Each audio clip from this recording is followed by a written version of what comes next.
The wind howled past us as Dante cut through the clouds, his massive wings sending ripples through the mist. I clung to Tori, my fingers digging into her jacket as the adrenaline from our escape still pulsed through my veins. After everything, the battles, the betrayals, the heartbreak, we were finally safe, if only for this fleeting moment.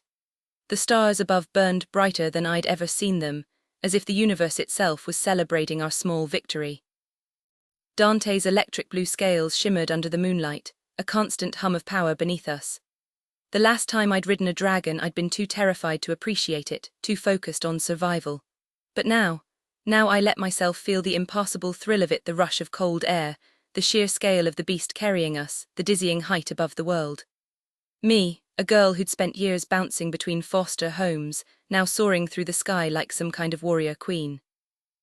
Tori's grip tightened around mine, her knuckles white, but when I looked at her she wasn't afraid. She was free. No more shadows, no more chains tying her to Lionel Acrux.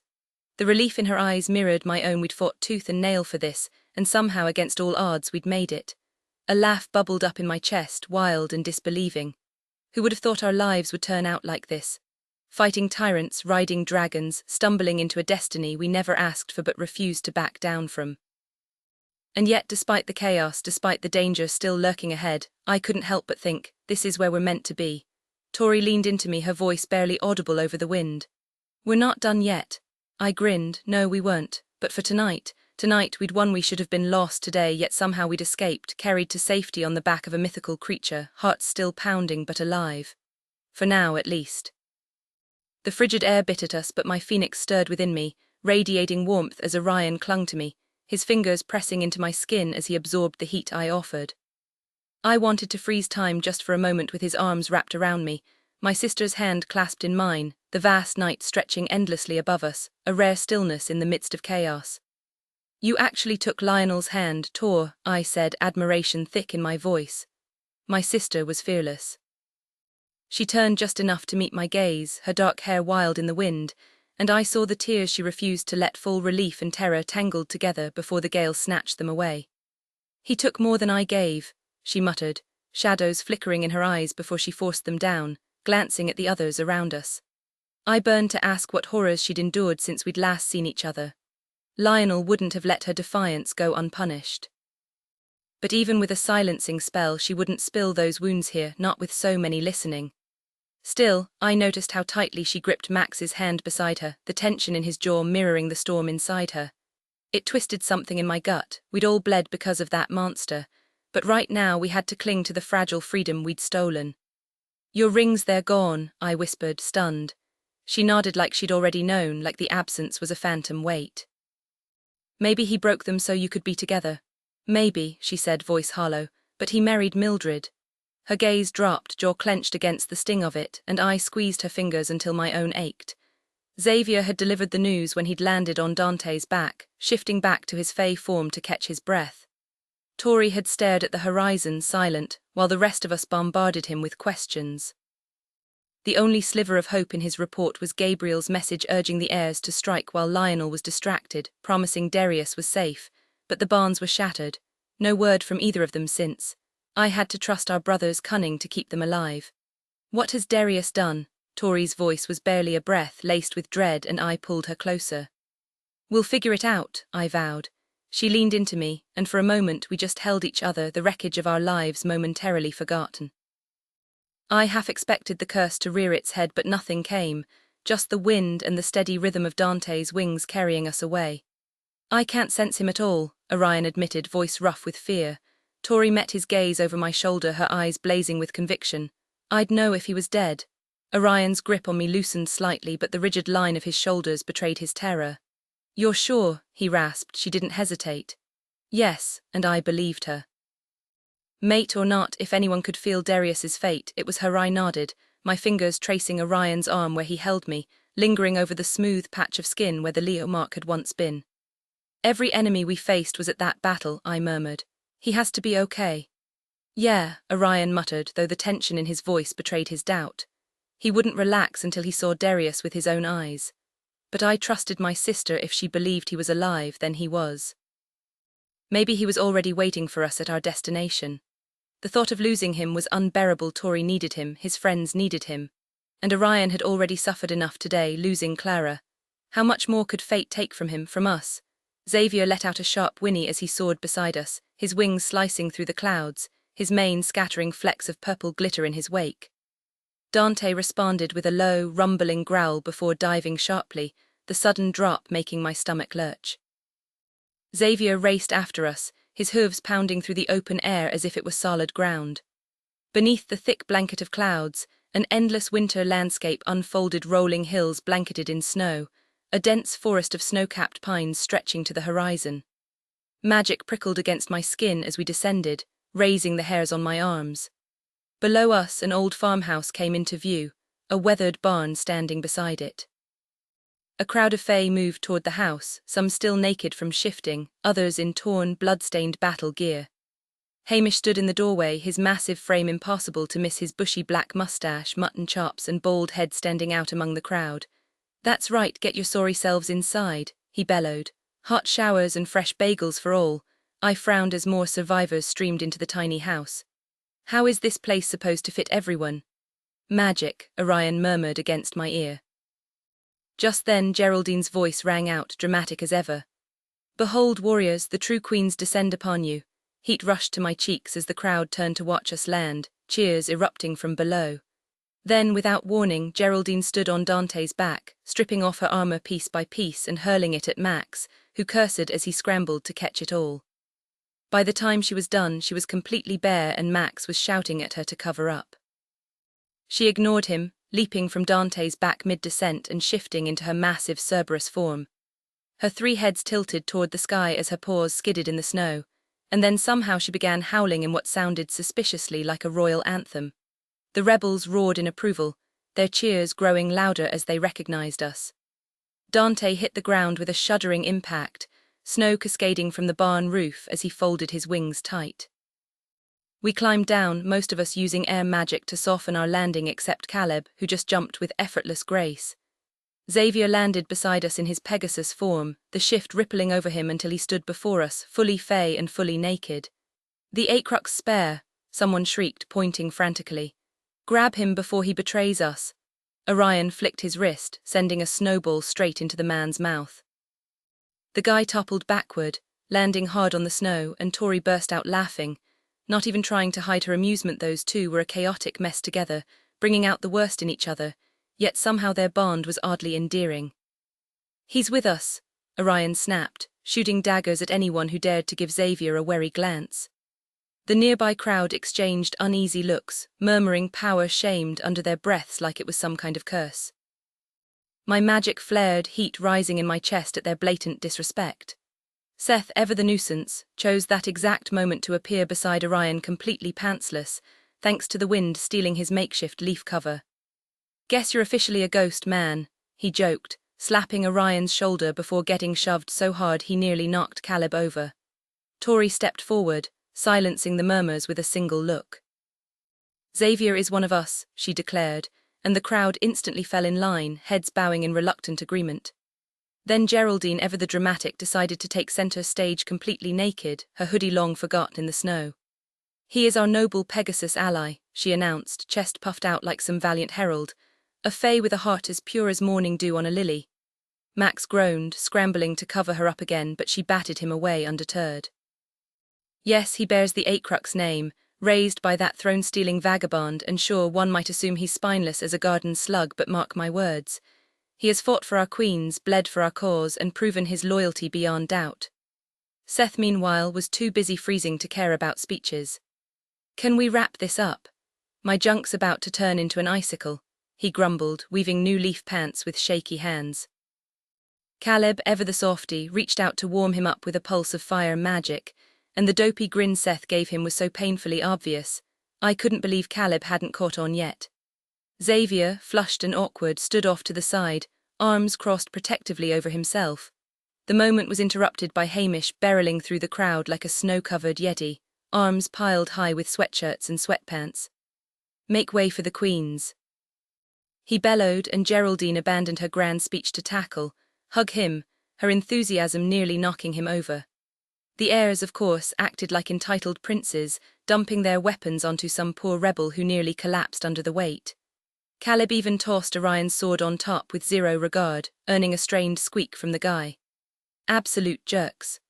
Dante, shirtless and unbothered, vanished into the crowd like he was on a mission, probably searching for family.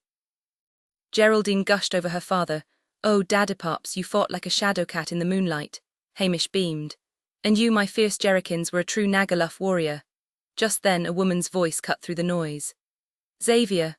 A stranger pushed forward, her eyes locked on him, and the way he stiffened told me this wasn't just anyone. She flicked her hand across her face, revealing her true features for just a heartbeat long enough for him to recognize his mother, Catalina.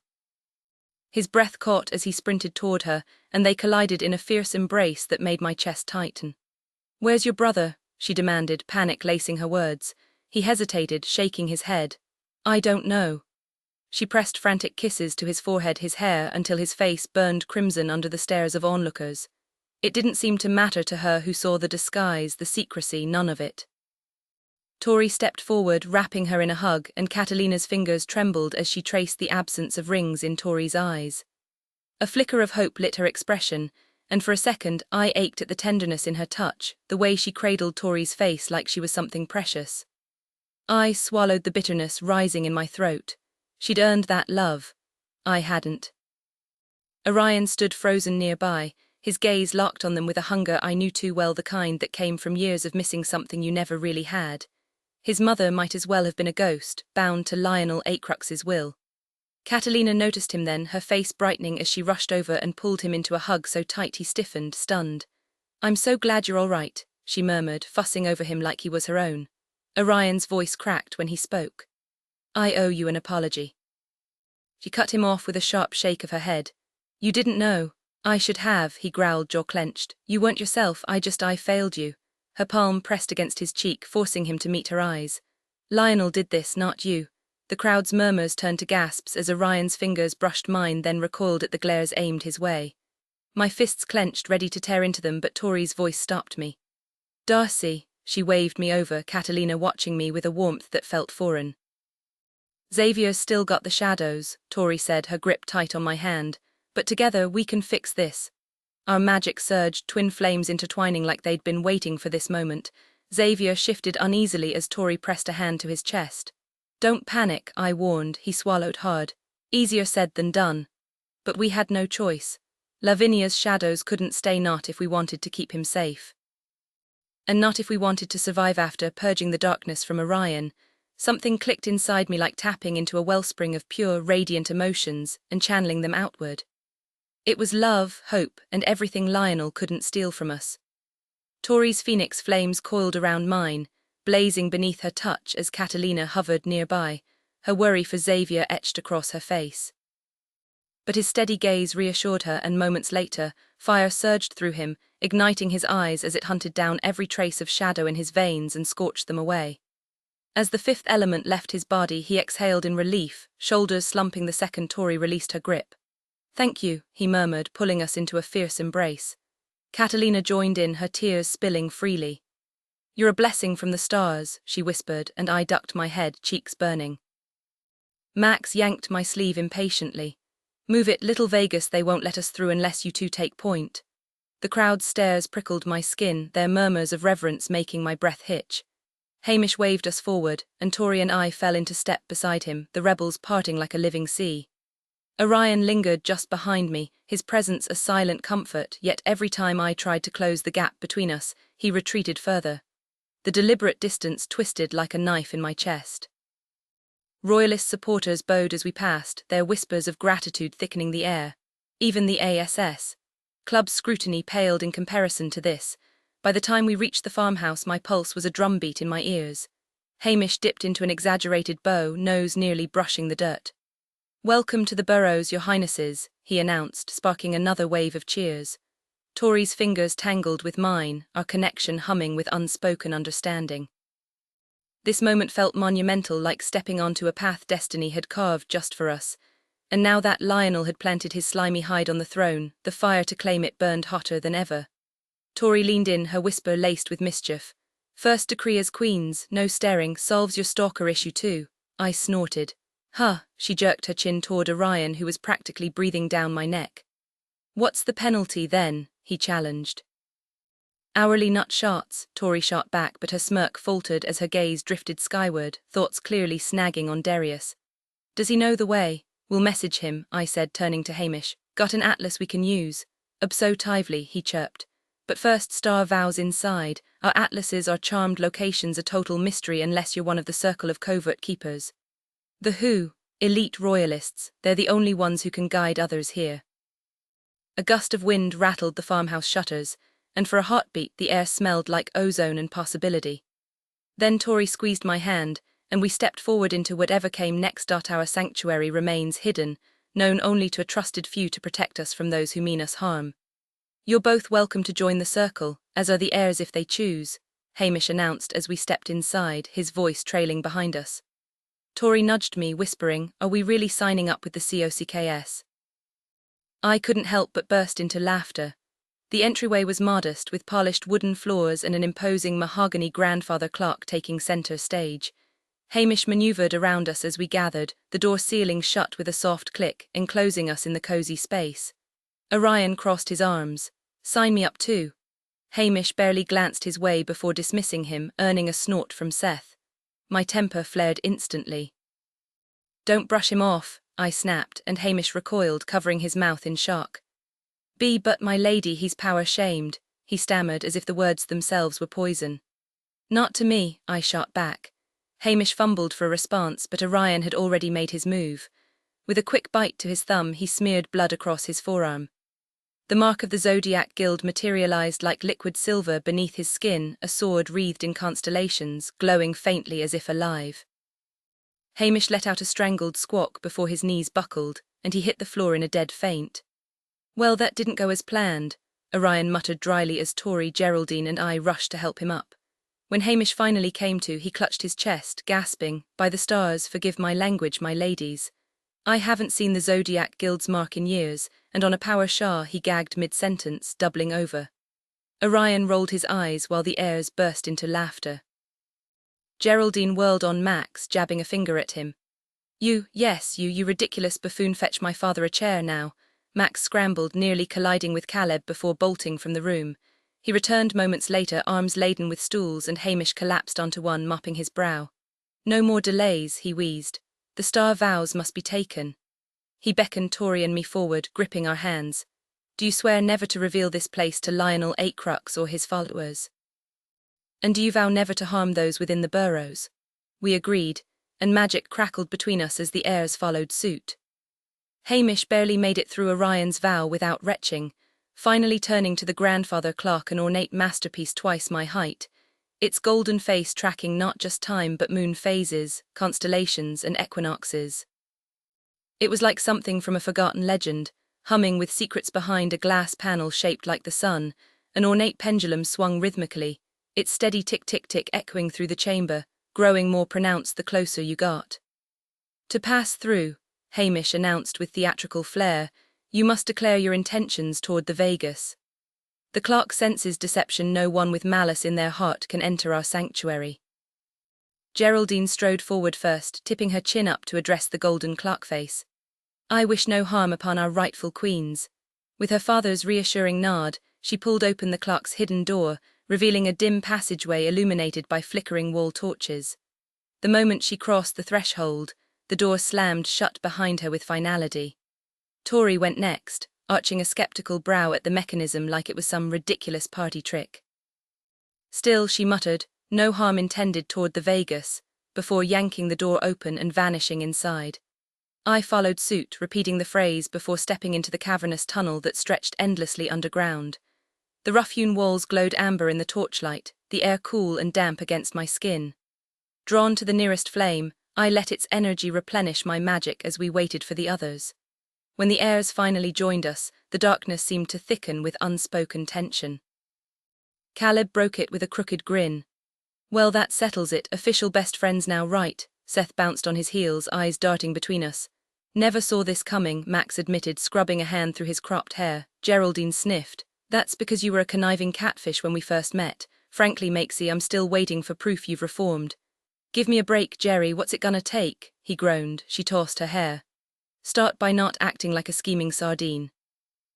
With that, she sashayed down the tunnel, leaving the rest of us to trail after her except me. My gaze locked onto Orion, half hidden in the shadows where the torchlight didn't reach. Hamish hurried past him, bowing and urging me onward, but my feet stayed planted. Waiting for an escort, Blue. Orion's voice was velvet wrapped in smoke. You look like you're auditioning for a gothic romance over there, I teased. Shadows suit me, he countered. Loneliness is a vampire's oldest companion. Guess I'll walk alone then, I said breezily, and in a blink he was at my side, fingers curling around my wrist. Turns out I prefer your shadow to the rest, he murmured, his breath brushing my ear. Walk away if you want, I'll still be right behind you. We stood frozen, his grip sending sparks up my arm, the contact igniting a wildfire under my skin. He was intoxicating, his scent cinnamon and something darker clouding my senses until coherent thought was impossible. Thank you, I managed. Today I wouldn't be here without you. Something raw flashed in his eyes, and for a heartbeat the weight of Clara's loss hung between us. How are you standing? I whispered. His jaw tightened. Honestly, Blue, I thought losing her again would break me. The admission hung in the air, heavier than the earth above USA. Wave of unexpected relief washed over me as he spoke, his expression flickering with guilt while his gaze remained fixed on the floor. I grieved for my sister years ago, he admitted, his voice rough with emotion. Today just confirmed what I already knew, her spirit was trapped inside that shadow creature. Now she's finally free, beyond the veil where she belongs, reunited with our father. The raw conflict in his words made me reach for him, my fingers gently lifting his chin until his eyes met mine. Does that make me heartless? He asked, searching my face for an answer deeper than the question itself. No, I said firmly, recognizing the old sorrow in his gaze but also the quiet acceptance, as if a weight had finally been lifted. I understood. The thought of losing my own sister was unbearable, but knowing she was suffering, desperate to move on, that would be far worse. Clara had been trapped in the Shadow Princess's grasp, but now she was free, no longer a prisoner, no longer in pain. Maybe, just maybe, she could find peace where she was. You're too forgiving of my flaws, he murmured, his fingers tracing up my arm, sending shivers across my skin as he pushed back my sleeve. But instead of the cursed black handprint left by Lavinia, there was nothing, just smooth, unmarked flesh. My breath caught. How? Orion reacted instantly, sweeping me toward the nearest torchlight, his movements frantic as he inspected my arm. It's gone, he growled, the words thick with hope. I searched inside myself, reaching for any lingering trace of that dark magic, but there was nothing, no shadows, no suffocating pull. Could my phoenix have destroyed it? I whispered, desperate for it to be true. The fiery presence inside me burned brighter than ever, its power undeniable. If it could purge the shadows from my body, why not a curse? Orion stared at me like I was something miraculous, his voice filled with awe. Yeah, I think it did. His faith in me was absolute. We don't know half of what a phoenix can do, and you keep proving you're full of surprises. If the mark's gone, Blue, then the curse is broken. A laugh bubbled up as relief flooded through me, light and overwhelming. I'll tell Tori tomorrow, I decided, not wanting to distract her while Darius was still missing. Orion's expression softened, a rare, boyish grin breaking across his face as he closed the distance between us, slamming me against the wall with a force that stole my breath. You're unbelievable, he growled, his body pressing into mine. Sorry. Xavier's awkward cough shattered the moment as he stepped through the clock, rubbing his neck. I was just tying my shoe and suddenly, everyone vanished. Also, I forgot the passcode. I managed to piece it together, so my voice trailed off awkwardly. It's fine, I muttered, my cheeks warming as Orion shot me a look so intense it sent a ripple of heat straight through me. The moment we got a second alone, I had planned some involving words, most involving far less talking. We followed the group deeper into the tunnel, the ground sloping sharply until it widened into a vast cavern with branching passages in every direction. The floor was cushioned with emerald moss, while the walls bore intricate golden carvings of Lionel in his dragon form, besieged by mythical creatures, Pegasuses dive-bombing him, griffins clawing at his wings, even Tiberian rats gnawing on his tail. One panel showed sirens dragging him into a lake, surrounded by water shifters. A laugh bubbled up in my throat as we rushed to catch up, spotting the others disappearing down a tunnel marked the royal chambers, its entrance flanked by two carved crowns. You'll have to pair up, Hamish announced over his shoulder. Rooms have either a double bed or two singles, and we're tight on space until the earth elementals finish expanding. But we reserved this wing just for you lot, privacy included. My gaze flicked to my sister, then back to Orion. After everything that had gone down in the battle, clinging to resentment felt impossible. The love between us burned too fiercely to ignore. Now it was just about saying the words and hoping we could rebuild something stronger. Now I'm sure you're all eager to scrub off the grime, Hamish added, gesturing ahead. Bathhouses are straight through, left for ladies, right for gents. Dried blood crusted my clothes to my skin, the stench of smoke and battle clinging stubbornly. Orion's eyes locked onto mine as we hesitated at the split in the passage, his silent protest clear, don't go. But unless we wanted to stay filthy, we had no choice. Reluctantly, I turned toward the women's bathhouse and froze at the sight. Steaming hot springs nestled among towering palms, waterfalls cascading over smooth rocks, and floating phthalites casting everything in a warm, golden glow. I stripped and stepped under the nearest waterfall, the scalding water a blessing as it sluiced away the day's horrors. Tori plunged into a bubbling pool, surfacing with a groan of relief. "These plants wash lilies," Geraldine declared, plucking a leaf from what I'd mistaken for a palm. She scrubbed it under her arm and the leaf foamed into a rich lather. Intrigued, I grabbed one and rubbed it against my skin, the scent of honey blooming as suds formed. It worked like magic cleansing, soothing, finally making me feel like myself again. Once clean, I dried off with a flick of air magic and found fresh clothes wading grey sweatpants and a tank top. Tori barely glanced at hers, tugging on an oversized sweatshirt that drowned her frame. As Geraldine bustled out, I caught Tori's wrist, reading the tension in her expression. "He'll be okay," I promised, squeezing her hand. "We all will." The name, Darius Acrux, hung in the air between us. She gave a stiff nod, her eyes blazing with unspoken turmoil as I pulled her into an embrace. "We'll wait for him together," I assured her, tightening my hold. "Orion could really use your company right now." She stepped back abruptly, swiping at her eyes before any tears could escape. "After losing Clara, he needs you far more than I do tonight." I shook my head. "I'm not walking away when you're like this." Her voice dropped to a whisper, her teeth sinking into her lower lip. "I need space. If I'm alone, maybe I can feel if he's still out there, then I won't be tempted to run off searching for him." Tor, my chest ached at the thought of leaving her, especially when I knew this wasn't just about Darius.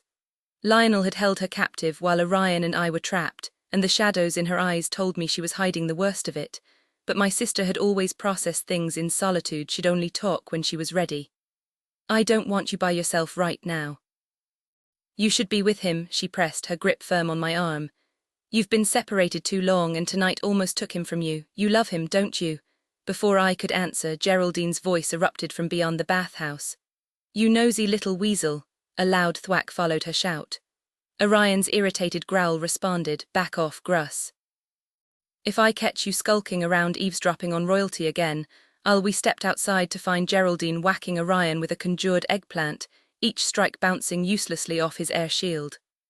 "I wasn't listening in," he muttered, his gaze locking onto me the second we appeared. "Just waiting." Heat flooded my veins as his stare held mine, an invisible pull drawing me toward him. Splashing and laughter echoed from the men's baths, and Tori and I peered over to see Caleb using his order's gifts to churn the water into a whirlpool, trapping Seth in the center. Max fired water blasts from a ledge while Xavier bombarded him with shimmering bubbles.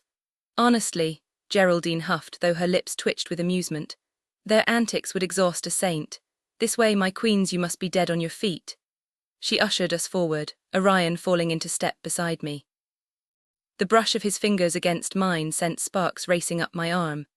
I kept my eyes ahead, but my breath hitched, the weight of everything unsaid pressing between us. Right now, words could wait. I just wanted the safety of his arms.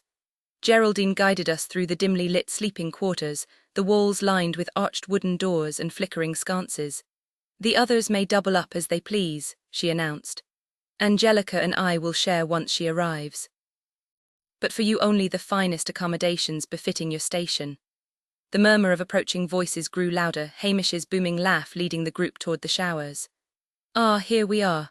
Geraldine flung open a door adorned with the royal crest, revealing a chamber with 2 flower-draped beds and a table laden with refreshments. "Will this suffice, or shall I summon more roses, line the beds with gold, fluff your pillows while singing an ancient ballad? Where's Lance staying?" I asked, needing him nearby after tonight's chaos. Geraldine hesitated, glancing down the hall just as Hamish sauntered up, grinning like he'd won a prize. "How are the royal suites treating you?" he boomed, his eyes scanning past Orion as if he were invisible. "Everything up to your standards." Tori tilted her head, cutting straight to the point.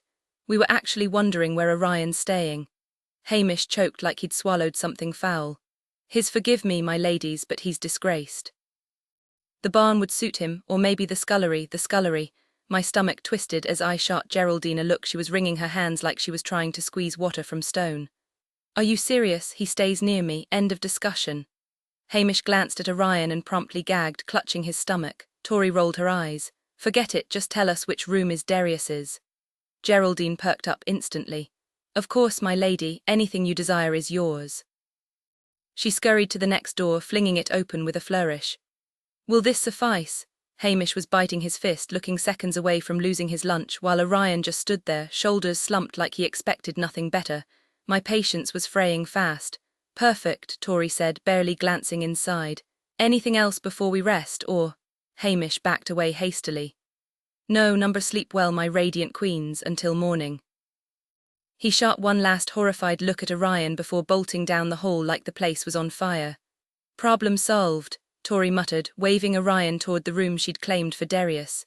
She turned to leave but paused when Orion stepped forward, pulling something from his pocket, the ruby necklace Darius had given her. "I grabbed it during the fight," he said. Tori snatched it, clutching it like a lifeline. "Thank you," she whispered, her voice thick. Then in a move that surprised us both, she hugged him quick, one-armed but real. "He's alive," Orion swore, rolling up his sleeve to reveal the bare skin where Darius's Leo mark had once been. "If he were dead, the mark would still be there. Barns don't break even in death." Hope flickered in Tori's eyes before she nodded. "Then we wait for him to show up and explain himself." She forced a smile, but it didn't stick as she slipped into her room. Geraldine clapped her hands. "Well, butter my biscuits, I'm just tickled pink you two are reunited." I crossed my arms. "We're not." The words came out sharper than I meant. Geraldine gasped. "Oh, my apologies, my lady. Maybe it's for the best, eh? The rebels might raise eyebrows about a queen cozying up to a disgraced fae, no offense, Orion." "None taken," he ground out. "Got somewhere else to be, Geraldine." She blinked, then nodded rapidly. "Oh, my tongue's run off without me again. I'll leave you to it. Sweet dreams." She scurried off, leaving us in heavy silence. The promise of the most buttery bagels in the kingdom would greet Darcy after a good night's rest. With a playful bow, she dashed down the hallway and disappeared into another chamber, leaving behind a thick silence that seemed to press against my skin. Drawn toward the room meant for Darius and Orion, I felt the weight of another presence behind me. When I turned, Lance was already closing the distance, bracing one hand against the doorframe above my head. "Sleep well, Blue. This one's all yours," he murmured, his gaze lingering on my lips with the same fierce longing that burned through my veins. As he started to pull away, I grabbed a fistful of his shirt, yanking him inside as the door swung wider behind us. "You think I'm letting you stay anywhere else tonight?" I challenged, dragging him closer until that infuriating smirk curled his lips. "Wherever you want me, gorgeous." The moment I released him, the door clicked shut, and my pulse roared like the wings of my order, wild, untamed. This man had fought for me, knelt for me, pledged himself in every way a fae could. But tonight wasn't about oaths or titles. It was about proving that when he looked at me and saw a queen, I saw the king he refused to acknowledge in himself. My shirt hit the floor before I could second-guess it, and the sound that tore from his throat was pure hunger as he closed the gap between us, hands locking around my waist like he couldn't stand another second without skin on skin. No more barriers, no more rules, just us, and to hell with what Celeria thought. "Sure you don't want me bunking with someone else?" Lance teased, mischief dancing in his eyes. He knew exactly where I wanted him, he just wanted to hear me say it. But the tension between us was a live wire, and if I didn't give in soon it would scorch me alive. "Shut up, Lance," I breathed, his fingers tangled in my hair, tugging my head back to expose my throat. "If you want blood, fight me for it," I goaded, summoning an air shield like armor over my skin. The grin he gave me was downright predatory. "Careful, Miss Vega, taunting a vampire is an open invitation to be hunted. This isn't your classroom, Professor. If you've got a lesson to teach, use your hands." "Gladly." In a blur of motion he had me pinned to the bed, flipping me onto my stomach before I could blink.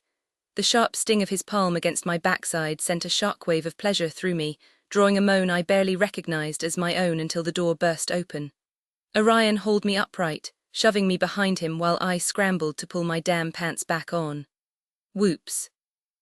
Didn't realize we were diving into 50 Shades of Fae in here, Seth crowed, strolling in like he owned the place. Okay, that's a lie, I totally heard you. But carry on, I've seen it all. Ever watched a guy use his ears in ways they weren't meant for?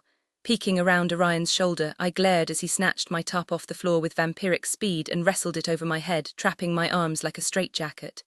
You planning to barge into every room I'm in without knocking? I snapped, wriggling free. Seth flopped onto the bed with a grin. Nah, just this one roomie.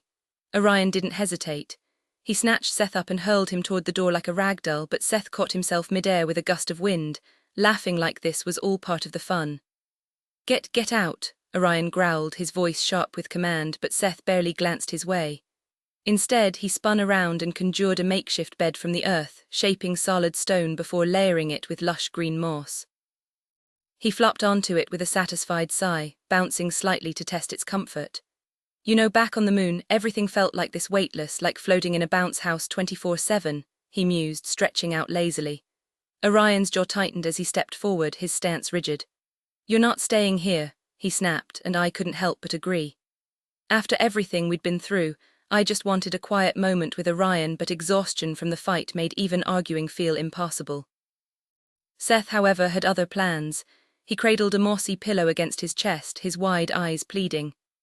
Max paired up with Xavier, so I got stuck with Caleb, he muttered, desperation creeping into his voice. Before Orion could retort, Seth flicked his fingers, sealing us in a silencing bubble that left Orion fuming outside. Look, I'll get an awkward boner, Seth blurted, his face twisted in misery.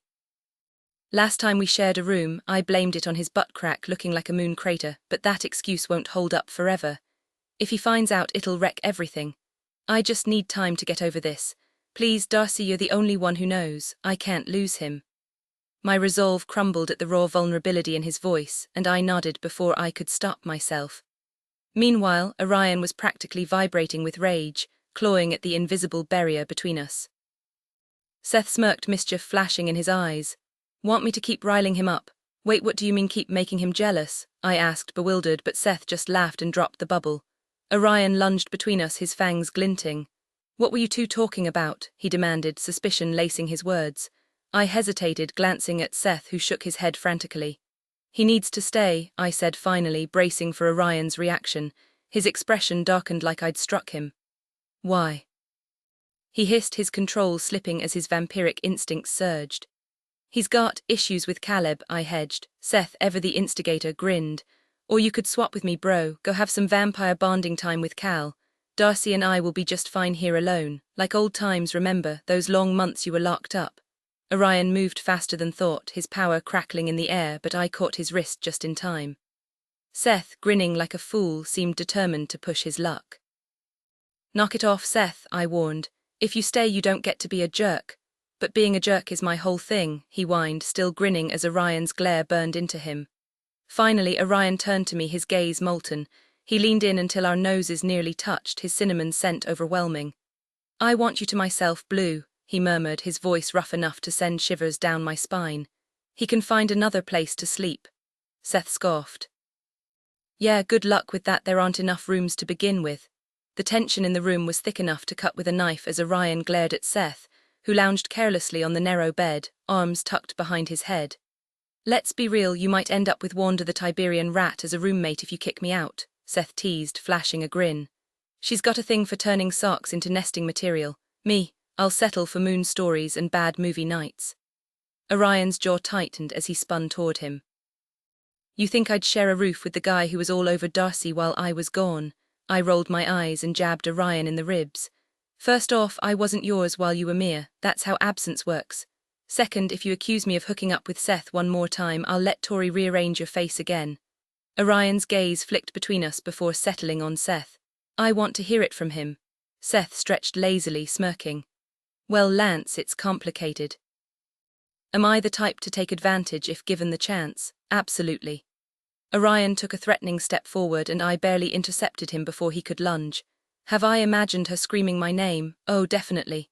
Seth, I snapped, ready to choke him with magic as Orion dodged around me, slamming into an invisible barrier Seth had conjured.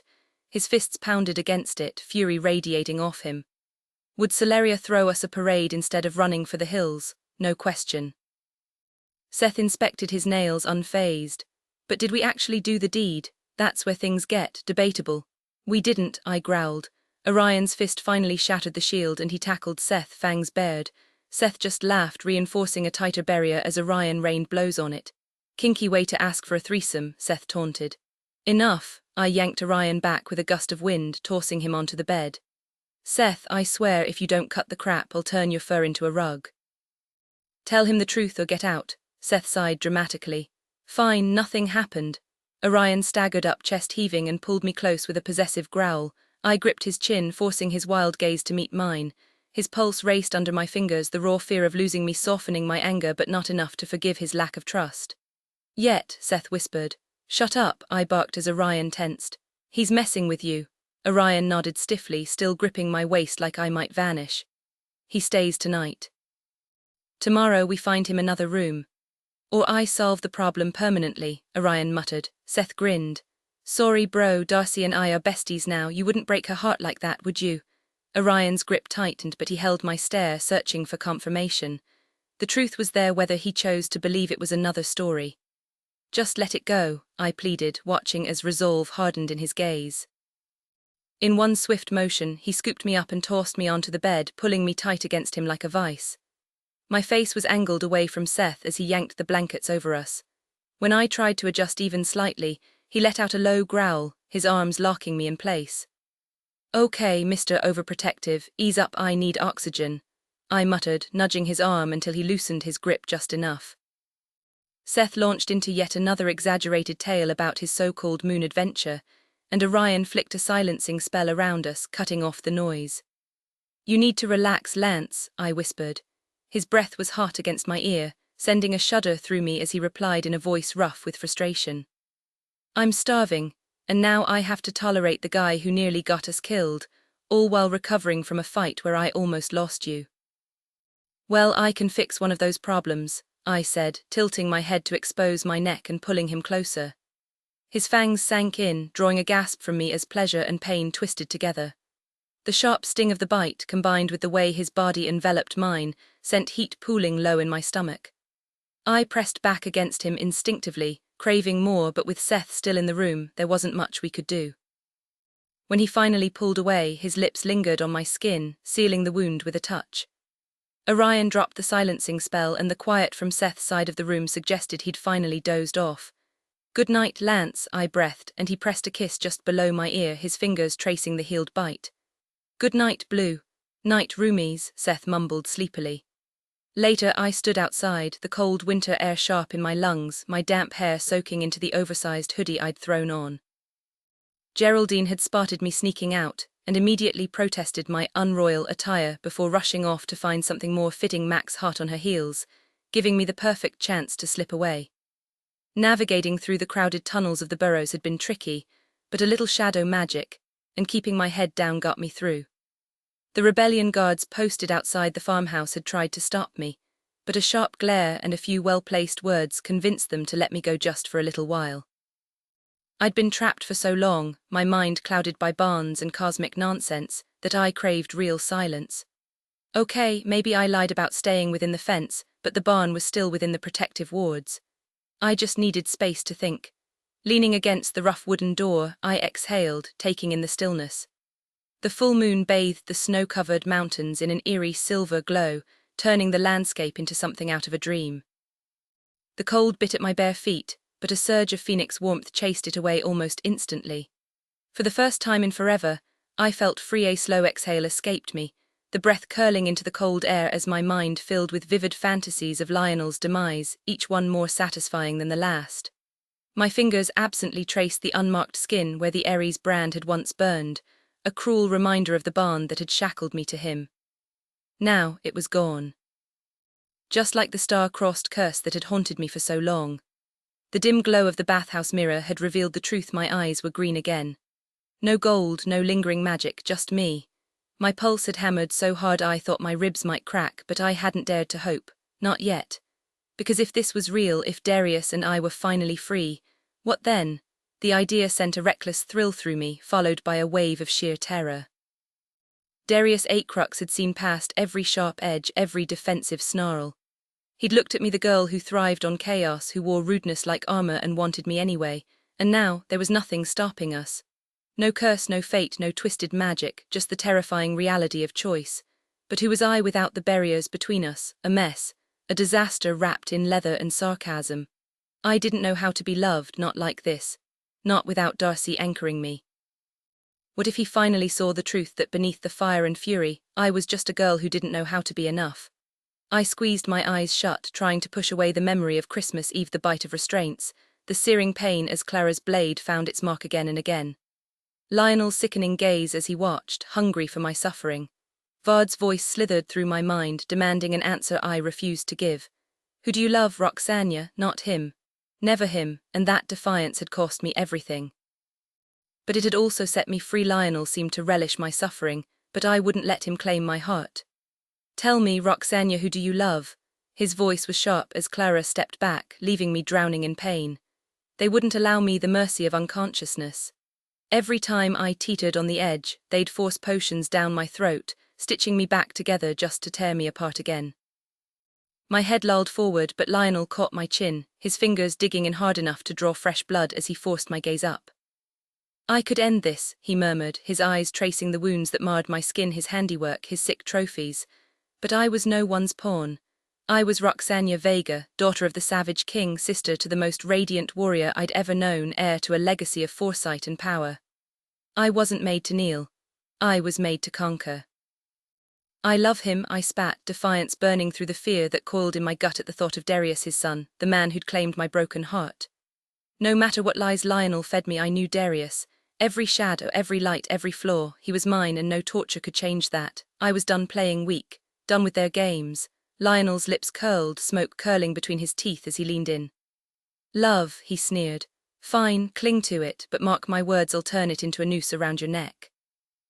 Today I'll savor your despair as I prove my control over you and him. You'll be the leash I yanked to break him, just as he'll be the chain I used to drag you back. Then I moved. My forehead smashed into his nose with a sickening crack, and his retaliating punch sent me spiraling into blackness. Now, standing in the quiet, I swallowed hard, forcing the memories away. This time I was truly free. No bonds, no threats, just the oath I'd sworn to see him dead at my feet, my sister beside me. The oversized sweatpants I wore were soft, their left pocket frayed where my finger traced the scar beneath. A reminder. The tattoo Lionel had burned away might be gone, but the mark remained. I'd keep it. Then Darius's voice cut through the dark, smooth as shadow. Tell me I'm not dreaming, are you really here? My eyes flew open, breathless. I stared at Darius standing there in the moonlight, his black dress shirt half unbuttoned from the rushed ceremony with Mildred. My pulse hammered like wild hooves against my ribs as I drank in the impossible reality of him just a few yards downhill, solid and real. Maybe you're right, I admitted, my voice barely above a whisper. I think part of me was always waiting for you. His dark eyes gleamed as he took a step closer, moonlight catching the sharp angles of his face. Even when you swore you'd rather wrestle a grizzly than speak to me again.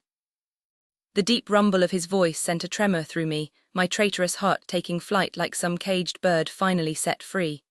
He closed the distance between us, his broad frame forcing me to tilt my head back just to hold his gaze. The air between us crackled, thick with something unspoken. I still can't stand you, I lied, and the ghost of a smirk tugged at his mouth before he stepped even closer. His nearness alone was enough to raise goosebumps along my skin. The bond is gone, he murmured, voice rough. My fingers twitched, summoning a flicker of phalite beside him, its golden glow revealing the truth in his deep brown eyes. No black ring, no curse, just him. For a suspended moment we just stared, the weight of it all crashing over us. The future we'd been denied was suddenly right here, raw and unchained. How? I breathed, half afraid the universe would snatch it back. Darius exhaled sharply, his breath fogging the cold air between us. Gabriel took me to ruins, ancient, forgotten magic. I made the stars reconsider. His thumb brushed my cheek, his warmth seeping into my chilled skin. Looks like they listened. Listened to what? My pulse roared in my ears. His grip tightened, fire magic flooding my veins as if he couldn't stand the cold in me. A shiver racked me not from the night air but from the way my body reacted to him arching instinctively toward his heat. Fire reminds me of you, I admitted, his jaw clenched. And that's a problem, only because I thought I'd never get to keep you. Above us the stars glittered indifferent, no divine interference, no monsters swooping in to ruin this, just silence. When he leaned in, I pressed a hand to his chest.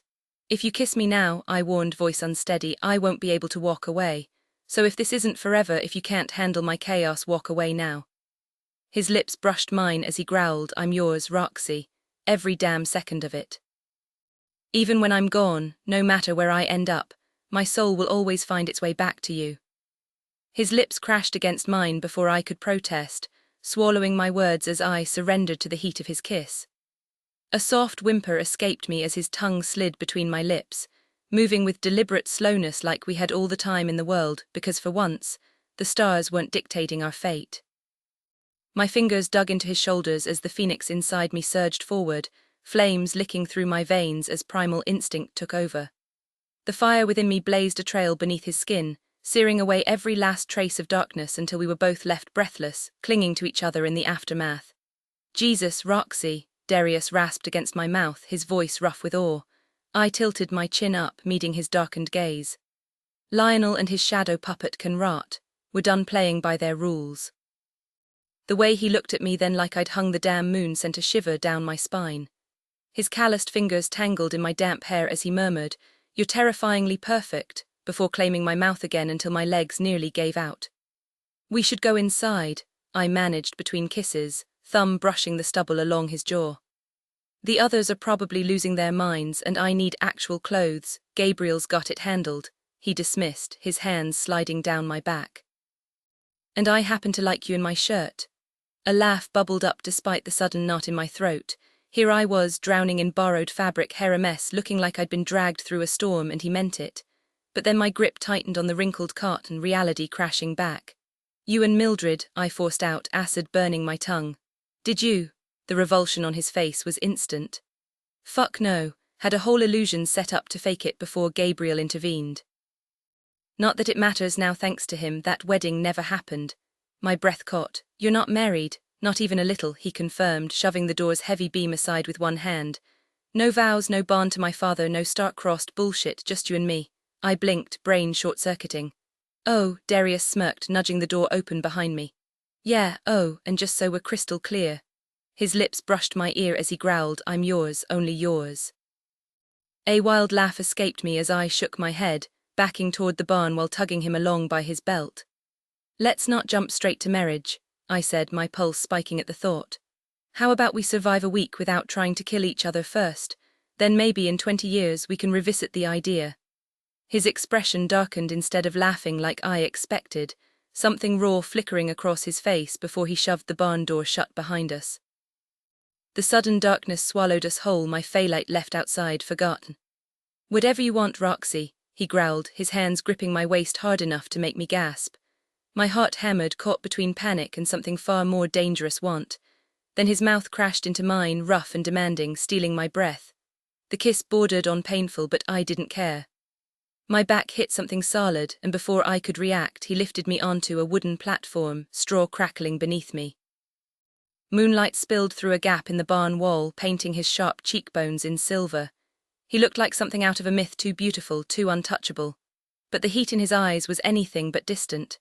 His fingers slid under my hoodie, slow and deliberate, peeling it off like he was unwrapping something sacred. The fabric hit the ground and his gaze burned over my bare skin. A low growl rumbled from his chest. You're too good for me, he muttered, voice thick. But I'm selfish enough to keep you anyway. I arched a brow, my own hunger rising. Big talk, I taunted, raking my gaze over his broad shoulders, the ink peeking from his collar. You gonna back it up? Darius smirked, that dark, knowing look that sent a shiver down my spine.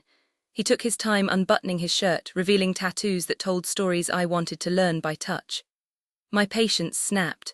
I grabbed his belt, yanking him closer, my fingers tracing the mark on his hip, proof he was mine. Lose the rest, I ordered, nodding at his clothes. I don't want to see a single stitch of that suit left on you. His eyes flashed, hungry and possessive, as he obeyed, and in that moment nothing else existed, just us, the moonlight, and the promise of something neither of us could walk away from. Darius's intense gaze locked onto mine as I worked on his pants, his voice dropping to a low murmur. Even if that ceremony had been real, you understand you're the only one I'll ever be with, right? I hesitated, my fingers stilling against the fabric. My usual sarcastic remark died on my lips as I met his dark, unwavering stare. Words failed me, so I let my hand do the talking, instead trailing up the defined planes of his chest until my palm rested over his heartbeat. Mine, I rasped, the word thick with raw emotion. A slow, dangerous smile curved his mouth before he crushed his lips to mine in a kiss that felt like a wildfire consuming everything in its path. There was no hesitation, no restraint, just hunger and possession, as if he needed to brand me as his before the world crumbled around us. His hands slid under the waistband of my sweats, and I arched into him, my breath hitching as the fabric pulled at my feet. I might have been embarrassed about my messy hair and oversized clothes, but Darius didn't care. The way he kissed me like I was something rare and precious left no room for doubt. His touch was rough yet reverent, mapping every curve until his fingers found the scar. The moment his thumb brushed the raised skin, he froze. A growl tore from his throat, his grip tightening as smoke curled from his lips. "I'll tear him apart," he snarled, his voice barely human. Healing magic pulsed from his palm, sealing the wound, but the fury in his eyes only burned hotter. "I've seen what he did to you. Every second of it plays in my head like a nightmare I can't wake up from."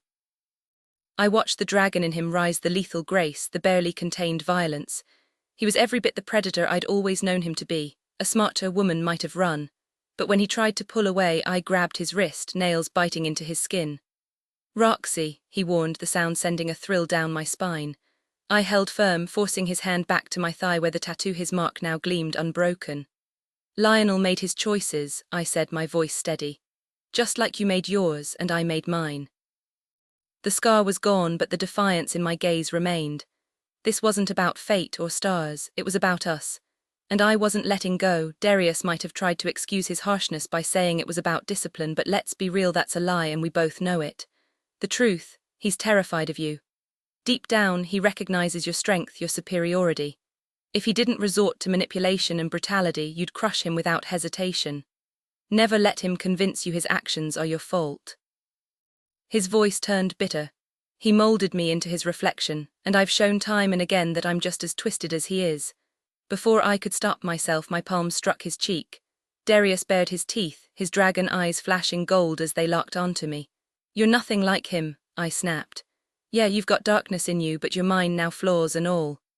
The tension between us crackled like wildfire before his lips crashed into mine, his kiss laced with the smoky heat of his dragon blood. His body pressed against me, searing through the chill in the air. My fingers dug into the hard muscle of his shoulders as he caged me against the wooden platform, his hands gripping the edge on either side of me. I arched into him, my thighs parting as he stepped between them, the thick length of him grinding against my core. A growl tore from his throat when my nails bit into the back of his neck. He shoved his boxers down, kicking them aside before gripping my thigh and hitching my leg around his waist.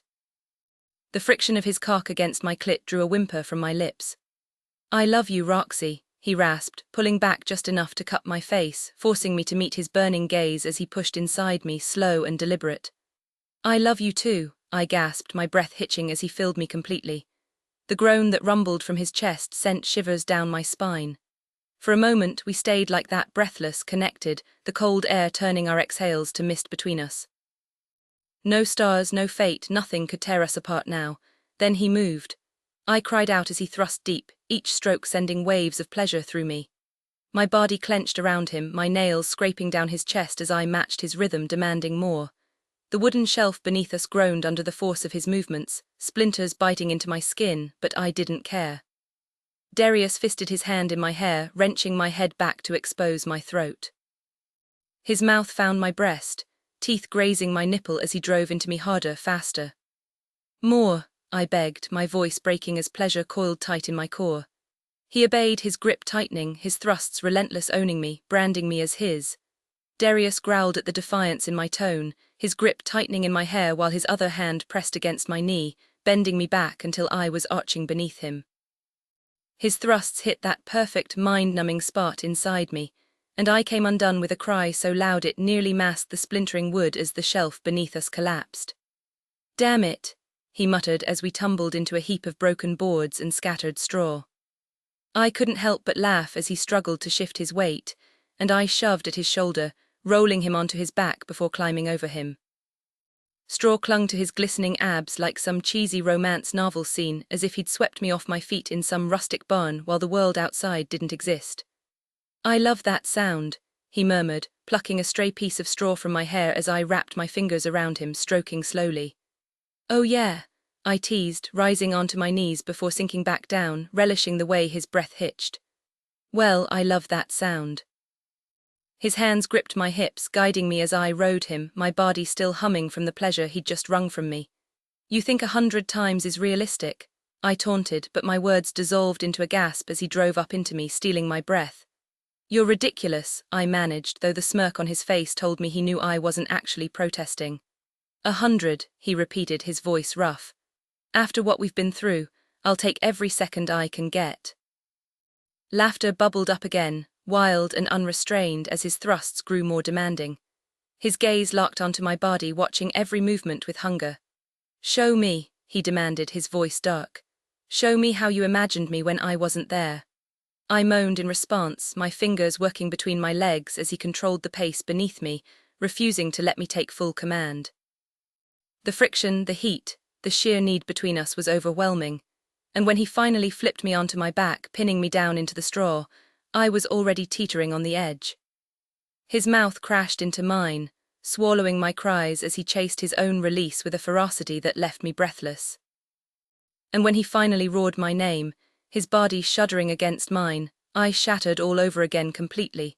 Utterly the heat between us was electric as my body trembled around him, the rough straw beneath us scratching at my skin while we collapsed together, breathless and spent.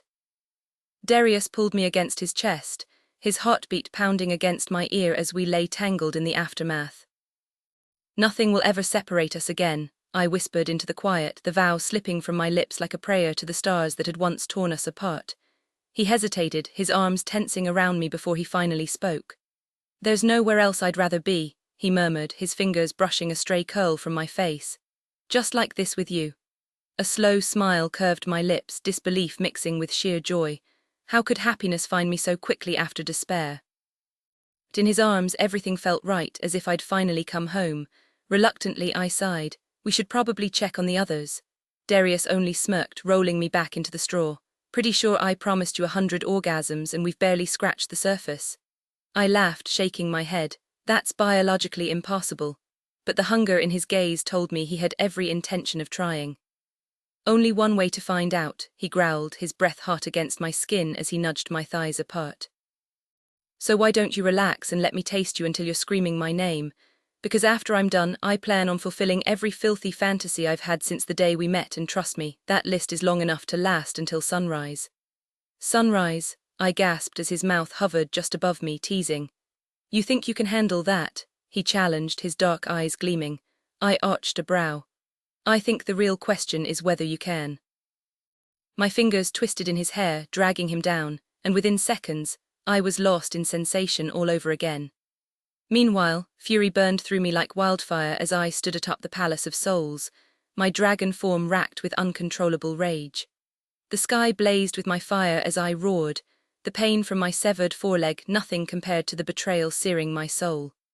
That girl, that wretched daughter of the savage king, had outmaneuvered me through sheer luck.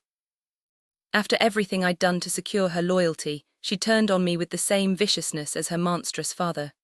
The stars had marked me for years, stealing Clara from my grasp, letting those Vega brats survive when they should have perished. And now, just as I'd claimed my throne, fate had thrown this insult at my feet. My claws dug into the tower's roof, the tiles cracking beneath my grip.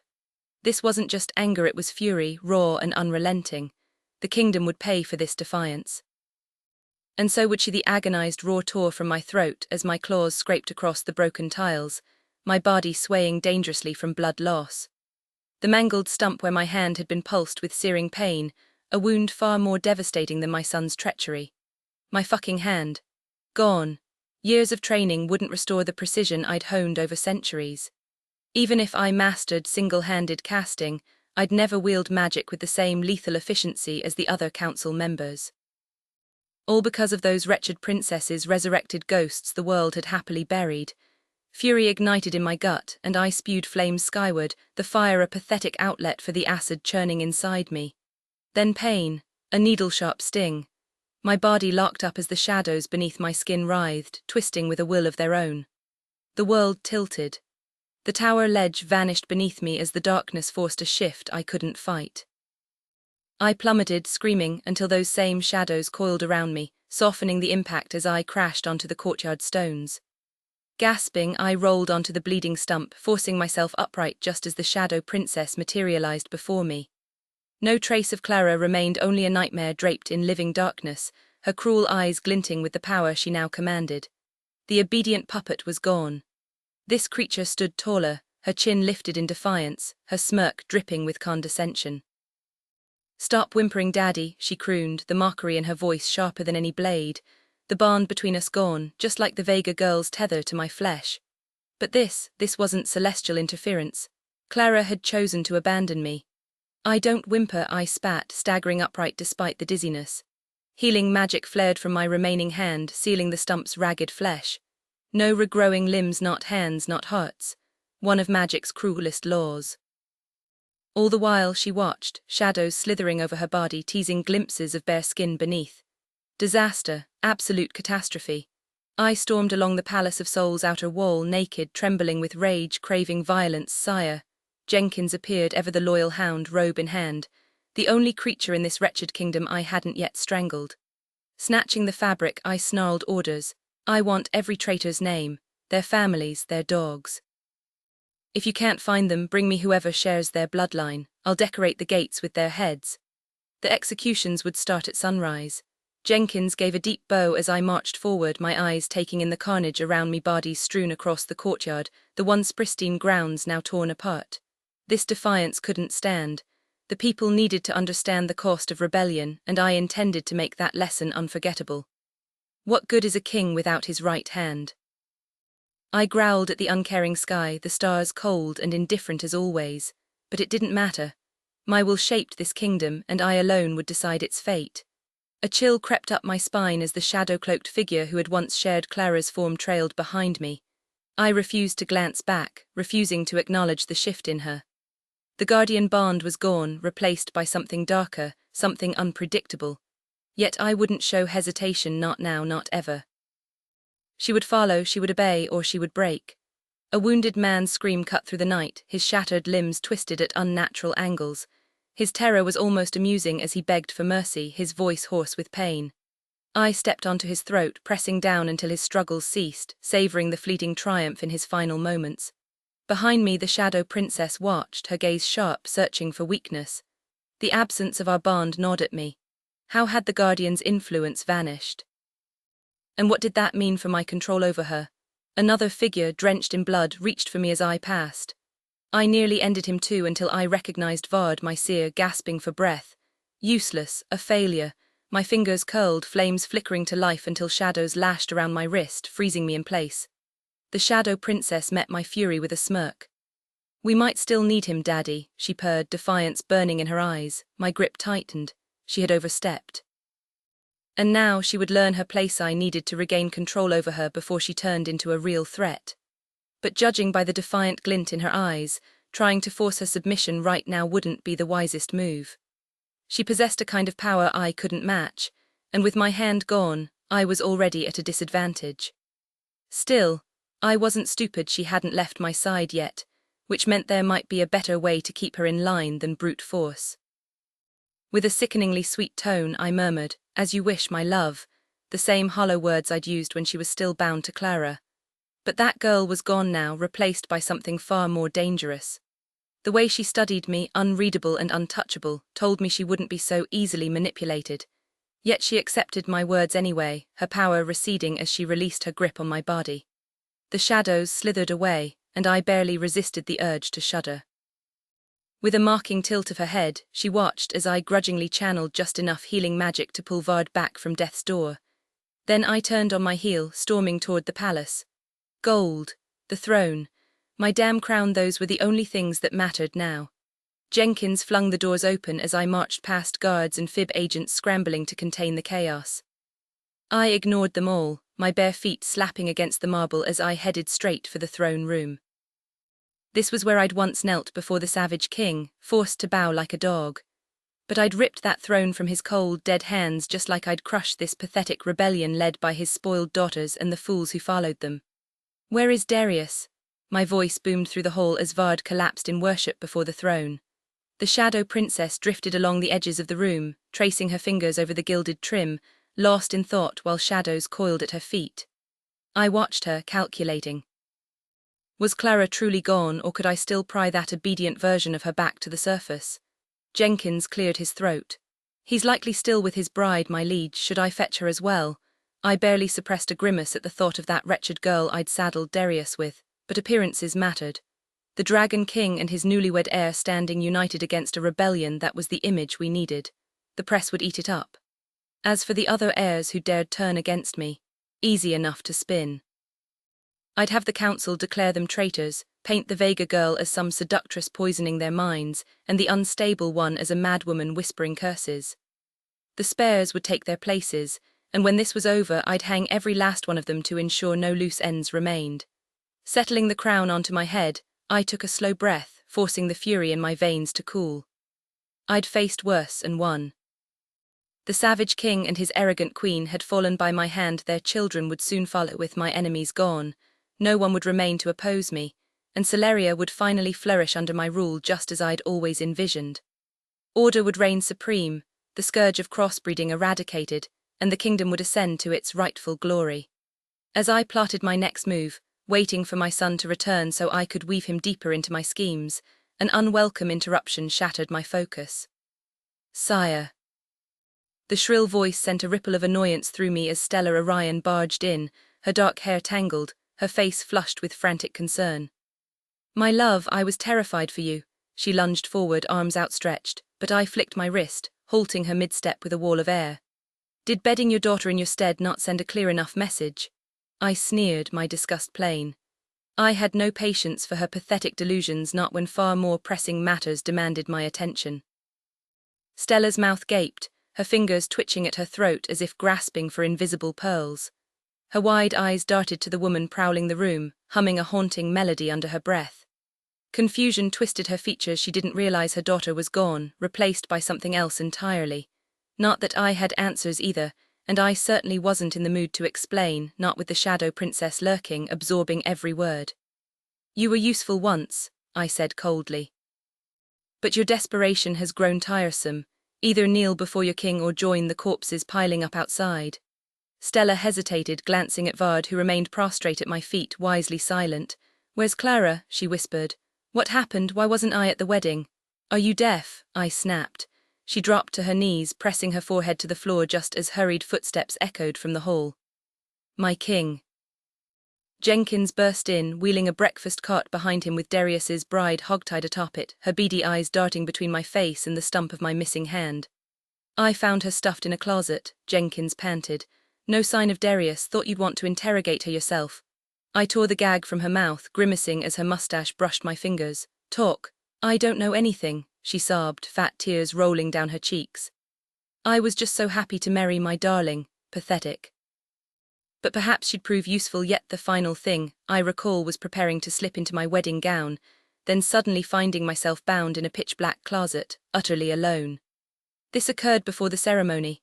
I thundered, my eyes darting between her and Jenkins, who could only shrug helplessly. "Are you saying the marriage was never finalized?" "I never even spoke my vows," she sobbed. A guttural roar tore from my throat as I flung the cart aside, sending it smashing into the wall.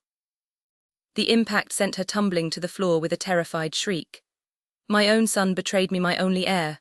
My fury burned hotter, the beast within clawing for release as I struggled to make sense of this treachery. How had he orchestrated this? How had they outmaneuvered me? Blind with rage, I stormed away, my thirst for vengeance twisting inside me like a storm. "Get her out of my sight." I barked, knowing if she stayed, I might do something unforgivable like slaughter one of the last pure-blooded dragonesses of her line. Jenkins seized her bound ankles, dragging her across the floor as she wept uncontrollably. My vision blurred as the full weight of this betrayal crashed over me. Without an heir, my reign was in jeopardy. What am I supposed to do now? I roared, my voice shaking the crystal chandelier above the throne. Darkness swirled around me, thick and suffocating. Before I could react, the Shadow Princess materialized in my path, her power slamming into me like a tidal wave. The force hurled me backward, pain exploding through my spine as curses spilled from my lips. The room plunged into blackness. Stella and Vard shrieked as her magic seared into them, banishing them from the chamber. The doors slammed shut behind them, sealing us in.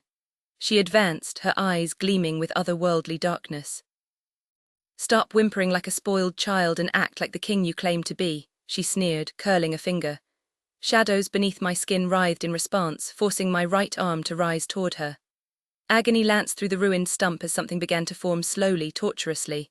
I gasped as shadowy fingers emerged, weaving themselves into a new hand, solid and strong. "There," she murmured, releasing her hold. "Much better." I surged to my feet, towering over her, and seized her throat with my newly formed hand, marveling at its strength. "What are you?" I demanded, studying her eerie beauty, the raw power radiating from her. "I am your queen," she rasped, unfazed by my grip. "Centuries ago, your ancestor Octavius Aecrux pledged to wed me and seat me upon the throne of flames. He promised me his hand. I am Lavinia Umbra, and our bargain still stands. You owe me, Daddy."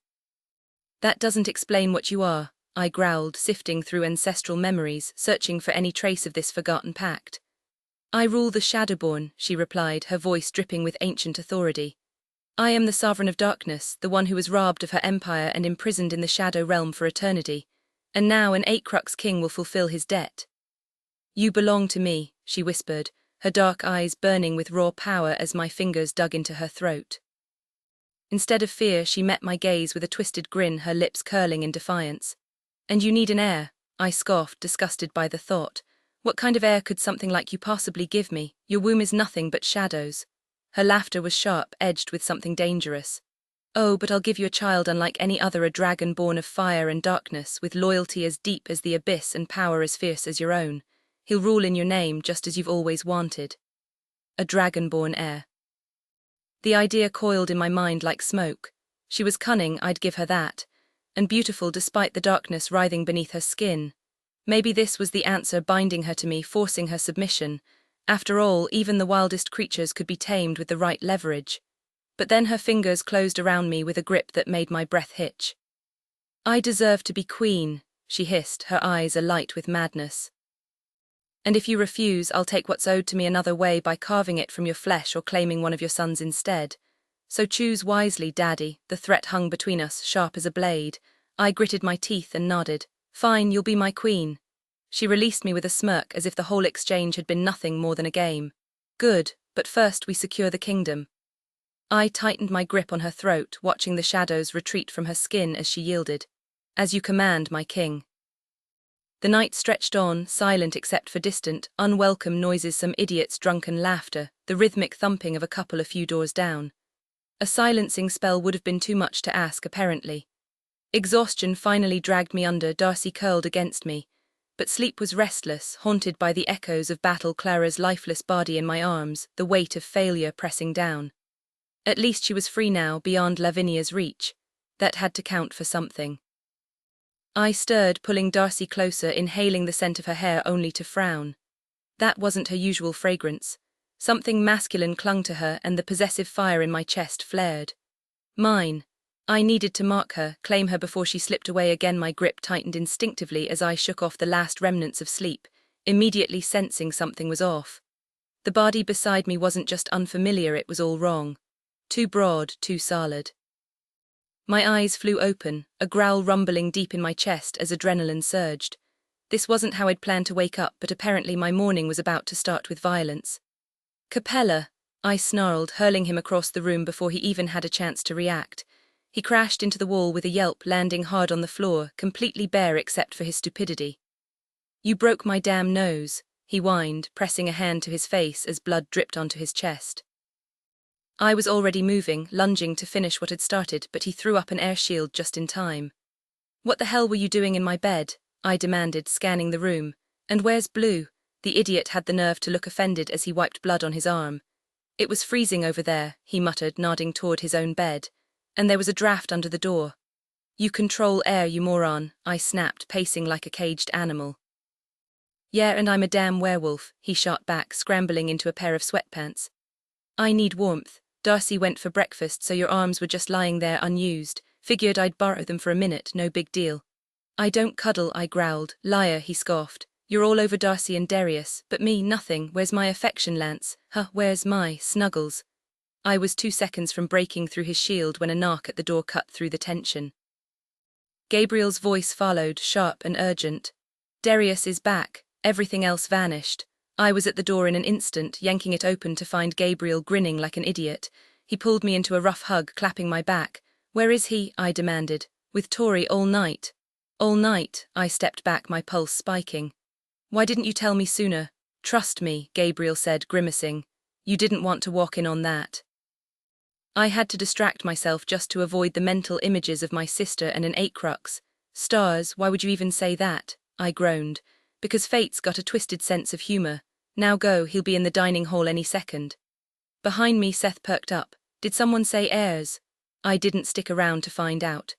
I was already moving, tearing through the stone corridors until I burst into the crowded dining hall. The room fell into uneasy silence as every head turned toward me, some in curiosity, others in open disdain. Isn't that the disgraced professor who mind-controlled a Vega? Someone whispered. He shouldn't even be here. I'd rather die than live with that shame. Then came the unmistakable sound of someone gagging. Hamish, pale and sweating, twisted away like the sight of me made him physically ill. The room's hostility pressed in, but I clenched my jaw and kept moving. Let them stare. I had bigger things to worry about. The whole power-shaming nonsense was something I'd mostly avoided until now, but in this underground hall there was no dodging it. My gaze locked onto Blue sitting with Geraldine and her ASS crew at the far end of the room. Her eyes snapped to mine like she'd been waiting. She started to stand, but I gave a tiny shake of my head. No way was I dragging her into this mess. The weight of my disgrace settled over me like ice. My future, gone. No shot at ever being seen as anything but a tainted fae. And Darcy, that ship had sailed. A Vega princess couldn't afford to be linked to someone like me, not without torching her reputation and her shot at the throne. The lies about why I'd been locked up were bad enough, but this was worse. For my kind, disgrace was a living death. Then Darius's voice cut through the noise behind me. I turned, and there he was, arm around Tori, grinning like the old days before the stars screwed him over. No earthquakes, no celestial tantrums, just freedom, the Leo mark on my skin. Gone, the chains I'd worn for years, shattered, my pulse hammered as the reality hit. How? I choked out, staring at my bare wrist. His smile was brighter than I'd seen in ages. Asked the stars nicely, they listened. That's impossible, I muttered, stepping closer. Without the bond, what were we, old friends, strangers? Before I could spiral, I lunged, driving a fist into his ribs. He wheezed, laughing as I hauled him upright, and the challenge in his eyes said he was game for round 2. Then the heirs swarmed in, yanking him and Tori into a group hug so tight Seth nearly popped a lung, howling. The room erupted cheers, howls from the Oscuras in the back, Geraldine belting out some victory anthem like a bard at a Renaissance fair. The crowd surged, shoving me aside like I was invisible. I stood there, watching Darius get mobbed by the people who'd once been my circle too. Geraldine's voice boomed, "Rejoice, our true queens in the heirs stand united." Darcy appeared, swept into the celebration, while I got nudged further into the shadows. The song swelled, half the room now chanting along like this was some cultish pep rally. Seth's howls hit a new octave and the Oscuras joined in, their voices rising to the ceiling. And me? I just stood there forgotten, as the party rolled on without me. The moment stretched painfully as I stood alone, until Leon Knight's voice cut through the silence. "Must be rough having nobody around," he said, clapping a hand on my shoulder with that infuriatingly perfect grin. His golden hair caught the light as he puffed out his chest, every inch the star athlete he'd become after leaving Aurora Academy. We'd faced off in Pitbull back when I was still at Zodiac, back when my future hadn't been reduced to ashes. "But hey, I'll stick by you," he added, flashing teeth that were way too white. "Can't imagine being stuck here with no one noticing you." I barely managed a muttered "I'm fine" before my gaze snagged on Darcy, laughing as Seth hoisted her onto his shoulders. Nearby, Tori balanced effortlessly on Darius, the sisters embracing like they'd finally found solid ground after years of drowning. A bitter taste filled my mouth, not jealousy, just the sharp ache of knowing they deserved this joy after everything. Leon, however, was still talking. Seriously, power shamed. I'd take acid slugs over that, or getting chewed up by a bear shifter. Or maybe falling off a skyscraper. Got it, I snapped. A really, really tall one, he finished undeterred, then his eyes widened. Oh crap, gotta run, Dante's gonna murder me. He vanished into the crowd just as Dante stormed through, lips sealed shut with purple glimmer glue, roaring muffled threats. I lingered until the sight of Darcy blurred, then retreated to the shadows, where the glares and turned backs couldn't reach me. Funny how exile felt heavier when it was self-inflicted. I'd stood in that courtroom and called myself a monster.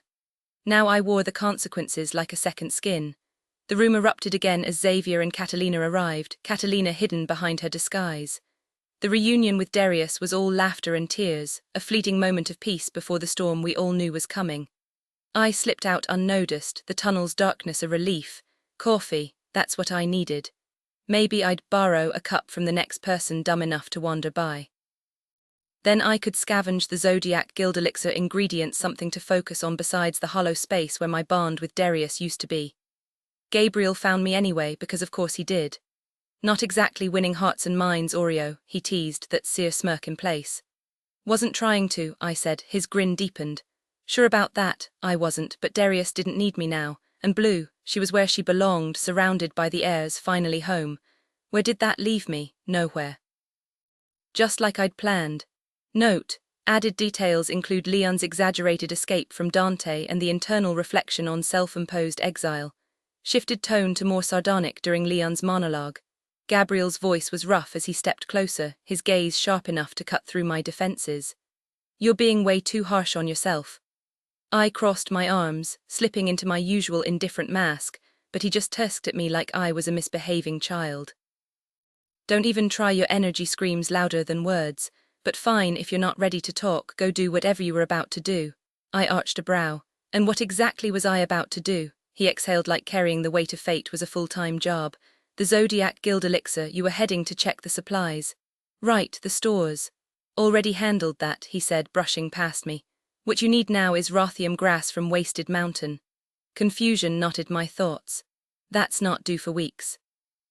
Just trust me, he insisted, but I grabbed his arm before he could walk away. How did Darius manage this? I pressed, searching his face for answers. Gabriel's frown deepened.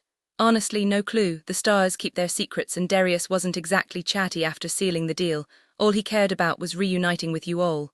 His eyes flicked away and I knew he was holding back. What aren't you saying? My grip tightened. He forced a smile. Nothing, Oreo. Just the downside of being a seer, too many paths, too few answers. I let him go, though his evasion left me uneasy. If Gabriel was keeping quiet, it was for a reason, probably to keep me from derailing destiny. So Rothium grass it was. Gabriel vanished into the dining hall, and I moved in a blur of vampire speed, washing up, strapping my phoenix sword to my hip, then darting through shadowed halls until I reached the clock door leading to the farmhouse. Wasted Mountain wasn't new territory, but with nymphs lurking, I wasn't taking risks. Stepping outside, icy wind slapped my face. 4 guards blocked the path, their expressions a mix of duty and disdain. You don't leave without approval, one sneered, lip curling. Whose approval? I snapped. A Gruss or a Vega's, he spat as if the words tasted foul. Now crawl back inside, power-shamed trash, or hey, there's rope in the barn if you're feeling dramatic. His buddies snickered, avoiding my glare. My fangs dropped. This idiot thought rank made him untouchable, but I'd stopped playing by Fey rules the moment they branded me. I struck before he could blink, fist meeting face with a satisfying crack. He hit the snow, blood dripping from his busted lip as his friends finally turned. You're dead, he screeched, hurling a weak jet of water magic. I smirked, freezing it midair. The ice block crashed onto his leg. His scream was music. Darcy's sharp voice sent a jolt through me, and I spun around to see her storming out of the farmhouse, her blue hair whipping behind her like a banner. Fire burned in her gaze, a gaze fixed on the worthless bastard cowering at my feet. My lady Gwendolina, Jim stuttered, ducking his head like the spineless worm he was. You shouldn't have to endure his presence. We can toss him out of the burrows without a second thought. Darcy's glare could have melted steel. I asked you a question, she snapped, and damn if that didn't do things to me. Jim swallowed hard. I called him worthless scum. He's worth 10 of you, she spat, stepping closer. One more insult and I'll personally throw you out, understood? Jim nodded frantically. Why yes, Lady Gwendolina. My name is Darcy, she snarled before grabbing my hand and yanking me away. My pulse hammered as I stared at her, realization dawning. You can't come with me, I blurted. Lionel will have every bounty hunter in the realm after you the second you step out of here. She whirled on me, eyes blazing. Was that an order? Maybe it was, I shot back, my voice rough, her chin lifted in defiance. You don't get to decide for me. The air between us crackled, thick with unspoken tension. I exhaled sharply and we walked in silence across the open field, crossing the magical barrier that protected the burrows. I'm just trying to keep you safe, I muttered. That's never going to change. She pulled a pouch of stardust from her pocket and I caught her wrist. Gabriel said you need a true queen's permission to leave. A smirk curled her lips. Guess I'll see you when I get back then. You're playing with fire, I warned, my body reacting to her defiance in ways I couldn't control. I wanted to crush the space between us, to remind her who she belonged to, but did I even have that right anymore? Love wasn't enough when I had nothing left to give her. Maybe I am, she whispered, rising onto her toes until her breath teased my lips. I leaned in, desperate to close the distance, but she pulled back at the last second. Think of the wasted mountain, she murmured, and then the stardust hit us. The world dissolved into a whirl of stars, spinning us through the void before dumping us at the base of the mountain. Darcy landed gracefully until her foot slid on the loose gravel. Stupid rocks, she cursed, flailing. I caught her with a grin, steadying her as she shot me a glare, cheeks flushed. Who the hell piles gravel at the bottom of a mountain? Blame the stars, I teased. For a heartbeat too long we lingered, hands still touching, the unspoken words between us a living thing. Then she turned toward the towering peak and I forced myself to look away. The mountain loomed above us, its slopes rumoured to have been blessed by a Vega prince centuries ago. So where's this Rothium grass? She asked, striding toward a patch of green near a game trail. I frowned. Could be anywhere up there. It's not about that, the colour's all wrong, it's pink. She straightened up, brushing off her knees before gesturing toward the narrow animal trail ahead. Guess we should start searching. Without hesitation, she slipped into the overgrown path, forcing me to hunch nearly double to avoid the thorny branches arching overhead.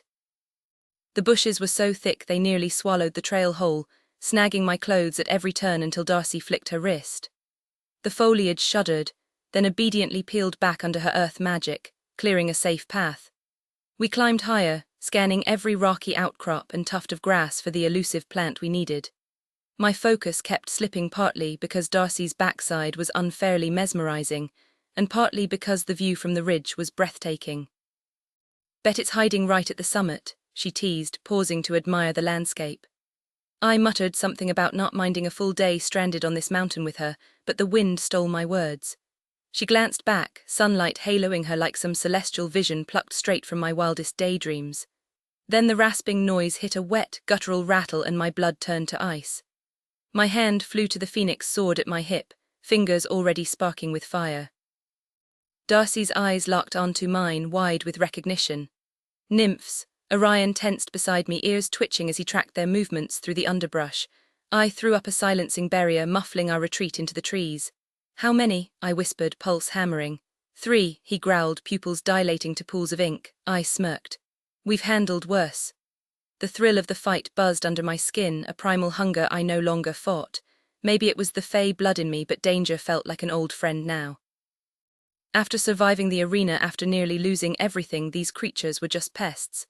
Hell, I'd take on Lionel Acrux himself if he dared show his face. Flank them, I urged Orion, but he didn't budge. Another rattling hiss slithered through the air, sapping my magic like a slow poison. Not leaving you, he said flatly, sword raised. I rolled my eyes. I don't need a bodyguard. And I don't need to breathe, he shot back in that infuriatingly calm professor voice. Yet here we are. You're impassable, and you're adorable when you're furious. His grin was pure mischief. Want to keep arguing, or should we roast some nymphs? Adorable, oh he'd regret that. With a snarl I unleashed twin spirals of fire, incinerating the brush ahead. The nymphs screeched, their bark-covered forms lunging up the slope, needle-like fingers outstretched. One pointed a gnarled limb at me, voice like splintering timber. It's her, I charged, flames roaring in my veins. Let them come. Don't kill her, bring her to the king, one of them ordered, but another snarled. Not until I get a taste of that power. Before they could act, I unleashed a surge of fire, shaping it into blazing wings that crashed into them, sending two sprawling. The third was quicker, lunging forward, but Orion blurred past me, his sword igniting mid-swing before he drove it straight through the nymph's chest. The creature shrieked, dissolving into ash as I sprinted downhill toward the others scrambling to their feet. Their eerie rattles echoed in my skull, and a suffocating darkness clawed at my thoughts. Rage, raw and unfamiliar, surged through me. Flames wreathed my fists as I launched at the nearest nymph, pummeling it in a frenzy. Its claws raked my back, drawing a sharp cry, but I retaliated with a fireball that exploded inside its ribcage, reducing it to cinders. A twisted satisfaction coiled in my gut as power hummed under my skin. The last nymph charged, and I bared my teeth, wings erupting from my shoulders as I rose to meet it. I wanted its death for my friends, for the fallen at the Palace of Souls, for my father, whose legacy these monsters had stolen. I wanted to feel its life snuff out by my hand, but Orion intercepted, his sword flashing in a brutal arc that severed its head. Black blood sprayed as he landed, the nymph's remains crumbling to ash. He looked up, a dark grin on his face, but my fury burned hotter than the embers around us. "That was mine," I snarled. "You were bleeding," he shot back, voice steel, "and you weren't using fire. I wasn't risking another wound like last time." "I don't need saving," I shoved him, his fangs bared as he stepped closer, then his gaze dropped to the blood pooling at my feet. "You're hurt." He reached for me, but I slapped his hand away. "Why are you so angry?" he demanded. "The dam broke." "Because I'm terrified," I burst out. "If you keep throwing yourself in harm's way for me, one day death will take you instead, or you'll vanish into Darkmoor again, making choices without me, and I'll lose you all over again." My voice cracked. He caught my wrists, pressing my palm to his racing heart. "That's love, Blue. You've saved me 100 times. Why can't you let me do the same?" His grip tightened. "You've only ever trusted your sister, but I'm not your enemy. I love you deeper than every star in the sky, even if I've hurt you along the way." The scent of smoke and blood hung between us, his words carving through my defiance. The battlefield was silent now, but the war inside me raged on. "Before you came into my life, I was drowning in misery. But you woke up something inside me, a version of myself I actually give a damn about. And losing that, it terrifies me almost as much as losing you. So yeah, I'll stand between you and death every single time, Blue. If that freaks you out, fine, but for me, it's the first damn thing that's ever made sense." My voice cracked as I gripped his arms. "I can't watch you die. I wouldn't survive it, Lance. Promise me you won't." The memory of that arena, how close we'd come to losing everything, still clawed at me. I wanted to be strong enough to wrap him in flames, to burn anyone who dared touch him. He stepped closer, his thumb tracing my cheekbone. "I can't promise that, beautiful, but I'll fight like hell to stay alive as long as you do the same." I nodded, leaning into his touch as a tear slipped free. He caught it, his fingers lingering before dropping away, and just like that, every wall between us crumbled. My phoenix fire surged, incinerating my clothes in an instant, my wings flaring behind me. His gaze darkened as it traveled over me, lingering on every curve, every inch of skin that belonged to him. Before he could look too long, I lunged, my mouth crashing into his as my wings lifted me off the ground. His hands found my back, healing old wounds with a touch that sent a moan tearing from my throat. But then anger flared wild and untamed, and I bit his lip hard enough to draw blood. Orion groaned, his grip tightening as he hauled me against him. "Missed this, didn't you?" he muttered, grinding me against the hard length of him. My flames licked over his body, burning away fabric, leaving nothing between us. "Have me," I begged, my voice raw. "I've been yours since the first time you called me Blue." He shuddered like I'd struck him, then drove into me with a force that stole my breath. My wings beat wildly as my hair ignited in blue fire, his name a broken cry on my lips. Orion's hands gripped my hips, moving me with effortless strength, each thrust claiming me all over again. Lance's voice was a low command, and I lifted my gaze to meet his. His chest rose and fell with each ragged breath, the heat in his eyes sending a rush of desire straight through me. A soft gasp escaped my lips as I clung to his shoulders, my wings fluttering to keep us steady. Every movement between us was electric, his hips driving into me, my body arching to meet him, the friction sending waves of pleasure so intense I could barely think.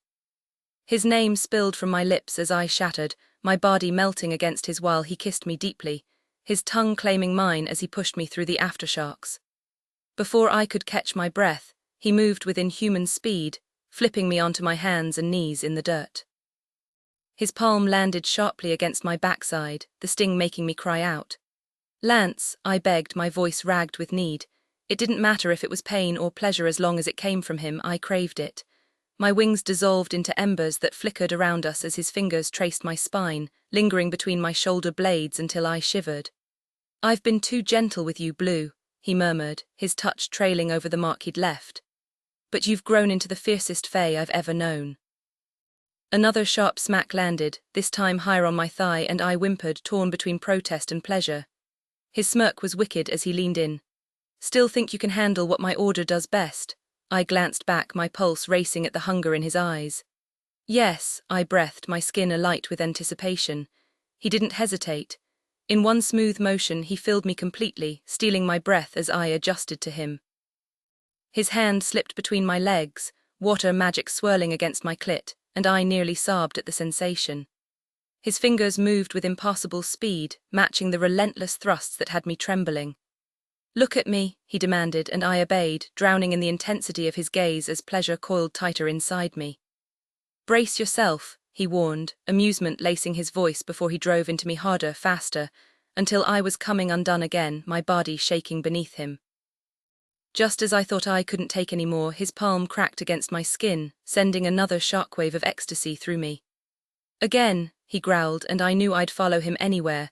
He let out a deep laugh as I groaned in response, my body betraying me by craving exactly what he was giving.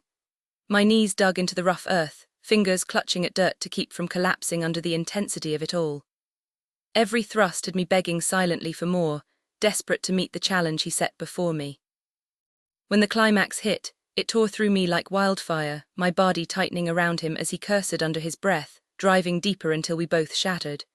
He stayed buried inside me, his grip leaving marks on my hips as he gave himself completely. After catching his breath, he pulled away, collapsing onto the grass beside me. I turned to take him in, his hair damp with sweat, muscles taut, that smug grin playing on his lips. His dark eyes held mine, full of unspoken promises. "You literally burned our clothes off," he teased, laughter bubbling between us until I couldn't help but join in. "How are we supposed to sneak back into the burrows like this?" I rolled onto my back, staring up at the endless blue sky. "Guess you skipped that lesson, Vega," he shot back, voice dripping with amusement.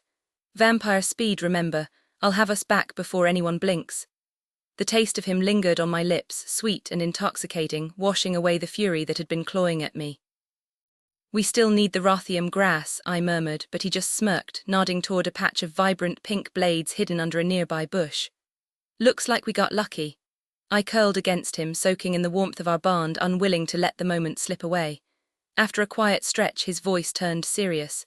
"So, are we good, Blue?" My chest tightened at the hope in his words. "We were never really broken, Lance," I whispered, meeting his gaze. For a second, hesitation flickered there, then vanished as he pulled me into a kiss that sealed everything unspoken between us.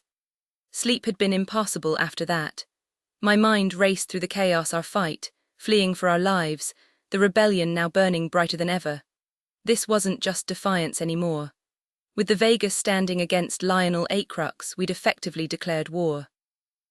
By dawn, exhaustion finally dragged me under, though my dreams were restless, filled with thoughts of Seth's disappearance and the empty space beside me in bed. A pounding at the door jolted me awake. "Go away," I growled, yanking the pillow over my head, but Max's voice cut through my irritation, laced with urgency. "Cal, you need to see this."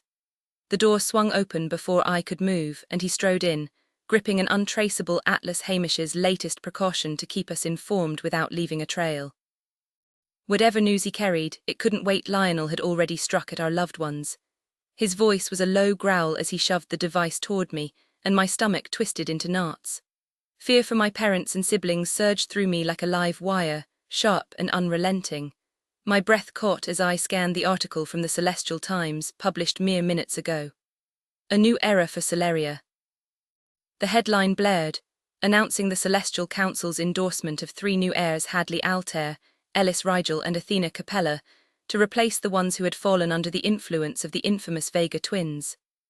The original heirs, once shining beacons of hope, had thrown their futures away, lured by the dangerous allure of Darcy and Tori Vega. Rumors had swirled for months about the twins' eerie hold over them. Darcy, they claimed, wielded mind games like a weapon, convincing people to see ravens that didn't exist, just like the ancient Phoenix Order, masters of deception. Once she sank her claws into someone, there was no escape. And Tori, well, she had her own brand of dark magic. Whispers of her seductive power spread like wildfire, a force even more potent than an incubus's charm.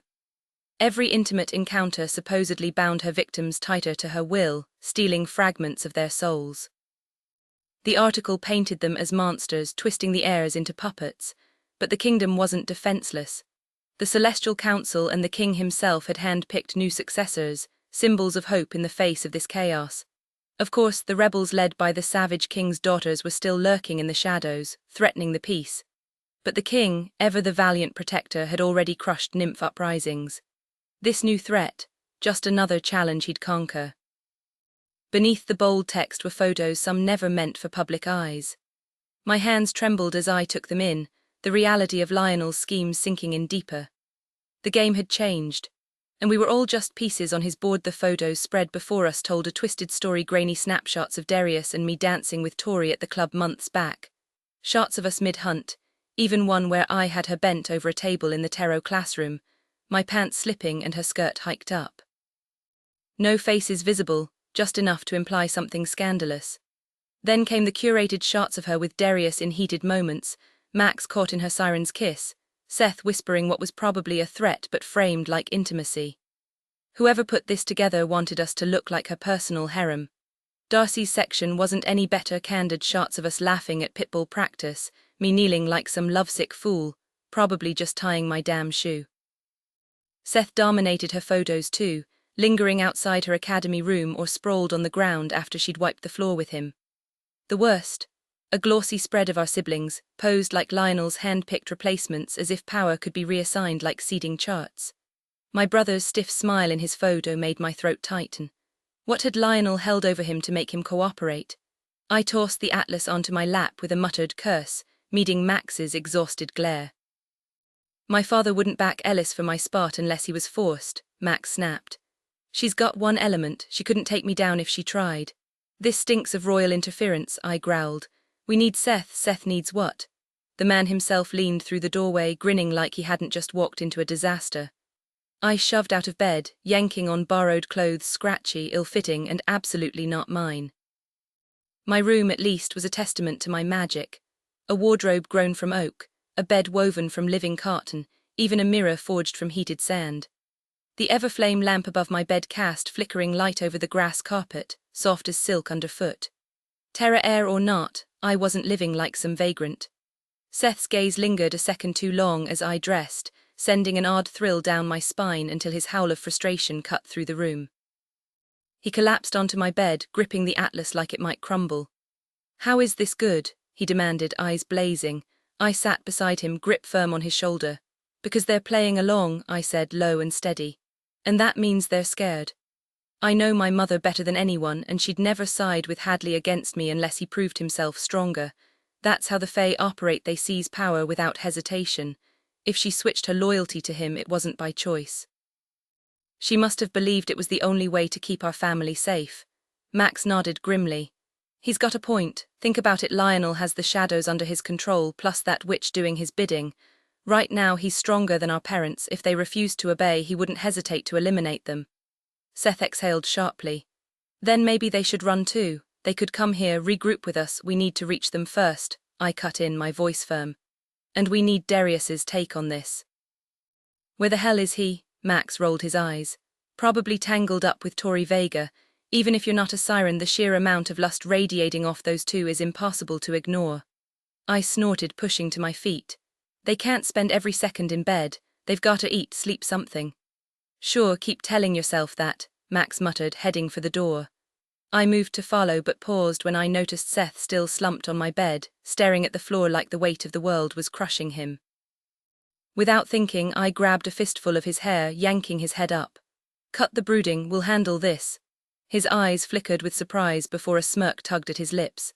"Didn't realize you were into the whole dominance thing." "Please, you'd be into it," I shot back, tightening my grip just enough to feel the tension between us shift. His breath hitched, and for a second the joke faded into something heavier. The way he looked at me like there was something he wanted to say but couldn't sent a jolt through me. Max's voice shattered the moment. You two coming or what? I released Seth with a rough laugh, stepping back. Guess I'll have to dominate you another time. Seth's grin turned wicked. Just name the place, I'll bring the restraints. I shoved him playfully as we stepped into the corridor, only for him to shoulder-check me hard enough to slam me into the wall. Dick, I called after him as he jogged ahead, flipping me off. The tunnels of the royal quarters were rough-hewn, lit by flickering everflames that cast long shadows. When we reached Tori and Darius's door, Max pounded on it. Silence. Either they're not here or they've got a silencing spell up, I muttered. Max groaned. Probably to drown out the noise of their never-ending sex marathon. Seth sighed dramatically. At least someone's getting action. I raised a brow. Thought you were too. Weren't you bragging about some secret lover? Max smirked. Yeah, right, unless his hand counts. Seth flipped him off, but the tension in his shoulders eased just a little. That was enough for now. Jerry still won't acknowledge me, even after I became some kind of rebel superstar, Seth muttered, his tone dripping with bitterness.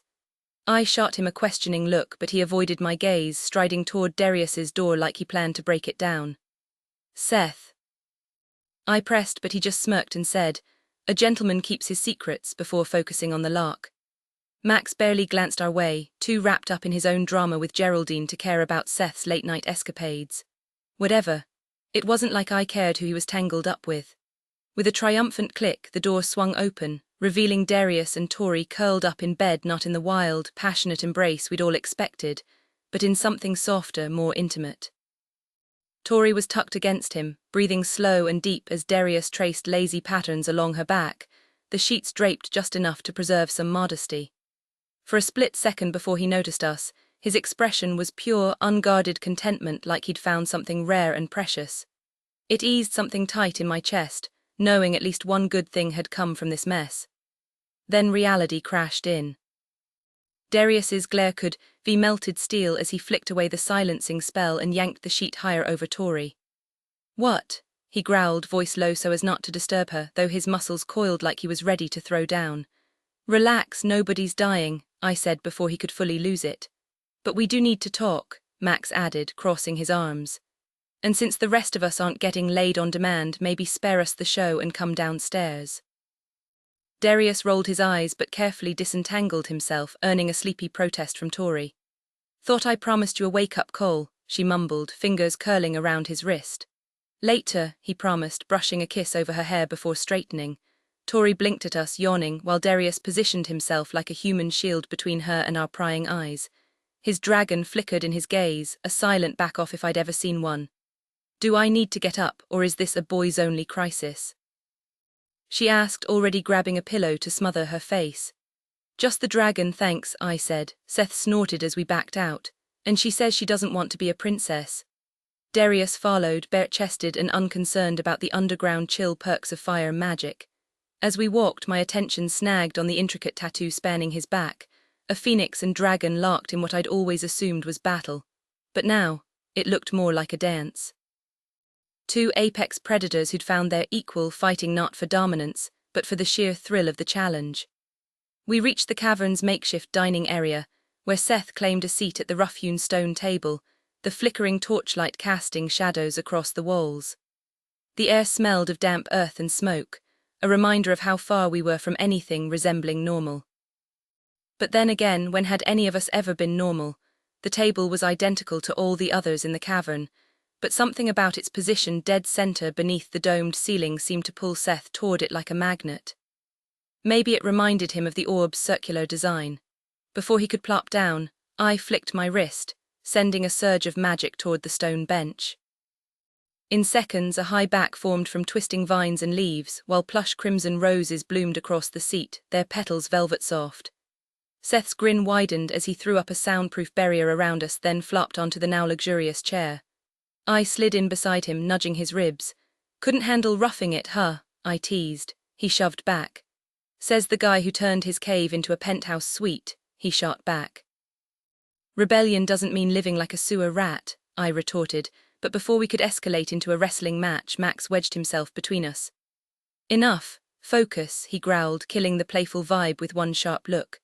Darius barely glanced up from the Atlas article, absorbed in the latest disaster headed our way. My stomach growled loudly and I scanned the room, annoyed. Rebels lounged at scattered tables, stuffing their faces with food and coffee, not one bothering to share. We'd been here days, and the distrust was palpable, though no one dared say it outright, not with the Vegas backing us. "This hospitality is a joke," I muttered. Darius didn't look up. "There is no hospitality, you've just been too spoiled to notice someone's been hauling meals to you instead of some fey servant." Seth nearly choked. "Wait, so not only is the food sketchy, but we're on our own for everything." "Bingo," Darius deadpanned. "No maids, no room service, welcome to reality." "I'm not wearing dirty clothes for weeks," I snapped, mentally adding laundry run to my priorities. "I can't even conjure water," Max smirked. "I'll wash yours if you magic my room like yours." "Deal," Darius rolled his eyes. "You two are insufferable." "Oh, so you don't want your space upgraded," I countered. "Or is it already a pleasure den by your standards?" He shrugged. "Fine, pretty it up for Roxy and I'll scavenge food." "Please, she's tougher than you," I said. "Grew up broke in the human world, this is nothing to her." Darius's expression darkened. "Exactly why she shouldn't have to endure it again." "All right, you guys figure out the family situation while I hunt down some food," Darius announced before heading off. "Sure," I shrugged, trying to play it cool, but Seth practically melted into his chair with relief. Honestly, I wasn't complaining. Scavenging for meals wasn't exactly my strong suit. Grabbing pre-made stuff, fine. Actually cooking, hard pass. That was a disaster waiting to happen. "So what's the plan?" Max rubbed his face, scanning the room like he was searching for someone, probably Gruss. Poor guy was seriously whipped. "I've got a way to reach my mom," I said. "We set up a failsafe a while back, a hidden spot with a crystal linked to her wedding ring. Only the two of us know about it, so it's secure." Max groaned. "Damn, why didn't my dad think of that?" Seth chimed in, equally annoyed. "Or my mom." I blinked. "Wait, you two don't have emergency protocols with your families?" They shook their heads and I sighed. "Guess after my uncle vanished, my mom got serious about contingency plans." Seth frowned. "You sure it's safe to go? What if she hasn't turned on me?" I cut in, voice firm. "She'd never betray me, and I need to know my family's okay." Max nodded. "She might have intel on our families too." Seth perked up at that. "Yeah," I agreed. "Same mess, same intel." Max smirked. "Though if Lionel takes out my evil stepmom, I won't shed a tear." I snorted. "I'll head out after we eat." We all glanced around, half expecting Darius to return with a mountain of food. Instead, Geraldine strutted in wearing a skin-tight red and blue jumpsuit with ASS forever emblazoned across her chest, balancing a tower of buttery bagels and every topping imaginable. "Bow before the breakfast of champions," she declared, the scent of fresh carbs hitting me like a truck. "Hell yes," Seth groaned, already on his feet as Geraldine transformed the nearby table into a royal feast complete with flower arrangements and two absurdly ornate chairs. A few ASS members scurried over with juice, coffee, and tableware. Seth pouted. "How come they get the VIP treatment?" Geraldine rolled her eyes. "Why do the noble rulers of our land deserve a feast fit for kings before training to crush their foes? Must I explain the obvious to peasants like you?" Max tried his luck. "Come on, Jerry, toss us a bagel." Geraldine's dramatic outburst cut through the chatter as she flung her arm out, nearly hitting Max in the process. Her theatrics drew every eye toward the tunnel where Darcy and Tori emerged, both looking less than thrilled about the sudden attention. Darcy wore a crisp white shirt and well-worn jeans, while Tori had clearly thrown on the first things she could find, Darius's oversized shirt and thick socks, her scowl making it clear she wasn't in the mood for fanfare. "Behold!" Geraldine bellowed, arms spread wide. "The radiant duo graces us with their presence, a sight to rival the dawn itself," Tori groaned, dragging her sister through the crowd. "If this is the welcome committee, every time I want a snack, I swear I'll stop eating altogether." Geraldine snapped her fingers, and the room obediently averted their gazes, though not before Hamish bounded over with a bowl of fruit, his cheerful greeting cut short as Orion slid into the seat beside Darcy. The tension was immediate. Hamish looked like he'd swallowed something foul, barely managing to choke out, "My lady, surely you wouldn't dine with him?" Darcy didn't flinch. "He's staying, he's my boyfriend." The room went still. Hamish paled, Seth practically vibrated with excitement, and Orion's fingers twitched toward a pineapple like it was a weapon. "Thanks to me," Seth sing-songed, earning a glare sharp enough to peel paint. Orion's voice dropped to a growl. "What's that supposed to mean?" Seth mimed, locking his lips, but Orion wasn't having it until Darcy's hand on his arm softened his murderous glare.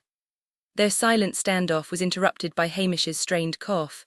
"Respectfully, my lady, He might have a point, best keep things quiet before life pulls you apart. The flicker of hurt in Orion's eyes was impossible to miss, but Darcy squared her shoulders. We're not splitting up. Hamish bowed, looking queasy, while across the room, Darius and his mother shared a quiet laugh, her disguise flawless, but her affection for him unmistakable. If anyone looked close enough, they'd see the truth. But for now, the real drama was at the table, where love, pride, and a very tense pineapple held everyone's attention. Hamish strode toward the group, dramatically pressing the back of his hand to his forehead as he gestured at Orion in exaggerated distress. Catalina offered him a comforting pat on the shoulder while Darius slipped away, balancing a plate in his hand. My stomach growled as he approached. Finally, food. Don't get too excited, Darius muttered, slamming the plate of toast onto the table. Seth recoiled like he'd been slapped. Is this a joke? I asked, poking at the sad, unevenly buttered slices. Max flipped one over, revealing a charred underside. Did you use a flamethrower? He deadpanned. Darius crossed his arms. First time using magic for toast. You want raw bread instead? Absolutely, Seth gasped, clutching his chest like a scandalized Victorian. This is a culinary crime. Tori, meanwhile, bit into a perfectly buttered bagel with a groan of satisfaction, making our pitiful toast seem even more tragic.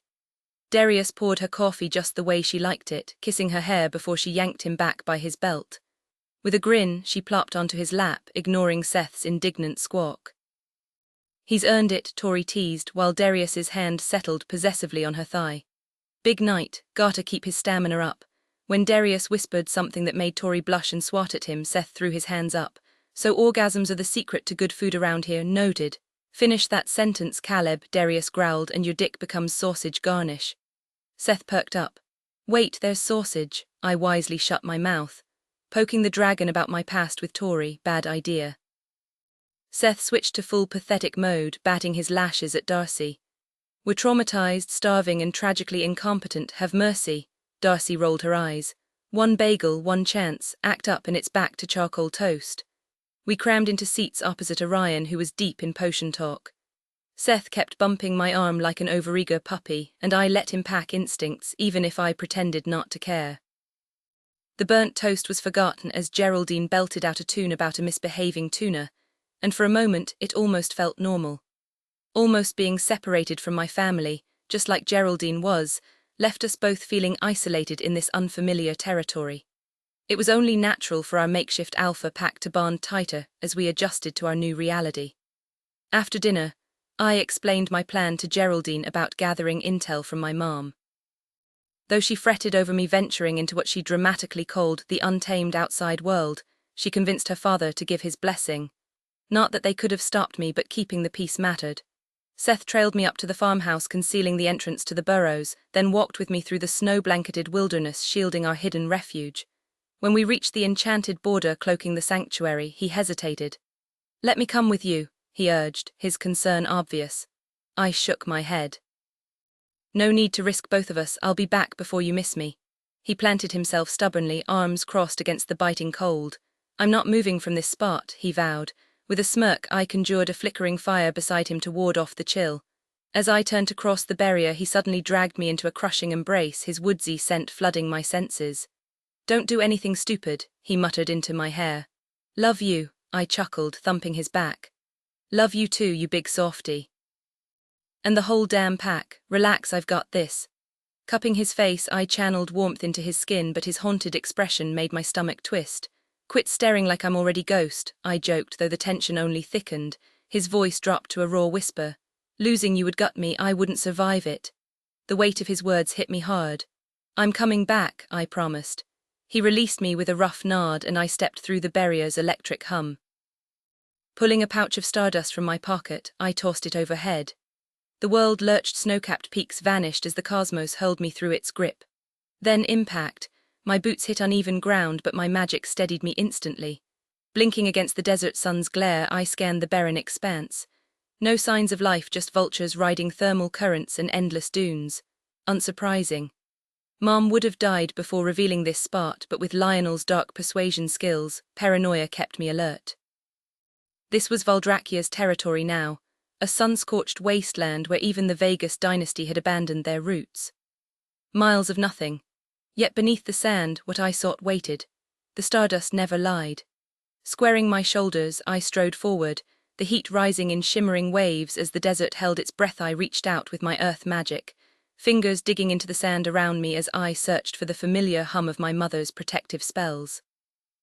The grains shifted aside like water, revealing a massive obsidian boulder hidden beneath.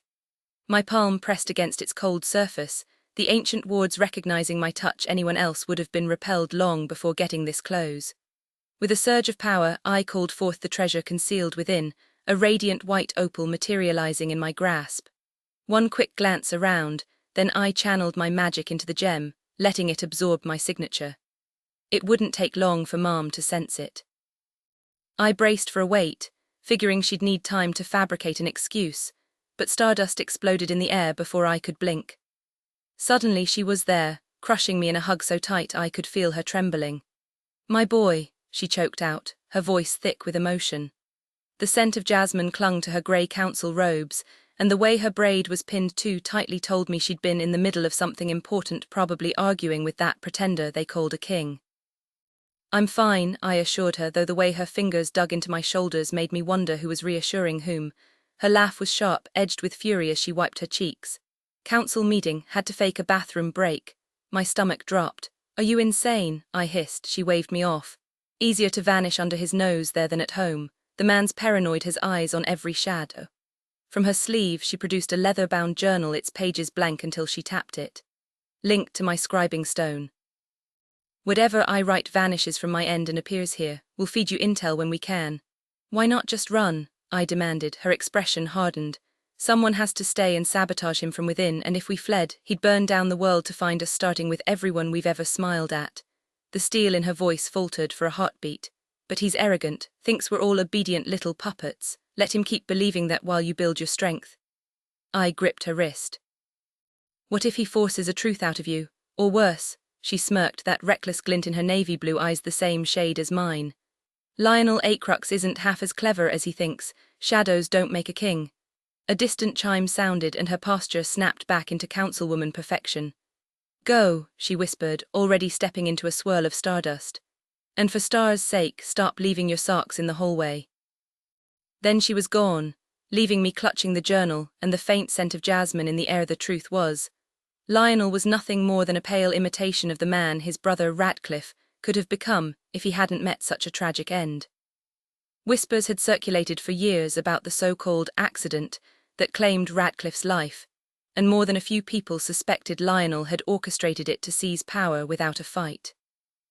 Their father had silenced the rumors back then, but knowing what we did now, I'd bet my last dollar Ratcliffe's death was no accident, just calculated murder. "Are you sure about this?" I asked, gripping her arm even though I could see the stubborn set of her jaw. Once she made up her mind, there was no changing it. "Positive, Caleb, stop worrying about me. Just hold on to that ledger, we'll figure the rest out as we go." She flashed a wry smile. "Unless you want everyone thinking I've vanished for the world's most suspicious bathroom break, I need to move." I huffed a laugh and yanked her into one last crushing hug. "Take the gemstone. If you find out my life's in danger or if Antonia or Tiberius are at risk, activate it. 1 pulse for me, 2 for Antonia's family, 3 for Tiberius. 4 means we all run. I'll make sure we have an exit plan ready." "I don't know when I'll see you again," I muttered, holding her tight, suddenly feeling like that little kid who used to sneak into her bed after late council meetings. Even now, towering over her, I still needed that reassurance. She kissed my cheek, her voice soft. "I'm always with you, Caleb, and you're always with me." Then, in a shimmer of stardust, she was gone. My stomach twisted as I watched her vanish, knowing she was walking straight back into the lion's den. Our parents were the strongest fae in Celeria, the biggest threat to Lionel's rule. Maybe he'd play nice for now, but long-term, I didn't trust that snake as far as I could throw him, which meant we had to move faster. I pocketed my own stardust and let the desert dissolve around me, reappearing in the frostbitten wilderness, hiding the burrows. Snow crunched underfoot as I scanned the empty landscape. No farmhouse, no signs of life. The illusions here were flawless. If I hadn't known exactly where to look, I'd have walked right past it. Then the magic barrier flared against my skin, sharp as a blade. I gritted my teeth as power surged through me, and suddenly, the farmhouse and barn materialized, surrounded by trampled snow. My gaze snagged on deep footprints leading to mud before a familiar bark made me whirl just in time for Seth to tackle me into the snow. "Gar, get off!" I shoved at him, laughing as his massive wolf form licked a stripe up my face. He shifted back, grinning like an idiot while pinning me down. "Dude, I've been losing my mind waiting for you," he said, breathless. "This is it, we're finally making our move." The sight of Seth's familiar grin sent a rush of relief through me. "Damn, I don't remember the last time I was this happy to see you," I admitted, my voice rough with emotion. His smirk widened as he stretched lazily, muscles flexing under golden skin. "Oh really, so what's my survival worth to you?" He teased, letting his gaze drift down my body with deliberate slowness. I rolled my eyes but couldn't stop my own stare from lingering on the steady pulse in his neck. "Please, like you don't know exactly what you're doing," I muttered. He laughed, shifting just enough to give me an unobstructed view of his bare torso and lower. "Staring's free, but touching costs extra," he shot back, arching a brow when my attention snapped back up. "Wasn't staring," I lied, my fingers twitching at my sides. "Just planning my next meal." His grin turned wicked. "Oh yeah, gonna earn it or just take it." Before I could answer, he bolted toward the barn, the morning light glinting off his retreating form. I lunged after him, only to stumble as roots erupted from the ground, tangling around my legs. Cursing, I tore free and sprinted after him, dodging a gust of wind he hurled my way. The scent of hay and old wood hit me as I barreled into the barn, slamming him against the wall hard enough to make the beams groan. He swore, swinging at me, but I ducked, dropping to my knees and sinking my fangs into his thigh before he could react. A ragged groan tore from his throat, his fingers knotting in my hair as I drank deep. The taste of him iron and something wild sent heat coiling low in my gut. His pulse hammered against my tongue, each swallow pulling another broken sound from him. Then his hips jerked, his cock brushing my cheek, and my own body answered before my brain could catch up. My grip on his leg tightened as I dragged my free hand lower, tracing the defined lines of his stomach. "Caleb," his voice was rough, strained. I didn't stop. Couldn't, not when every ragged breath he took only made me want more. The barn faded around us, leaving nothing but the pounding of his heart and the unspoken question hanging between us. One eye was suddenly desperate to answer. A cold droplet splashed against my cheek, making me flinch just as another hit my skin. "What the hell is that?" Seth whispered sharply before a startled cry escaped him. He shoved me backward with enough force to snap me out of my daze. I yanked my fangs free from his leg, twisting to glare up at him only for another wet slap to hit my face. My gaze followed his to the ceiling, and a curse tore from my lips.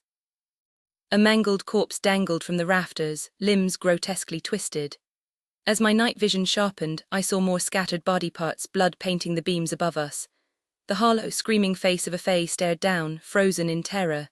Jesus Christ, what could have done this? I spat, scrambling upright, every sense on high alert for movement in the shadows. Seth's grip locked onto my arm, dragging me toward the exit as a shimmering barrier of air wrapped around us. "That's the rebel patrol that was supposed to be guarding this place," he muttered, voice tight. "You picking up anything nearby?" I strained, listening for breaths, footsteps, anything. But the silence was absolute, thick with dread. If something was here, it wasn't making a sound. "Nothing," I admitted, scanning the darkness. The stillness was worse than an attack. "We have to warn the others," Seth urged, and I nodded, letting him pull me toward safety. My stomach churned, the scent of copper clinging to the air. "Did you see anyone while waiting for me?" I demanded, skin crawling. Seth hesitated. "I was distracted, running to you. Someone fast could have slipped past." His uncertainty sent a fresh wave of fear through me. Without another word, I hauled him onto my back and bolted for the farmhouse. The contrast to earlier was jarring. Just hours before, I'd been lounging against Orion in the royal baths, watching Xavier and Geraldine toss a water orb between them. Geraldine had insisted on mandatory relaxation, despite my protests, though Orion's fingers in my hair had melted my resistance. Tori and Darius had vanished to fetch something, and I wasn't dumb enough to question it. Seth's presence was the only downside. Privacy was impossible in these tunnels. Last night, Orion's vamp reflexes had barely saved us from being spotted by a pair of Oscura wolves mid-shift. He'd yanked me away so fast, I swear my underwear was still lodged somewhere uncomfortable. Xavier's voice cut through the memory. "Geraldine, is there any way to reach someone outside the rebellion?" His frown deepened, and the weight of the question hung heavy. Whatever had butchered those rebels wasn't playing games, and we were running out of time to figure it out. "Who on earth are you talking about, Xavier?" she asked, her emerald bikini barely containing her curves as the tiny three-headed dog patterns stretched with her movements. The water balloon Max tossed made a wet slap in Xavier's hands before he passed it to Geraldine. "Sophia," he admitted, his face flushing pink as he avoided eye contact. Geraldine sighed dramatically, flipping her damp hair over one shoulder. "Our dazzling, unpredictable Sophia, but you know the rules: no contact unless it's life or death." Even a casual conversation could land her in a Cyclops interrogation room. Xavier's shoulders slumped just as Darius and Tori strolled in, hand in hand. Tori's crimson bikini mirrored the scales of my blue one, the fabric shimmering like coiled serpents. Geraldine had let her grab a few things during yesterday's supply run, but our wardrobe options were still embarrassingly slim. I smirked at the matching tattoos peeking from Darius's swim trunks and Tori's hip, proof my sister had gone full marshmallow for that brooding dragon, even if she'd never admit it. Orion tensed beneath me as Tori flopped onto the lounger beside us, dragging Darius along. "Hey man," Darius said, hesitating for a split second before Orion gave a stiff nod. The air between them crackled with unspoken tension, making my fingers dig into the lounge cushion. Tori, oblivious, yanked a towel over her face. "Wake me when there's food, I'm officially in hibernation mode." Darius lingered, gaze flicking from Orion to the chaotic water fight erupting in the pool. "You call that water bowl?" he scoffed, conjuring a swirling sphere in his palm before hurling it straight at Xavier's face. The impact sent Xavier skidding across the tiles. "You dick!" Xavier scrambled up, retaliating with a torrent that knocked Darius back a step. Max howled with laughter as Geraldine joined the fray, hurling explosive water bombs like a warrior queen. "You in?" I nudged Orion, already bouncing on my toes. He shook his head, eyes shadowed. "Go ahead." But before I could press him, Caleb burst in with Seth clinging to his back, both bare as newborns. "Murder!" Seth shrieked, wild-eyed. Caleb's blood-streaked face wiped the grin off mine. Geraldine whirled. "Explain, now." "Guards torn apart in the barn," Caleb panted, lowering Seth. Orion was already moving, and I lunged to shake Tori awake. "Woo," she mumbled, blinking groggily. "We've got bodies," I hissed. Geraldine vaulted from the pool, water sluicing off her as she bolted for the door. "Arm yourselves," I snapped, the dread coiling in my gut. "They're here," Orion barked. "Stay put," then vanished from the bathhouse in a flash, reappearing moments later with everyone's phoenix weapons. He tossed Seth a pair of sweatpants without ceremony. "Appreciate the fashion upgrade," Seth quipped, yanking them on. Orion rolled his eyes. "This is for everyone else's sake, not yours," Seth smirked. "Right, because my sheer presence is overwhelming." Caleb's gaze flickered downward for half a second before he jerked his head away, pretending he hadn't looked. "Try not to feel too inadequate," Seth added with mock sympathy. Orion clenched his jaw but stayed silent as we rushed after Geraldine. The tunnel leading to the farmhouse was packed with panicked voices. "Is it King Lionel?" someone shrieked. Tori scoffed. "That fraud doesn't deserve the title." Hamish's voice boomed from the front. "Keep calm, folks, we'll handle this like professionals."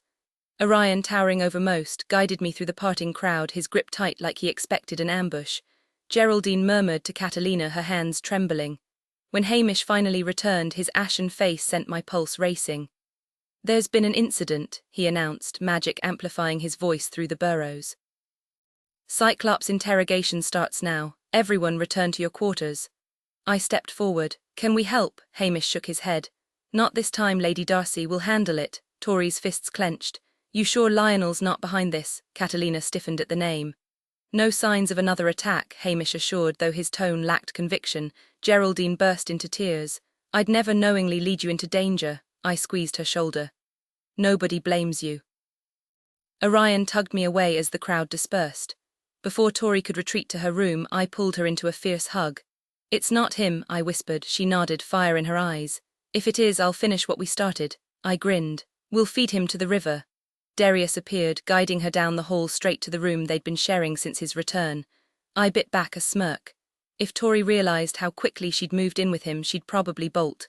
But after everything, she deserved this happiness. Seth lingered as Orion rummaged for clothes. "Hey, Darcy," he whispered, tugging my sleeve. "What's up?" I asked, the distant murmur of anxious voices still drifting through the halls. "This really isn't the best moment, but..." He threw up a soundproof barrier around us, instantly grabbing my attention. Right before we discovered those corpses in the barn, Cal and I were inside me completely bare, him on his knees, and let's just say things got intimate with certain parts of me. My jaw dropped. Seriously. He actually, okay, not exactly, he admitted with a smirk. But his face brushed against it, his ear too, kinda. I stared, baffled. Was this some bizarre fetish I'd never encountered? Because getting intimate with someone's ear didn't sound like anyone's idea of a good time. He was biting me, he clarified, bouncing excitedly. Right here. He yanked down his sweatpants to reveal the mark, only to accidentally flash everything else in the process. Before I could react, Orion lunged, slamming him against the wall behind me. I spun around just as Orion locked a hand around Seth's throat, his pants now pulled at his feet. What the hell do you think you're doing? Orion snarled. Seth, unfazed, blasted him backward with a gust of wind, sending Orion crashing into the opposite wall hard enough to crack the plaster. Orion recovered instantly, but Seth kept him at bay with another whirlwind, casually hiking up his pants with one hand. Anyway, he continued, grinning like this was just another Tuesday. My situation was right there while he was biting me, and I swear he was totally into it. His hands were all over me. I glanced at Orion, now fighting through the windstorm with murder in his eyes. Seth, oblivious, muted him with another silencing spell so he could finish his story. So here's my genius plan, he announced, barely containing his excitement. I'm gonna challenge Cal to gay chicken. Gay what? Think about it, Cal's competitive. He'd never back down from a dare. I'll keep upping the stakes until he's in too deep to quit. Next thing you know, we're married with 14 kids and he's still pretending it's all part of the game when he sneaks off to strip clubs every weekend. That might be the worst idea I've ever heard, I deadpanned. His hopeful expression crumpled. Feeling guilty, I sighed and patted his shoulder. Just talk to him, Seth, be honest. He chewed his lip. What if you ask him if he likes me while I hide under a barrel? If he says no, I'll jump out and yell psych. He paused, distracted as Orion's magic started overpowering his. I'll try, I said, but he dodged every time I brought it up before. That's because you two need more bro time, Seth insisted, eyes sparkling. Become his new bestie and he'll spill everything. I groaned, those puppy eyes were lethal. Fine, but stop provoking Orion and try being his friend. He acts like he doesn't care, but I've seen him watching you guys from the sidelines. It's lonely. Seth's grin softened. Yeah, it's kinda tragic. Poor Lance. Orion washed up, power-shamed, destined to lurk in the shadows forever. Enough, I warned. He nodded, suddenly serious. Don't worry, Darcy, we'll be best friends in no time. I swear. He linked his pinky with mine, a playful glint in his eye.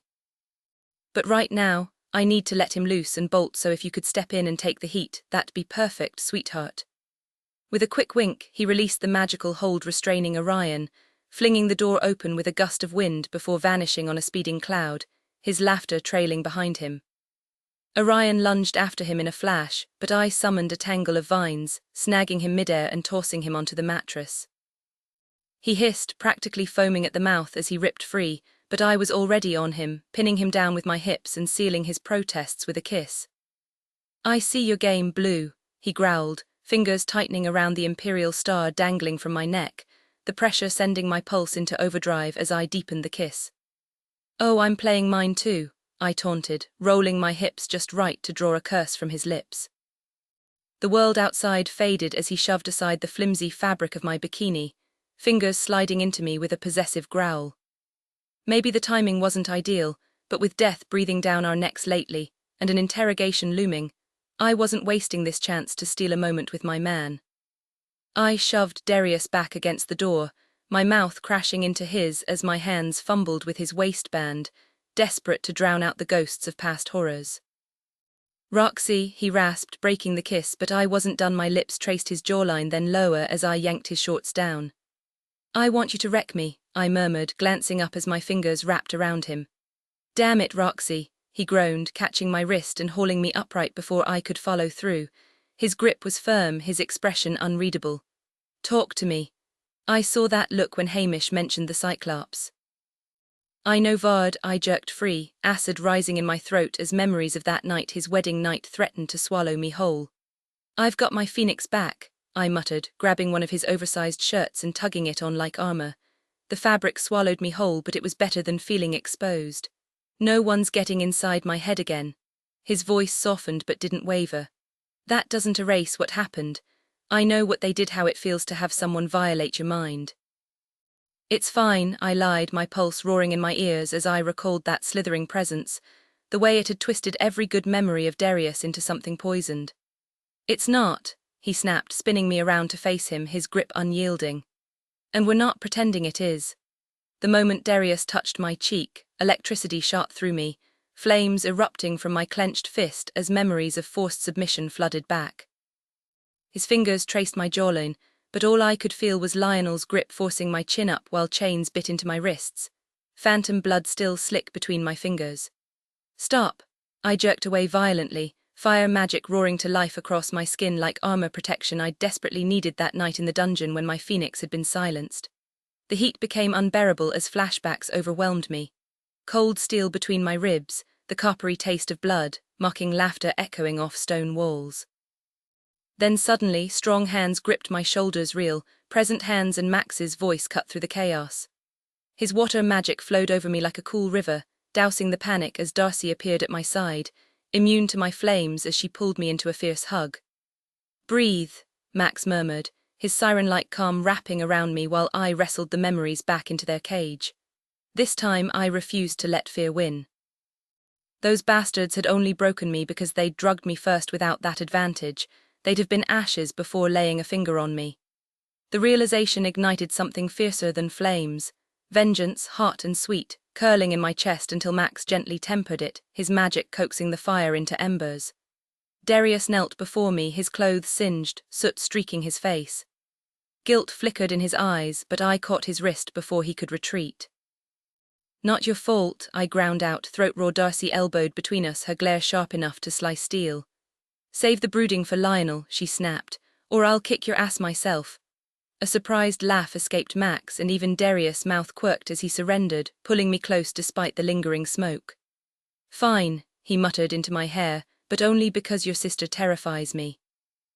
The tension shattered, and for the first time in minutes, I could breathe again, surrounded by the people who'd walk through fire for me, and who I'd burn the world to protect in return. No way in hell am I letting some one-eyed monster get close to you, Roxy.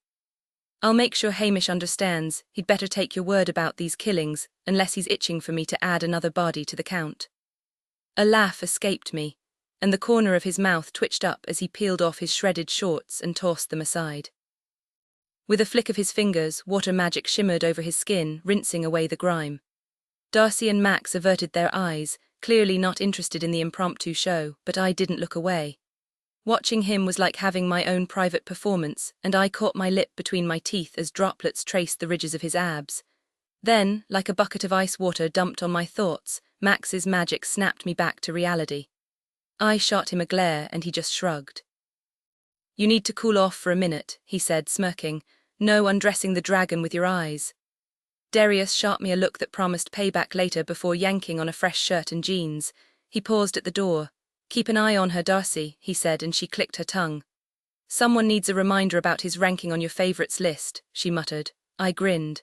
Oh, he knows, a few more mind-blowing nights and he might crack the top 10. Max's dark chuckle rumbled as he finally let go of my hand. We both waited tense to see if I'd stay steady on my own. But we'd been through this dance before. My pulse stayed steady, and the only thing boiling in my veins was pure, unfiltered rage for Lionel, Vard, and that shadow-wrapped bitch. Thanks, I murmured.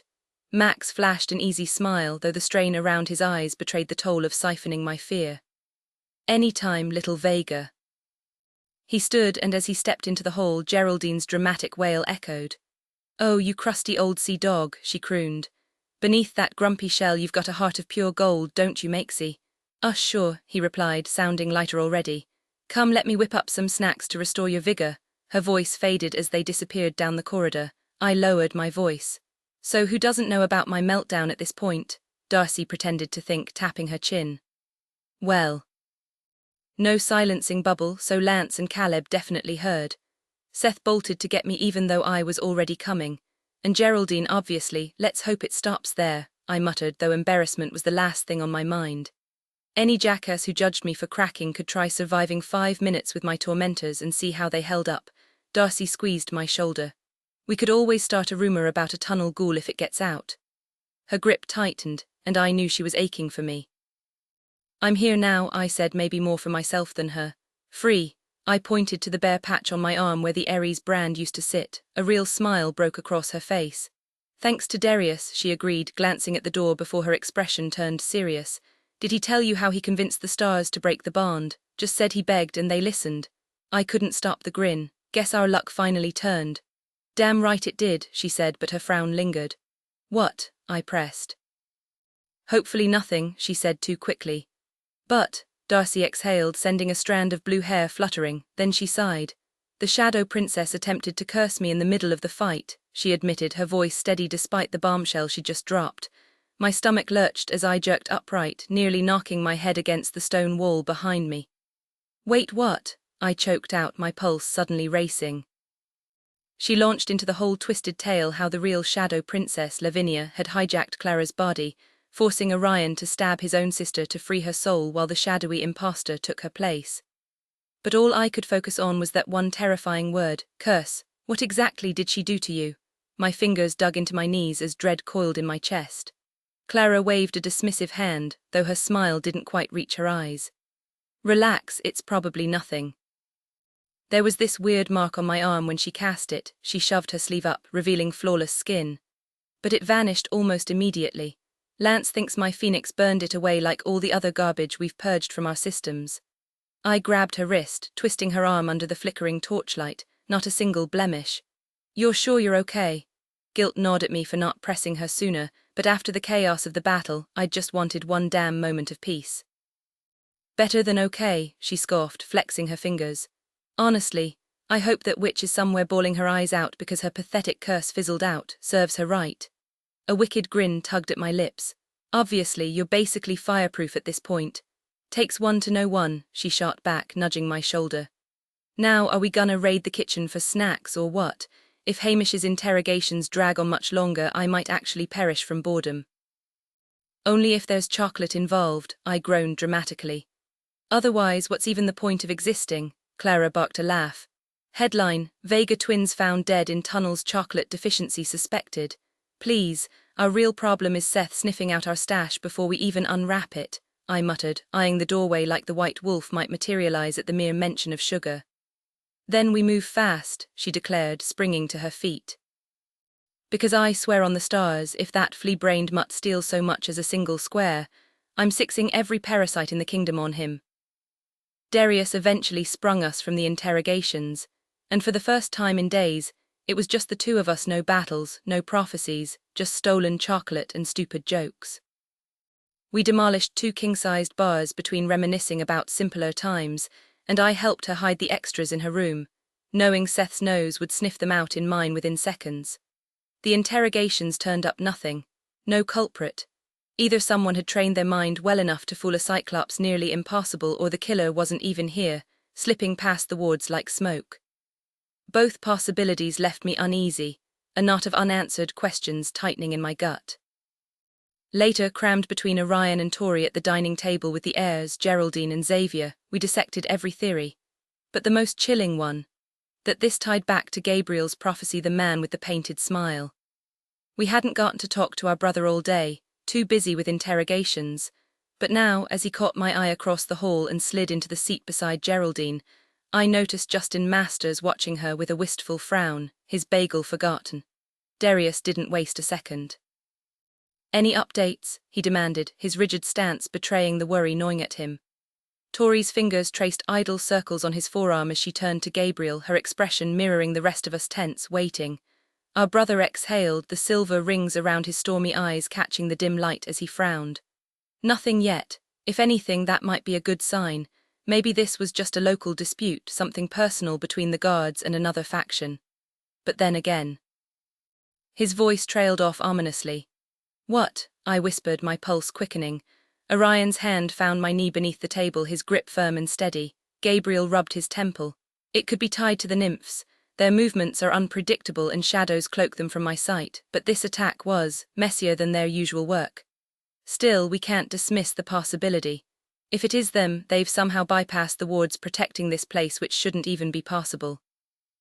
Tori's gaze swept the room, suspicion darkening her features. Could they already be here? We didn't suspect Diego until it was too late. Max scoffed, scanning the crowd like everyone was a potential threat. How do you spot a nymph in their fey form? You don't, Orion said flatly. Darius smirked. Speak for yourself, it's all in the eyes.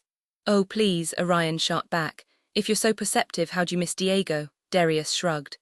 I knew there was something off about that hat-wearing weirdo. My chest tightened at the mention of Diego, his old hat still tucked away in our room.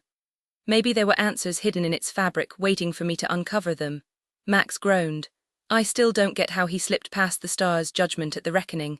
His blood tasted normal. Wish nymphs bled ink or something obvious. Orion made a face.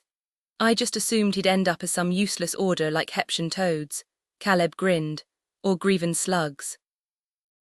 Don't remind me, Orion muttered, pretending to gag. Caleb's eyes lit up. Ever tried a polar bear shifter? Tastes like a snow cone. Orion smirked. Nothing beats a Vega. Caleb's fangs glinted as he leaned in. Yeah, try hunting the alpha of Solaria's pack. Orion matched his energy, bearing his own fangs. I'd rather drink sewer water. Seth, caught in Caleb's grip, blinked in surprise, hope flickering in his eyes. My heart ached for him. He'd been through enough, and if Caleb's sudden protectiveness meant something deeper, I prayed it was real. Caleb scoffed. You've definitely eyed his veins more than once. Why would I waste time on a mutt when I've got royalty as my source? Orion shot back. Caleb smirked, fingers tightening around Seth. Pretty bold for a power-shamed fae, you even allowed to have a source. The air turned to ice. Orion went rigid, fury flashing in his eyes. Don't call him that, I snapped. Relax, gorgeous, Orion growled. He's about to swallow his own words. Both men shoved to their feet, tension crackling between them. Geraldine slammed her fist on the table. By Hyacinth's grace, sit down before I knock your teeth out myself. The tension in the room was thick enough to cut with a knife. We've got a killer among us and the clock is ticking, I said, scanning the faces around the table. Less you'd all prefer to wait until we're scraping Xavier's remains off the floor. Let's be real, with that naive charm of his, he might as well have a target painted on his back. Xavier nearly choked on his lasagna. Excuse you, I'm not some helpless lamb, he protested, sauce dribbling down his chin. Orion leaned back in his chair, feigning innocence. Random questions since we're on the topic of purity. Mind if I borrow some virgin blood for the Zodiac Guild potion? You know, after you finish eating. Xavier's face turned the color of a ripe tomato. That's I'm not a virgin, the room erupted. Darius roared with laughter while Tori smacked his arm. Geraldine wheezed, clutching her ribs. Oh, sweet heavens above, Xavier, you absolute gem, she gasped, dabbing at her eyes. A much-needed laugh in these dark times. I'm serious, Xavier sputtered. I've had sex, lots of it. Darius arched a brow. With whom exactly? Girls, Xavier blurted. So many girls. Like on their knees, begging for a ma, you know, Caleb groaned. For the love of just go find someone already, this is painful. He jerked his chin toward a nearby table of Oscura wolves. Seth smirked. Tell you what'll set you up with a proper initiation. 5, 6 girls all at once. You'll learn fast when you're surrounded by experts. Xavier paled. An orgy for my first time, Max snorted. Not exactly standard procedure, Seth. Should be, Seth shot back. I ease in when you can dive head first. Think of it like training wheels but with more naked people. Even Orion cracked a smile before schooling his expression into a glare. Darius groaned. Can we stop picturing my baby brother in an orgy? Seizing the moment, I turned to Gabriel. I owe you an apology, I admitted, guilt gnawing at me. He blinked, then sighed. The house. Yeah, Lionel wrecked it when he took you. Gabriel waved it off. Already planning the remodel. Indoor pool, maybe a sauna. Relief washed over me, though I made a mental note to repay him lavishly once this war was over. Darius leaned forward. Speaking of which, when do we move? I'm sick of hiding. Gabriel's gaze turned distant. I'm watching for an opening. With the Shadow Princess muddying my visions, we might only get one shot. Be ready. He stood, crossing to his wife and scooping their baby into his arms. My heart tugged. I needed more time with that little one. Orion's fingers brushed my wrist, his voice a dark whisper. Want one of those? The question sent a shiver down my spine. One afternoon, I traced my thumb over the familiar dimple in his cheek, imagining how adorable it would look on a child with his features. But he pulled away abruptly, and the rejection hit me like a punch to the chest. Don't you want that someday? I pressed, my voice barely above a whisper. His fingers found mine under the table, sending a jolt of warmth through me, but his silence was deafening. Is that your way of saying no? I demanded, the idea of him rejecting a future together twisting something inside me. Any child of mine would inherit my disgrace. he muttered, his words sharp and private. I was about to argue when a shrill voice shattered the moment. Cooey! The sound was so jarring I nearly jumped out of my seat. Professor Washer strutted into the room like a peacock in a hideous purple tracksuit, his chest on full display and his pants so tight they left nothing to the imagination. Behind him, 2 floating suitcases barbed like obedient pets. Oh, you've got to be kidding me, Orion groaned as Washer zeroed in on us, his eyes widening when he noticed Orion beside me. Miss Vega, step away, he shrieked, jabbing a trembling finger. That man is a wanted criminal. He manipulated you, forced you into unspeakable acts. I've memorized every sordid detail of the report to ensure your recovery. That was the last straw. I vaulted onto the table, my blood boiling. Orion, give me the loudspeaker spell now, I demanded, but he hesitated, scanning the room nervously. Seth, ever the opportunist, smirked and flicked his fingers toward my throat. A cool tingle spread over my skin before my voice boomed. Lance Orion is innocent. The sheer volume made half the room flinch. Oops, maybe I should have practiced first. Orion's face paled. Darcy, stop, but I wasn't done. He lied to protect me, to keep me at Zodiac Academy. So stop acting like he's some villain. He's the one who sacrificed everything. My voice cracked, but I didn't care. I glared down at Orion, willing him to back me up, but he just reached for me desperately. Blue, please, he begged. Not a chance. If he wouldn't defend himself, I would. The room stayed dead silent. Tori tried to rally the crowd with a few half-hearted claps, but even Darius's pity applause sounded like sarcasm. Slow claps, really, Tori snapped. Any clapping is weird right now, Darius muttered. Orion's jaw clenched. Get down, get up here and tell them yourself, I shot back. He refused and the tension thickened. Geraldine, ever dramatic, suddenly wailed, behold the passion of my lady's words, such fire, such grace. Meanwhile Hamish was still dry heaving in the corner. Perfect. Just the reaction I'd hoped for. She shone like a diamond catching sunlight, her words dripping with raw emotion and fire. The scattered applause that followed only made it worse. They weren't clapping for the meaning behind my words, just the way I'd delivered them. Murmurs rippled through the crowd, and Seth let out a low whine of discomfort, the sound making my face burn with humiliation. I slid off the table and dropped back into my seat, my hands clenched in my lap.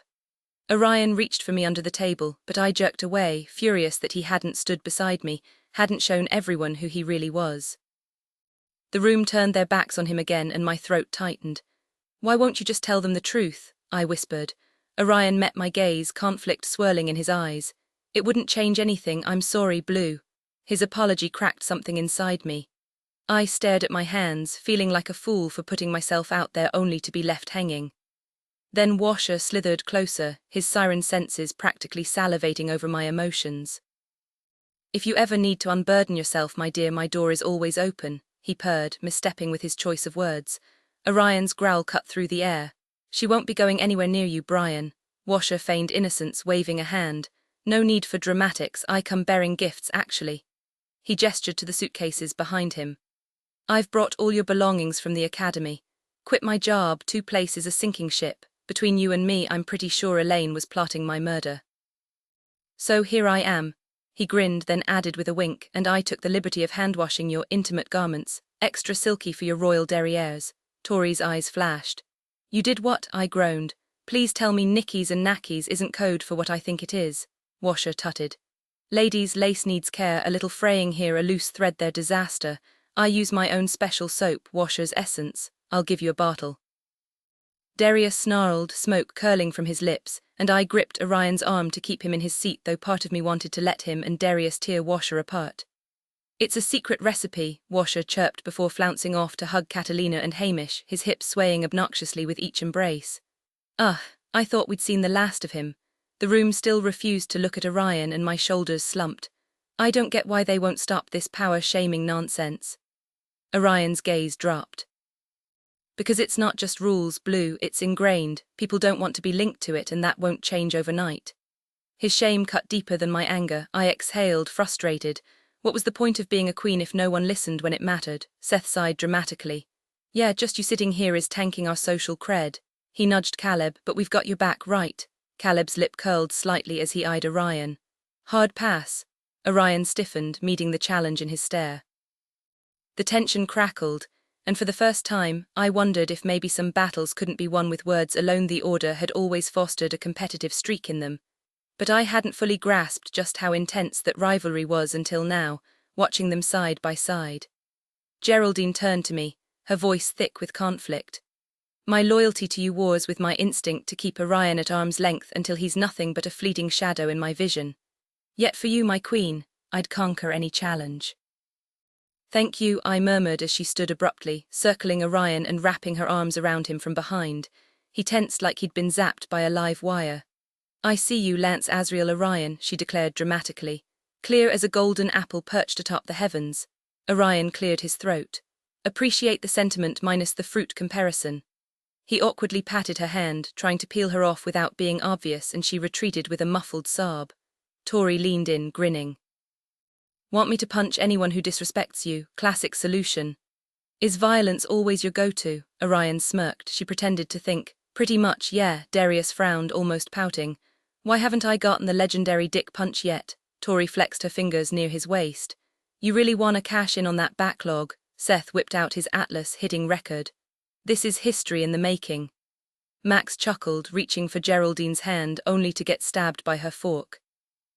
Stay in your lane, lobster boy, she snapped, driving the utensil deeper until he yelped and retreated. Dinner ended with the same unresolved theories about the murderer, no closer to answers, just more caution. Security spells, buddy systems, heightened vigilance, but fear didn't grip me like it should have. Surrounded by Soleria's strongest, I knew we could handle whatever lurked in the shadows. Back in our room, Caleb transformed the space instantly, moss creeping up the walls, silver light streaking the ceiling like constellations. Tori and I shaped stone into furniture, Seth layering it with plush moss before everyone settled in. Darius lit everflames, casting a warm glow as Orion dropped onto the bed beside me. Then came the hard part.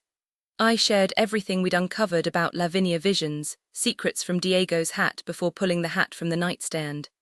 My throat tightened. Grief hit like a tidal wave, my vision blurring as I remembered his sacrifice in the woods. The room fell silent until Geraldine's voice cracked through. Our hatted hero, she whispered. I'll compose a ballad so fierce the stars themselves will carry it to him beyond the veil. I managed a small smile, meeting Tori's steady gaze. Ready or not, it was time to dive back into the unknown. Everyone, join hands so you can experience these memories too, I said, guiding them into a circle. Seth clasped Caleb's hand while Max linked up with Geraldine, completing the chain with Xavier, Tori and Darius. Tori hesitated, eyeing the soul hat with unease. I could tell the shadows still unsettled her. Darius squeezed her fingers, his voice steady. I'm right here. The fierce glow of her order flickered in her gaze as she nodded, and warmth bloomed in my chest watching them. All set? I asked, met with murmurs of agreement. My pulse quickened. We'd speculated about Diego endlessly, but the truth remained elusive. Was he truly unique, a nymph with an untainted soul, or were there others like him? Gripping Orion's hand, I tugged the hat with my free one before locking fingers with Tori. The moment our skin touched, darkness swallowed us whole, dragging us into its depths. The others tumbled in behind me, and suddenly the soul web materialized, a swirling white mist. Diego's presence pulsed within it, unseen fingers closing around my wrist. Tori gasped as his voice echoed around us, low and urgent. The truth waits for you, friends. Then we were falling, hurled into the past.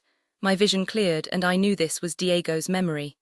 Kneeling in the muddy yard behind his house, I clutched a tiny blue Pegasus toy, guiding it through imaginary flight. He'd found it by the riverbank, half buried in silt. His mother would have tossed it, she despised anything tied to the fae, but he couldn't resist. He'd sneak books about them under his mattress, tracing the illustrations by candlelight. What kind of child had owned this toy? Did they know their destiny? When their magic awakened, would the stars sing for them? His stomach growled, hollow from another missed meal, but the hunger dulled beside his daydreams. To fly, to belong, to walk freely instead of hiding. A rough hand seized his collar, wrenching him upright. The Pegasus was ripped from his grasp. His uncle Alejandro loomed over him, the toy pinched between his fingers like something vile. Explain this, he snarled, Diego's throat locked. Just a toy, he stammered. Alejandro's laugh was sharp as a blade. Dreaming of wings, boy, the fire in his palm engulfed the Pegasus. Diego lunged stupid, desperate, scorching his fingers as he grabbed for it. A backhand sent him sprawling. He watched, numb, as molten blue plastic dripped onto the grass, hissing like a dying thing. "Be grateful your mother didn't catch you with that," he muttered, stepping closer while adjusting the crimson scarf around his neck. His fingers brushed through his short, dark hair as he studied me with a look that made my stomach tighten. "What are you now, 8? 10, I whispered, wishing he'd just leave, but the glint in his eyes told me he wasn't finished. "Old enough," he said with a slow nod as if deciding something. "Come on, I've got something for you to do." He pushed me forward, his grip firm as he steered me toward his car. My throat went dry when he yanked the door open and shoved me into the back seat. Just then my grandmother rushed down the porch steps, her frail legs moving faster than I'd ever seen. "Alejandro, where are you taking him?" she demanded, her voice sharp with fear. "It's time he joined us." "The boy's too soft," Alejandro answered coolly, slamming the door and locking it before she could reach me. My grandmother tugged at the handle, her eyes wide with panic as she shook her head. "He's just a child." Her terror seeped into me, making my palms slick and my chest tight as the engine roared to life. The car lurched forward, leaving her behind as we sped down the dirt path toward the woods. "Wait," she cried, but her voice faded into the distance. The trees swallowed us whole, the sunlight thinning until only shadows remained. "You, Uncle Alejandro," my voice trembled. "I want to go back." "There's no turning back," he said, gripping the wheel tighter. "You're going to become a real nymph. Let her in and maybe then this family will finally respect you." I swallowed hard. I did want their approval. My mother's disappointment weighed on me and my father barely noticed me at all. Maybe this was my chance. The car jolted over the uneven path, the forest growing darker until we reached the clearing where his work shed stood. I'd been here once before, just once, when I'd heard strange noises from inside. The memory of those metallic scrapes and eerie clinks had sent me running, and I'd sworn never to return. Now, as we climbed the hill, the trees thinned, revealing the shed under the fading light. The door was marked with a bone handle, a skull carved into it, its hollow eyes staring right through me. Alejandro yanked me out of the car when I refused to move, dragging me toward that awful door. "Please," I begged, my voice barely a whisper. "I don't want to go in there." From inside came the rattle of chains, then a low, pained groan. My whole body locked up, but Alejandro's grip was iron as he pressed his palm to the door. It creaked open, revealing a darkness that smelled of rust and something worse. My eyes adjusted just enough to see her, a girl, maybe a few years older than me, bound and gagged. Then I saw the stumps where her hands should have been, the blood still fresh. I tried to bolt, but Alejandro shoved me forward, sending me crashing to my knees in front of her. Her wide, terrified eyes met mine, her matted blonde hair clinging to her face as she whimpered behind the gag. My body jerked backward in a desperate attempt to flee, colliding with Alejandro's legs as he slammed the shed door and flicked on the bare bulb overhead. The sudden light carved deep shadows across the girl's face, but her wide green eyes were unmistakable, pure terror staring back at me, sending a primal urge to bolt screaming through my veins. Alejandro brushed past me like this was just another Tuesday, heading straight for the tool-laden back wall while my stomach twisted at the sight of rust-colored stains splattered across the concrete. Too many stains. "Shift your right hand into a probe, Diego," he ordered, as casually as if he'd asked me to pass the salt. My fingers fumbled with the door handle, but it didn't budge. Trapped, I pressed my spine against the wood, gaze locked on the girl writhing on the floor, her muffled pleas slicing through me. Part of me wanted to find a way to save her. The louder part wanted to sprint until my lungs gave out. Alejandro's voice turned sharp. "Now, Diego." My hand trembled as the familiar wood-like probes sprouted from my skin. I'd been shifting since childhood, Mama's warnings ringing in my ears. "Use them or wither away." Funny how survival instincts warred with sheer revulsion. "You deny what you are," Alejandro sneered, stepping closer with a blade glinting in the dim light. "But you crave their power like the rest of us. We're the hunters, Sabrino, the apex predators, and soon the Shadow Princess will make sure the world remembers." The girl thrashed wildly as I choked out, "I won't do this." Alejandro's answer was a swift slash across her cheek, her scream muffled by the gag. "Her or you," he hissed. "Choose." Terror propelled me forward. The moment my probes touched her chest, something primal roared to life inside me, a gnawing hunger for the energy pulsing beneath her skin. But the second blood welled up, I recoiled. "Stop," I begged, but Alejandro only tightened his grip.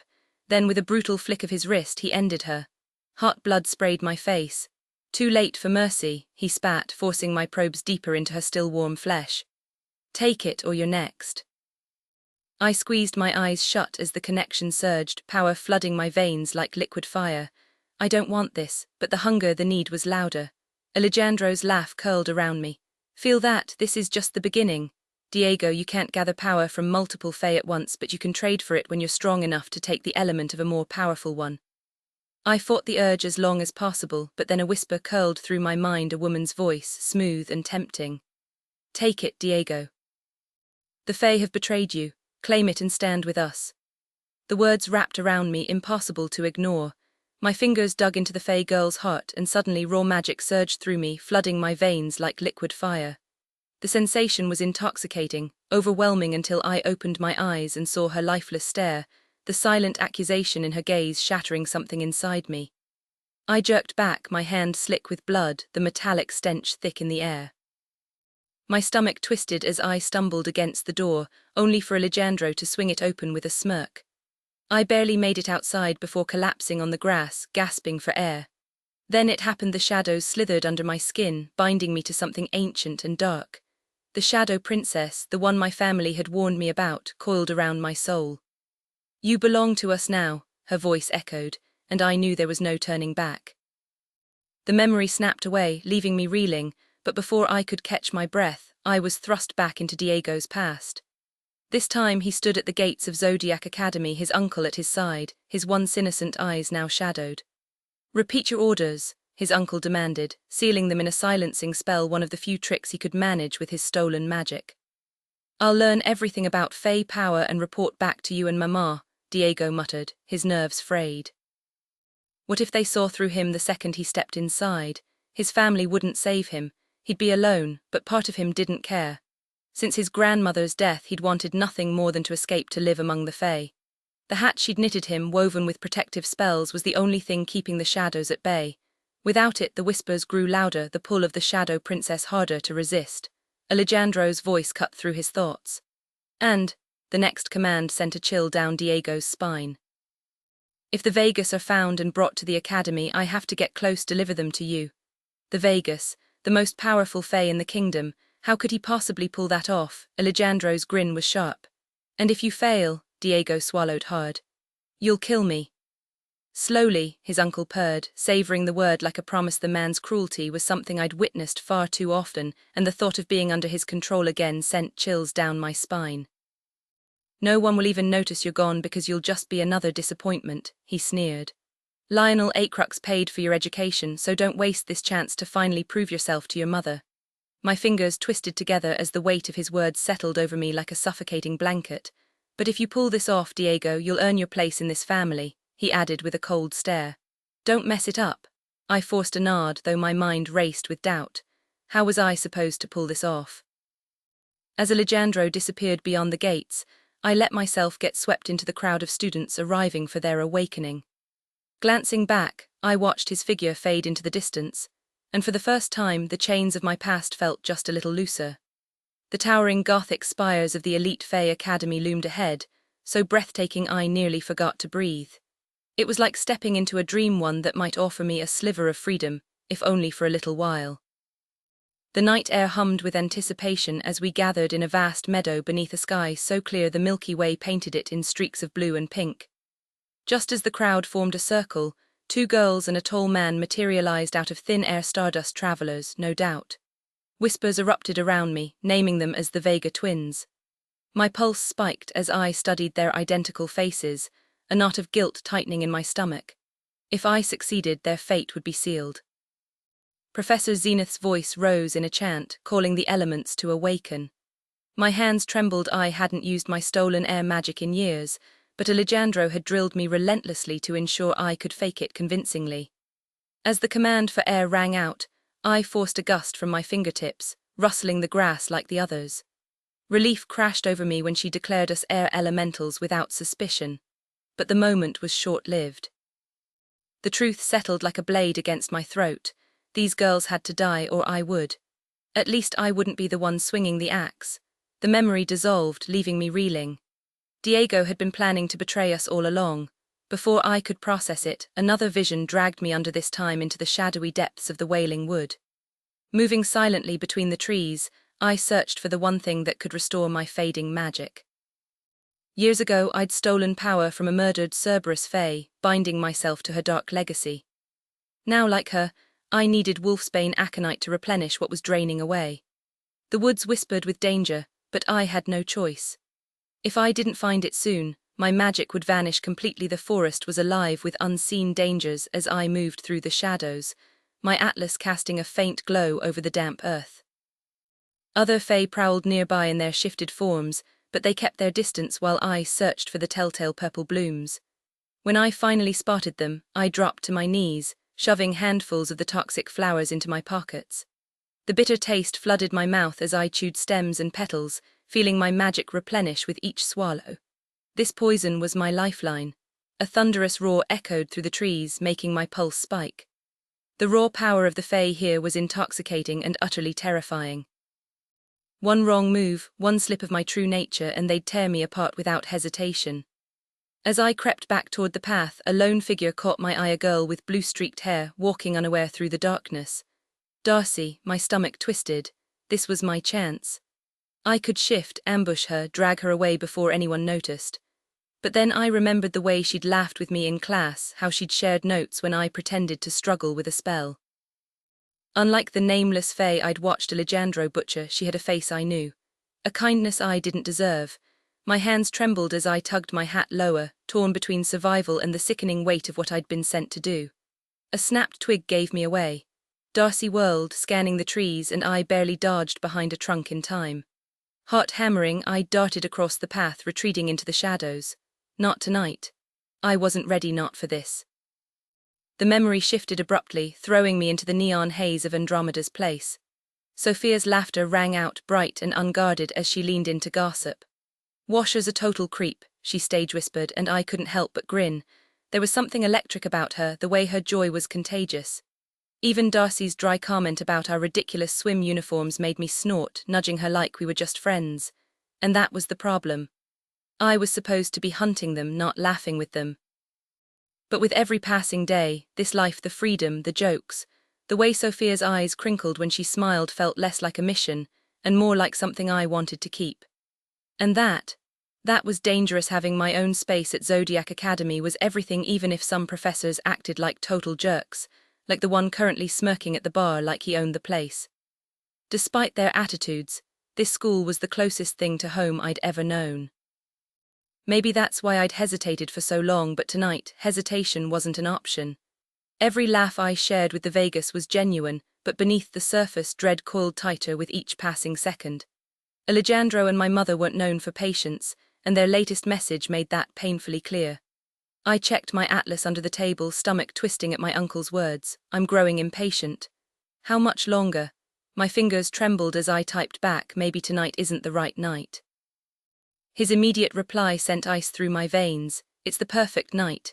Do not fail me." Swallowing hard, I shoved the device away, wishing I could talk to my grandmother instead of facing this alone. But fear was a powerful motivator, fear of what Alejandro would do if I backed out now. Forcing a grin, I stood abruptly. "Shots!" the twins whooped, and Sophia clapped her hands as I made my way to the bar, my pulse roaring in my ears. Professor Orion was too busy flirting with some woman to notice me slipping knotroot powder into 2 of the drinks. My hands were steady outwardly, at least. But when I glanced up, my gaze locked onto Darcy Vega across the room, and my stomach churned. Vampires. The way they fed on others reminded me too much of my own kind, the nymphs, and the things I'd seen them do. If I could trade away that part of me, I would, just not for fangs. Returning to the table, I nearly dropped the glasses when Geraldine Gruss plopped into my seat. "Isn't that your crew outside?" I jerked my chin toward the window, and she gasped dramatically. "Oh, sugar snaps." She scrambled up, curtsying to the Vegas before bolting out the door. One problem down, but my relief was short-lived. Sophia, ever the opportunist, snatched one of the spiked shots before I could stop her, then the other. Panic flared as she downed both, her grin oblivious to the disaster she'd just swallowed. "Sophia," my voice cracked. This wasn't how it was supposed to go. Guilt and terror warred inside me, but the worst part, I was still relieved it wasn't me drinking them. Cowardice tasted bitter, but not as bitter as failure. Not as bitter as death. The memory shattered like glass, and before I could catch my breath, I was plunged into another scene. "What the hell did you do?" Alejandro's voice was a thunderclap as his fingers dug into my throat, slamming me against the side of my car. Sophia lay unconscious in the backseat, knocked out by the nutroot she'd accidentally ingested. My uncle had forced me off the road on my way back to Zodiac Academy, and now I was trapped in a nightmare. There was no way he'd let this slide. It wasn't my fault, I choked out, my voice trembling. Sophia took the nutroot herself. His eyes burned with fury as he leaned in. There's a fresh pack of nymphs hunting the Vegas magic in Tucana tonight, Diego. If they beat us to it, you'll wish you were never born. All 4 elements belong to me. His grin turned predatory as he glanced past me at Sophia. Eyes shifted instinctively, blocking his view. You can't touch her, I blurted. Alejandro scoffed. And why not? You think you can stop me? His laugh was ice cold. If she disappears, I'll be the prime suspect, I argued, desperation clawing at my chest. You need me in place at the academy. For a second he hesitated, his jaw tightening. Then, without warning, he yanked his hand back and drove his fist into my gut.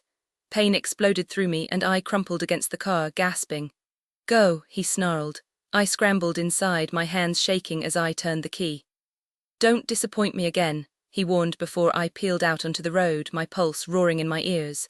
What the hell was I supposed to do now? The realization hit me like a truck. Diego had tried to drug us, all to hand us over to his deranged uncle. Rage and fear twisted inside me as I reached back to check on Sophia, pulling her closer. But before I could process it all, the memory shifted again, dragging me under. Falling Star wants to meet up, Darcy announced, and Sophia practically bounced with excitement. My stomach dropped as Darcy turned to leave, and I grabbed her wrist. Hold on, how do we know this isn't a trap?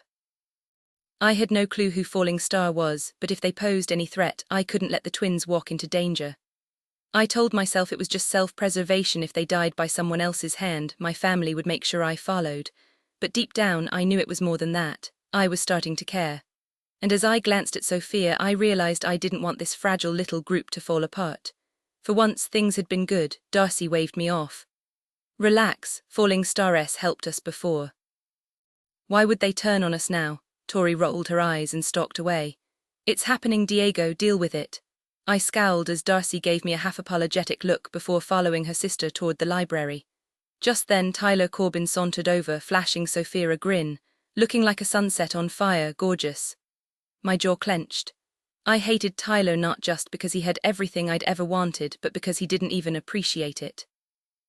I'd watched him shift into a Pegasus once, soaring through the sky with Sophia beside him, and it had been the most breathtaking thing I'd ever seen and the most painful. I desperately wished I could switch places with him, soaring through the sky with Sophia beside me instead. My chest tightened as I watched her cheeks flush, her eyelashes fluttering in his direction. Go talk to him, I muttered through gritted teeth. She gave me a skeptical look. Really? When I nodded, she practically skipped over to join him, leaving me standing alone as they disappeared toward the dance floor. Every fiber of my being screamed not to let her go, but I had bigger problems. The twins were on the move, and I couldn't risk being spotted.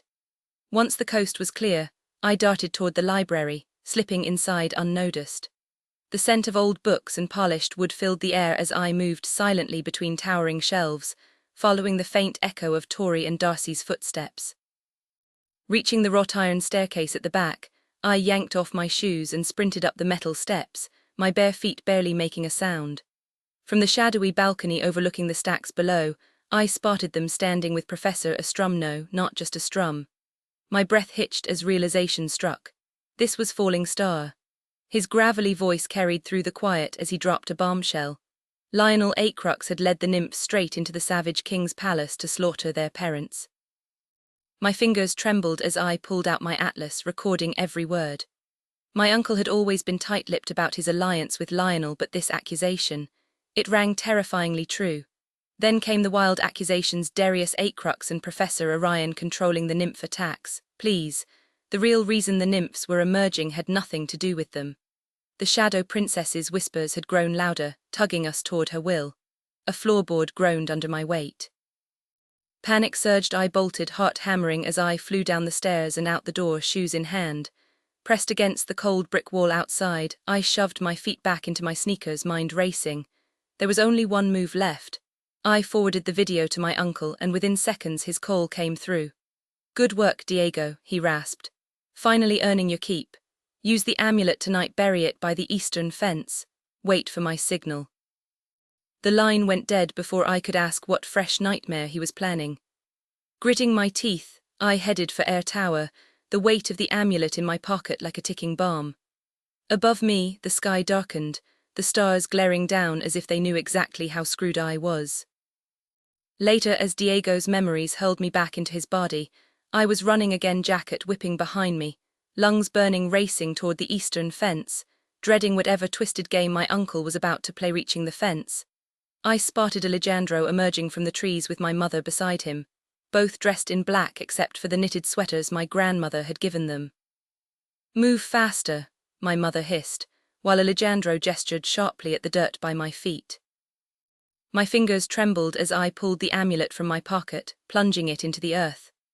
A surge of dark energy pulsed through the soil, twisting through the ground like ink in water. The magical barrier ahead flickered, dissolving into swirling shadows as they stepped through. With a flick of his wrist, Alejandro melted the iron bars with searing flames, bending them wide enough for them to slip onto campus. My chest tightened as I watched them, guilt gnawing at me I'd made this possible. But when Alejandro's lip curled into a sneer, I knew there'd been no other way. His grip clamped around my neck, spinning me forward. "Lead me to a strum," he growled. "That coward's overdue for a reckoning." Finally, my mother cooed, her voice dripping with anticipation. A chill slithered down my spine. "What are you talking about?" I asked, but she only looked at me like I was something stuck to her shoe. "He's old enough to hear it," Alejandro said, exchanging a glance with her. "He was at the palace the night we slaughtered the royals," my mother added, her grin twisting into something monstrous. My stomach lurched. "You what?" I choked out, praying this was some sick joke. Alejandro smirked, fire dancing in his palms. "Where do you think my power comes from, idiot? I'm the strongest nymph in Celeria." "Only because you hogged the best parts," my mother cut in, licking her lips. "But the queen, oh, she was exquisite. I wouldn't have missed that for anything." Her words curdled in the air, rooting me in place. "You killed the Vegas parents," my voice cracked. "Obviously," Alejandro said, chest swelling with pride. "Thanks to Lionel Eighcrux. He adored watching them struggle," my mother mused, her eyes glazing over at the memory. "Honestly, I think he gets off on it more than you do." Alejandro's grip on my arm tightened, yanking me forward. "No one enjoys it like I do, but look at you, pathetic, can't even stomach the truth." "He's just like Miguel," my mother spat, disgusted. But I couldn't see it. How could I resemble a ghost of a man who never spoke? My legs moved on autopilot as we neared the orb, my mind racing for a way to warn someone without exposing myself. If I played this right, maybe I could end them here and keep my secret safe. "I want a Vega tonight," my mother declared, quickening her steps. "Let's finish this." Alejandro's grin turned predatory. "Not here. I want to take my time with them." At least one, the image of the girl in that shed flashed in my mind, and I faltered. "You won't get near them. The campus is crawling with Fae, even a strum won't be alone." In a blur, Alejandro seized my collar, flames roaring inches from my face. His eyes burned with something inhuman. "Sounds like cowardice to me," he hissed. "I'm in the mood to kill tonight, nephew, and if it's not a Fae, maybe it'll be you, slowly." I thrashed against him, panic clawing up my throat. My mother watched, indifferent, as terror swallowed me whole. In that moment, I wished I could disappear anything to escape the monster in his eyes. All right," I stammered, and he released his grip, shoving me forward. My breath came in uneven gasps as I guided them toward the orb. The golden structure loomed ahead, and there on the lawn stood Professor Astrum, his face tilted toward the night sky, eyes shut as if communing with the stars. My stomach twisted as my uncle and mother fixed their predatory gazes on him, and I nearly cried out a warning, but the words stuck in my throat. The party inside the orb buzzed with life, yet the grounds were eerily empty. Why was he just standing there, exposed? Then his eyes opened and his gaze settled on us. "Ah," he murmured, shoulders sagging. "I couldn't foresee my death, only the void waiting beyond tonight. Now it's clear." Alejandro and my mother moved like shadows closing in, and I scrambled after them, a useless protest dying on my lips. "No shining constellations to save you tonight, seer," my uncle taunted, checking his watch with a smirk. "The stars await me." Astrum didn't flinch, just stared at the sky with eerie calm. I hesitated, torn between bolting for help or staying frozen. If I reached the orb, maybe the faculty could stop them, maybe this nightmare would end. But then Astrum's eyes locked onto mine and his frown deepened. I hadn't even tried to hide. He whispered something to the heavens and his expression shifted not fear but recognition. Before I could react, Alejandro swept his legs out from under him. A strum collapsed without resistance, no spark of magic, no struggle. It made me furious. Why wouldn't he fight? Why wouldn't I? My mother's laugh was ice as her hands twisted into nymph probes, the air vibrating with their rattling hum. Astrum's magic flickered out under the assault, but he just smiled, lips forming the names of the Vega rulers like a prayer. Alejandro shoved her aside and struck, probes tearing into Astrum's chest. Blood sprayed the grass. This wasn't about stealing power, it was the sick thrill of touching a fae's magic, like addicts chasing a high. Astrum never looked away from the stars, even as Alejandro snarled in frustration. Then came the fire, a roaring inferno from my uncle's veins, engulfing Astrum's body. The heat seared my face as I staggered back. My mother spat into the flames just as a distant scream pierced the night. They fled, knocking me aside in their rush to vanish before witnesses arrived. Students poured from the orb, drawn by the blaze.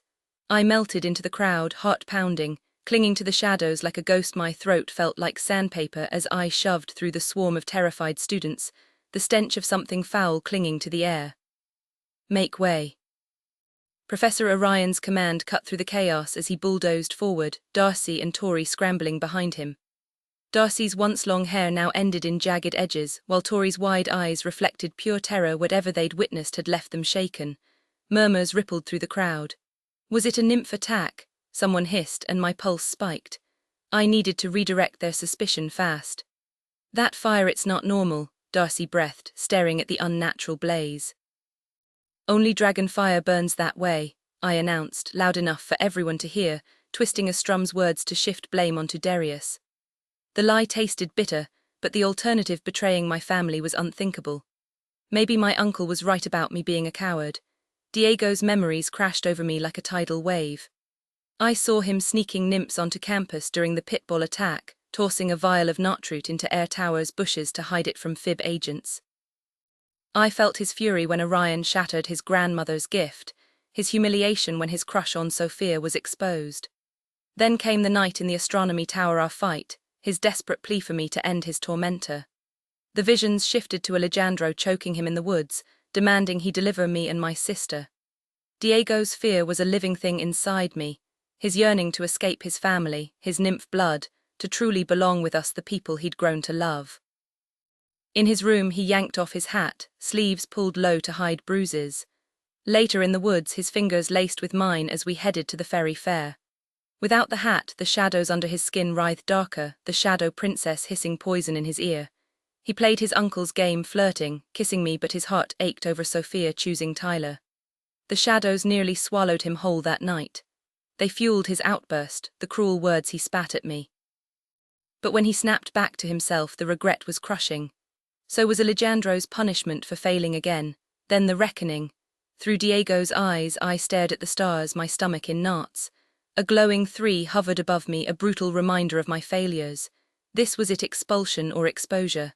My gaze flicked to the Vegas. After the ferry fair, I was sure I'd burned every bridge between us. Funny how much that stung, considering I'd spent so long pretending not to care last night.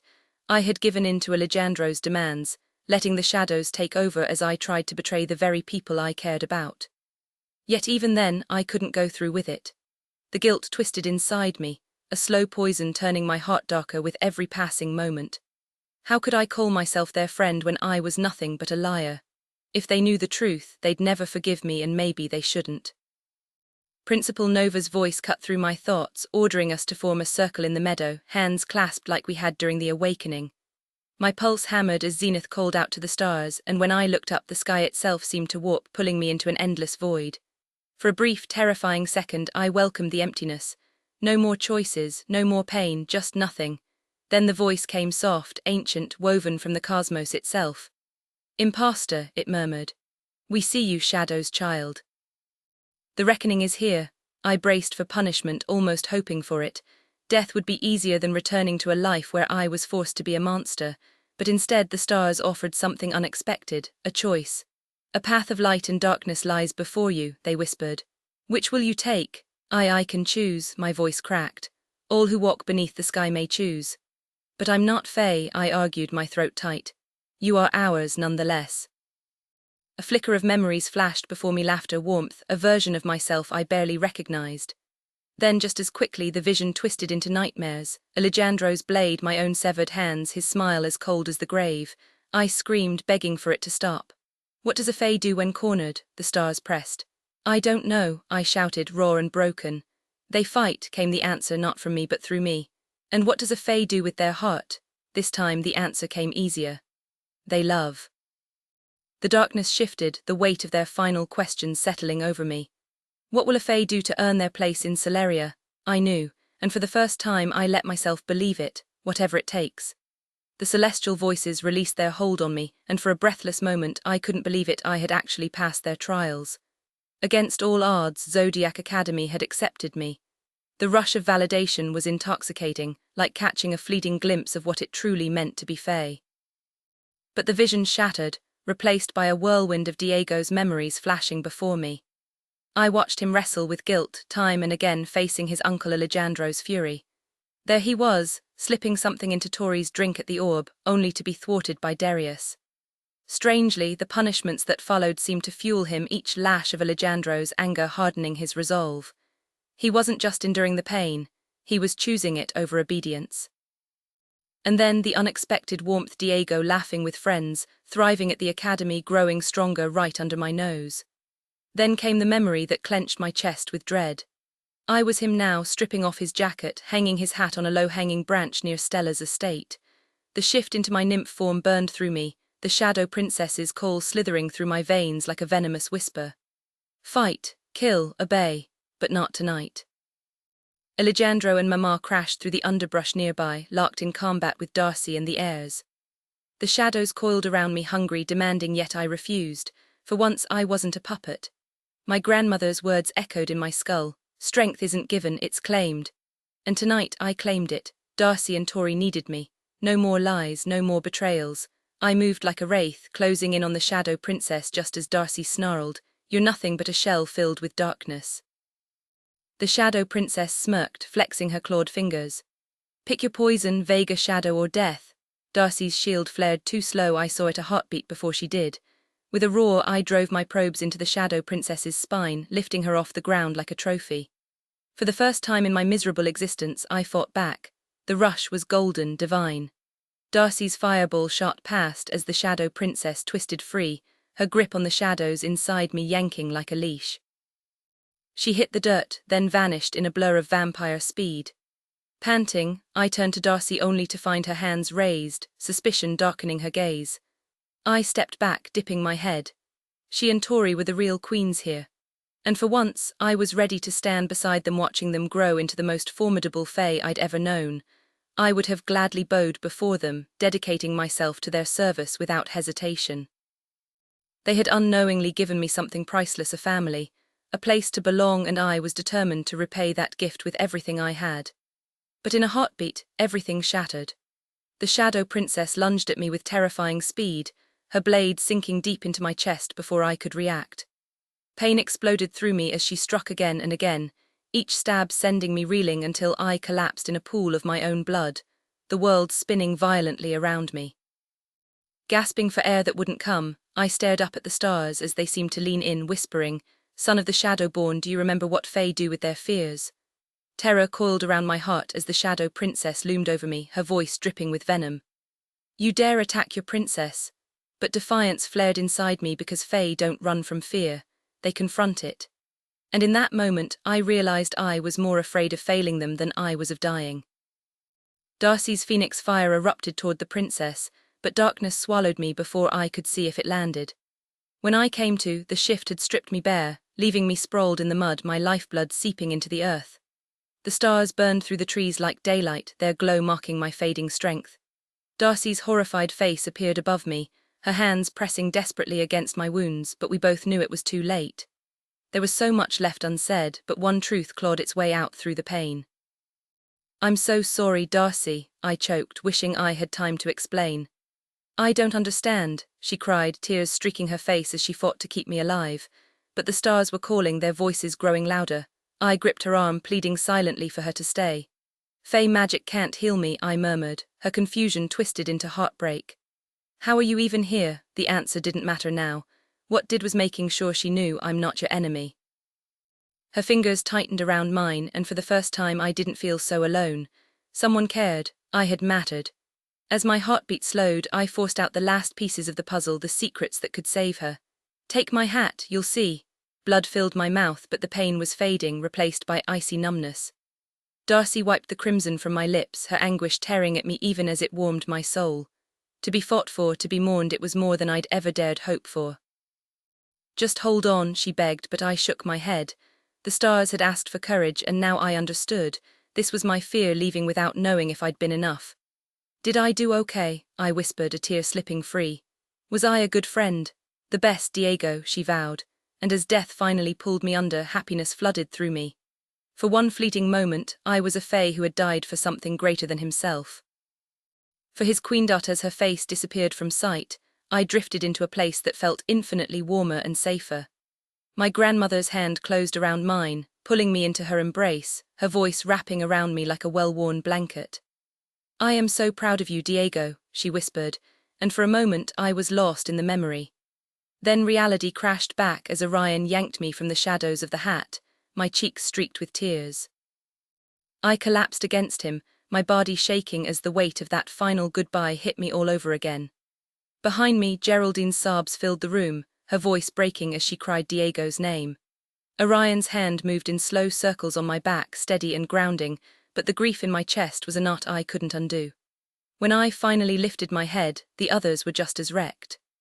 The heirs and Xavier sat in heavy silence, while Tori swiped at the tears beneath her eyes. Orion tugged the hat from my head, tossing it onto the bed before pressing a kiss to my damp cheek. I took a shaky breath, trying to pull myself together, but the pain lingered like a fist around my heart. Wait, the kid's name was Diego, Darius muttered, rubbing his arm where Tori had punched him. Could have sworn it was Darnell. Tori shot him a glare, muttering something unflattering under her breath. Geraldine stood abruptly, wiping her face with the back of her hand. He will not have died in vain, she declared, her voice thick but resolute. We will avenge him and destroy the witch who took his life. I nodded, meeting Tori's gaze as she reached for my arm. The fire in her eyes mirrored my own raw, unrelenting. She's marked, I snarled. Alejandro too, Tori's grip tightened. For our parents as well, she added, her voice low and dangerous. We'll make them beg before the end. Rip their stolen power right from their veins.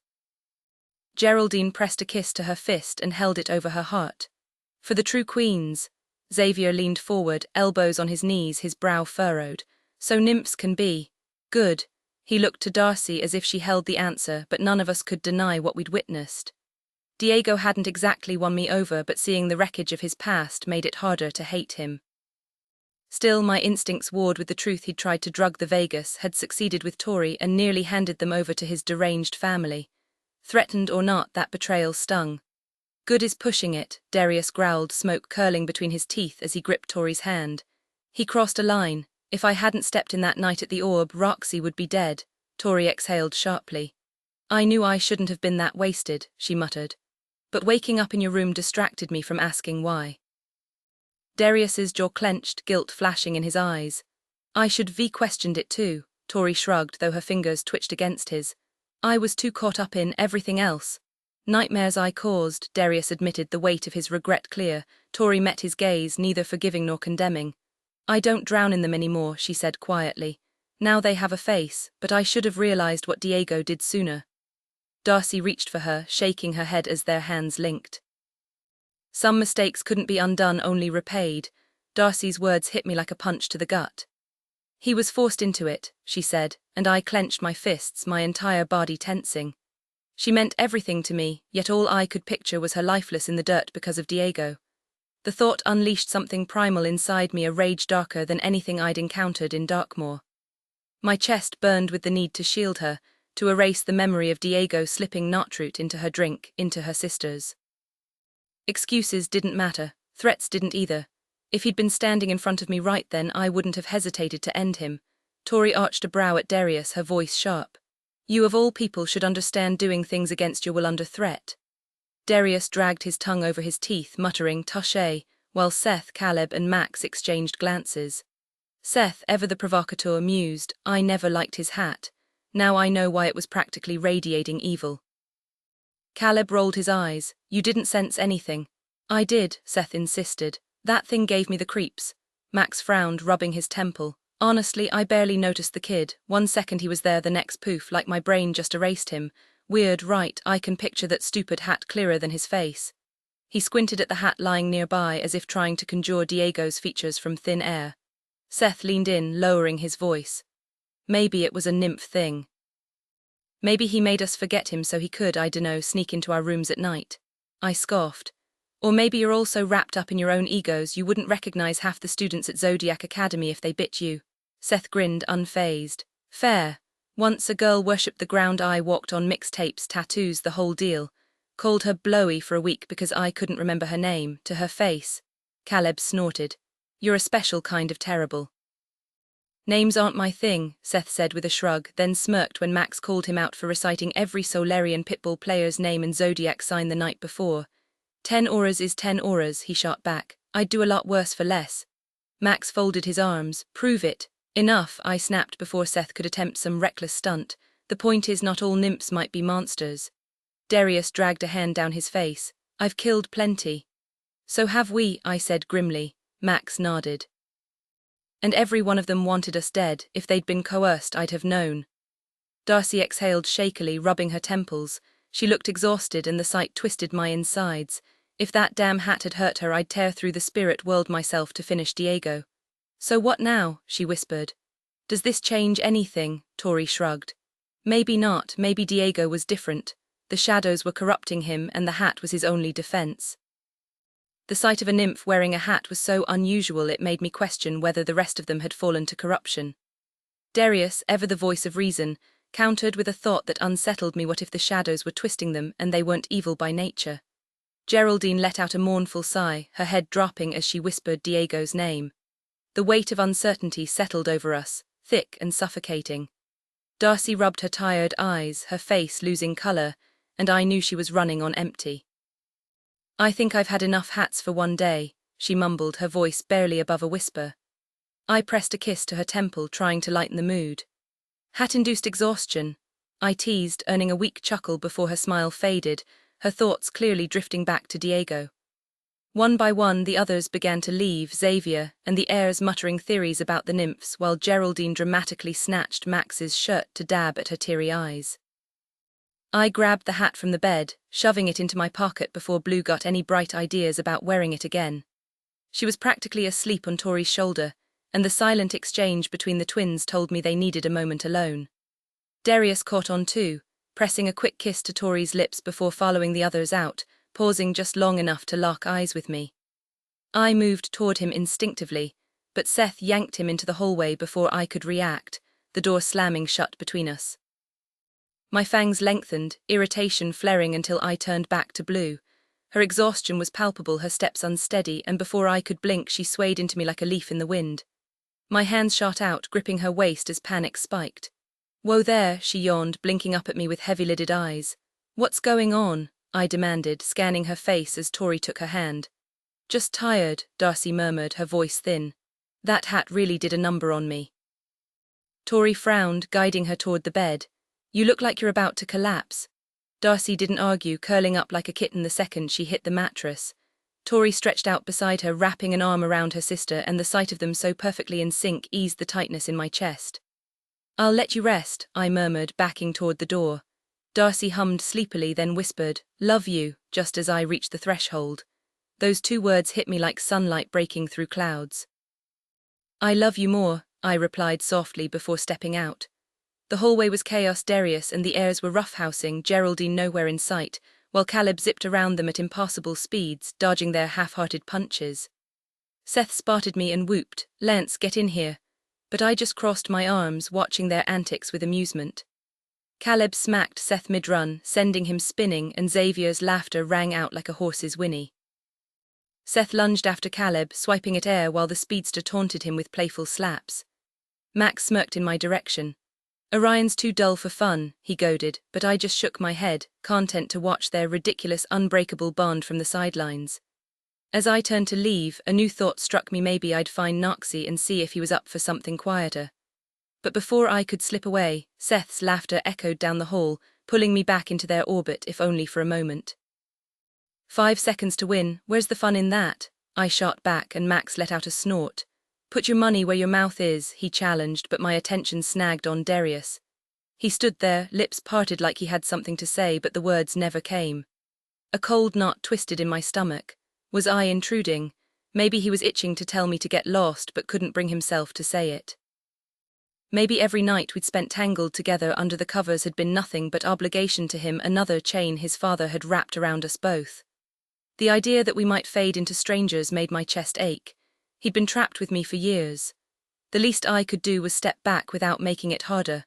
But damn, walking away hurt more than I expected, and not because of magic. I just missed him. Across the room, chaos erupted. Caleb yanked Seth's hair as he darted past, and Seth lunged only to crash into Xavier instead. A shower of glitter exploded from Xavier's hair as he hit the floor, and Caleb circled back to slap Seth square across the face, leaving his cheek flushed pink. Max howled with laughter. "Catch me if you can, Cal," Seth shouted, bolting into Caleb's room and slamming the door just in time for Caleb to smack into it. Cursing, Caleb shoved inside, Max and Xavier hot on his heels, their laughter echoing down the hall. Suddenly it was just me and Darius, the silence between us thick enough to choke on. I swallowed hard, backing up a step. "I'll see you around." My voice sounded too loud in the empty hallway. Darius frowned, moving toward me as I turned to leave. My feet hesitated, a dozen unspoken words clogging my throat. Then he said my name, just Lance, but it carried the weight of 1,000 unsaid things. I turned back, the air between us crackling. "Yeah," his eyes burned with that familiar fire. "You know it wasn't all fake, right?" My stomach dropped. Here it came, the gentle letdown, the reminder that whatever we'd had, it wasn't the same as what he shared with the others. He'd want space, and space would turn into distance, and then what? Would there be anything left? "Yeah, I know," I sighed.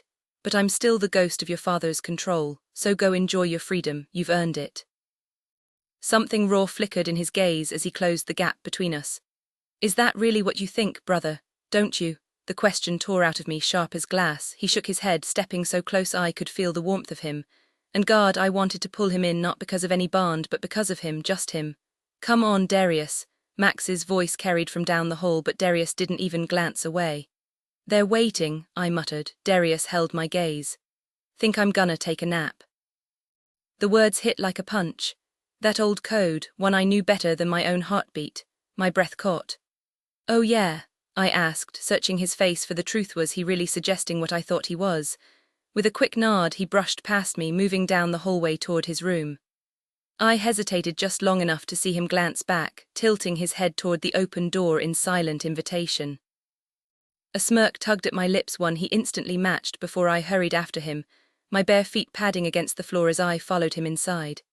He collapsed onto the massive bed, sweeping an armful of gaudy gold jewelry from the nightstand and sliding on thick bracelets, heavy chains, and oversized rings while I tossed my shoes aside. "You positive about this?" I asked, and his answering nod sent a rush of warmth through me. Before he could change his mind, I launched myself onto the mattress beside him. He went for me immediately, grappling to pin me down as the little spoon, but those days were over. I shoved back, and soon we were tussling like overgrown wolf cubs, laughter bubbling up between half-hearted punches. Eventually we flopped onto our backs, shoulders pressed together, sharing the same pillow like it was the most natural thing in the world. The hollow ache in my chest finally eased as I met his gaze, relief mirrored in his eyes. This was right. On our terms. "This is weird, right?" he muttered. "Absolutely," I agreed. "Maybe there's some pack-bonding instinct buried deep in our DNA." Darius barked out a laugh. "Sure, let's roll with that. Just don't let Seth catch wind of it," I warned. "He's been borderline obsessed with getting a hug out of me, and I refuse to cave." Darius snorted. "The day you willingly cuddle Seth is the day my dad hands me the throne wrapped in a damn bow." "Maybe remind him of that," I grumbled. "Because that mutt's been way too comfortable around me lately." Darius reached over, ruffling my hair like I was some unruly pup. Cut him some slack. My temper flared instantly. Why the hell should I? He messed with me and Darcy when we were keeping things quiet, could have blown our cover just for kicks. Even if he didn't, I wouldn't put it past him. "Yeah, he's a prick," Darius admitted, "but he wouldn't have sold you out. He just gets off on pulling strings. You know how our kind is, power's a hell of a drug." Not excusing him, but he's tried making up for it since. I bristled. How? All those photos he sent you, him and Darcy, I snarled, fangs flashing, and he backtracked fast. They were bait, he wanted you riled up so you'd fight for her. Guy's been bragging about it non-stop since you two patched things up, acts like he's the reason you're still together. I studied him, searching for deception, but Darius seemed dead serious. That's bullshit, I spat.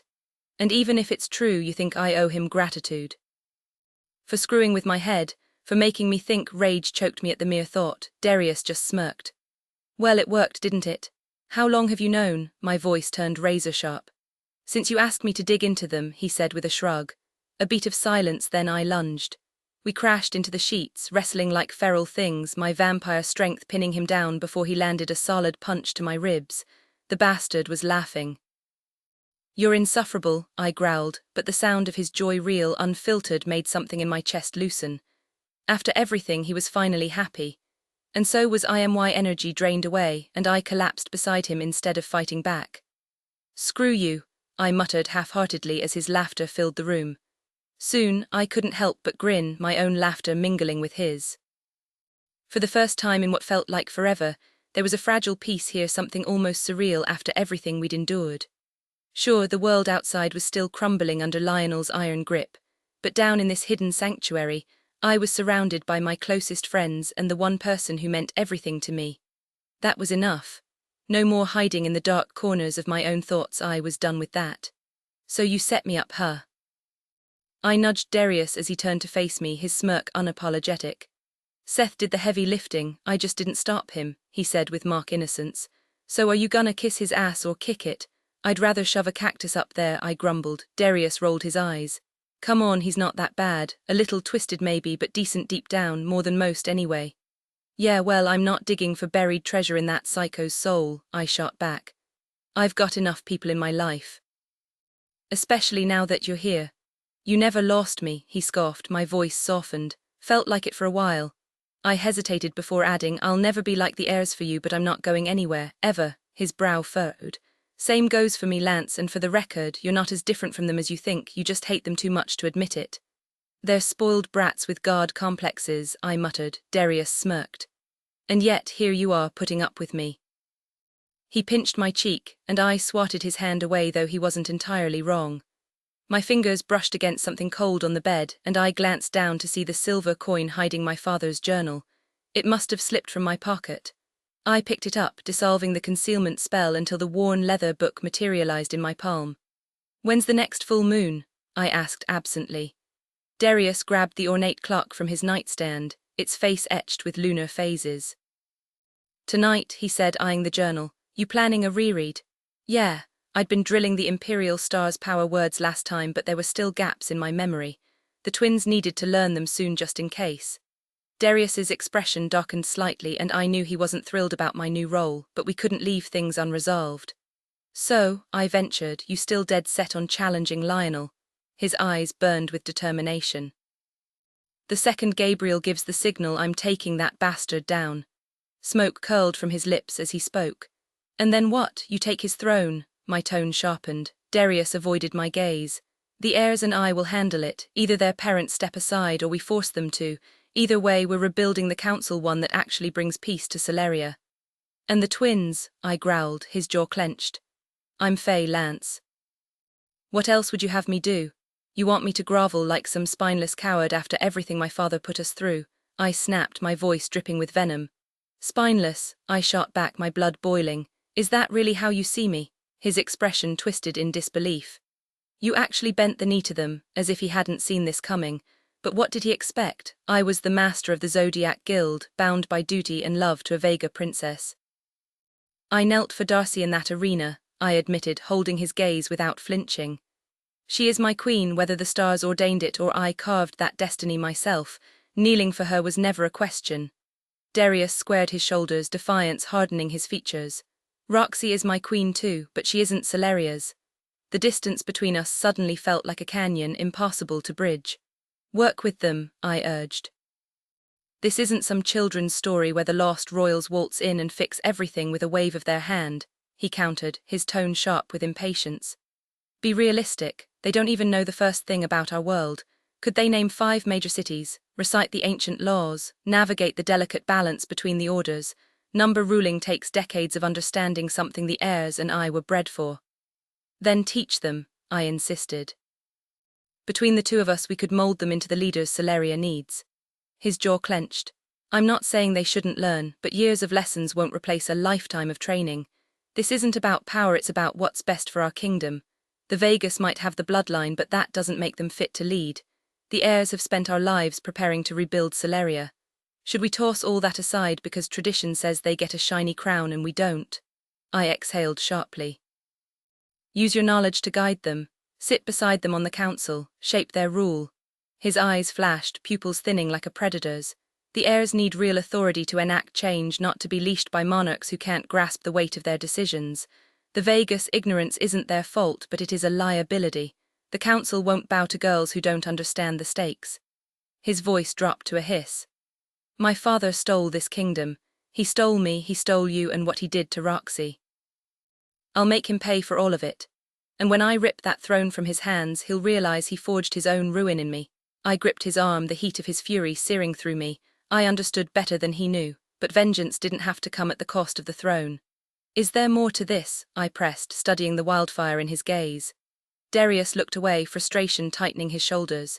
He thought I was blind to his reasoning, but I wasn't. The Vegas did need time, training, reforms. But if the heirs stopped fighting the monarchy and instead reinvented the council's role, maybe, just maybe, we could salvage this mess without burning everything down. His final words were a blade to the chest. I won't bow to them, Lance. I won't stand by knowing they're not the right leaders for our kingdom. This isn't about pride or some shallow power struggle. Hell, I might not even live long enough to see how this war ends. But if I die, I want Xavier to succeed me, not the Vegas. He gets what it takes to rule, something they'll never grasp. You're forgetting your father taught you most of those lessons, I said quietly, and he gave a slow nod. I've spent years proving I'm nothing like him. I've seen the wreckage his cruelty leaves behind, but if you think I'm still too much like Lionel to lead, say it. His challenge hung in the air, but I shook my head. You've got shadows in you, Darius, but you're not him. You know I've always believed in you. I just want you to think about sharing power with the Vegas. I get it, but as long as I know they're not what Celeria needs, that's not happening. I tightened my grip on his arm, silently acknowledging his stance even if I disagreed. He exhaled, understanding my position just as clearly. His hand covered mine, fingers pressing in reassurance this disagreement wouldn't tear us apart. We stood divided but still side by side, and the unshakable strength of our bond settled over me like armor. Exhaustion pulled me under as we lay there, the steady rhythm of his heartbeat lulling me into the same easy comfort as all those childhood naps we'd shared. For the first time in weeks, I let myself drift, certain that no crown or war could break what we had. Then Darcy's voice cut through the haze. Oh my God, she squeaked, though I was too far gone to respond. This is adorable. Quiet, or you'll ruin my blackmail material, Tori hissed. They're cuddling, Darcy whisper-yelled, and Tori muffled a laugh. Darius's sleep-rough voice grumbled, it's called a man hug. I pried my eyes open to find us tangled like idiots. Old habits, I muttered. A rush of movement made me turn just as Darcy launched herself at me, grinning. Relief flickered through me, she looked better, the usual fire back in her eyes. I caught her midair, wedging her between Darius and me. Tori crashed onto the bed next, and Darius hauled her in, trapping them both as we closed ranks. Darcy squirmed, but I nipped her ear.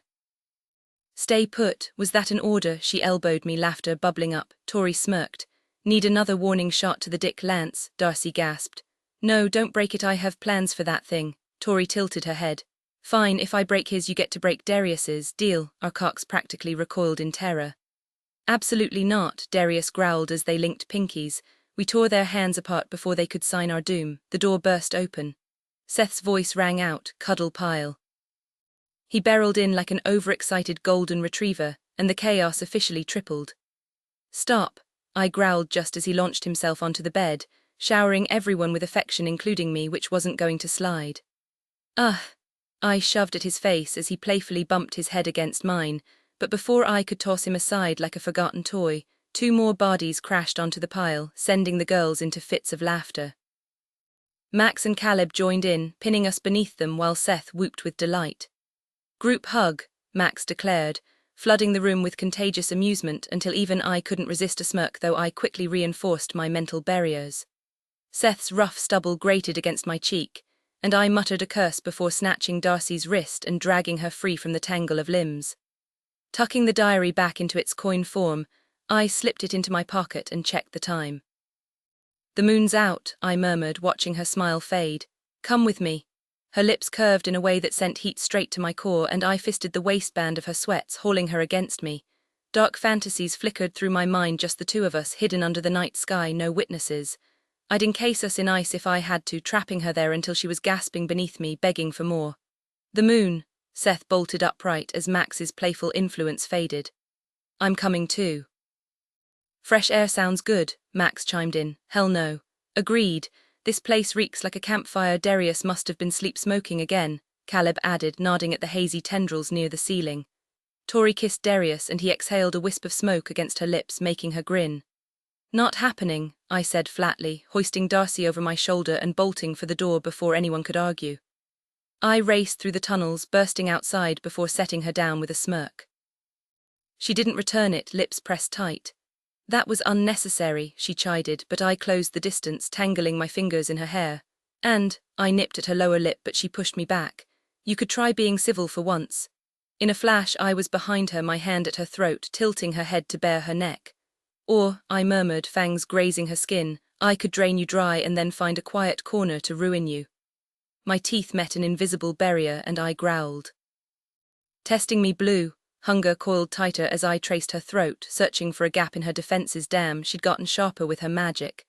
"Maybe I'll let you taste me," she teased, "if you promise to behave around the others."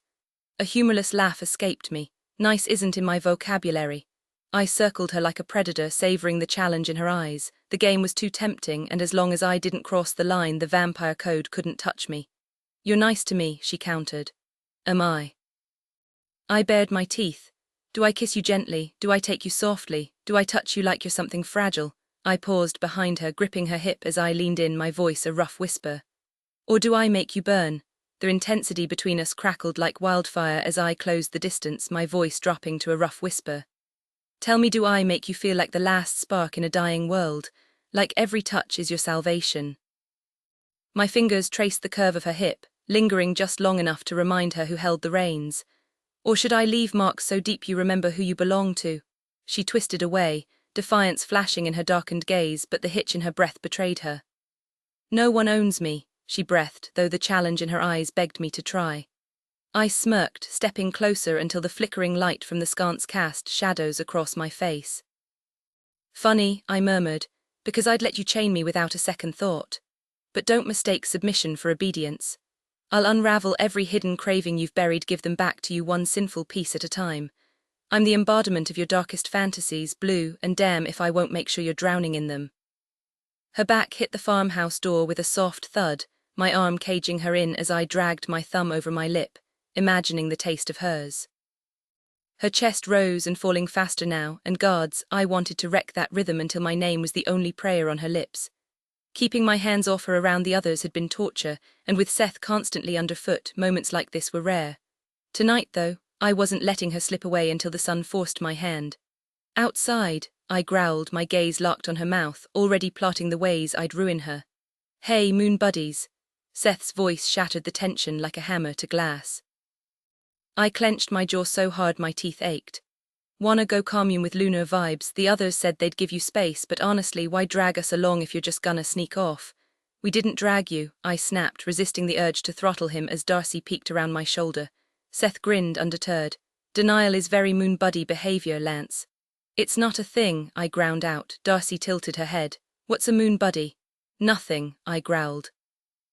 It's absolutely a thing," Seth cut in, puffing up.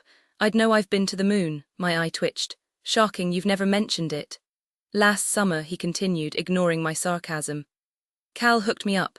There was this crater total babe whispered sweet nothings in my ear. I swear to the stars, Seth, you're just jealous they'd never let a power-shamed fae up there," he mused, tapping his chin. "Or maybe they would, but hey, free exile, right?"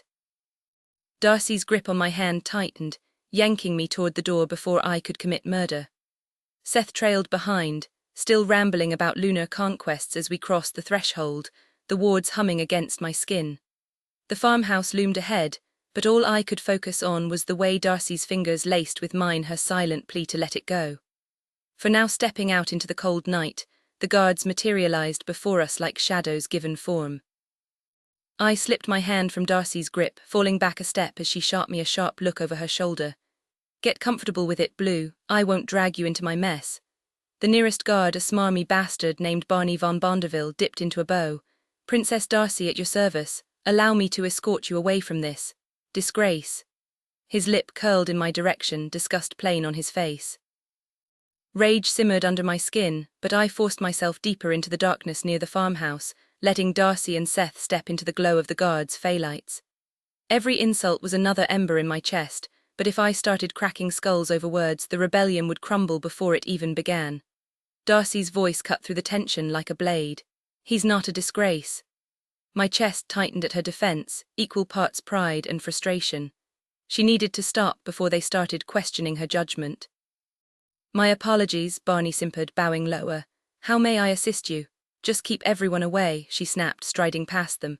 When she realized I wasn't at her side, her gaze found me instantly, even in the dark. Damn her for always seeing me. "Lance, walk with me," she ordered, chin high. Who was I to refuse? I fell into step beside her, snow crunching underfoot, but my ears caught the whispers trailing behind us. "Why does she keep that washed-up criminal around?" Barney muttered to his lackeys. "He's got to be useful for something, but not for long." Another guard chuckled. "She'll toss him aside soon enough, then he'll fade into obscurity where he belongs." My fingers twitched, the urge to turn and rearrange their faces almost overwhelming, but challenging them would only land me in chains. Even if Darcy and Tori held power, tradition ran deeper than loyalty. My shame was public, permanent. Even a pardon wouldn't erase it. A bitter truth settled in my gut. If Darcy ever took the throne, heirs would be expected. And no one would accept mine. The thought twisted like a knife, but I shoved it down. For now she wanted me, and I'd take every stolen moment, consequences be damned. Seth's voice yanked me from the spiral. "Darius had something interesting to say about you, Mutt," I tossed at him. His eyes lit up. "Was it about the nipple trick?" "I can show you." "Absolutely not," Darcy groaned, nose scrunched in disgust. Seth grinned undeterred. "What nipple trick?" she demanded. "Don't answer that," I growled as he opened his mouth. Some battles weren't worth fighting. The last thing I wanted was to listen to Seth brag about his bizarre bedroom antics. "So what's the real story?" Seth pressed, his curiosity practically oozing from his pores. "From what I hear, you've been playing mind games, stirring up jealousy over Darcy to push me into winning her back." My glare could have melted steel, but Seth just flashed that infuriating grin as Darcy turned to him for confirmation. Running a hand through his messy dark hair, he shrugged with that trademark smirk. "Who's to say? Maybe I'm a secret genius pulling strings behind the scenes." "Here's how I see it," I said, my voice dripping with menace as I tightened my grip around Darcy's waist, steering her away from prying eyes. "Either you sent those pictures just to mess with me, or you actually made a move on her, in which case you're already digging your own grave." My smile was pure predator as Seth hesitated, weighing his next words. "All right, fine," he finally admitted, that arrogant grin stretching wider. "I played you like a neglected instrument, desperate for attention." Darcy's temper flared, her hair practically crackling with energy as she lunged, but I held her back, my focus locked on the wolf who'd been toying with us for weeks. "Why?" I demanded, keeping my voice steady while mentally calculating how much force it would take to hang him from the nearest oak like a piñata. "Don't get mad," he whined, directing his plea more at Darcy than me. "I know how you overprotective types operate. You were ready to walk away because you thought it was the right thing. Noble to a fault, so I gave you a little push, made you think I'd staked my claim." The image alone sent my fangs sliding out, and I lunged, only to crash into an invisible barrier as the ground shook violently beneath me. "See," Seth said, blinking innocently at Darcy. "He's like a rabid chihuahua in a linebacker's body." Growling, I slammed my palm against his shield, flash freezing it before shattering it with a single punch. He yelped as I seized his ankle, icing it solid until his legs locked stiff as planks. He toppled forward, crashing through the frozen barrier and landing on top of me. "Enough," Darcy gasped, shoving Seth off so hard he skidded across the floor, legs still frozen straight. Brushing snow from my jeans, I stood as Seth wobbled upright using air magic, his boots barely grazing the ground. You're welcome, by the way, he chirped, swaying like a drunk marionette. Without me, you two would still be sulking in separate corners. Without you, I snapped, we wouldn't have spent weeks thinking you'd expose us. Please, he scoffed, arms crossed as he teetered side to side. I'd never do that, you're being dramatic, Lance. Me, I barked a laugh. Your entire scheme was a soap opera waiting to happen. Exactly why we'll be best friends once you get over this grudge. Holding on to anger is like swallowing poison and waiting for me to die. But guess what? I'm not going anywhere. Face it, bro, we're stuck with each other, just like you and Darcy were always meant to be. That's weirdly sweet, Darcy murmured, batting her lashes at me. No, I pointed a warning finger at her. Don't fall for the act. He's not some lost puppy, he's the same wolf who hacked off your hair blue. The memory of discovering you collapsed on the floor after his brutality still haunts me. Relax, I've pulled way worse stunts on my friends and they still stick around, he countered with a smirk. Remember when I trapped Max in a room flooded with manticore gas for half a day, took serious effort to collect those fumes, trust me. Darcy at least could fix her hair with a quick potion, but Max, he still flinches at the sight of a manticore. Can't even stomach being near one. And let's not pretend you didn't bend the rules for her, Professor. Darcy mentioned you hooked her up with that growth potion. Not very Fae-like of you, was it? Going soft for this girl, I get it now, she's your moonflower. Unique, radiant, with those wild golden curls you just want to tangle your fingers in while you— What is wrong with you? I cut in, exasperated. The point is she's different, he insisted, shooting Darcy a wolfish grin. Her and Tori, they're in a league of their own. And yeah, maybe we messed with them, but honestly, I think it made them stronger. Gee, thanks, Darcy deadpanned. We never asked for the throne, but you kept pushing until we wanted it more than you ever could. You would have craved it eventually, he challenged, eyes gleaming. But hey, I love a good fight, can't wait to wipe the floor with you when the time comes. We'll see about that, she shot back. Watching them, I finally recognized the dynamic between them, familiar, almost nostalgic. It reminded me of the bond I shared with Gabriel. My jaw tightened as I studied Seth. I'd never like him, but for Blue's sake, I could manage civility. With a flick of my fingers, I melted the ice shackling his legs. He dropped to the ground, shaking out the numbness. Are we officially moon buddies now? He asked, hopeful. Not a chance, I muttered, turning away. The snow crunched underfoot as I pulled the enchanted coin from my pocket, letting it unfold into my father's diary. Above us, Xavier's wings cut through the thin clouds, his mane scattering lilac glitter in the moonlight as he looped through the air. I whistled sharply, and he spiraled down, landing gracefully before nuzzling my shoulder in greeting. Hey, Xavier. I ruffled his mane, eyeing the pegabag strapped to his back. Shifting into his fey form, he yanked out sweatpants and a shirt, shivering as he dressed. What's the plan? He asked as Darcy and Seth caught up. I lifted the diary, and his nostrils flared with curiosity. Mind if I tag along? Only if you're donating blood, I teased, he groaned. Fine, but keep the whole you-know-what thing quiet, he muttered. Pretty sure the secret's out, I said. Oh, it's way out, Seth chimed in. Told like 8 people today, and they've got big mouths, so do the math. He wiggled his fingers until Darcy swatted them down. Nothing to be embarrassed about, she reassured. Xavier's shoulders relaxed, a flicker of relief in his eyes. Xavier shot me a questioning look before turning to Darcy with hopeful eyes. Wait, seriously, he murmured, his voice barely above a whisper. I couldn't help but burst into laughter, the sound echoing through the crisp winter air. Darcy hesitated, chewing her lip before joining in, her gaze locking onto mine as I flashed her a wicked grin. Okay, I get it, Xavier muttered, his ears flushing pink as he scowled at us. Seth's booming laugh cut through the moment, instantly killing the humor as he caught my eye and nodded like an idiot. My smirk vanished, replaced by a glare as I pulled Darcy closer, my grip tightening on her arm. Man, Darcy's legs open faster than a jar of jelly for you, huh, Lance? Seth wiggled his eyebrows suggestively, and I snarled, baring my fangs. Shut your mouth, Seth, Darcy snapped, her body tensing in my arms like a coiled spring. For a split second, she went full predator, eyes wild, teeth bared before lunging at him like a pissed-off wildcat. I barely had time to react, my smirk returning as I watched my tiny terror go feral. Maybe I should have let her tear into him. Whoa, babe, you wanna chase my tail? I'll shift just for you, Seth taunted, shaking his backside at her. That was it, I released her. Darcy pounced with a snarl, slamming him into the snow with a blast of wind that sent him yelping. He retaliated with a vine, flipping her onto her back before tackling her, shoving a fistful of snow straight into her face. "Hey," I barked, but Darcy was already retaliating, magic swirling as she shaped a massive snowball into something obscene, dropping it onto Seth's head like a crown before molding a pair of snowballs over his face. His muffled shriek was priceless as he flailed, trying to claw the icy sculpture off. I grinned, hauling Darcy to her feet and pressing a kiss to her chilled cheek. "Nice work," I murmured, half tempted to award her imaginary points like we were back at Zodiac Academy. She swayed slightly, blinking hard, and I frowned, brushing snow from her hair. "You good?"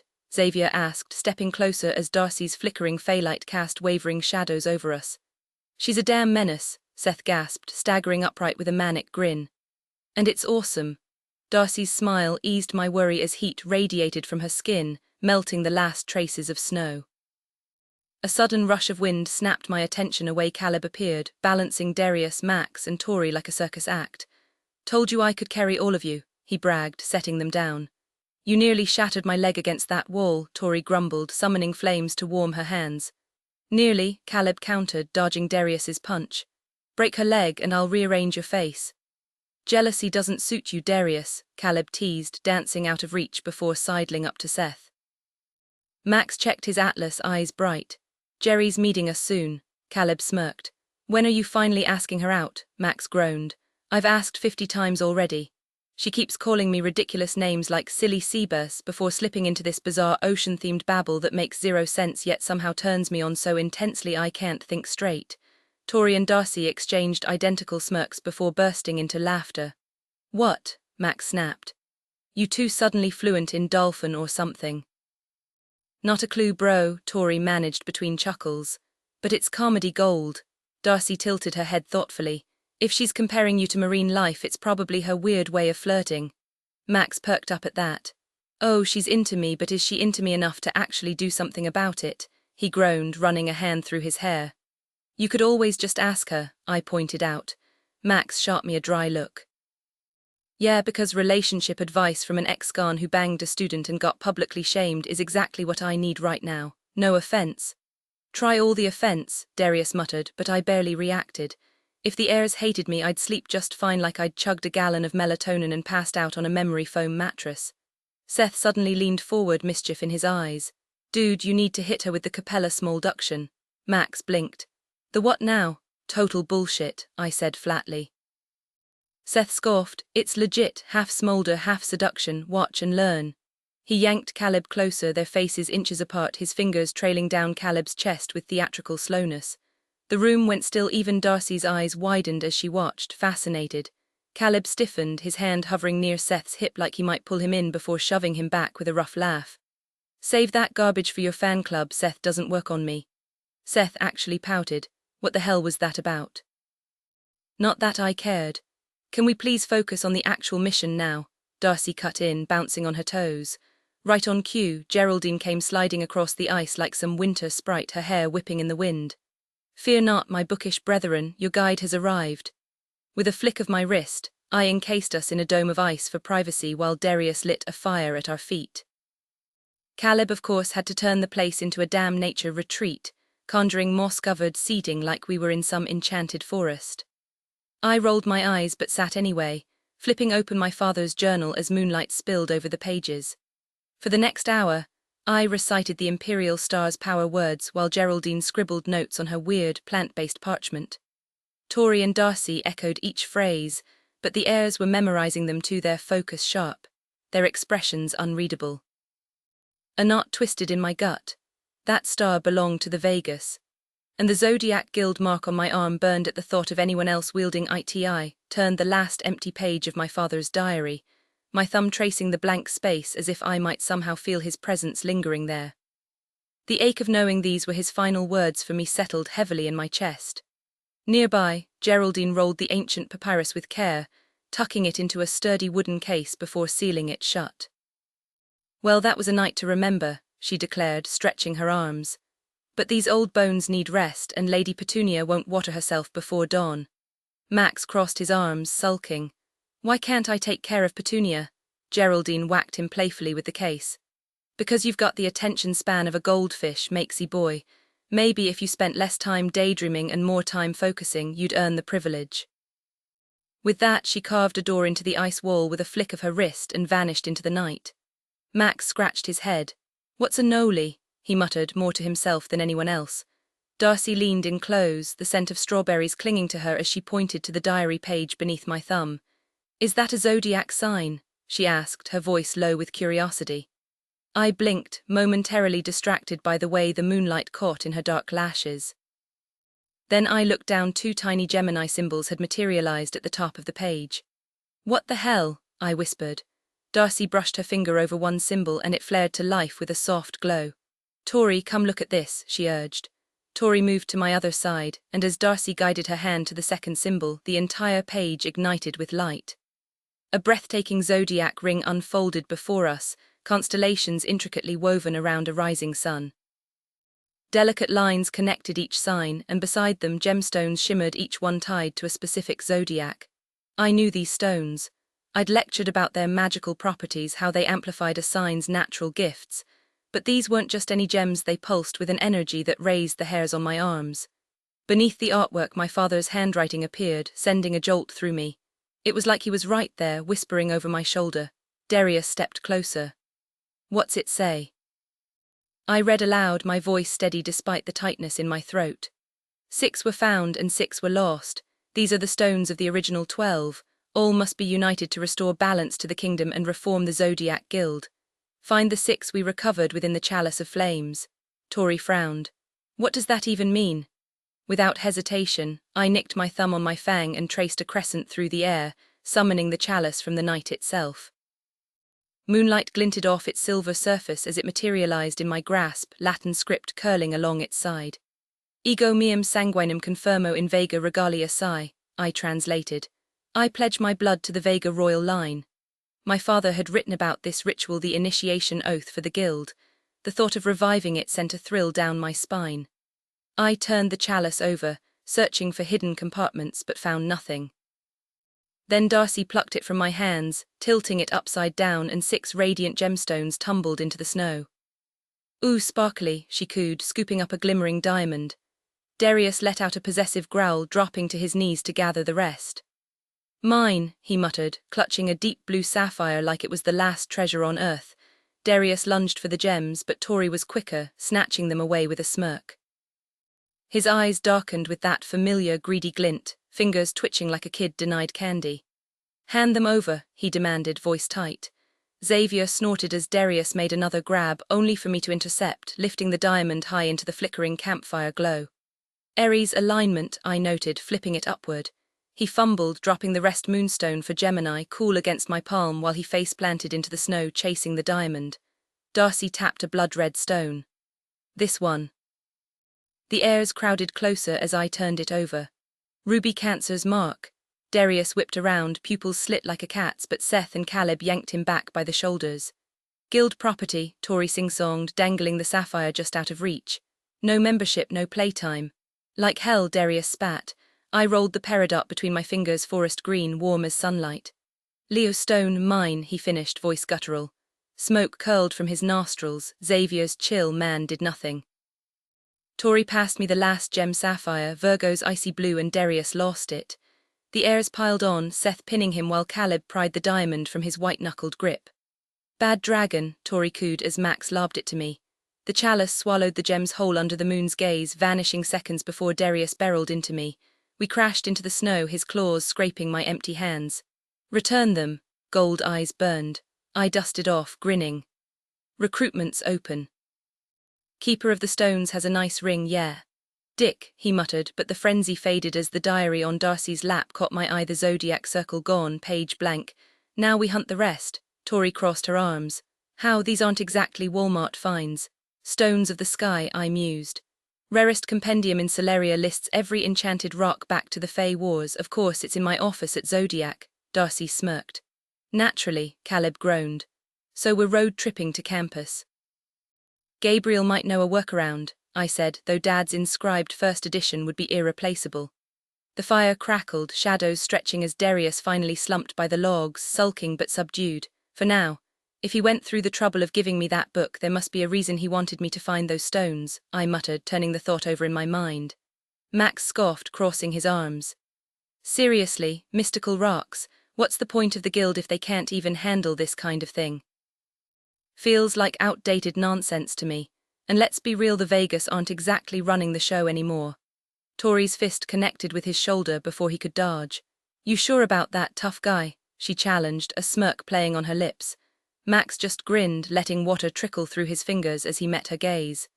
We can settle this right now if you're itching for a fight, he teased, and the fire in Tori's eyes said she was more than ready. Darcy cleared her throat, pulling the focus back. Lance's father wouldn't have gone to all this trouble if it wasn't important, she pointed out, and I nodded in agreement. Seth stretched lazily, yawning. Fine, we'll hunt down these magical rocks or whatever, but right now I need sleep. Xavier moved suddenly, pressing an ice blade against his thumb until a bead of blood welled up. You need this for the elixir, right? He muttered. I gave him a grateful smile, conjuring a small vial of ice to collect the blood before sealing it and tucking it into my pocket. As the ice barrier around us melted away, we started back toward the burrows, my mind racing over how to retrieve that damn book. Storming back onto campus wasn't an option, it was practically a death trap, second only to the false king's throne room. I lingered at the back of the group as the guards greeted us, keeping my distance from the twins to spare them any embarrassment. But the guards still eyed me, noses wrinkling as they exchanged hushed judgments. Power shaming was worse than I'd imagined, like wearing a neon sign that screamed unworthy. The weight of it pressed down on me, especially knowing I couldn't even claim Darcy openly. The thought of hiding forever was unbearable, and I knew she hated it just as much. When we reached the royal quarters, Darcy hung back, her gaze locking onto mine with an intensity that sent heat straight through me. The others bid their good nights, and as she closed the distance between us, the air grew thick with tension. Stop acting like you have to stay away from me around the rebels, she demanded, frustration creasing her brow. I glanced over my shoulder, checking for eavesdroppers. It's better this way, Blue, I murmured, but she wasn't having it. Grabbing my hand, she dragged me down a side passage toward the private baths, stopping only when the shadows swallowed us whole. What did I say about deciding what's best for me? She snapped, the flickering torchlight catching the determination in her eyes. I sighed. I'm power-shamed, you don't get how bad this is. And you don't get that I don't care, she shot back, voice fierce. I'll make them see your worth, I'll erase this stupid label they've slapped on you. My chest tightened at her words. It's not that simple. I reached for a strand of her hair, watching the deep blue shimmer in the dim light. Desire clouded my thoughts, but she wasn't backing down. Yes, it is, she insisted, stepping closer. You're my equal, the man I love, and I won't let you act like anything less. Her touch burned through me as she traced her fingers down my chest, biting her lip before lowering herself onto the cold stone floor. My pulse skyrocketed, but I clenched my jaw. Blue, stop, get up, I demanded, reaching for her. She swatted my hands away, defiance flashing in her gaze like wildfire. If you'd kneel for me, then I'll do the same. You're my king and I'll worship you until you're satisfied, she declared, her voice thick with conviction. The heat between us was unbearable, her fingers grazing over me through the fabric, her emerald eyes locked onto mine as I braced myself against the wall. Damn it all, I was Fae, but even I couldn't resist her. The way she looked at me like I was the only thing that mattered shattered my control. With a sharp tug, she freed me from my sweatpants, her tongue tracing a slow, tortuous path up my length. A groan tore from my throat as she teased me, her lips closing around the tip, her hand working the base with relentless precision. Blue, I breathed, fingers tangling in her hair as she took more of me, her mouth pure sin. Every flick of her tongue sent sparks through me, her rhythm deliberate, maddening. Look at me, I growled, and when she did, it was like staring into the heart of a storm. Her lips were swollen, her breath uneven, and the moment our eyes met, I lost all restraint. My fangs sharpened as I thrust deeper into her mouth, her moans vibrating against me, her nails digging into my skin as if daring me to break. And I did completely. Pleasure ripped through me like lightning, leaving me wrecked in her hands. She didn't pull away, swallowing every last drop before cleaning me with slow, deliberate strokes that had me shuddering. I yanked her up, slamming her against the wall and claiming her mouth, tasting myself on her lips. She was intoxicating, the kind of woman who could bring empires to their knees with just a glance. You own me, Darcy Vega, I murmured against her lips, my grip tightening in her hair. Leashed and collared, right where you want me. Her breath hitched as she conjured a sliver of ice, slicing her thumb open. The scent of her blood was irresistible. I seized her wrist, dragging her thumb into my mouth, the metallic sweetness flooding my senses. She watched, dark satisfaction in her gaze, as if she knew exactly what she was doing to me. You belong in the light, Lance Orion, she whispered, but all I could think was I belong to you. She fixed me with a fiery stare, her words laced with defiance. You're either with me in this, or we're both staying in the dark. The intensity in her eyes sent a shiver down my spine, and for a moment I could almost taste the sunlight she was talking about. She wasn't just my future, she was my everything. I'd follow her straight into blinding light or plunge into endless darkness without hesitation. Is that a royal command, my queen? I teased, my fingers slipping beneath the waistband of her sweatpants, finding her already wet and waiting. Before she could reply, I slid 2 fingers inside her, drawing a sharp gasp as her head fell back.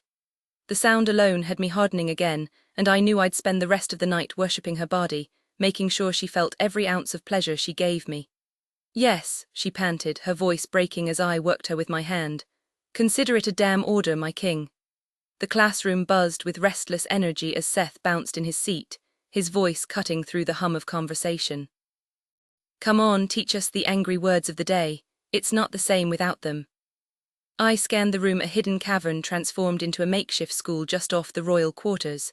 While other young fae in the burrows had their own classrooms, this one was different.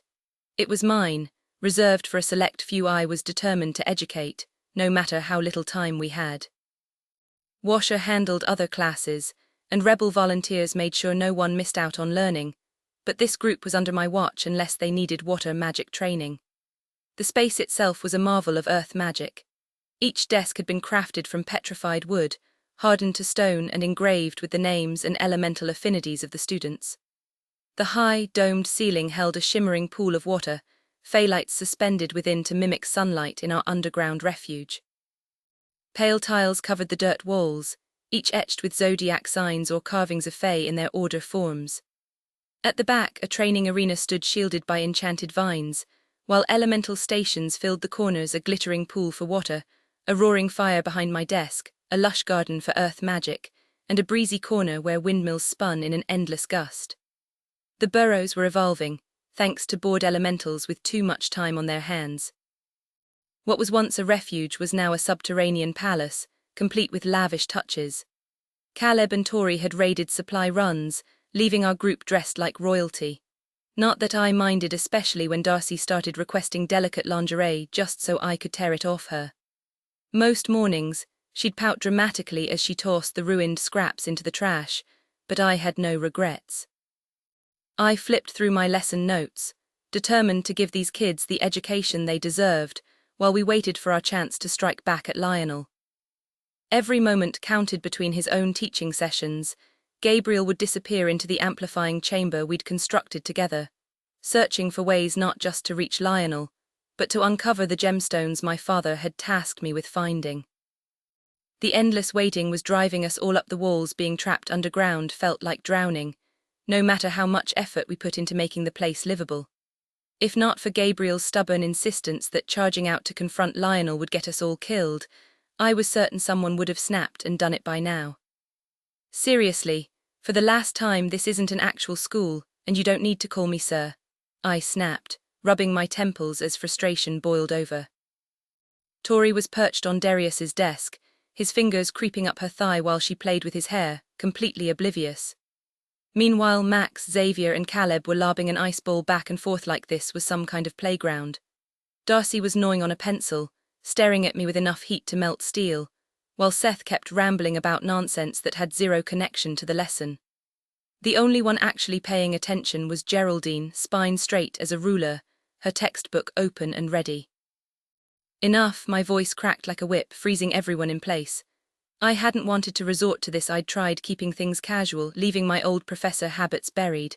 But this was chaos. Vega, get your ass in your own seat. A gust of wind sent Tori tumbling into the chair beside Darius, her mouth dropping open in shock. Rigel Acrux, Altair, one more ice ball and I'll launch you through the wall. Permanently. I snatched their projectile midair and hurled it against the door, shattering it into glittering shards. The trio sank into their seats wide-eyed. Seth, ever the genius, piped up. Hypothetically, if a fae in their order form swallowed 3 people and then shifted back, would they explode? Because I know a few annoying volunteers we could toss at Lionel. He eats them, we hit him with an order suppressant boom. Dead dragon, problem solved. Capella, I growled, stealing the air from his lungs before he could keep digging his own grave. Ask one more stupid question and I'll shove 3 people down your werewolf throat myself. Let's test your theory. Darcy exhaled a breathy, so hot, shifting in her seat like she was imagining things she shouldn't. Vega, I warned, my voice dropping dangerously, keep looking at me like that and I'll drag you up here, bend you over this desk and give the class a show. That what you want? She hesitated, glanced at Tori, then shook her head, cheeks flushing as she finally pulled the pencil from her mouth. Silence. Blessed, absolute silence. I turned to the chalkboard Geraldine had enchanted for me and scrawled in bold, furious letters, "You can't beat Lionel Acrux if you can't cast basic spells." Underlining it hard enough to crack the slate, I spun back to face them. Geraldine was already scribbling notes like her life depended on it. "You've wasted enough time on high spells, useless drills. You really wanna throw away more?" A chorus of frantic headshakes answered me. "Good, then pay attention." I wrote today's objective with a slash of chalk. Aura detection isn't just useful, it's survival. The signs can be almost imperceptible, but with the recent killings in this area, staying alert has never been more crucial. Auras reveal the hidden motives of the Fae, something emotions alone can't always uncover. Max scoffed, leaning back in his chair. "I'm a siren. Reading emotions is second nature to me. Why bother with aura training?" Geraldine spun around, glaring at him. "Auras aren't just emotions, you clueless guppy," she snapped. He sulked, crossing his arms. I nodded. "She's right, Rigel. Emotions can be masked, especially by those who take pleasure in darkness. Auras cut through deception, they reveal intent, not just fleeting feelings. It's a harder skill to master, but far more reliable." Caleb smirked, glancing at Seth, who was still struggling to breathe after my earlier spell. "If you're so great at reading auras, why haven't you caught the killer yet, sir?" he challenged. I clenched my jaw. The Burrs is packed with people who'd rather spit on me than talk to me, Altair, but if I can teach you all properly, maybe one of you will succeed where I haven't. They finally focused as I began explaining the nuances of aura detection, but before we could practice, the door slammed open. Hamish staggered in, clutching a handkerchief to his mouth. "Lance Orion, we need to," he gagged, then waved a hand, casting an illusion over me. Darcy scowled. "Why does he look like a lamp?" Hamish dabbed his lips delicately. "Easier to address furniture than him, my dear," he simpered. Geraldine tilted her head. "I suppose if I stare past his shoulder it's almost bearable." My fingers curled into fists. "What do you want, Hamish?" I growled. He dry-heaved again, earning laughter from the heirs. "It's the shame," he moaned. "Overwhelming, really." "Then spit it out faster," I snapped. The lamp flickered as he avoided my gaze. "We must discuss your role as master of the Zodiac Guild. I'm volunteering to take your place. The guild can't thrive under a," he retched. "A power shah," another gag. "Enough," I barked. "This isn't just my choice, it was decided by my father and the stars. Destiny isn't negotiable." Darcy stepped forward. "He is the rightful master." Hamish wiped his brow dramatically. "But who will join a guild led by a disgraced Charlene? Think of the future, think of the—" He collapsed to his knees, grasping her hand. "The children." "What children?" Darcy yanked her hand free. "Orion was born for this. Fate doesn't make mistakes. Why can't everyone just drop this ridiculous power-shamed nonsense?" She snapped, watching as Hamish doubled over, gagging like a cat hacking up a furball. His entire body convulsed as he dry-heaved, drawing raucous laughter from the heirs. "Oh, my delicate little daddykins," Geraldine cooed, springing to her feet and steadying him as he wobbled toward the door. "We'll figure this out. There's got to be a way to move past his disgrace," she murmured, barely audible, and Hamish choked back another retch as she ushered him out. I crossed my arms, shaking off the illusion he'd cast on me, but a sinking feeling twisted in my stomach. Maybe Hamish had a point. Who would ever take me seriously as guild master? Rebuilding the guild felt impossible when half the room wouldn't even meet my eyes. The elixir would be ready by tonight, and I still hadn't found a single person to initiate, certainly not the heirs who'd never pledged loyalty to the Vegas. And between Geraldine and her father, I doubted they could stomach joining under my leadership either. Damn it. My gaze found blues, and the quiet confidence in her eyes steadied me. She believed in me, no question. but belief didn't change facts. I'd lost the respect of nearly every fae in Celeria. How was I supposed to revive an ancient royal society for the Vegas when no one trusted me to lead? Maybe Hamish was right, maybe passing the torch would be for the best. But the guild mark burned under my sleeve, a reminder I was stuck with this role, like it or not. My father had wanted this for me. The twins' mother had seen me standing here. But had I veered off course somewhere? Did they not foresee the power-shamed disaster? Or had they always expected me to hand this over to someone more deserving? I turned back to the board, scribbling notes on auras as chatter erupted around me. The weight of failure pressed down, heavier than ever. I was letting Blue and her sister down. Worse, I was starting to believe what everyone else did, that I was worthless. Later, Roxy lay curled against me, her dark hair fanned across my chest, her breaths slow and deep. A faint smile lingered on her lips, and every so often she sighed contentedly. Sleep had eluded me for weeks.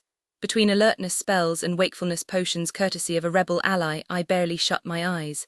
I couldn't afford to waste a second. 8 weeks had slipped through my fingers like sand in an hourglass. Every moment with her felt stolen, a fragile dream I couldn't hold on to. I needed to start preparing for the inevitable, for when my bargain with the stars came due. I'd spent every spare minute training Xavier, sharpening his magic so he could take my place on the council. He thought it was about the war, he had no idea. The ache in my chest wasn't about the future I'd lose, it was about her, about the life we wouldn't share. About my brother, the heirs, Lance, the pain my absence would carve into them. That was the guilt I couldn't shake. And yet I hadn't told any of them the truth, not because I was a coward, because they needed to stay focused. The fight against my father and his followers was all that mattered now. If this secret ever got out, they'd all scramble to manipulate my destiny, just like they'd tried to sabotage our star-crossed connection before. But this time was different. I'd made this choice willingly. Trading my life for hers and her sister's was an easy decision, because they deserved the world far more than I ever could. Sure, I despised my father and fought him at every turn, but deep down, I'd always carry the mark of his creation. Roxy, though, she was something extraordinary, worthier than I could ever hope to be. She stirred in my arms, rolling onto her back with a soft sigh, her full lips parting as she murmured in her sleep. The sound alone sent heat rushing through me. We were equally relentless, and the freedom we'd seized claiming each other without restraint had shattered every last wall between us. Nights blurred together in a haze of tangled sheets, whispered confessions and laughter. I craved every detail of her past, the streets she'd grown up on, the unbreakable bond with her sister, every scar and triumph. And she wanted all of me too, no filters, no sugarcoating. We laid bare the ugliest parts of our histories, and there was something breathtaking in that honesty. For years my secrets weren't even mine to tell. My father's dark coercion had locked them away, leaving me mute even if I'd wanted to speak. But Roxy, she never pitied me when I recounted the beatings or his twisted lessons. Instead, her eyes burned with a fury so fierce it made my pulse race, proof of how deeply she cared. And when she shared her own struggles, stealing just to keep her sister alive, I didn't offer pity either. Only awe at the resilience that had forged her into the warrior she was now. These days, the nightmares rarely came. Curled against me, she slept peacefully, only reaching for Max occasionally. The scars my father left on her might never fully fade, but she'd built something good, something strong enough to overshadow the past. It had honed her into the Fae Queen she was always meant to be. Her breath hitched, a drowsy plea slipping from her lips. More Darius. Who was I to refuse? My mouth traced her neck, drawing a shiver as she arched beneath me. The taste of her skin, sweet as spun sugar, was addictive. Her body moved instinctively, though her eyes stayed shut, lingering in that hazy space between dreams and waking. Maybe she should rest after last night's efforts. A better man would have let her sleep. But I'd never claimed to be a good man, not when it came to her kneeling between her thighs. I pushed them apart, drinking in the sight of her with a hunger so deep it felt endless. Even if I had forever, it wouldn't be enough, but forever wasn't an option. 10 months, that's all I had left. 10 months to love her, to ruin her for anyone else, and to make sure my father's shadow never touched her again. My gaze snagged on the ruby pendant resting against her throat, a gift I'd given her, and something primal twisted inside me at the thought of another man's hands on her. Maybe I should have wished her happiness after I was gone, but I wasn't that kind of man. The idea alone sent fury scorching through me, mixing with a possessive need to mark her so thoroughly that no one else could ever compare. Selfish, absolutely, but I didn't care. She was mine. I lowered myself between her legs, the heat of my anger still simmering as I dragged my tongue up her slick center, groaning at the taste of her. She was already so ready for me, and the sound of her gasp as I sucked her clit sent a thrill through my veins. Roxy arched beneath me, cursing, her fingers twisting in the sheets as I devoured her like a man starved. The beast in me snarled, demanding I remind her who she belonged to. Her moans filled the room as I worked her with my mouth, then my fingers, driving her over the edge with ruthless precision. She came with a cry, her body trembling, and I didn't let up until the last shudder had left her. Before she could recover, I flipped her onto her stomach, pinning her down, my hands gripping her hips as I thrust into her. The bed rocked against the wall, the wood groaning in protest, but I didn't slow. I bit her shoulder, my fingers teasing her other entrance, and her sharp gasp told me everything I needed to know. She was mine completely, and I'd make sure she never forgot it. When she came again, it was with my name on her lips, her body clenching around me as I followed her over the edge. After I pulled her against me, grinning as she tried and failed to glare. She could pretend all she wanted, but we both knew the truth. I owned her body and soul, and I wasn't letting go. Jerk, she murmured, tracing my jawline with her fingertips, only making me grin wider, which I knew would egg her on even more. Can't help myself, I shot back, fully aware she was complaining about my controlling tendencies. But I'd also learned that no matter how much she pretended to hate it, she came undone even harder when I took charge. Roxy wasn't the submissive type by any stretch, but damn if she didn't love it when I pinned her beneath me. You're gonna regret that, she warned, though the smirk tugging at her lips told me she was already plotting her revenge. More than once, she'd used her earth magic to catch me off guard, binding me so she could climb on top and take control. Not that I was complaining, some punishments were worth every second. Guess I get a little territorial, I admitted, pulling her closer by the hips and claiming her mouth again just because I could. Oh really, she taunted. Let me guess you saw me talking to someone again. I scoffed, even though last week I'd lost it after spotting her laughing with some rebel guy who had way too many damn dimples. I'd dragged her into a side tunnel and taken her right there against the wall. But that wasn't the point. Dragons hoard treasure, I reminded her, watching as her dark hair slipped over her shoulder, revealing the bite mark I'd left when I'd lost control. Oh, I noticed, she deadpanned. Between the piles of gold taking up half our room and waking up with coins stuck to my skin, it's kind of hard to miss. She plucked one from the bed behind me, waving it like evidence. The most valuable thing to a dragon isn't gold or jewels, I said, holding her gaze. It's finding something irreplaceable and guarding it with everything you've got. And you, Roxania Vega, are worth more to me than every treasure in this world. I'd burn every coin, melt every gem if it meant I got to keep you like this wild and mine. I want to own you with the fury of 1,000 dragons, but more than that, I just want you, every damn part of you. Even if it means giving up the throne, she challenged, the one thing still hanging between us. I shook my head. You'd make one hell of a counselor's wife, I teased, earning a sharp punch to the chest. Ow, I grumbled, rubbing the spot as she glared. And you'd be a pretty decent king consort, she fired back. Handsome, great, embedded, quiet. I lunged at her, wrestling her down as she fought like a feral cat, laughing even as she tried to knee me. But before things could spiral further, a scream tore through the tunnels outside. Darcy, Roxy gasped, though it didn't sound like her sister. Ever since those dead guards were found, none of us had slept easy. I rolled off her, tossing her clothes before yanking on my own. Within seconds we were out the door, pushing through the crowd until Roxy spotted her sister's blue hair up ahead, relief flooding her voice as she called out. Lance tightened his grip on her arm, pulling her to a stop so the rest of us could catch up. Roxy darted forward, seizing Darcy's hand as they exchanged hushed words and tight smiles, their relief palpable. I stepped in beside them, my pulse quickening as I caught the tension in Lance's posture. What's happening? I demanded, watching as he tilted his head, straining to pick up distant murmurs.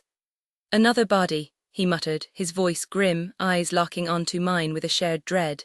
If someone was targeting rebels underground, the real goal was obvious, the twins standing between us. We'd sworn oaths beneath the stars when we entered the burrows, binding ourselves to protect them. So how was this happening without Hamish sensing the broken vows? The thought of anyone laying a finger on Roxy or Darcy sent a surge of dragon fire through my veins. I pulled Roxy against my side, scanning the crowd with narrowed eyes. Darcy, ever impatient, yanked Roxy forward before I could protest. "We need to see who it is," she insisted, already breaking into a jog. Lance shot me a wry look. "Guess Tori's not the only one allergic to protection," he muttered as we fell into step behind them, trailing like overeager shadows. The tunnels, once oppressive, had been transformed by earth elementals. Smooth stone walls arched overhead, flickering firelight casting eerie shadows. Water trickled down carved channels, a strange contrast to the tension coiling in my gut. Roxy threw a middle finger over her shoulder at my grumbling, and Lance chuckled. "Remind me why we put up with them again." He teased, though the answer was obvious as we jogged after them, blatantly admiring the view. The dining cavern loomed ahead, the entrance to the bathhouses clogged with rebels. Geraldine's commanding bark cut through the chatter, sending people scrambling aside. "Make way for your queens," she bellowed, and the crowd parted like magic. A sudden presence at my back made me tense until Caleb materialized beside me, Seth dropping from his shoulders. "Seen Max or Xavier?" I asked, scanning the sea of faces. "Max was hoarding toothpaste like a dragon with gold," Caleb said dryly. "Xavier was with him," Seth added. "Your mom's in the kitchen with Hamish. She swatted me away from the cookies. Apparently only the Vegas get free snacks." He pouted and I snorted. Mom had thrown herself into cooking here of all things. Hamish hovered nearby, whispering compliments and stealing kisses when he thought no one was looking. Part of me wanted to protest a gruss, really. But the way she glowed around him silenced any objections. After years under my father's thumb, she deserved this. Even if it meant enduring Hamish's terrible flirting. Lance and I shared a relieved glance, grateful our friends were unharmed until we stepped into the men's bathhouse. The stench of decay hit us like a punch to the gut. The place was a nightmare of carnage, chunks of flesh smeared across the walls, a mangled torso in pieces, and a severed head bobbing in the murky pool, its lifeless eyes frozen in horror. "Sweet merciful stars," Geraldine shrieked, clutching her chest. Darcy wrinkled her nose, muttering, "What kind of monster does this?" Seth, ever the encyclopedia, rattled off possibilities. "Dragons, manticores, lions, take your pick. Plenty of fae could shred someone like this." "Vampire wouldn't even break a sweat," Caleb added, nudging a stray limb with his boot. Roxy recoiled. "Nope, not touching that, hard pass."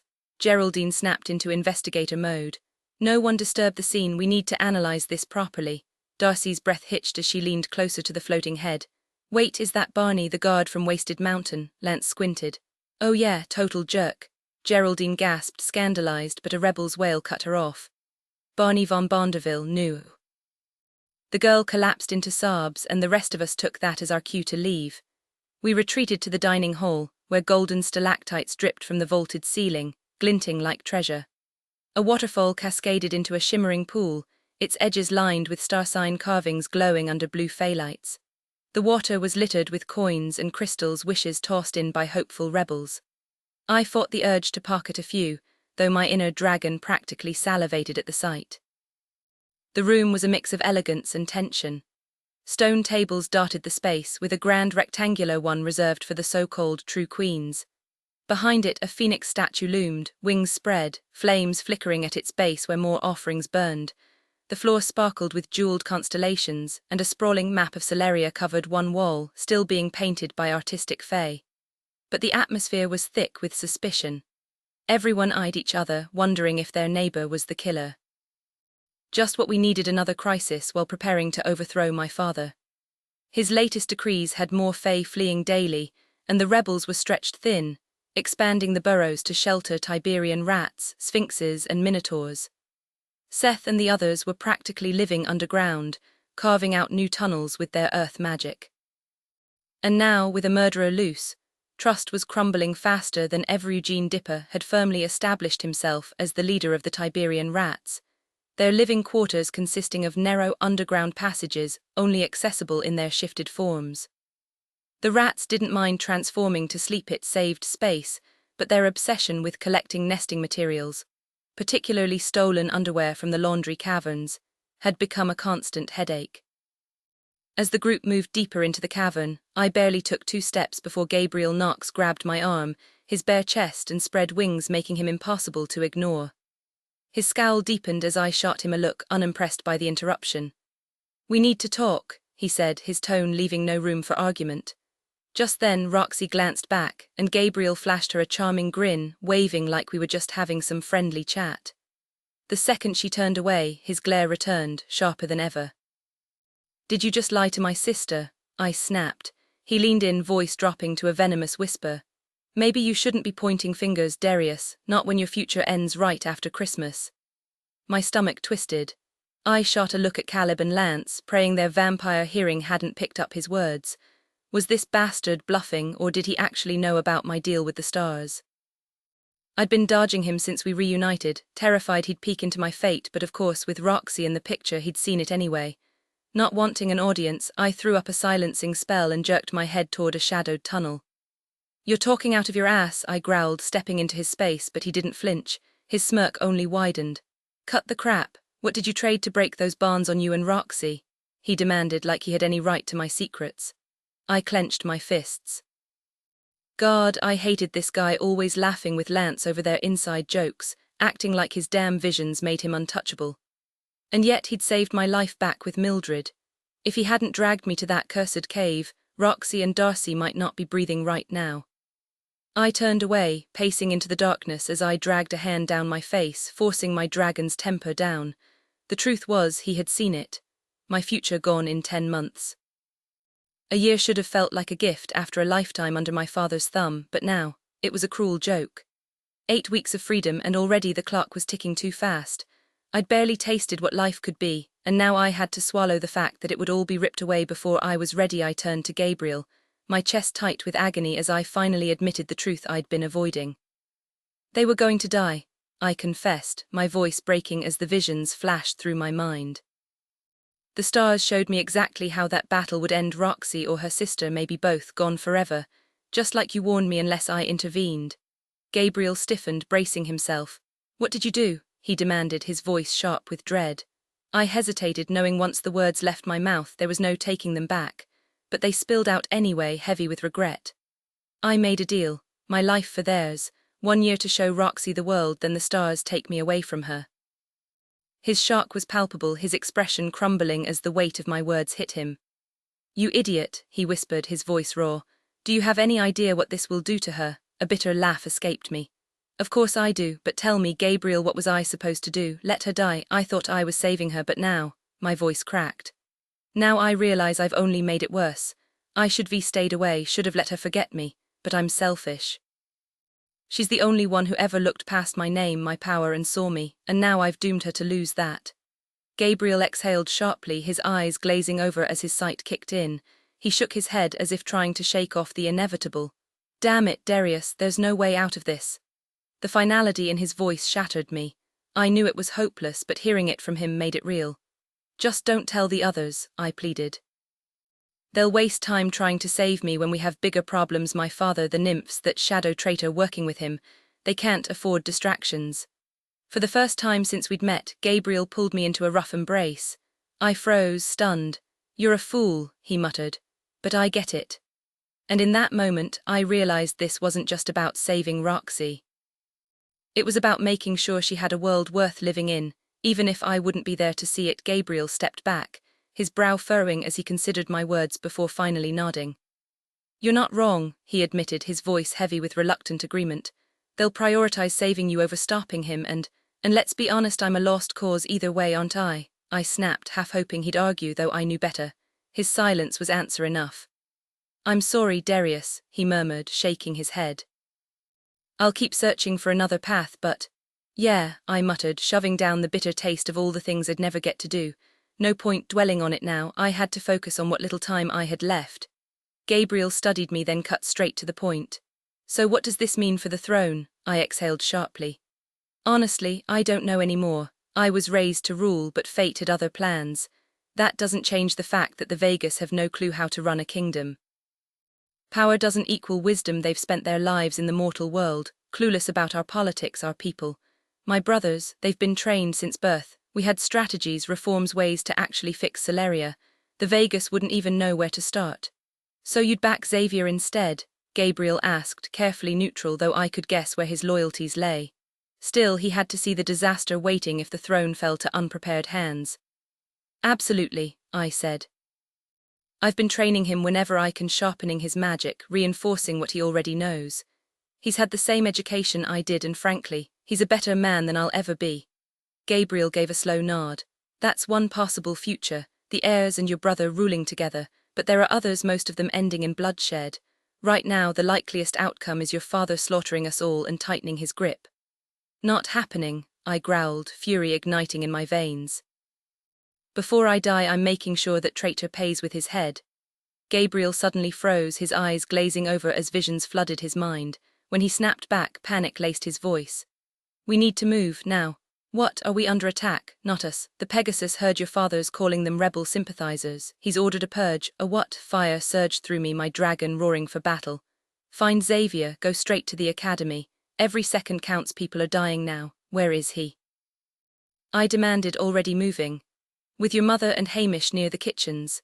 Save the herd, grab Lance's dark magic gear, it changes everything. Go. I didn't wait for another word. I was already running, his warning ringing in my ears as I tore through the halls. Faster. Lives depended on it, the tide of destiny was turning moment by moment, and the underground refuge known as the Burrows had erupted into turmoil after yet another rebel's death. My pulse hammered in my chest as I pushed through the frantic crowd, desperate to find my family.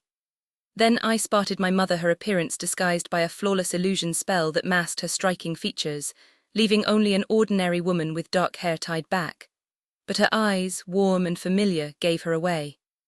She stood beside Hamish as he barked orders, trying to restore order, though the flicker of unease in his gaze sent a chill down my spine. With no clues about the killer's identity and another life already lost, dread coiled inside me. Who would be next? I reached her just as she turned, her hand closing around mine in a tight grip before she pulled me into an embrace. She smelled like home, like safety, and though I'd grown taller than her, she still fit against me perfectly, her head resting on my shoulder. Are you hurt? She whispered, her voice thick with concern. I'm fine, I assured her. What about Darius? He's safe, she promised, holding me a second longer before stepping back, her gaze searching mine as if she could will me away from danger. But I wasn't a child anymore. I'd spent too long powerless, and if trouble was brewing here, I'd stand my ground with the people I loved. Hamish clapped a heavy hand on my back, his gruff voice cutting through my thoughts. Don't go frettin' your mother, lad, he said with a rough chuckle, his expression almost paternal, something my own father had never managed. I just don't get it, I snapped, frustration boiling over. We've got the strongest Fae in Celeria scouring these tunnels. Gabriel's visions, the Cyclops' sight, why haven't they found anything? Hamish rubbed his bald head, his mutton chops twitching as he sighed. A right pickle this is, Xavier. But mark my words, we'll root out this slippery devil and make answer to the stars. Before I could reply, Darius's voice boomed over the chaos. He shoved through the crowd, his broad frame parting rebels like water.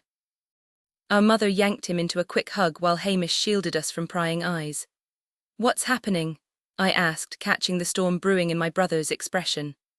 I need you, he muttered, already dragging me away before I could protest. He moved fast, forcing me into a jog as we ducked into a side tunnel, his silence unnerving. The moment we reached the exit, Darius threw up a silencing spell and shoved open the hidden clock door, spilling us into the frigid night. Snow swirled around us, thick and relentless as guards scrambled to block our path.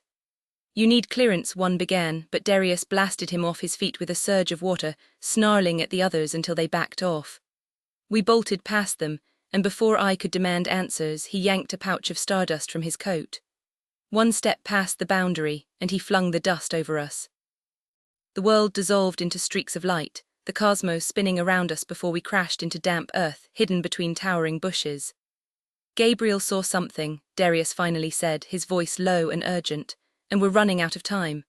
My heart lurched as I suddenly recognized the familiar iron fence of Zodiac Academy, the rolling hills of Earth territory visible beyond it. Why the hell are we back here? I whispered, my pulse spiking.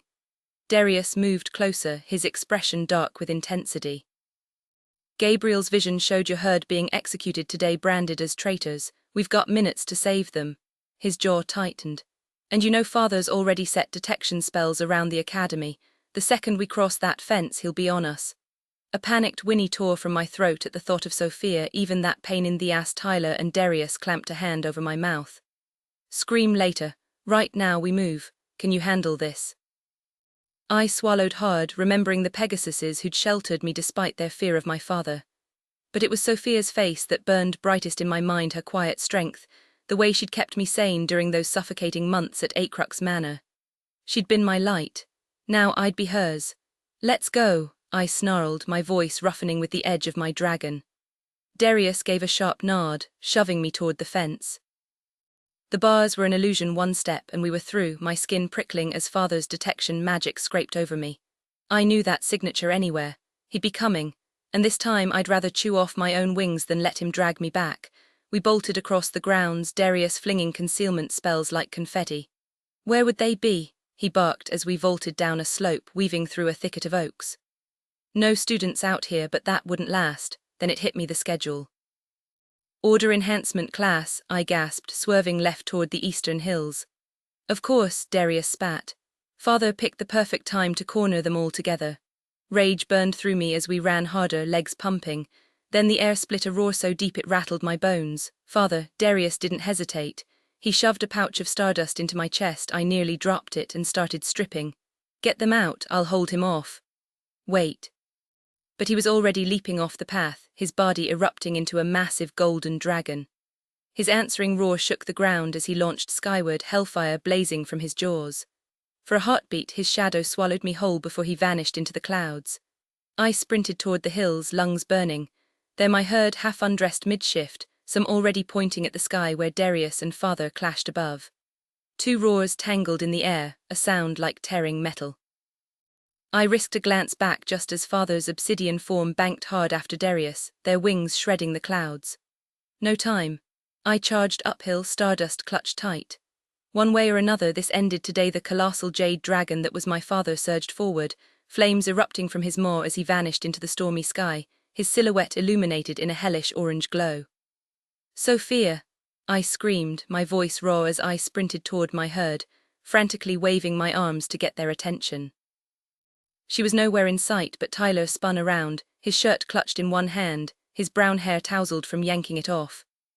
Xavier, he gasped, his blue eyes widening in disbelief as the rest of the herd noticed me charging toward them. Professor Clippard stumbled down the hillside, his face pale. Mr. Acrux, what in Celeria's name? His words were cut short as a river of fire split the clouds, and my father's monstrous head emerged, jaws gaping. The professor's scream died instantly as flames consumed him, leaving nothing but a smouldering heap of ash. Panic erupted. My pulse hammered so hard I thought my ribs might crack, but I forced my legs to keep moving. Father swooped down, his golden eyes locked onto me, burning with a hatred so deep it turned my blood to ice. I flung my hands forward, unleashing a swirling storm of fire and water that collided with his face, sending him veering off course with a deafening roar. His tail lashed out, and I hit the dirt just in time, scrambling back up before he could strike again.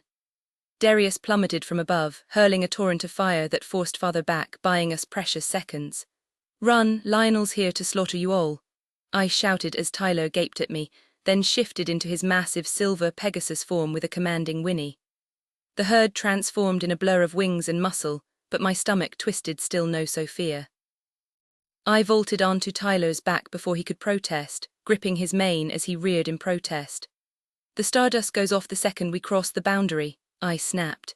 He snorted angrily but obeyed, launching into the sky as the herd followed in a thunder of wings. Fireballs rained down behind us, one exploding into Terra House's grassy hillside, sending dirt and flames flying. Students shrieked below, scrambling for cover as we shot past. The boundary's magic hit like a tidal wave, nearly throwing me off, but I clung tight. Now, I barked, and Tyler banked sharply, soaring above the herd as I scattered stardust over them. In a shimmering burst they vanished safe in the burrows, but my relief shattered. Sophia wasn't with them.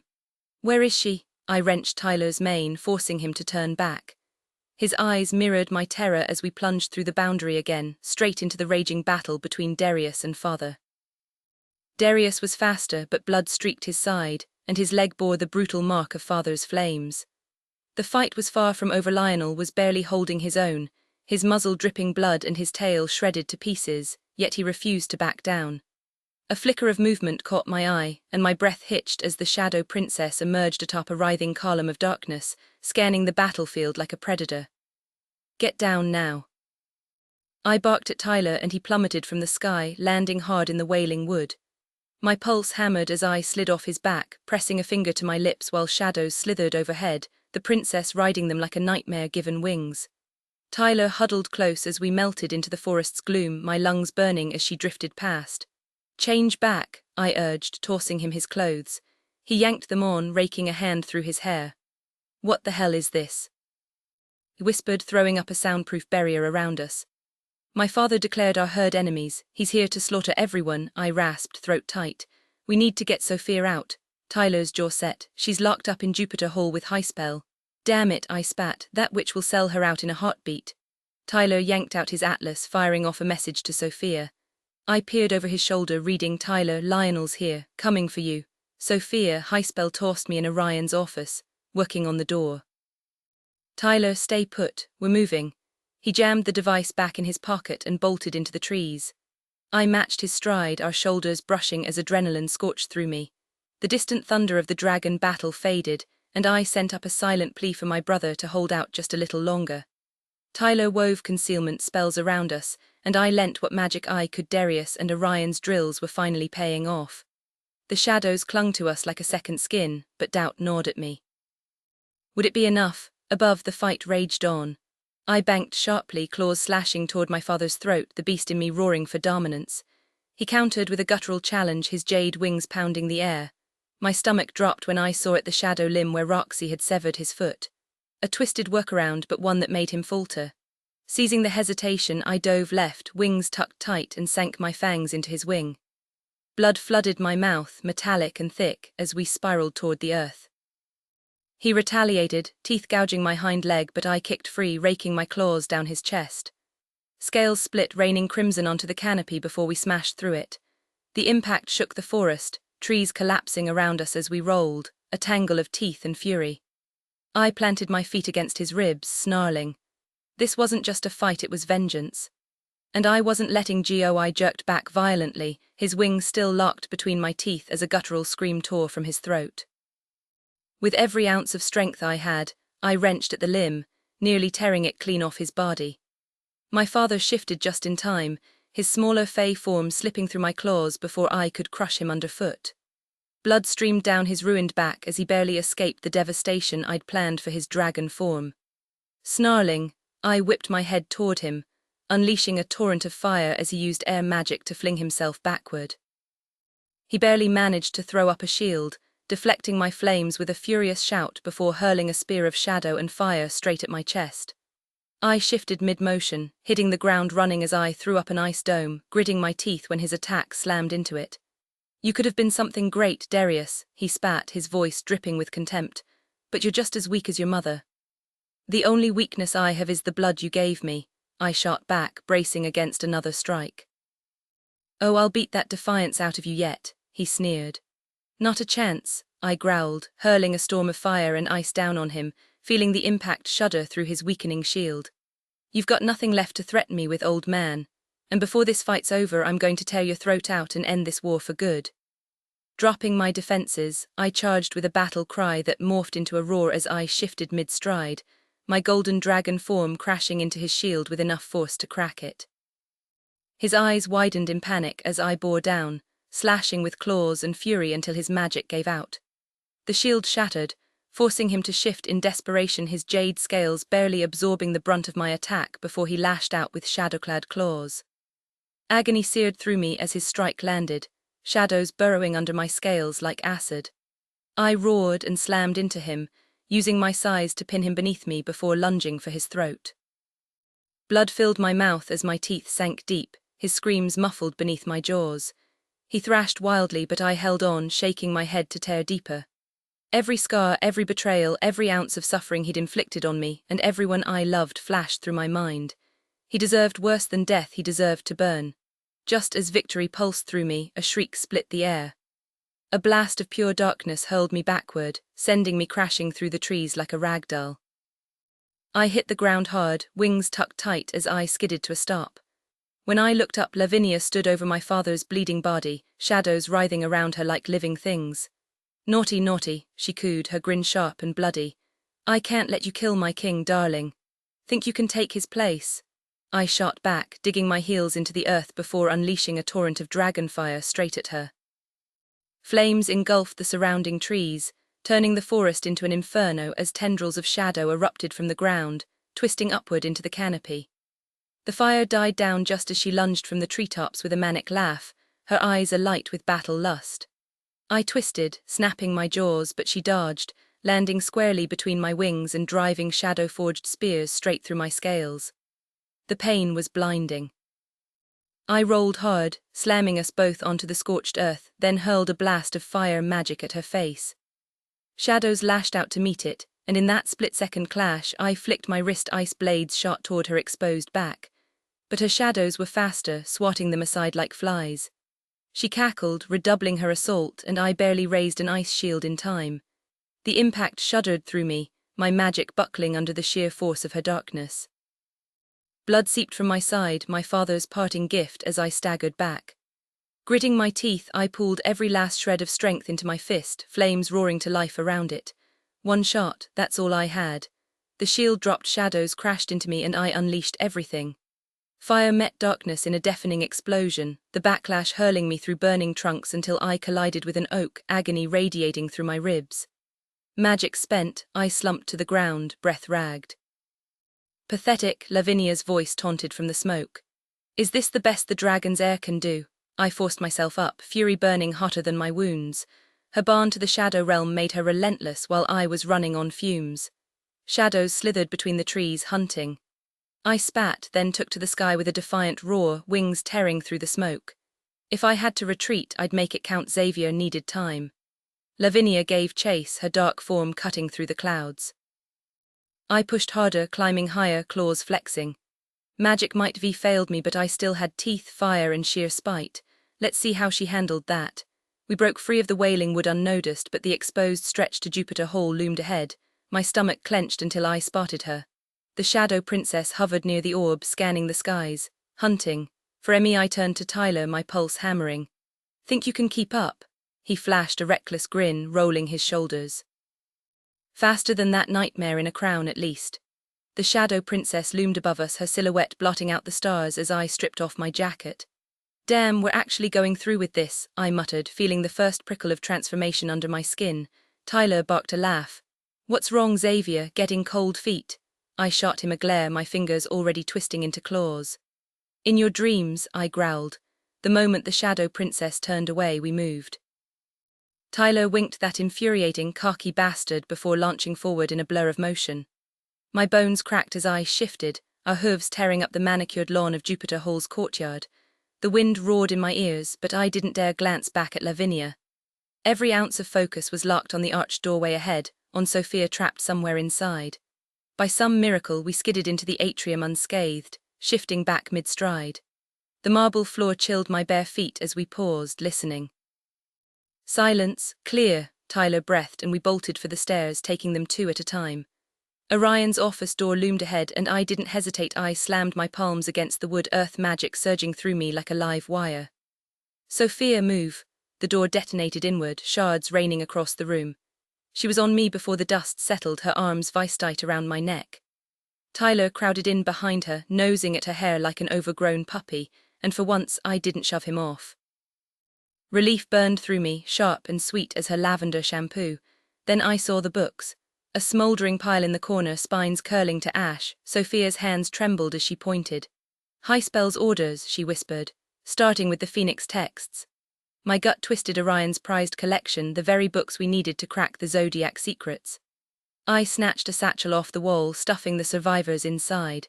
The stones of the sky nearly slipped from my grip, its embossed cover warm under my fingers. The scream from the hallway iced my blood. "Miss Cygnus," Highspell's voice clawed at the walls. "The king demands your presence at the Nebular Inquisition." Tyler was already shifting, wings unfurling as I shattered the window with a concentrated blast. Glass exploded outward, and I barely had time to heave Sophia onto his back before Highspell burst in, her manicured nails raking the air. Tyler's response. a glittering, rainbow-colored fart straight to her face. We were airborne before the first icicle spear could impale us, Tyler's wings snapping open with a sound like cracking whips. The ground dropped away, and Sophia's laughter rang out, wild and bright, as we shot toward the clouds. My eyes locked onto Darius as he hurtled through the sky above Igni's house, his body twisting midair before he crashed through the window of his old bedroom. A sharp cry escaped me when Lavinia landed on the roof, her shadowy tendrils shattering the stained glass into jagged shards that rained down below. Flames erupted from Darius's room, licking at Lavinia's skin and drawing a piercing scream from her as she rose on a column of darkness, leaving a glittering trail of broken glass behind. Darius burst back through the ruined window, clutching a bag in his grip before shifting into his golden dragon form and clamping it between his teeth. Whatever he'd just risked his life for, I had no clue, but when he shot toward us and jerked his head in a clear command to run, Tyler didn't hesitate, surging toward the boundary at full speed. I tightened my grip on Sophia with one arm while readying Stardust in my other hand, my gaze flicking back to Lavinia as she pursued Darius with fury burning in her pitch-black eyes. Shadows erupted from her palms like living smoke, writhing with menace. I urged Tyler on with a sharp whinny, and he somehow found another burst of speed, streaking toward the fence that promised our escape. But Darius, ever the reckless one, veered away from us, diving toward the parking lot 100 yards off. "Darius!"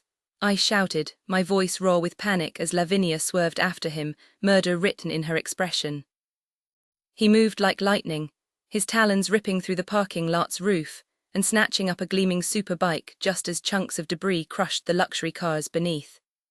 Lavinia barely had time to strike before he was already banking back toward us, triumph flashing in his eyes as he clutched the motorcycle. But then the Shadow Princess descended like a storm, her arms wreathed in coils of darkness that pulsed with eerie energy. Thick tendrils of smoke lashed out, trying to ensnare Darius, and I reacted without thinking, throwing out my hand and slicing through one with a blast of water. For a terrifying second, I thought it was over. Lavinia closed in, her power swallowing the sky in inky blackness, and I saw death in my brother's future. "Faster!" I bellowed, and Darius twisted sharply, shredding through the shadows with a desperate burst of speed. Tyler jolted sideways to avoid a blast of darkness, and Sophia shrieked as she tumbled from his back only to shift mid-fall, her clothes bursting away as her pink Pegasus form took flight beneath us. My heart clenched as she darted upward, barely dodging a spear of shadows that grazed past her. "Shift back," I commanded, my voice thick with authority, and she obeyed instantly, tumbling toward us in human form.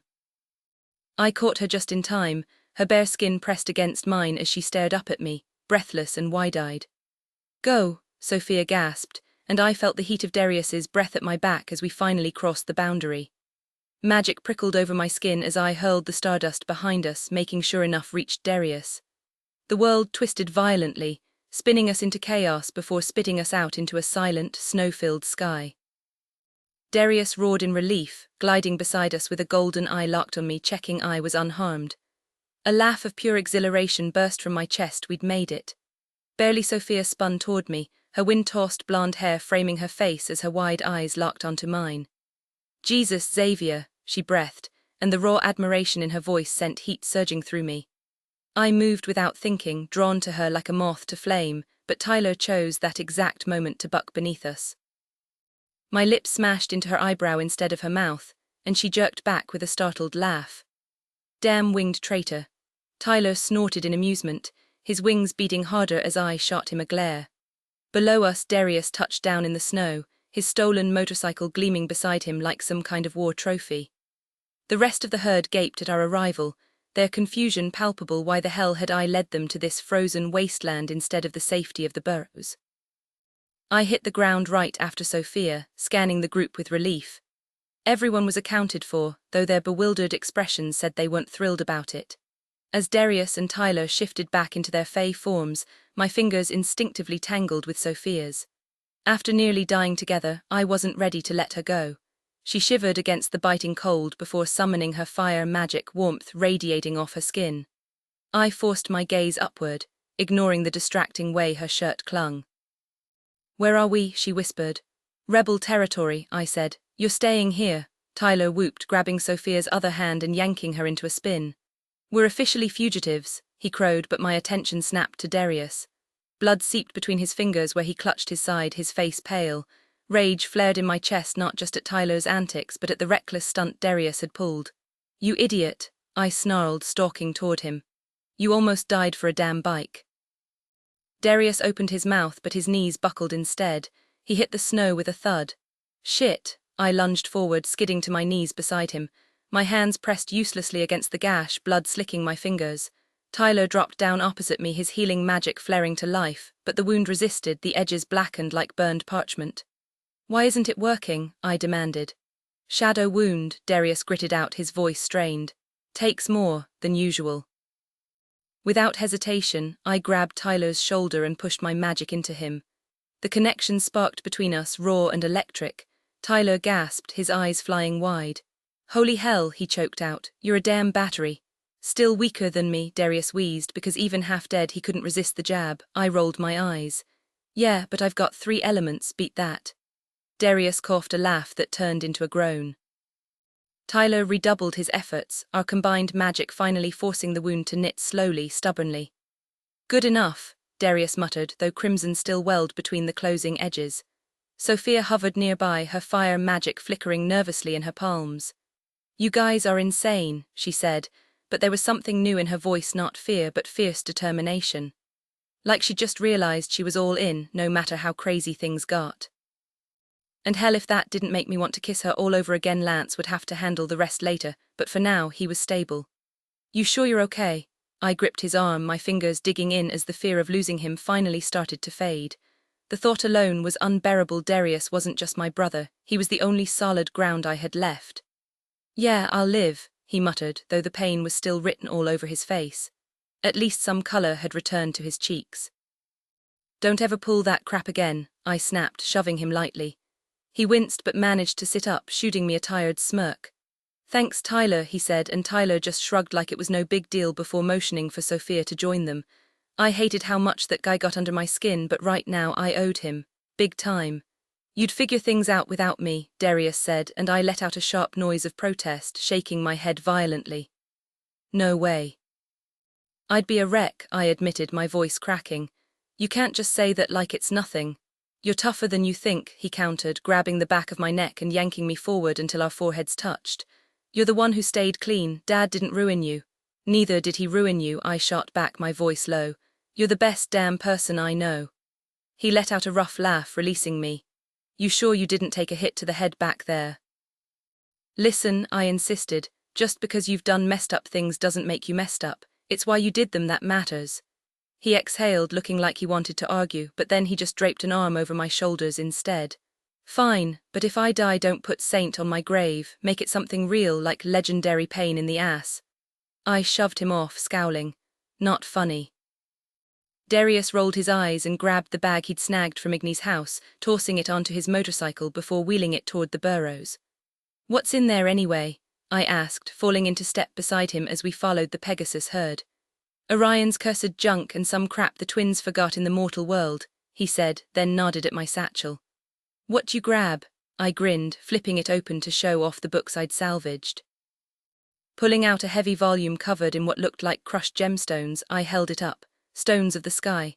"This is the one he wanted, right?" Darius actually smiled, ruffling my hair.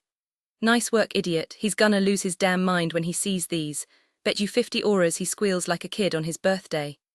I laughed, shaking on it as we crossed the barrier into the burrows. The guards shouted in surprise, one of them bolting off to fetch Hamish for the refugee vows.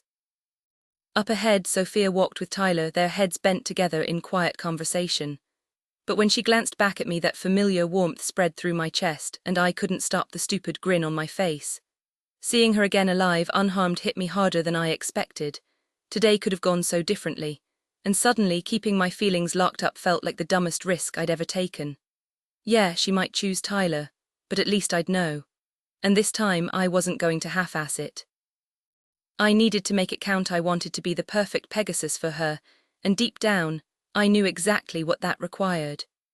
Darius wheeled the bike into the farmhouse, the bag still slung over his shoulder, and I exhaled in relief as the biting wind finally vanished behind the door. The oppressive weight of my father's lingering presence finally lifted from my shoulders. Before I could even process the quiet, Orion's voice cut through the air, followed by a gust of wind and a blur of motion as he collided with Darius, sending them both tumbling across the dirt. "Where the hell have you been?" Orion demanded, already scanning Darius for injuries. His fingers brushed over the deep gash on Darius's side, and his expression darkened as he pressed a palm against it, muttering curses under his breath. They exchanged a glance before bursting into laughter, the tension momentarily broken. I watched as Orion worked his magic, jaw clenched in concentration, while Darius explained our father's latest upgrade, a shadow hand, stronger than the one he'd lost. Just our luck. The universe had a sick sense of humor, dangling victory in front of us only to yank it away. Orion finally sealed the wound, though a faint pink scar remained, stubborn against his healing. Darius shrugged it off, insisting the rest of his injuries were nothing a little gold couldn't fix. Orion, clearly drained, shot off at lightning speed and returned with a pair of jeans before I could even blink. Tyler and Sophia, still gloriously naked, pouted. "What, no wardrobe for the rest of us?" I grumbled. Orion scratched the back of his neck sheepishly. "Old guardian habits die hard," he admitted. "I can grab more if Sophia waved him off. Forget it, let's just go inside." Easier said than done. My gaze kept betraying me, flickering to Sophia's curves, the glittering adornments catching the light in ways that made my pulse stutter. And Tyler, well, his everything was on full display, like he was daring me to look. I forced my attention back to Orion, clutching the satchel like a lifeline. "Brought you these," I said, pulling out the gemstone book first. Orion's reaction was priceless, his eyes widened, fingers trembling as he took it like it was made of glass. "Oh my stars," he breathed, snatching the bag from me and rifling through the rest with the excitement of a kid on Christmas. Darius shot me a knowing look. I'd just lost a small fortune in auras, but Orion's joy was worth every coin. Then I had to go and ruin it. "High spell burned some of your other books," I admitted, instantly regretting my words as Orion's face twisted in horror. "Burned them?" His voice cracked, arms tightening around the bag like he could protect what was left. Darius clapped a hand on his shoulder.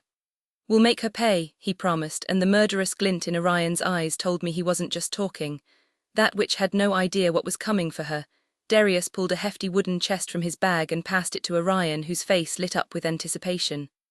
"Is this all my gear?" Orion asked, shaking the box to hear the satisfying clatter of metal and mystery inside. "You even packed the bones." Darius smirked, casting a quick glance around before weaving a silencing spell around us. As he gripped the bike's handlebars and steered it toward the tunnel entrance, Hamish emerged from behind the hidden clock door, his voice booming with theatrical flair. "Welcome, noble allies and fey kin. Step forward, pledge your oaths, and we'll have you settled before you can blink."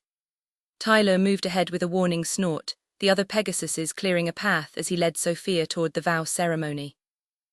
Darius didn't linger, guiding the bike into the dimly lit passageway that looked more like a grand estate hallway than an underground tunnel, with its arched ceilings and smooth stone walls.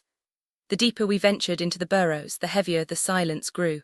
"Another search party for the killer," I murmured. Orion nodded grimly. "Cyclopses are scouring every corner, but if they come up empty, we'll handle it ourselves." The unspoken threat in his tone sent a chill through me. "You suspect one of them?" I asked, recalling the invasive probing of their mind magic. Orion's grin was razor-thin. "Who better to hide the truth than those who wield it?" Darius's jaw tightened. "This ends now." Orion clapped him on the shoulder. "Then let's pay them a visit." With a quick farewell, Darius peeled off toward a side tunnel, vanishing like smoke. Relieved to avoid whatever brutal interrogation they had planned, I fell back, letting the herd catch up as they finished their vows. The tension among them was palpable, nervous energy rippling through their ranks. I ran my hands along their flanks, soothing them as best I could, though my own anger simmered beneath the surface. Professor Clifford's death weighed on me, and every reassurance I offered these rebels felt like another strike against my father's cruelty. Sophia's sudden closeness snapped me from my thoughts. She pressed against me with a soft sound, her warmth sending a jolt straight through me. Tyler's glare burned into the side of my face, but I didn't care. My fingers traced the delicate curve of her spine, earning another breathy whinny. He tried to wedge himself between us, but I held firm, our hands brushing in a spark of friction that left my skin buzzing. Tyler flashed me a grin that was all teeth and zero sincerity as I finally let go of Sophia. "Appreciate the assist, pal," he drawled, his gaze flicking down before snapping back up. "Yeah, I definitely needed pants right about now." Sophia rolled her eyes so hard I worried they might stick. "Quit being a jerk," she snapped, giving the concrete a sharp kick that made Tyler flinch. "He literally pulled us out of hell today." The way her ice-blue eyes burned with conviction sent warmth flooding through me. She twisted the hem of her shirt, voice dropping. "Is there any way to check on our families? My Atlas got fried back there." I rubbed my neck, hating the answer. "Hamish handles comms. He can pass along messages, but direct contact's off the table. You'll get a new Atlas, but it only works on the Burrows network." The crease between her brows deepened and Tyler's usual smirk faltered. Right then he looked about 12 years old. "They're here, right, Tori and Darcy?" Sophia asked, perking up. I nodded toward the tunnel. "Come on, they've been losing their minds waiting for you." As we moved, Darius revved his bike, the engine's growl ricocheting off the walls like a warning. The sound kicked my brain into gear. One wrong move today and these idiots would have been toast. Gabriel's foresight was the only reason they weren't charcoal sketches right now. My throat tightened. Sophia, sure, but even Tyler. The guy was a walking migraine, but imagining him crisped to ash by my father's flames made my ribs squeeze like a vice. They were my problem now. And I'd be damned if I let that pyromaniac bloodline of mine lay a finger on them again. Back in the Burrows mess hall, I wore a trench in the floor, pacing between the clock and the tunnel entrance. No clue how far the academy was, or if Darius and Xavier had enough stardust to haul everyone here in one go. Gabriel's patience is a virtue. Crap wasn't cutting it. Darcy materialized beside me, lacing her fingers through mine. "He's fine," she said, like speaking it aloud might make it true. The other rebels had been herded to their quarters during the murder investigation, but I'd planted myself here like a stubborn weed. Outside would have been better fresh air, space to scream, but Gabriel's cryptic muttering pinned me in place. "If Darius keeps his temper in check, odds are good," he offered, which was about as comforting as a porcupine hug. Since when did Darius Acrux do anything except lose his temper? "I can't," my voice cracked. One raw, stupid moment where I let myself remember how his hands felt tracing my spine. Gabriel smirked. "That man would rip apart the solar system to get back to you." I gnawed my lip. Truth or not, the clock's ticking was drilling into my skull. "We're moving too slow," I muttered. Somewhere above us, shadows coiled like living things, and every second wasted felt like another step toward disaster. We battled our way free from Lionel, snatched victory from his grasp by securing the Imperial Star, and still ended up hiding in these endless caves, teaching magic and carving out new tunnels for refugees instead of ending this once and for all. "It's not the right moment," Gabriel muttered, frustration simmering beneath his words. That sigh told me everything. Nothing had changed, and he hated it as much as I did. "I just want him dead at my feet," I growled. "Is it too much to ask for my boyfriend's father to choke on his own blood right in front of me?" Darcy smirked. "Damn, you turn vicious when you're stressed." "I'm not stressed," I shot back. "I'm pissed. The second that scaly bastard slithers back here, I'm gonna wreck him for ditching me like that." Gabriel smirked, clearly not opposed to the idea, and I flashed him a grin. Then Seth's voice cut in from behind me. "Here," he said, shoving a cupcake in my face, blue frosting with a giant bee smeared on top. "You look like you need sugar and spite." I raised an eyebrow. "A random bee cupcake?" "Obviously. Gotta fuel up for the rage sex marathon you and Darius are definitely having later." Gabriel groaned. "Can we not discuss my sister's sex life while I'm in the room? The stars already force-feed me enough mental images without you two adding commentary." Seth's grin turned wicked, like he'd just been dared, and I rolled my eyes, already anticipating Gabriel using his visions to wreck him in whatever stupid game Seth was cooking up. Darcy pointed at the cupcake. "Where'd you even get that?" "Kitchen's, just sitting there begging to be stolen." Seth shrugged. "But why a bee?" I asked, still not taking it. "Didn't realize you'd be picky." "Could have given you the tea instead." My eyes narrowed. "There was a tea." "Yep, whole batch spelled out happy birthday Brody in blue icing, delicious by the way." He licked a smear of frosting from his lip. Darcy gaped. "You stole someone's birthday cupcakes?" "Not all of them, just the good letters HBP, left the last 3, frosting was trash." I burst out laughing. "So you left dye on the tray after some guy turned up dead? You're a menace." Gabriel cracked up while Darcy bit her lip, fighting a laugh. Caleb materialized beside me, slinging an arm over my shoulders. "Cake time?" he asked, and I finally snatched the cupcake from Seth, taking a huge bite. "Mine," I taunted. Caleb lunged at Seth, gripping his jaw and licking the leftover frosting off his mouth. "Stars, Cal," Seth gasped as Caleb bit into his neck, pulling him closer with a low growl. Darcy and I exchanged a look, hot if slightly unhinged. When Caleb finally pulled back, he smirked. "You're slipping, man." Seth just grinned, wiping his mouth. "Worth it. What kind of hunt was that supposed to be?" Seth shot Caleb a glare as he wiped blood from his thumb after healing the bite on his neck. "I was busy being an incredible friend, okay?" Caleb smirked, leaning in. "Or maybe you're just slipping. Or worse, maybe you want me to bite you." Seth shoved him harder than playful, his cheeks flushing. "I just enjoy sparring with someone who can keep up, that's all. Next time try putting up a real fight instead of rolling over like a puppy," Caleb teased before vanishing, leaving Seth staring after him. Seth turned back to us, raking a hand through his dark hair before locking eyes with Darcy. "Hey, I need to talk to you now about these rocks. Super urgent." "Rocks?" I blinked as Seth nodded, already stealing the half-eaten cupcake from my hand. "And I need comfort food," he added, shoving the whole thing in his mouth before dragging Darcy away. She shot me a guilty look as I yelled after him. Gabriel sighed. "No clue, and I don't want a clue. That wolf's brain is a mystery I'm happy to leave unsolved." Before I could respond, he jerked his chin toward the tunnel leading back up. My breath caught as I spun around, dread coiling in my stomach.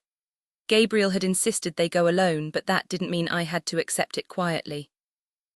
Darius was getting an earful the second I confirmed he was in one piece. A sudden commotion echoed from the tunnel, and relief crashed over me as I exhaled hard, sprinting forward just as Darius and Xavier burst into view. My jaw dropped as Darius roared in on the back of my custom super bike, flanked by a stampede of naked Pegasuses in their fey forms. Xavier led the charge, with Tyler and Sophia close behind.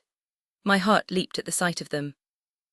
Darius skidded to a stop inches from me, the bike's tires screeching against stone. Blood streaked his face and side, but before I could process it, he yanked me against him, kissing me so fiercely I forgot how to breathe. His grip was desperate, his heartbeat wild against my ribs, his scent smoke, cedar and raw adrenaline drowning me. For a second the world dissolved into nothing but him. Then I snapped. I shoved him back and punched his chest, which, thanks to his ridiculous muscles, felt like hitting concrete.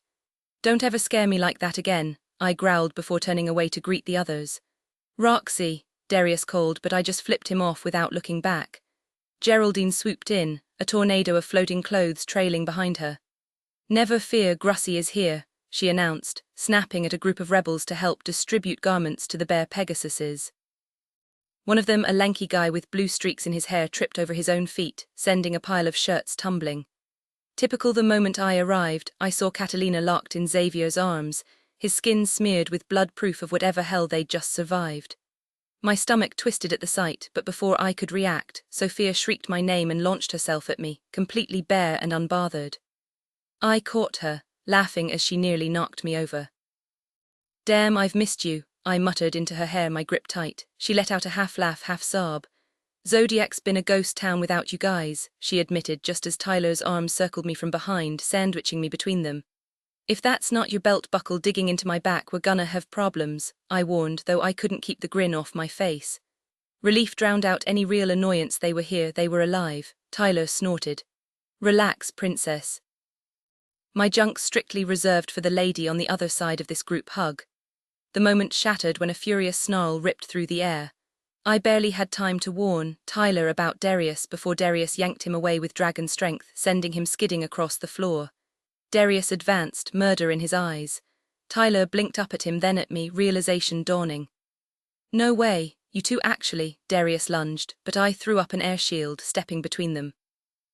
"Cool it, scales for brains," I snapped, grabbing his arm. "Your balls are the only ones I care about, and right now they're in timeout for ditching me." Smoke curled from Darius's lips as he glared at Tyler, who held up his hands from his very naked, very vulnerable position. "Got it, man, she's yours. Even if the whole star-crossed thing makes zero sense now. No more emotional, clothing-optional reunions. Promise." Sophia shifted nervously, but Darius wasn't backing down. I grabbed his jaw, forcing his gaze to mine. "You're running on empty, aren't you?" My voice was sharp, less concern, more pissed he'd let himself get this drained without me. He grunted and I dug my nails in just enough to make my point. Go, gold, recharge, then we'll discuss your caveman routine. Darius's growl was low, dangerous. Don't patronize me, Roxy, I'm not your damn project, and if I want to rearrange his face for touching you naked, I will. I stepped closer, our lips almost brushing. Try it, I whispered, and see what happens. Darius let out a low growl as he stepped closer, his fingers curling around the side of my neck, his thumb pressing against my racing pulse. His breath was hot against my ear as he pulled me in, sending an electric shiver down my spine. You really should know better than to challenge a dragon, Roxy, he murmured, his voice dripping with dark amusement. Maybe I ought to teach you why that's a bad idea. I tilted my chin up, refusing to back down even as his grip tightened slightly. Try me, hothead, I'm not scared of you. The thrill of his anger rolled over me, that dominant energy making my skin prickle. He smirked, his lips brushing my ear as he whispered, Lucky for you, I like it when you talk dirty. Then he was gone, leaving me standing there, the air crackling in his wake. I rolled my eyes, pretending I wasn't affected, though I totally was, especially when I caught myself staring at the way his jeans hugged his backside as he walked away. Shaking it off, I dropped the shield around Tyler and hauled him to his feet. All right, spill. I need access to an atlas and info on whatever secret Feebook group you've got going here. Please tell me it's called something ridiculous like Dragon Slayers Anonymous or Kick the King in the Scales. Tyler snorted. Dude, it's not exactly a social hotspot. The Burrows runs on a closed network, no outside connections.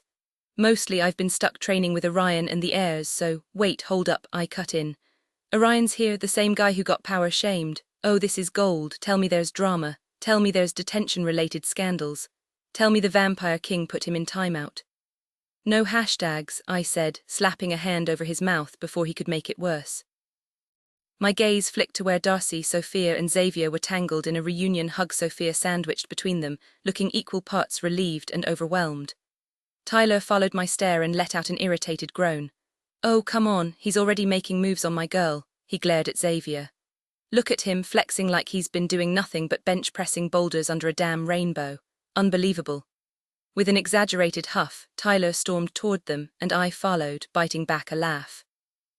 Hey Xavier, he called, his tone suddenly cheerful as the group broke apart. I exchanged a smirk with Darcy, happy to see Sophia safe, far from the monster ruling our kingdom. Xavier gave Tyler a once-over, his gaze lingering a little too long in one particular area. Not that I blamed him, Tyler's jewel-encrusted situation was hard to miss. So glad we got to you in time, Xavier said, clapping him on the shoulder. Sophia beamed up at Xavier, fluttering her lashes. You were amazing. I cleared my throat loudly. Can we maybe cover some of this up? I waved a hand in front of my face, shielding my eyes from the very distracting display of family jewels. Wow, Tori, I can't believe his totally average situation is causing you such distress, Tyler deadpanned, snagging a pair of sweatpants from the messy pile behind Geraldine with a flick of earth magic. He tossed a tracksuit to Sophia, who yanked it on while he and Xavier scrambled into their clothes like two guys competing in the world's weirdest race. Darcy bit her lip to keep from laughing as the two Pegasus males practically elbowed each other, Tyler winning by a hair, leaving Xavier pouting like a kid denied dessert. Anyway, Darcy smoothly changed the subject. We can set up a room for Sophia and Tyler in the royal wing. There's an empty one since. She hesitated, glancing between Xavier and Catalina before clearing her throat. Since Catalina decided Hamish's room is way cozier than her own, I finished, watching Xavier scrunch his nose in disapproval.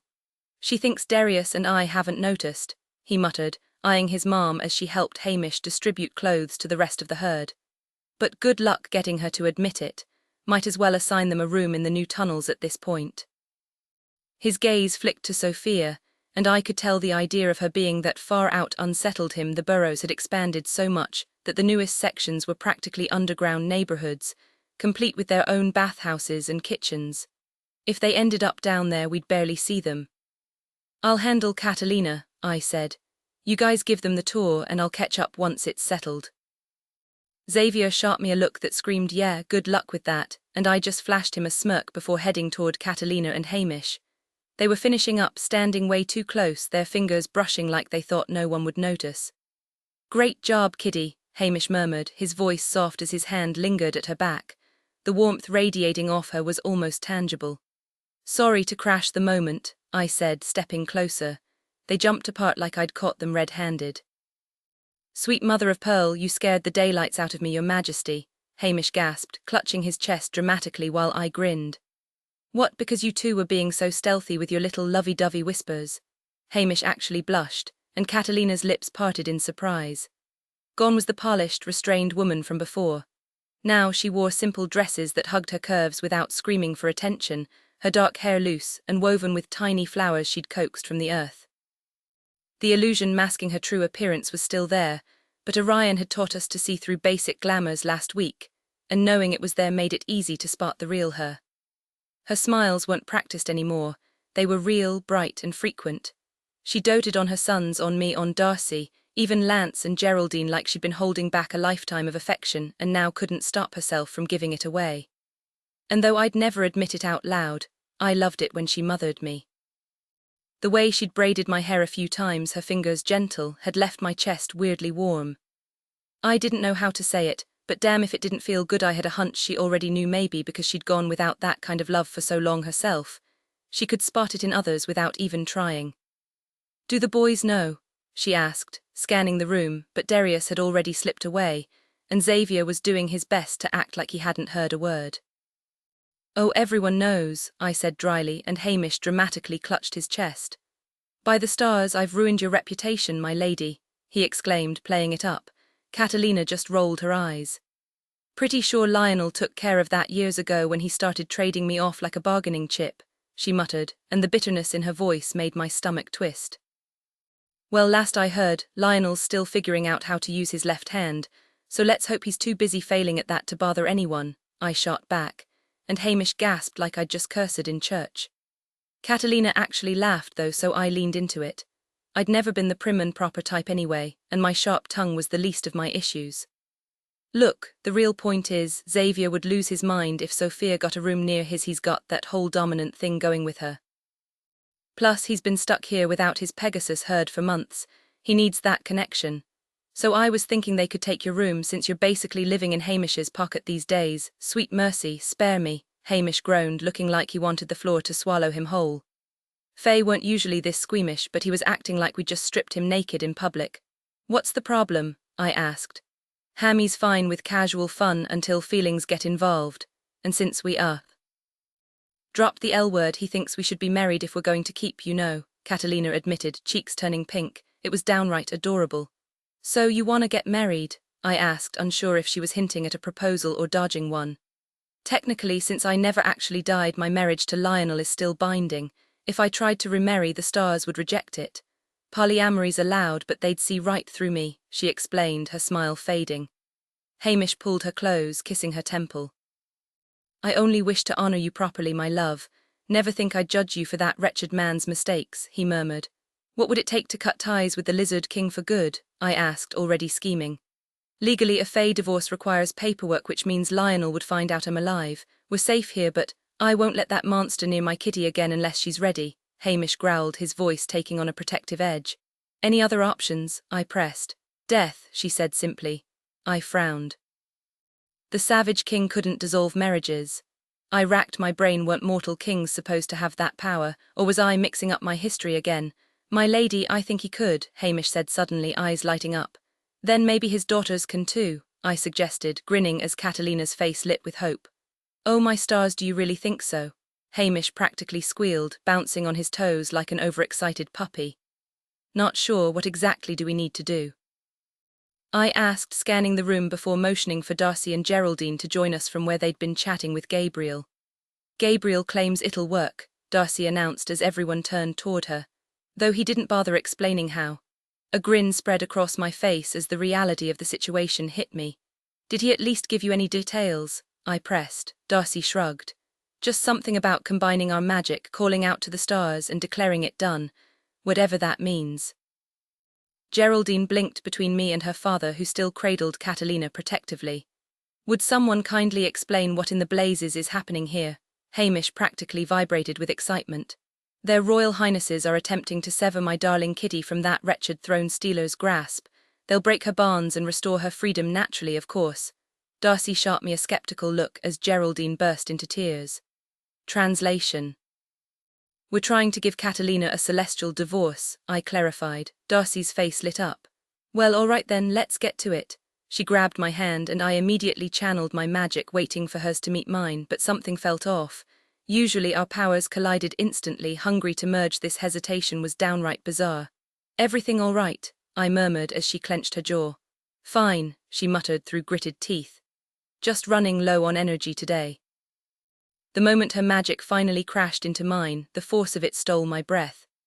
I tilted my head back, gazing at the cavern ceiling as if I could see the stars beyond. Did we need to speak aloud, or just think it? The second I imagined Catalina's marriage dissolving, the stars answered. Their presence hummed around us, their whispers brushing against my skin like ghostly fingertips.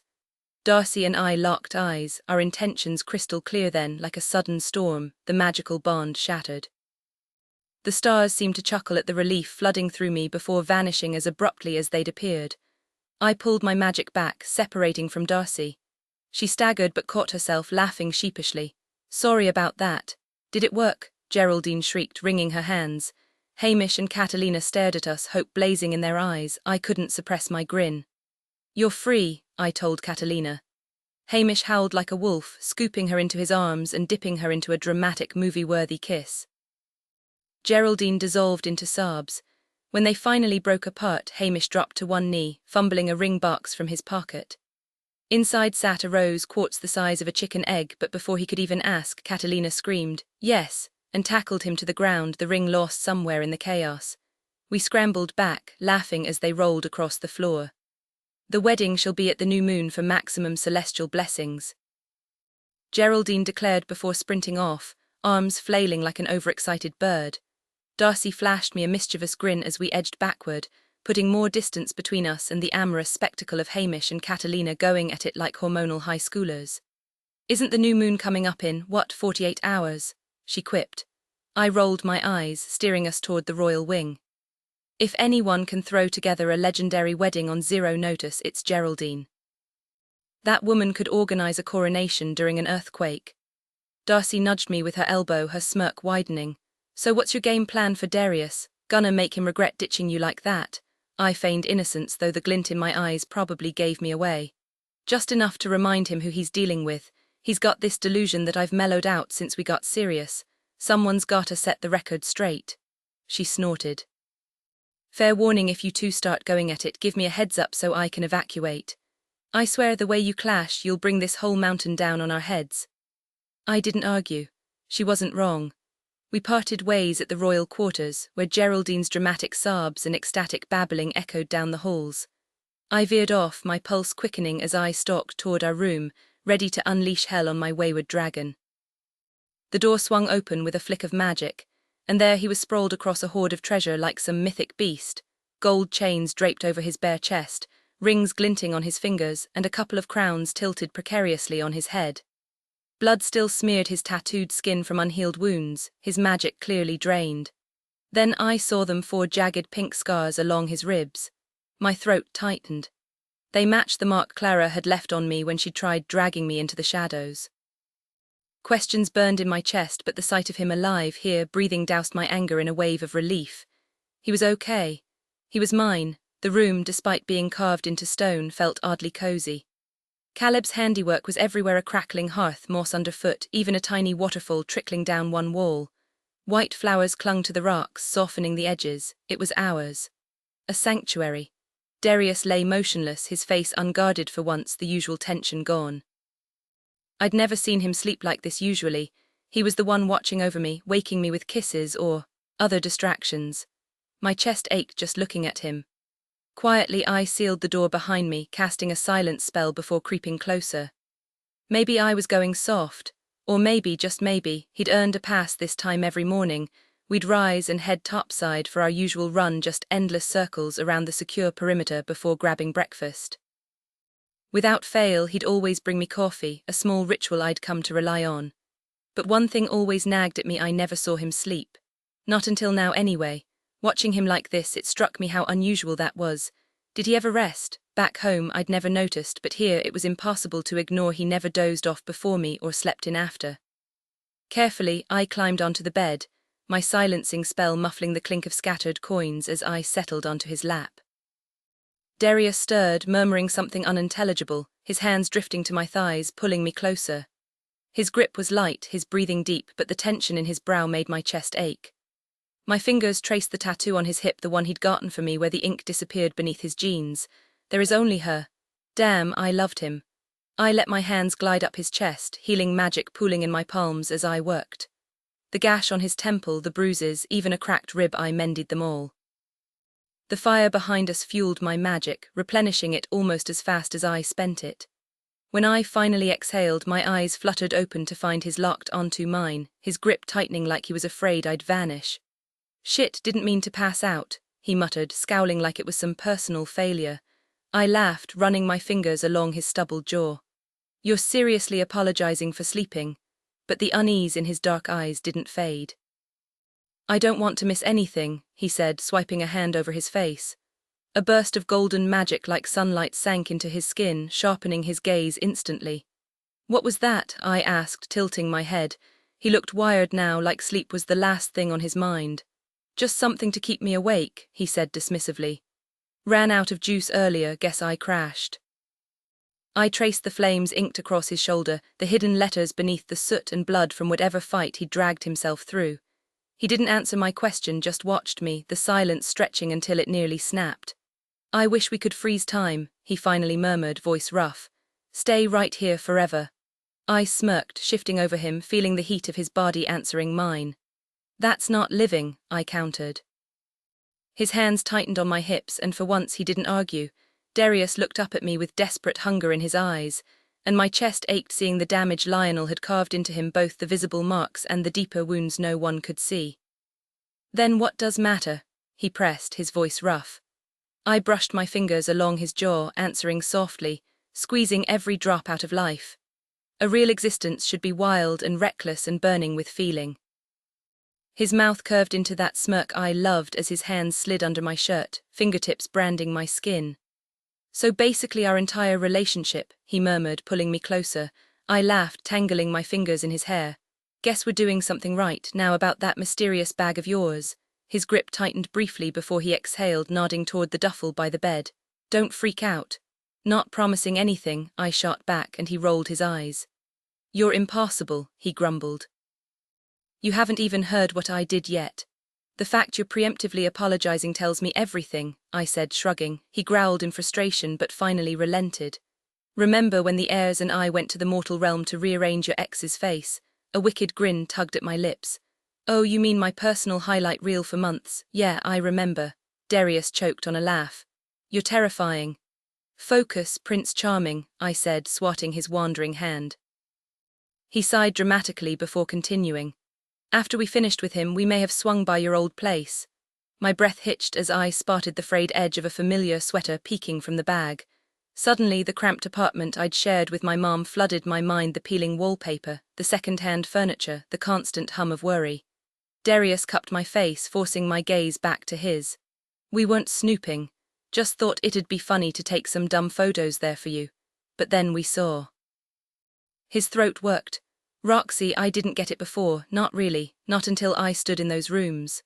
Shame prickled down my spine at the idea of those privileged heirs seeing our struggling past laid bare, but when I met Darius's eyes there was no pity, just understanding. You brought our things back, I whispered. He nodded. After seeing it, I finally understood why you nearly murdered me for burning your clothes that first night. Why every penny mattered, because it wasn't just money, I interrupted, voice cracking.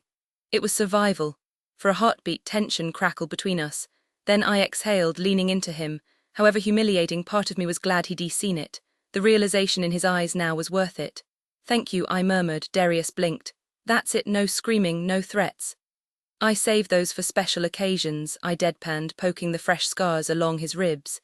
His expression darkened instantly. Lavinia's latest gift to my father, a shadow hand to replace the one you stole. Rage ignited in my veins. That slimy bastard, couldn't he just wallow in misery somewhere? Bet he gloated the whole damn time. A feral grin split Darius's face. Not after I got my claws in him, he barely escaped with his life. His hand covered mine over the wounds, grip fierce. I almost ended him, Roxy, almost. The hunger for vengeance in his voice sent a thrill through me until I saw the shadow pass over his face. Lavinia stopped you, I guessed, his jaw tightened. Yeah, the unspoken truth hung between us, their game was far from over. That unfee bastard needed her to bail him out again, he growled. I smirked, brushing my fingers over his scars. At least he's probably off somewhere nursing his pride after the beating you handed him. If we could just eliminate Lavinia from this mess, maybe we'd actually stand a chance at ending Lionel's tyranny for good. His lips curled into that vicious grin I adored, the one that made his dark eyes gleam with something feral. Damn right I did. When my magic stuttered against the shadow-tainted wounds, he exhaled sharply. Takes more juice than usual. The darkness fights fey healing. He reached absently for the gold scattered around him, but I caught his wrist. Not happening, I muttered, pouring everything I had into smoothing those jagged marks from his skin. The fire behind us crackled, feeding my energy as I pushed harder, sweat beading at my temples until finally the scars vanished. Darius dragged me against him, his mouth hovering over mine. Still don't deserve you, he murmured, but the way his hands gripped my hips told a different story. But I'll spend every damn second I've got proving I love you, every broken, selfish piece of me. His kiss was a brand, slow and consuming, and by the time his belt hit the floor I'd stopped questioning why a man like him would want someone like me. Clothes vanished between breathless kisses, his touch reverent like I was something sacred. When I sank onto him, our magic tangled, white-hot and dizzying. For once, I didn't fight the way he owned me, body magic, every ragged breath. And when he moved, it wasn't just pleasure. It was a vow. Later, as dawn crept in, I catapulted from bed with a whoop, yanking the sheets clear off and accidentally whacking Angelica square in the face. Best morning ever, I crowed, stark naked and not caring one bit. She blinked, looking like she'd been slapped with a wet trout. Honestly, someone ought to dunk that girl in a vat of lavender oil. She always had that perpetually scandalized expression, like life personally offended her. Quit staring like a stunned deer, you absolute disaster. We've got a mountain of work and barely 18 hours to tackle it. Suit up in something sturdy, darling, because tonight's going down in history. Not even a hurricane could derail these grand schemes of ours. So snap to it, my scaly sidekick. We don't have time for your endless yammering. I flung the door open and charged into the hallway, nearly ploughing straight into Max, who stood there gaping like a fish out of water as I bolted toward the bathhouse to give my begonias a much-needed soak before the chaos began. Max, sweetheart, if you don't close that mouth, someone's going to trip over it, I scolded, flicking his chin shut with my finger before darting past him. Seriously, where the hell are your clothes? He sputtered, slithering after me like a lizard on hot pavement, helpless against my undeniable charm. Garments are the least of my concerns this morning, I shot back, debating whether his muscle could be useful for hanging lanterns if he insisted on tailing me. News flash, people need clothes, Jerry. You can't just waltz around half naked unless you want me stabbing every guy who ogles you.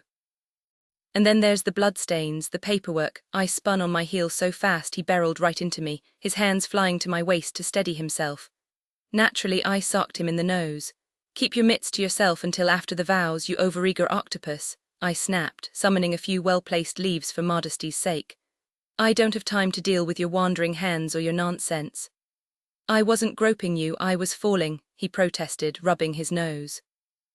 Wait, did you just say after the wedding? Like you're actually considering, it is a wedding, isn't it? I said, wondering if he'd knocked his brain loose when we collided. What's the point if the bridesmaid doesn't end up with an eel in her secret garden by midnight? You're what now? He squinted at my leafy coverage like it offended him, and I groaned at his utter lack of anatomical knowledge. Honestly, without my guidance, I doubted he could tell a tulip from a turnip. If you can't figure it out, maybe I'll find someone who can, I huffed, turning sharply to give him an eyeful before strutting off. You can't just parade around like that, Max shouted after me, but I ignored him, making a beeline for the bathhouse to freshen up. Move it or lose it, I roared, sprinting full tilt into the royal baths and sending a cluster of early bathers scrambling as I cannonballed into the pool.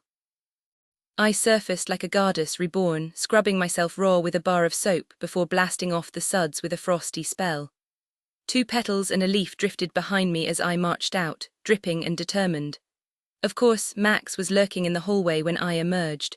With an exaggerated sigh, I wrapped myself in a cloak of moss before he could start another lecture. Some things never changed. If you're going to follow me around, at least make yourself useful and dry my hair. I tossed over my shoulder, cutting off any chance for him to start rambling. Jerry gave me a knowing look as a warm breeze swirled around me, leaving my hair so bone-dry I could have sparked a flame just by crossing my legs. "You're extra prickly today," he remarked. Maybe if I didn't have a mountain of last-minute wedding prep, I'd be sunshine and rainbows. I shot back, shoving into my room and slamming the door behind me. The magical veil shielding my curves dissolved as I yanked on a pair of overalls and a crisp white tee. Angelica was finally up and dressed, so I grilled her 8 times about the reception menu until I was sure not a single crumb would go missing. Only then did I let her finish clasping her bra. Swinging the door open, I nearly walked straight into a showdown between Max and Justin, who were squared off like rival tomcats in an alley. "Oh, fantastic," I groaned, planting my hands on my hips. "What's the drama this time?" Justin smoothed his tweed jacket, flashing a smug grin. "Just offering my services, darling Grussy." Max rolled his eyes.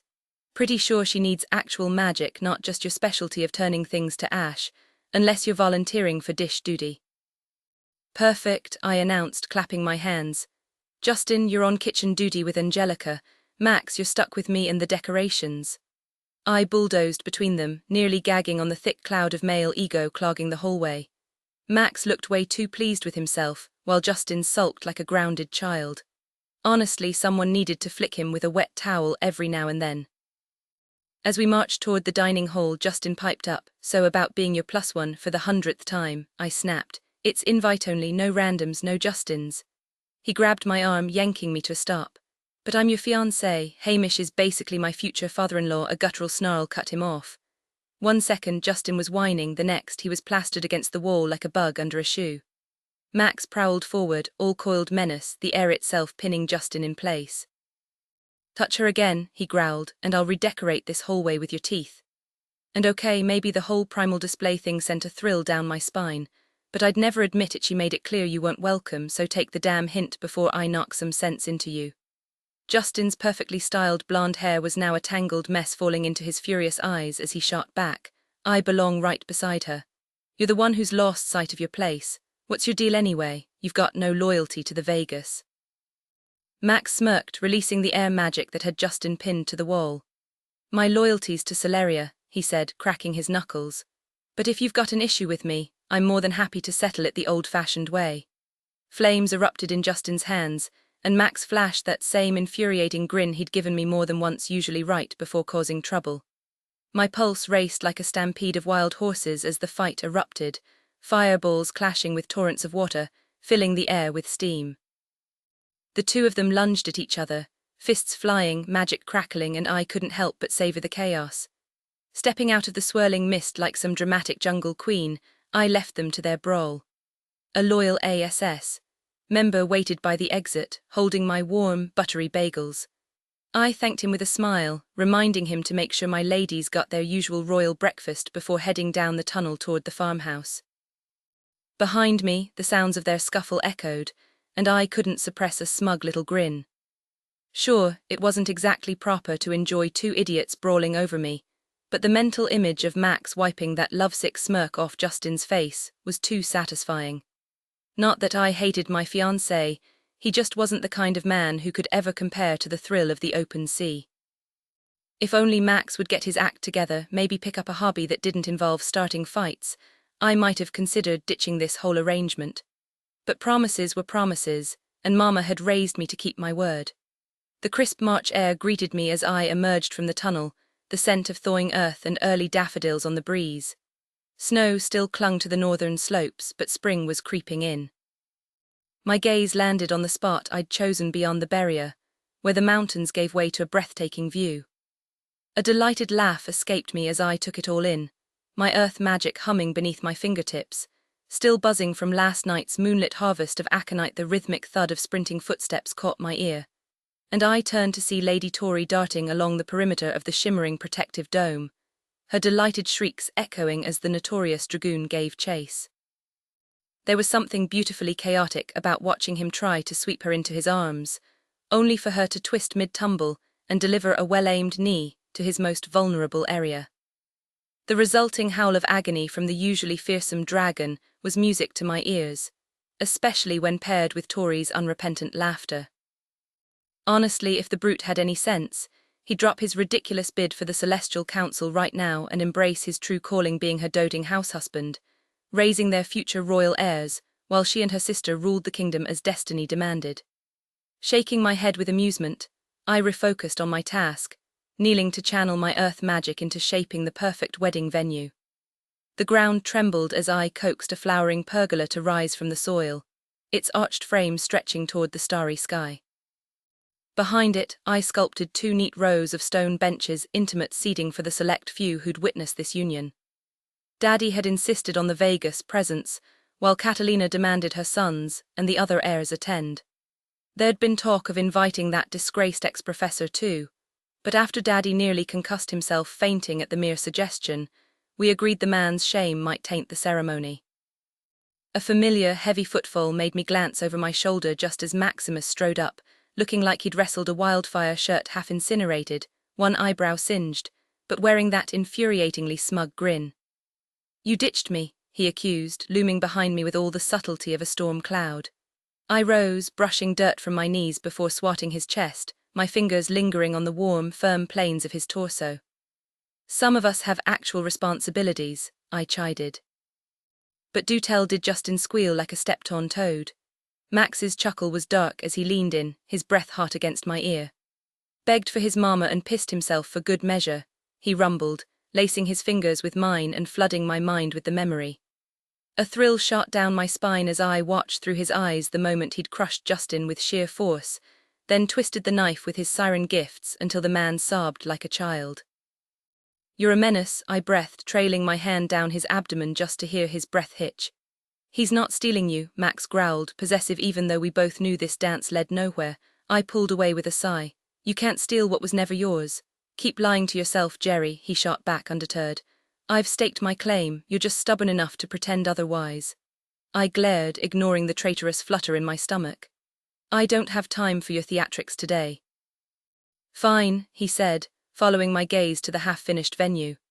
"But if you're gonna make this place sparkle like some fairy's wet dream, you'll need my help. My water magic could make these stone roses gleam like actual diamonds." Before I could protest, he seized my hand, his magic surging against mine in a silent offer equal parts challenge and promise. "If you're serious about creating something extraordinary, we should team up," Max challenged, his voice laced with mischief and his eyes gleaming like polished sea glass. That scheming troublemaker would be the end of me someday. Still, even though every instinct warned me not to trust a reckless heir, I felt my magic surging toward where his fingers brushed mine, my power humming at the forbidden thrill of mingling with his. "This feels downright sacrilegious," I muttered, making no move to break contact. Max just smirked. "Relax, Jerry, it's not like this is uncharted territory between us." A rough laugh escaped me, and I gave in with a nod. "Fine, Makesy, let's see what kind of chaos we can brew together." His grin turned wolfish as I lowered my defenses faster than I'd ever admit was wise with someone like him. The moment our magic collided, it was like standing in the center of a hurricane. His energy crashed through me, wild and relentless, blending with mine until I could barely tell where he ended and I began. My earth magic anchored us, but his water magic sent currents of pure exhilaration pulsing through my veins. "Sweet Neptune's tide," I gasped, drowning in the sensation. Max's breath hitched, his eyes burning with the same intensity. "Yeah," he managed, voice rough. "Exactly." Laughter bubbled up between us as we turned our focus to crafting the wedding venue. "Tonight's going to be legendary," I murmured, and Max slid an arm around my waist, pulling me closer. I didn't resist, couldn't really. "Damn right it will," he agreed, and for once I believed him without hesitation. We finished just as the last sunlight vanished, leaving the pergola bathed in starlight.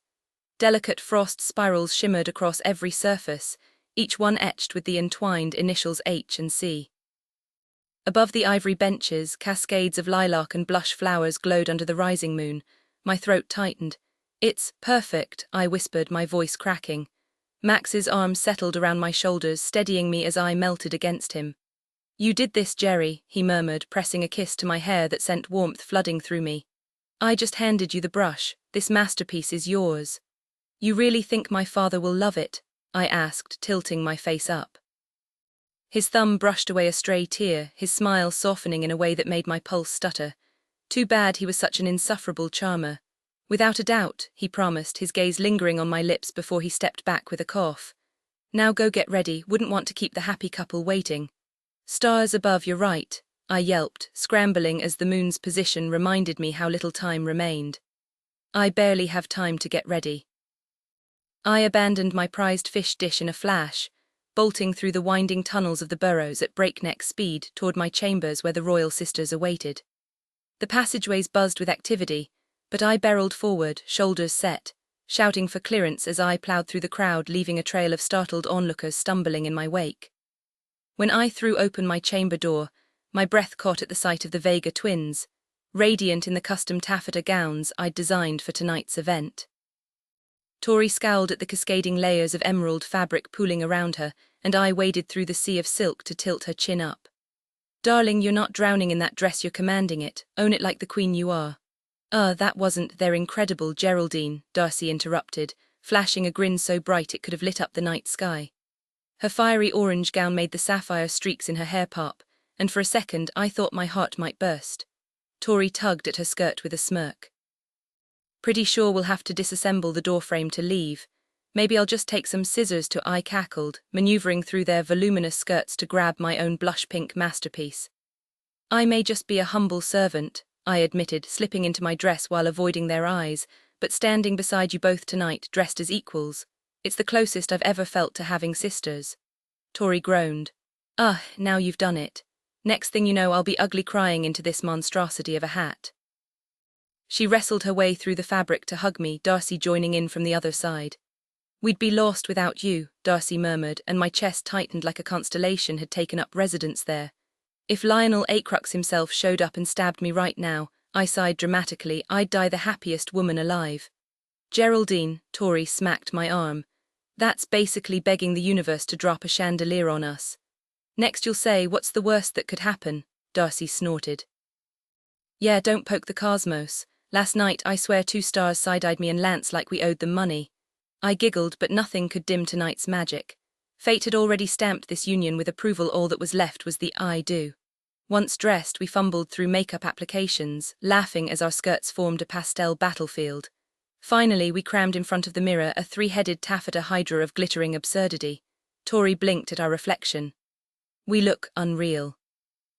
Her voice was quiet, odd, as if she'd just realized we'd stolen the moon and sewn it into our hems. Darcy exhaled sharply, her lips barely moving as she muttered, yeah, wow doesn't even cover it. I laughed, the 3 of us dissolving into breathless giggles as we strapped on our heels and made for the exit. Tori hesitated just long enough to toss one last glance at the mirror before shoving the door open. Screw it, she declared, marching out like she owned the place. Let's crash a wedding.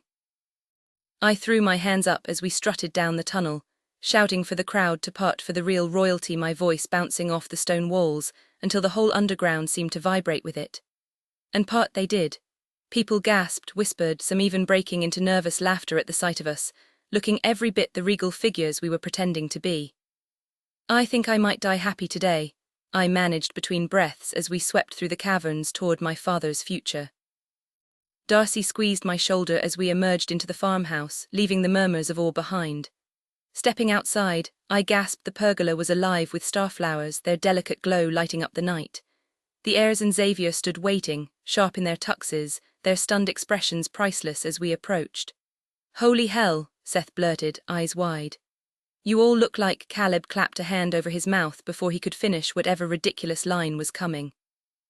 I bit back a smirk, admiring the sight of them all, that polished charm wrapped in tailored black. You ladies are something else, Caleb managed, looking genuinely dazed. Tori snorted, that unrefined but utterly her sound that betrayed how much she loved their reactions. Max, usually so quick with a smirk, just stared, speechless. We moved toward our seats, Darius and Xavier stepping in to adjust the chairs for our ridiculous skirts. Like what you see. Tori teased, flashing Darius a grin that could melt steel.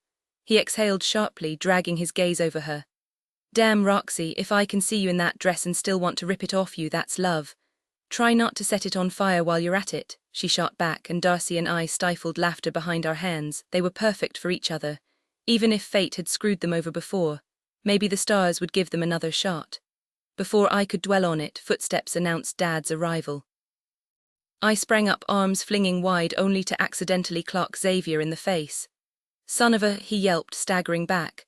My deepest apologies, brother, I gasped, then grinned. But I come bearing gifts to celebrate our new family ties. I rummaged under my skirt, pulling out the presents I'd hidden, barely resisting the urge to squeal again. Xavier blinked at me. Brother. He looked at Darius like he'd just been handed a title he wasn't sure how to wear. Darius shot me a look so packed with brotherly affection that his face froze in pure shock, though I could practically see the joy bubbling underneath. Maybe we should hold off on the presents for now, I suggested, blinking back tears. I might completely lose it if I open them right now. Xavier, bless his heart, looked utterly bewildered. Gifts, he mumbled, clearly too emotional to even process the moment. Darius started to speak, but Tori suddenly jerked her knee, accidentally nailing him in the shin. He winced, rubbing his leg as she cut in. Yeah, let's save it for tomorrow. Geraldine's mascara won't survive another meltdown. Darcy nodded eagerly, practically vibrating with excitement. Morning sounds perfect, she chirped. Absolutely, I agreed, my voice shaky. I'd rather have my breakdown when it won't ruin this beautiful day. I handed over the gifts I'd picked for my new brothers, watching as their faces twisted in curiosity. Xavier tore into his first, revealing a bundle of flawless carrots and the heartfelt poem I'd written for him. His grin could have outshone the sun. This is incredible, he murmured, already eyeing his veggie bounty like a starving man. The wave of emotion hit me so hard I practically tackled him, sobbing into his shoulder while swearing eternal sisterly devotion. Too stunned to speak, he just patted my back, but I could feel the bond between us solidifying, unbreakable, lifelong. Darius, meanwhile, squinted at the gold coin in his palm. You got me this, I nodded, pointing to the engraved date, the day we became family. He smirked, shaking his head like he couldn't believe it. Darcy reached for it, but he snatched it back with a possessive growl, shoving it into his pocket like a dragon guarding his hoard. Then I spotted Papa fidgeting near the aisle, smoothing his mustache and adjusting his powder blue suit, complete with ruffles and a blush pocket square to match my dress. What's your usual pep talk when I'm a mess? I demanded. Chin up, chest out, and don't let him see you cry, he grumbled, straightening his posture. I gave a firm nod, fixing his bow tie as Darius and Xavier headed off to fetch the bride. My nerves were all over the place. I stood there like a confused flamingo until Max gently steered me back to my seat. Darcy squeezed my hand as I sat between her and Tori, my heart racing like a startled rabbit. Then the music swelled, Catalina's arrival triggering the enchantment I'd woven into the room.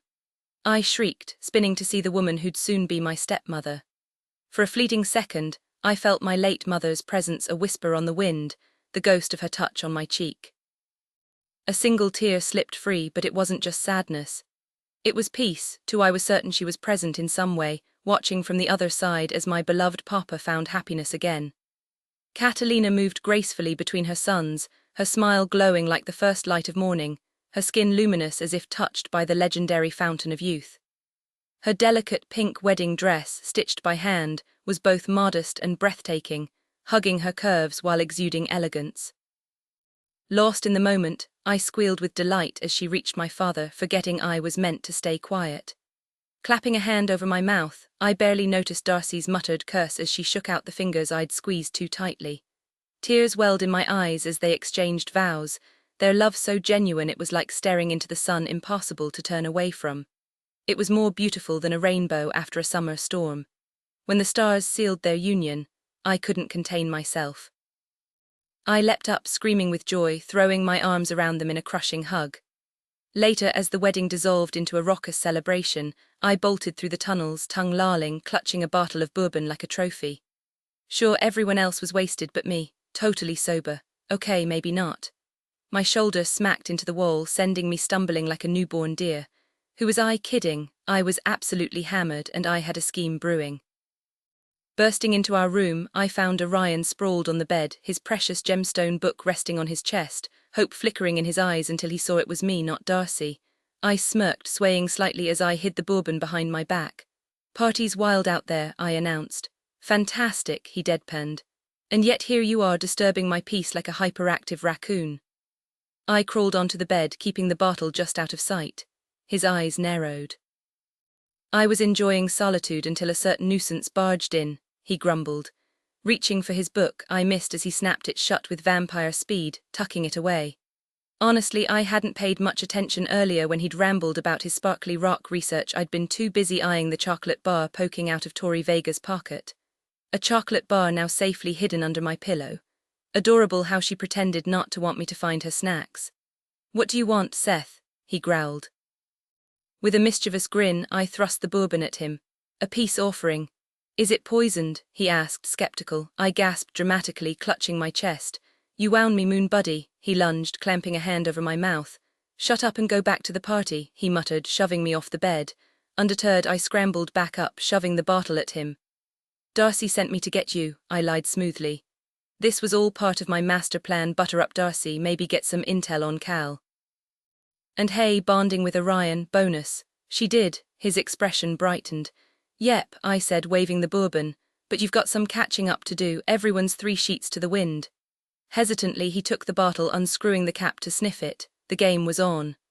"Relax, if I actually drugged you, Darcy would have my head on a platter," I said with a smirk, nudging the glass toward him. "It's just a little peace offering." He eyed me suspiciously before taking a slow sip of the bourbon, and I grinned like a fox who'd just found the henhouse. "Wanna hear something juicy?" I whispered, leaning in so close my chin rested on his shoulder. "No," he deadpanned, gulping more bourbon while trying and failing to shrug me off. "Too bad," I murmured. "It's the kind of secret that could wreck me." His frown deepened as he studied me over the rim of his glass, curiosity flickering in those shadowed eyes. "That's so." "Yep." "But if I spill, Lance Orion, you're stuck being my friend," I said, poking his cheek. "Besties for life, no take-backs." "Whatever you say," he replied, tone light, and even though my sober brain screamed he was playing me like a cheap kazoo, drunk me was all in. "I'm in love with my best friend," I blurted, the words clawing their way out. "Darius," he choked. "No," I groaned, swatting his arm. "Max." "God, no." "Darcy," he growled, voice dipping into dangerous territory. "No," I hissed through gritted teeth. "Forget it." I shoved off the bed but froze when he said the one name that unraveled me completely. "Caleb?" he asked, softer now, like he'd tugged a thread straight from my ribs. "Yeah," I croaked, spinning back with a pathetic whimper. "I love him, and he'll never feel the same because he's not, because he doesn't like, because I've got this giant and he's got this whole I collapsed onto the mattress, burying my face in Orion's chest until he shoved me away with a warning growl. I blinked up at him, zeroing in on his exposed fangs. "Hold up, you've got fangs. Which means you've gotta know, does drinking blood actually get you going? Like if some gnarly troll tasted like candy, would you still pop a boner? Or does your snack gotta be hot first? Spill, Lance, how does this work?" A shuffling noise made me whip my head around just in time to see Justin Masters gaping at us from the doorway, jaw practically on the floor. "How much did you hear?" I roared, already plotting how to erase this from his memory permanently. He stumbled back, hands up in surrender. "Jay, just you asking Professor Orion about his situation," he stammered. I exhaled in relief, slamming the door in his face. "Thank God," I muttered. "Oh yes," Orion drawled, glaring. "What a blessing." I spun back, throwing up a soundproof bubble before launching onto the bed as Orion downed another swig like he needed liquid courage to tolerate me. "Rude," I was a joy. "So," I pressed, "is it Darcy's blood that does it for you, or just Darcy? Ever gotten turned on by blood alone? Don't leave me hanging." He sighed, setting the bottle down with a thud. "Fine. Yes, powerful blood has affected me before." "Before Darcy," I pressed, and he nodded stiffly, avoiding my gaze. But I wasn't letting him off that easy. "Whose blood did you hook up? Was it some swamp creature, or stars above did you do a swamp creature?" "It was Darius, okay," he snapped, and my mouth fell open. "Holy shit, you did Darius, that explains so much." "We didn't," he sputtered. "His blood was just intense." Sure, I said, wiggling my eyebrows. "This is a judgment-free zone, Lance. Did you let him howl at your moon, or did you surf his cosmic wave?" "We didn't." "Sleep together," he snarled. I sighed. "Then why'd you say you did?" He looked ready to strangle me. "I didn't." "All right, let me get this straight. You got turned on by your best friend but didn't act on it." I asked, because none of this was adding up. He scowled, shaking his head. It was his blood, not him, and we were guardian bonded back then. It was a whole different dynamic. That doesn't mean Caleb feels the same way about you. I tapped my chin, feigning deep thought. So what you're saying is if I guardian bonded with Cal, he'd suddenly find me irresistible. That's not even close to what I meant, he snapped. I grinned, undeterred. But hypothetically, if I could pull it off, Seth, he growled, and I rolled my eyes. Fine, I wouldn't actually do it, but you know what I could do? Tell him how you feel, he suggested dryly. I waved him off. Come on, don't be ridiculous, now you sound like Darcy. He crossed his arms. Honesty is ridiculous, but manipulating a supernatural bond to get your best friend into bed isn't. Exactly, I nodded sagely. See, Lance, I'm looking for a way to have him without the messy confession, preferably one where I don't have to deal with the fallout if he says no. He just stared at me, unimpressed. Have you ever actually owned up to your own feelings, Seth Capella? I snatched the bourbon from his hand, taking a long swig while considering the question. Is that rhetorical? No, feels rhetorical. I hopped off the bed, heading for the door before pausing, a rare flicker of fear creeping into my voice. You won't tell anyone, right? Especially not Cal. If he finds out and doesn't feel the same, I can't lose him. The thought terrifies me. Lance took his sweet time answering, yanking on a shirt and reclaiming the bourbon while letting me sweat. As much as I'd love to watch this blow up in your face, I'm not that petty. Hey, I never spilled your secrets, I shot back. Not even to the heirs, I just liked messing with you. In a flash, he was in my space, a wicked smirk playing on his lips. And what makes you think I don't enjoy playing games too, Capella? A dark laugh escaped me. I liked this side of him. It was familiar, dangerous. Bring it on, but fair warning, Darcy's on my side now. Good luck. He bared his fangs before bolting out the door, but I was faster, leaping onto his back before he could vanish. His vampire speed sent us hurtling down the hall, my laughter turning into a yelp as he skidded to a stop, launching me straight into the stone floor. I caught myself at the last second with a gust of air, but not before bouncing like a damn rubber ball. Lance's obnoxious cackle filled the cavern, and I couldn't help joining in as I scrambled up, shooting him a challenging look. Oh, you wanna play rough, Lancey? I charged with a battle cry, but he dodged effortlessly, slipping into the party ahead of me. My revenge plans evaporated the second I spotted Caleb shirtless, standing on a table, 5 floating beers pouring straight into his mouth. Half of it missed, dripping down his chest, and I swear my brain short-circuited. The way his throat moved as he swallowed, the way his abs glistened under the dim light Stay by the Kid Laroi and Justin Bieber blared from someone's atlas, and in that moment it was the greatest song ever written. Damn, I was so screwed. Darcy shrieked Lance's name as she launched herself from her chair, a whirl of orange fabric billowing around her. He caught her midair, pulling her tight against him while eyeing her questionable fashion choice with a smirk. This was our crew, my favorite people, my real family. Honestly, I didn't need constant physical affection to feel fulfilled. Would I have enjoyed more intimate moments with Caleb? Absolutely. But lately I'd committed to full-on celibacy, which for a werewolf was basically torture. Even solo sessions had become rare since they always led to guilty thoughts about my best friend, so I'd cut back to maybe twice a day. What in the actual hell are you wearing?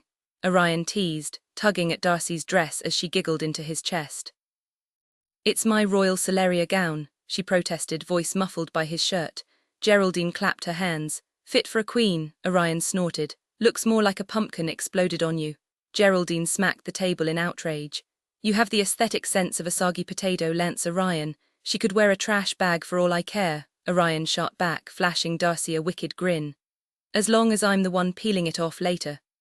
Tori hurled an empty bottle at his head, which he caught effortlessly.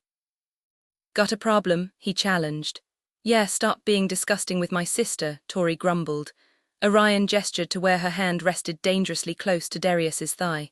Says the one copping a feel. Xavier raised his glittery Bacarodi ice bottle in agreement. Touché, Tori conceded, leaning back with a smirk. If you keep shredding my clothes, I'll have nothing left, Darcy scolded, though her eyes sparkled with amusement. Exactly the plan, Orion replied, and they locked gazes like no one else existed. Cute, and no, I wasn't jealous. Okay, fine, maybe a little. My attention drifted back to Caleb as beer dripped from his hair, courtesy of Max's aerial bottle assault. He wiped his mouth lazily, completely drenched, and stars help me, I wouldn't have minded licking him clean. Seth Capella, Geraldine barked. You skipped your turn, now you owe us a double dog dare, something truly diabolical. I smirked, snagging a beer from Max's ice bucket. The table was a disaster, but the rest of the room glowed under delicate phthalites, ice sculptures and floral arrangements. Sickeningly beautiful. Orion dragged Darcy onto his lap while Tori, clearly wasted, clambered over Darius to hug her sister. Drunk Tori was weirdly affectionate, sober Tori would have kneed me in the ribs for trying. Geraldine tapped her foot impatiently. Well, what's the dare? I took a slow sip, studying Caleb, who seemed content perched above us as Max sent empty bottles clattering down. My buzzed brain hatched the perfect scheme, something to finally uncover if Cal felt the same way. Game on. I challenge everyone to chug a beer. Last one to finish has to kiss me. I flashed a wicked grin, locking eyes with Caleb as his lips twitched before he shrugged like it was no big deal, though part of me wondered if it really was. Roxy's sitting this one out, Darius rumbled in that deep dragon-like growl of his. Darcy too, Orion added flatly. I laughed, tossing my hair. What, you two can't handle sharing me? Darius flipped me off while Orion just stared, his usual murderous glare softened by the bourbon buzzing through him. Max piped up, Jerry's out, but Geraldine materialized a turnip out of thin air and smacked him with it. Don't be ridiculous, Maximus, she declared. I won't be excluded from a battle of courage and cunning. I'll face this challenge like a warrior. Max shot me a look that promised violence if I so much as breathed near her, but Geraldine was the last person on my mind. Caleb hopped off the table, landing right in front of me with a smirk. He grabbed a beer from the cooler, clinking it against mine, his gaze never wavering. My pulse kicked into overdrive, wild and reckless. Game on, he murmured. The others, Max, Geraldine, Darius, Xavier and Orion, snatched up their bottles. My heart hammered as I scanned the group, the stakes suddenly feeling real. If Caleb wanted me, wouldn't he drag this out? Lose on purpose, this had to work. Ready, set, go, I yelled, and they all tipped their beers back. Max kept sneaking glances at Geraldine, deliberately lagging behind her, and I clenched my jaw. The last thing I wanted was to kiss him just so he could play hero. Sure, he was attractive, but he wasn't the one I was after. Orion and Darius finished in seconds, Xavier close behind. My gaze darted to Caleb, he still had half his drink left. Hope flared hot in my chest as our eyes met. Geraldine gasped, slamming her empty bottle down, Max right behind her. Now it was just Xavier and Caleb. Man, I teased, voice shaky, imagine how awkward it'd be if we actually had to kiss, huh? Done. Xavier announced, and my heart shot into orbit, somersaulting through space before crash landing on the moon. This is it. Caleb finished half a second later, lowering his bottle with a slow, deliberate smirk. The others whooped like this was some hilarious joke, but for me it was everything. Caleb stepped closer, fingers curling into my shirt, pulling me in until I could already taste the beer on his breath. All right, sweetheart, he murmured, voice dripping with false arrogance. Pay up. His grin was playful, but his dark eyes burned with something deeper, something that made my knees weak. Maybe he'd lost on purpose. Maybe this kiss would finally tell me everything I needed to know. Then Max's voice cut through the moment like a knife. Hold up, Xavier didn't finish his. Traitor, Xavier groaned. Caleb's smile vanished, his grip tightening on my shirt as he turned to glare at them, leaving me standing there, breathless and furious. My chance slipping away, Max shot me a look, shaking the nearly empty beer bottle as evidence. You really gonna cheat like that? My stomach twisted as I realized Xavier hadn't finished his drink. Caleb's grip on my shirt tightened for a second before he suddenly let go, flashing a grin that felt like salt in an open wound. Thank God that's over, he laughed, but the way he avoided my eyes told a different story. The casual dismissal cut deeper than any argument could have. Xavier pushed back his chair with an exaggerated sigh, and before I could process what was happening, I was grabbing him by the neck and yanking him into a kiss so rough he actually yelped. The second I let him go, I downed my beer in one gulp and collapsed into the seat between Orion and Darcy, forcing a smirk like my ribs weren't caving in. Darcy's pitying glance was almost worse than the kiss itself.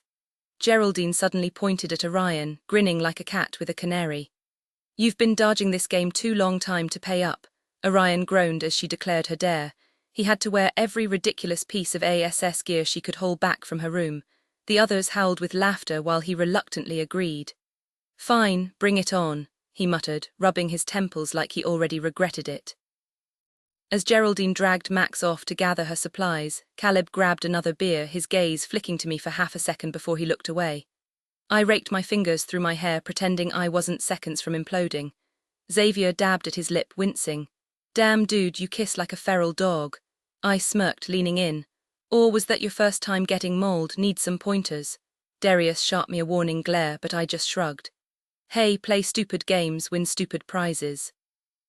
Tyler strolled in with Sophia tucked under his arm, just in time to catch Xavier's embarrassment. "Who's popping cherries now?" he teased, making Xavier groan. Geraldine burst back in, arms loaded with ASS gear, and Sophia immediately reached to heal Xavier's lip. "Seth bit me," he mumbled, face burning. Tori snorted. "Looked like he was trying to chew your face off." I forced a laugh, even though my ribs felt like they were cracking. Says the girl who kisses Darius like she's trying to inhale him. Darius barked out a laugh as Tori swatted at him, but Caleb's silence was louder than any comeback. Tyler smirked, swirling his drink as he turned back to Xavier with a gleam in his eye. "So, circling back to that whole cherry situation, still holding out, huh?" Xavier bristled, slamming his glass down. "Shut the hell up, I've got experience." Geraldine glided past, adjusting Orion's ridiculous silver jumpsuit emblazoned with ASS in bold letters before chiming in with theatrical grace. "There's no shame in the moon's light having yet graced your noble vessel, dear Xavier." Xavier sputtered, face reddening. "I don't have a noble vessel, it's just normal," Tyler snorted. "Normal, more like basic, no upgrades, no customizations." Sophia jabbed him in the side. "Not everyone needs rhinestones, Tyler." "Oh, but you do," he shot back, grinning as she flushed. "You said they made everything sparkle." Meanwhile, Orion was being transformed into a walking ASS billboard medallion, badge, even a beret crammed onto his head. Darcy strapped a fanny pack around his waist while he downed another shot, the rest of us howling with laughter. Neon stickers flashed obnoxiously on his arms, and Tori slapped 2 right on his cheeks. "Happy now?" Orion slurred, grinning like an idiot. Darcy wiped tears from her eyes. "Ecstatic, especially when you strut into breakfast like this tomorrow." "They don't look at me anyway, sweetheart," he reminded her. Darius folded his arms, torn between amusement and annoyance. "Oh, they'll look now." Orion, now fully committed to the bit, turned his attention to Geraldine. "Your turn, sing that god-awful away, away, away anthem, but swap the Vegas for the airs." Geraldine gasped, dropping to her knees in mock horror. "You heathen, I would never betray my ladies." Tori rolled her eyes. "Relax, it's just a game." Darcy perched on Orion's lap, eyes bright. "Honestly, I need to hear this." As Geraldine launched into a pained rendition, I leaned in, casting a quick silencing bubble around Darcy and Orion. "He doesn't want me," I muttered, voice cracking. Orion jerked back, blinking. Darcy frowned, ruffling my hair. "You don't know that." Tori wedged herself into our huddle, curiosity piqued. "What'd I miss?" Darcy shot me a pleading look. "She won't blab, plus she knows Caleb better than anyone." That was an understatement. She probably knew his favorite positions, his weird kinks, hell, maybe even if he had a thing for roleplay involving fake mustaches and bad British accents. The odds of him ever looking at me the same way. Slim to none. I was cool with him appreciating certain physical attributes, who doesn't? But if he'd convinced her to try the whole Bernard move even once or twice, I might be held onto a shred of hope that he was at least a little curious. Honestly, it didn't seem like a stretch. I motioned for Tori to join our little circle, and she leaned against her sister, eyes darting between us. "Are we spilling secrets?" she whispered, grinning. "Got something juicy, Lance?" He hesitated, then smirked. "Yeah, actually, it's about Gabriel, but I swore I'd never tell. Still, it's hilarious." He chuckled to himself, and the twins pounced instantly. "Spill it," Darcy demanded while Tori waved her beer bottle threateningly. "Come on, we deserve blackmail material on our brother," Tori insisted. Darcy batted her lashes dramatically. "Gabriel let me faceplant into a puddle yesterday and laughed like a jerk. I need payback." Lance shook his head. "Nope, my lips are sealed, you'll have to pry it out of him." Darcy leaned in, whispering something that made him groan, and I couldn't resist. "Did she just offer you an all-access pass, no knocking required?" I teased. Darcy whirled and punched my arm, which only made Orion smirk. Tori's gaze locked onto me. "Your turn, Seth, what's your secret?" I exhaled, glancing at Caleb, who was still oblivious, caught up in Geraldine's impromptu concert while Tyler filmed and Sophia cracked up. "It's Caleb," I muttered. "What?" Tori leaned closer. I repeated it louder, then just blurted it out, no filter left. "I love him. like stupidly, hopelessly in love with my best friend. And I'm an idiot because he'll never feel the same, but I keep torturing myself with these tiny moments where I think maybe, just maybe he does. Then some random guy comes along, stealing kisses that should have been mine, and well, here we are, Tori. Here we fucking are. She and Darcy exchanged wide-eyed looks. Wait, you're into Caleb, Tori gasped. Yeah, I grumbled, collapsing face first into Orion's shoulder. He tried to shove me off, but I clung tighter. Pretty sure it started way back at Shimmering Springs. There was this girl, a threesome that turned into just us, and we kissed, but he swears it never happened. Maybe I'm delusional, but I need to know for sure. Then ask him, Darcy urged. I grabbed her face, dead serious. No, I can't handle him looking at me like I've lost it, like this whole thing was just in my head. Orion yanked me away, fangs flashing, but I dodged and seized Tori instead. Help me out. You dodged confessing to Darius forever. How'd you figure out he liked you without admitting it first? I need your evasive maneuvers, she sighed. Honestly, if we'd just talked sooner we wouldn't have wasted so much time. I released her with a groan. Useless. I needed a foolproof way to make Caleb kiss me without realizing he was being played, just so I could figure out where his head and other parts were at when we got up close and personal. I'd had the perfect scheme lined up, but of course Xavier had to swoop in and ruin it. Again.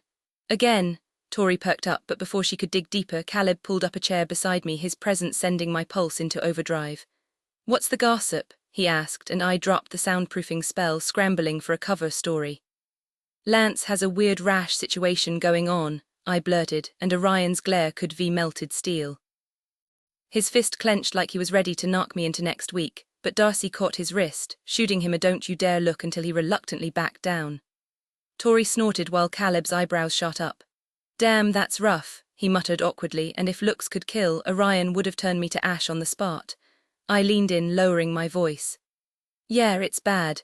Like two bruised plums dangling from a cursed tree. Orion lunged, but I was already out of my seat, dragging Caleb with me as Darcy intercepted, kissing Orion hard enough to shut him up. He resisted for half a second before she rocked against him, and yeah, he wasn't complaining anymore. He'd probably owe me tomorrow for setting that up. I plopped down next to Xavier, putting a safe distance between me and Orion's murderous vibes as Caleb settled beside me. Across the table, Tyler draped an arm over Sophia's chair, smirking. Nothing wrong with a basic setup, he said, nodding at Xavier. Some say a flawless package makes the dom, but you're just a sub, so who cares? Xavier's foot slammed down, defiance flashing in his eyes. I grabbed a handful of chips, crunching loudly as the tension spiked. I could be a dom, Xavier insisted, and I will be. Sophia bit her lip, glancing between them like she couldn't decide who was more entertaining. You don't have to prove anything, she said softly. Tyler grinned, pulling out his phone. Or we could settle this with a poll, get some visual references, Sophia gasped. Wait, dick pics, only if Xavier's not scared, Tyler taunted. Bring it on, Xavier shot back, puffing up like a rooster. This was gold. Tyler snapped a photo of himself and passed his phone to Xavier, who mirrored the move without hesitation. I glanced at Darius, expecting him to lose it, but he was too busy being fed chocolates by Tori, probably another snack heist waiting to happen. Xavier, Caleb started, but the damage was done. The chaos was officially in motion. Xavier barely reacted as Tyler dismissed his warning, fingers flying across his screen with determined taps. Caleb shot Darius a conflicted glance while Tyler triumphantly shoved his phone away, grinning like he'd just won the lottery. Game on, he taunted, nudging Xavier with his elbow. Time to settle this once, and for all may the most impressive package take the crown. Curiosity got the better of me, and I pulled out my own phone, flipping open Facebook as Caleb leaned in, his cologne wrapping around me like an intoxicating fog. The post popped up instantly. Tyler had gone all out. His caption read like some bizarre fantasy novel. Picture this: you're wandering through an enchanted meadow under a blood moon when suddenly, destiny presents you with a choice. Will it be the dazzling showstopper bedazzled to perfection, or the rugged, no-frills contender packing sheer presence? Cast your vote, Sparklisword or Minimalist Monster. The comments exploded with absurd enthusiasm. Oceanese swooned over a spangly delight, while Bianca joked about a prehistoric peen worthy of plundering. Stephen championed simplicity with veins like marble columns, and Justin demanded more glitter always. Even Lucy chimed in, offering to accessorize that masterpiece. I snorted, and Caleb's laughter rumbled against my shoulder, his breath warm. When I turned, our faces were inches apart, his ocean blue eyes locking onto mine like a tractor beam. My pulse spiked. Damn it. Hypothetically, I murmured, feigning nonchalance, if you had to pick one of these masterpieces, which would you risk a gag reflex for? Caleb squinted at the screen, then smirked. Hard pass. I value my airway and my dignity. I scowled. Not a no, just a not these. What if I slid into the competition? My drunk brain flirted with the idea of a strategic selfie before reality hit. This wasn't a battle I'd win. Not against Darius's talent show, Orion's mythic wonder, or Max's hypnotic hazard. Defeated, I slumped back as Caleb turned to chat with Max. Then his fingers grazed my thigh just a brush and my entire body short-circuited like a live wire. So much for playing it cool. His fingers barely grazed me, yet the contact sent a shiver through every inch of my skin, as if he'd traced each curve with deliberate precision. The realization hit me like a freight train. I was in too deep, too fast, and there was no escaping the inevitable crash. Caleb Altair had me in his orbit, and one wrong word could send us both spiraling into ruin. Meanwhile, down the sterile halls of the Fib interrogation wing, agents flanked me with wary deference, a silent acknowledgement of the power I wielded. Finally, after endless frustration, the game was tilting in my favor. No more chasing shadows, no more letting rebels slip through my fingers. Agent Hoskins led the way, head bowed, as we approached the holding room. The door swung open, and I stepped inside, Vard's dark cloak whispering against the floor behind me. The prisoner was a mess, bloodied, barely upright, her wrists cuffed behind her back. Vard's crimson-shadowed eye gleamed with hunger as he licked his lips, eager to pry every rebel's secret from her mind before her execution. I perched on the edge of the interrogation table, watching as she lifted her bruised face, defiance flickering in her gaze despite the pain. Pulling out my atlas, I flicked to her latest article, another slanderous piece dripping with insolence. The Rise of the False King, I read aloud, fire magic crackling beneath my skin. By Felicity Corbin. She flinched at her name but didn't cower. Even after hours of relentless questioning, that stubborn spark remained. I skimmed past her drivel, zeroing in on the most damning lines, accusations of stolen power, of dark magic propping up my reign, as if she had any right to judge. Then, with blood trickling from her split lip, she spat her final defiance. The true queens will rise. Amusement warred with irritation. Did she really think her hollow words meant anything? Her loyalty to a lost cause would be her undoing, and I'd make sure she regretted every syllable before the end. As they rise to their full strength, they'll come for you, snatching your stolen crown from your head and dragging you off that throne, exposing to all of Celeria just how insignificant you really are. The slap sent her reeling, the sharp snap of bone echoing as she nearly toppled from the chair, her bound wrists the only thing keeping her upright. I loomed over her, letting my full height drive the point home. Go ahead, Vard, I snarled, my voice thick with menace. Make sure she feels every second of it. Vard's grin stretched wider as he seized a fistful of Felicity's tawny hair, forcing her to meet his gaze. His shadowed eye bled into the normal one, that swirling abyss making her shudder as he dragged her into the darkest corners of his mind. Her screams tore through the room as he ripped through her thoughts, shredding every secret she'd ever kept.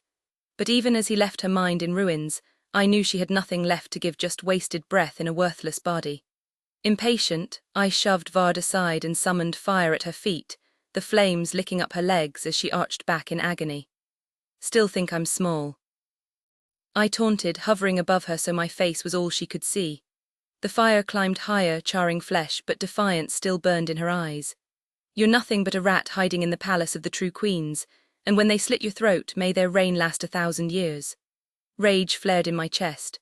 With a flick of my wrist, the fire surged, swallowing her whole. I watched, unblinking, as her skin blackened, her cries fading to choked silence.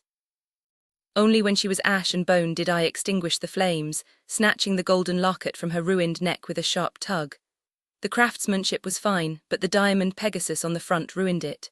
I melted the gold, letting the gems clatter into my pocket before prying the locket open. Inside, a boy's face stared back, silver dust in his hair, just like my heir. Disgusted, I burned the image away and tossed the chain into my coat. Anything else on her? I demanded.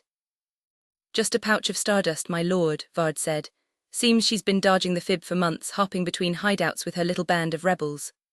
Using dragon-made stardust to defy their king, I hissed, storming past him. Announce a new decree by sundown: no one carries stardust without my permission. Anyone caught with it is guilty of treason. Brilliant, sire, Vard simpered, scrambling to keep up. Outside, the wind howled as cameras flashed, reporters surging forward. I buttoned my coat, my mind already racing with the next move. Let them see their king. Let them tremble. The circle of fib agents held the crowd at bay, but I lingered on the steps, basking in the flashing cameras as my chest puffed with pride. Justice has been served, I announced, ignoring the shouted questions while mentally drafting the official statement I'd release later. Then splat. My triumphant moment shattered as something warm and foul splattered across my polished shoes. My lord.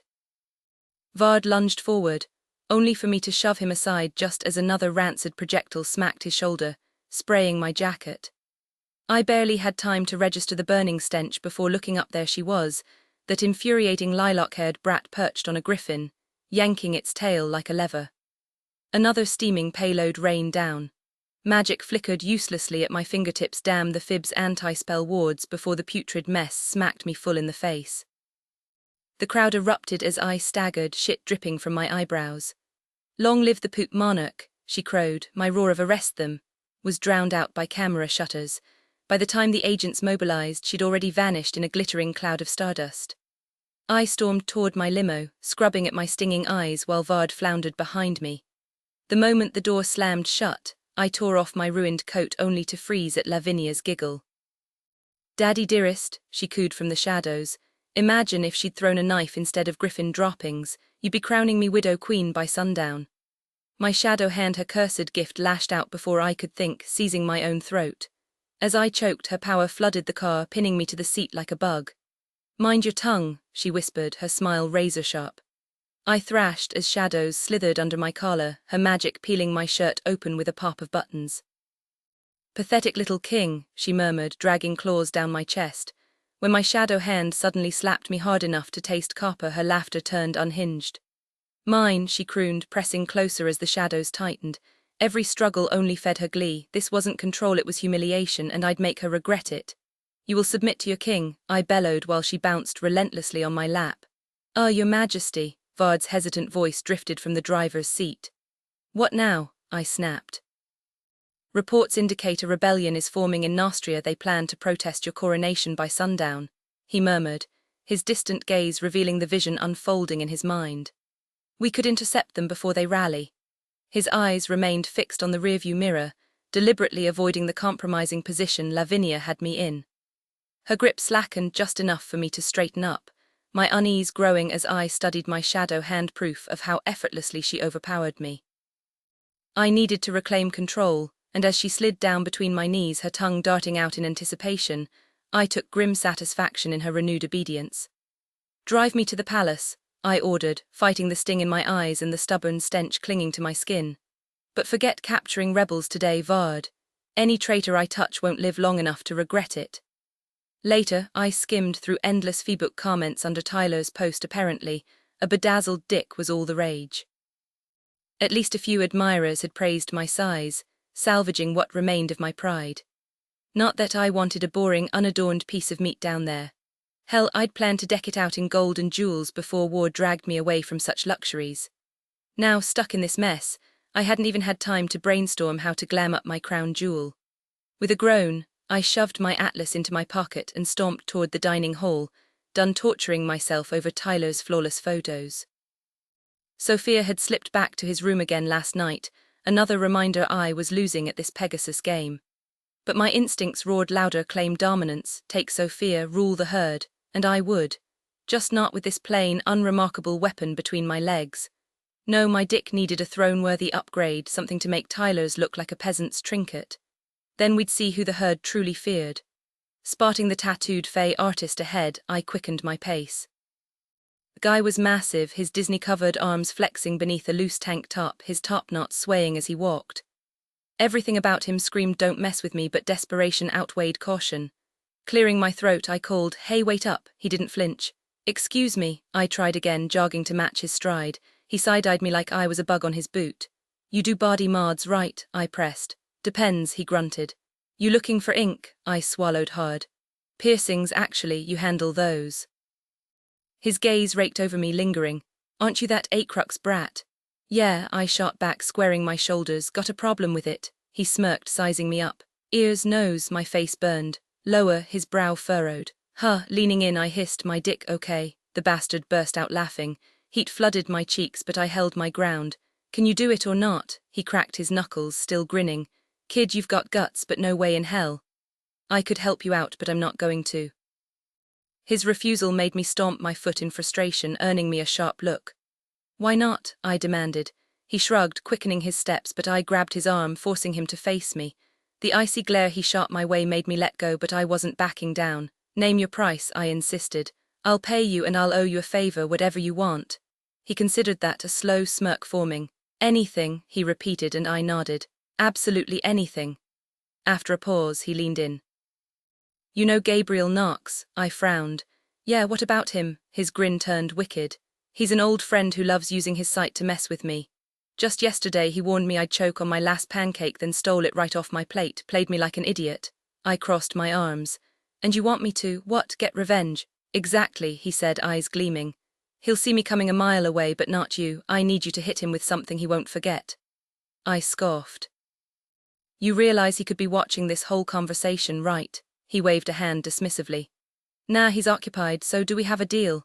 He extended his tattooed hand, and I hesitated only a second before shaking it. A jolt of energy crackled between us, sealing the agreement. Now I just had to figure out how to prank a guy who could literally see the future. Meet me near the Oscura clan's quarters, he instructed. First door on the left, 10 minutes. I nodded, already moving. Everyone knew where the notorious werewolf pack lived. Their raucous howls and parties echoed through the halls unless someone kept the soundproofing charms up.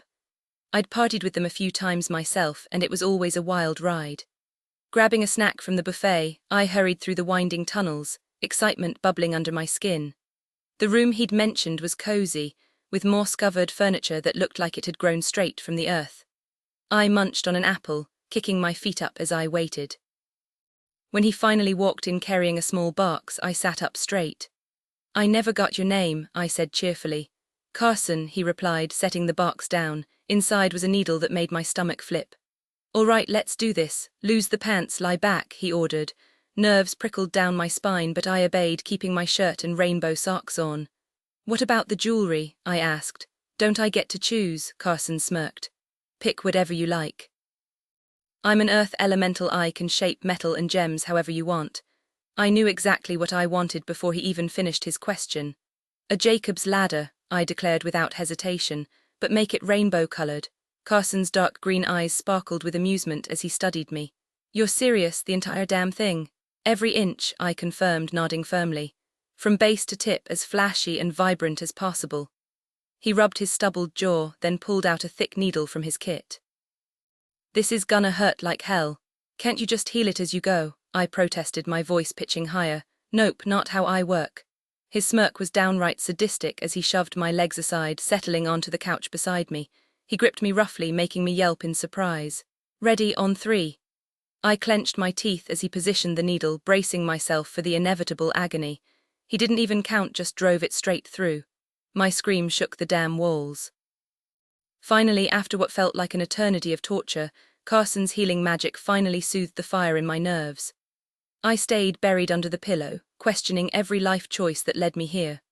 Why had I let a complete stranger stab my dick without so much as a numbing spell? I'd offered him fortunes, pleaded for mercy, but he just laughed and kept going.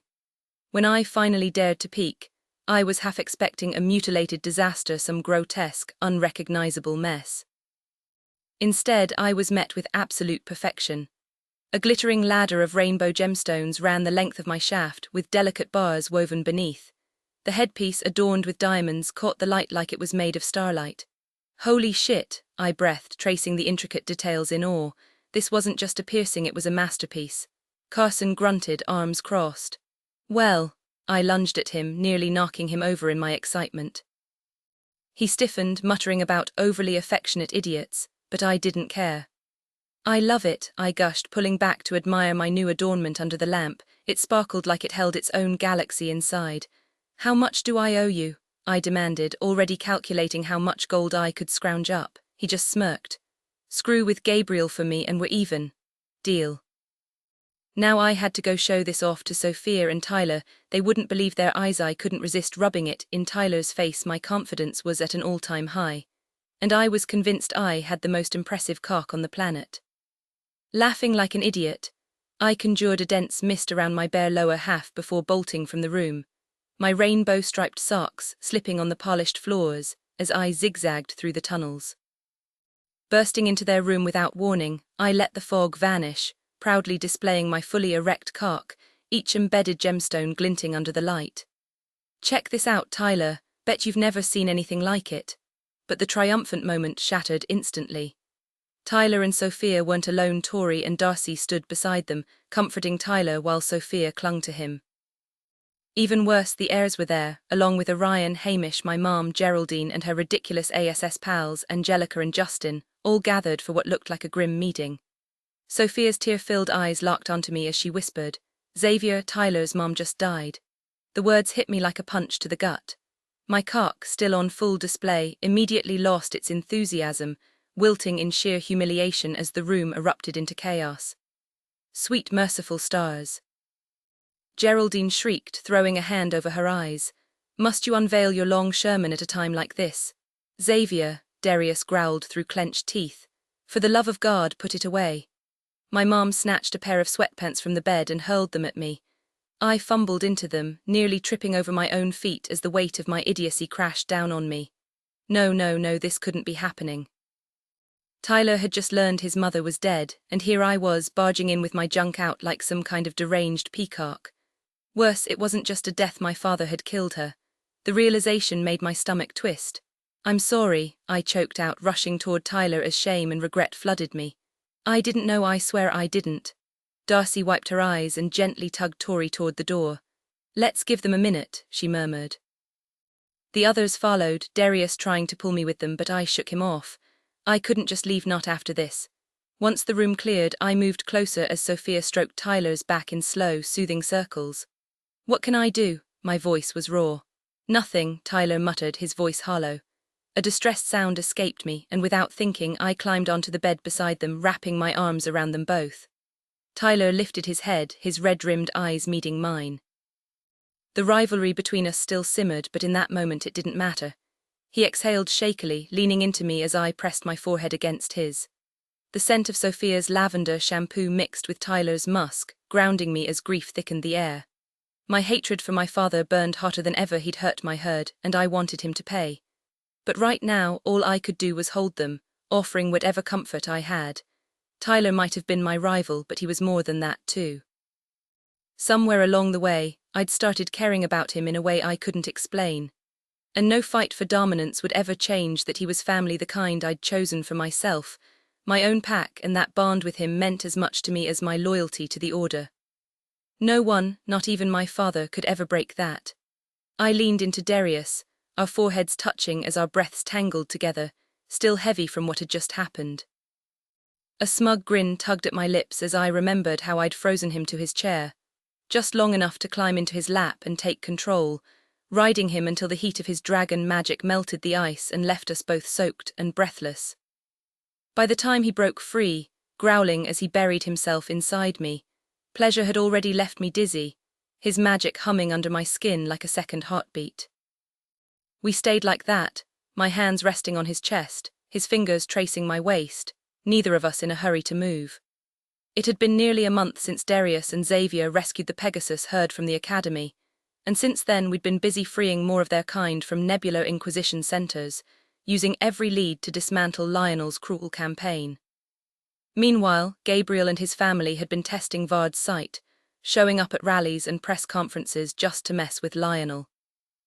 They couldn't land a real hit, not with the Fib's anti-magic zones shielding him, but the papers loved it.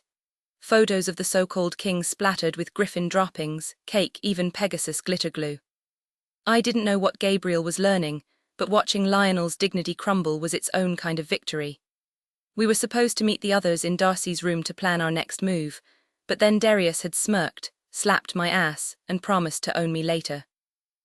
So naturally I had to remind him who really called the shots. Me, His voice was low, almost lost in thought as he held me tighter. Sometimes I wish the Savage King had lived. If he'd stopped my father before all this, we could have had more time. I tilted his chin up, forcing his gaze to meet mine. We have all the time we want now, I said. The past is done, no point dwelling on it.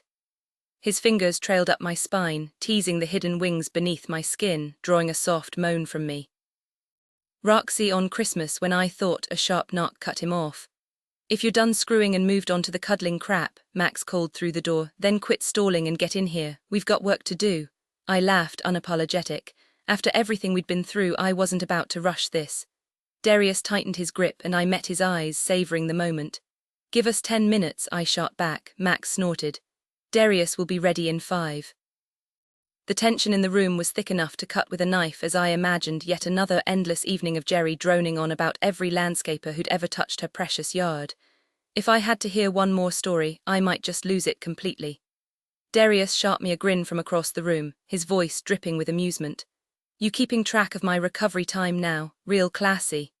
He shrugged, the smirk never leaving his face. Not my fault, you two are impossible to resist. I'm just a victim of circumstance here. I couldn't help but laugh as Max's footsteps faded down the hall. Darius tilted his head, his gaze locking onto mine with an intensity that sent a shiver down my spine. He's wrong, you know, he murmured, shifting beneath me in a way that left no doubt about how ready he already was. I bit my lip, caught between his dark, hungry stare and the fact that we were already running late. Weren't you saying something about Christmas? I asked, struggling to keep my thoughts in order. Forget it, he said, shaking his head. Just remembering how damn perfect you looked waiting for me at the end of that aisle. Even if it wasn't supposed to be our day, I spent years dreading being tied to Mildred, and every single time I imagined escaping that fate, it was always you. Always me, I teased, but his expression stayed serious, his lips hovering just above mine, stealing my breath. No, not just someone like you. It was you, Roxy. Even before I knew you existed, it was always you. The kiss that followed wasn't just passion, it was a revelation. A moment so clear, so undeniable that it settled deep into my bones. This wasn't fate or some celestial bond. This was us, a choice we'd made, fought for, bled for. No cosmic intervention could ever compare to what we'd built ourselves. I didn't need silver rings in my eyes. I just needed him, his hands, his voice, the way he looked at me like I was everything. And when I finally pulled back, the taste of him lingered on my lips, our magic twisting together in a storm of fire and air that left us both breathless. Darius stood effortlessly, lifting me like I weighed nothing before carrying me across the room. I traced the sharp lines of his jaw, the stubborn frown that never quite disappeared, committing every detail to memory. He set me down beside the wardrobe Caleb had built for us, then dressed himself quickly before turning his attention back to me.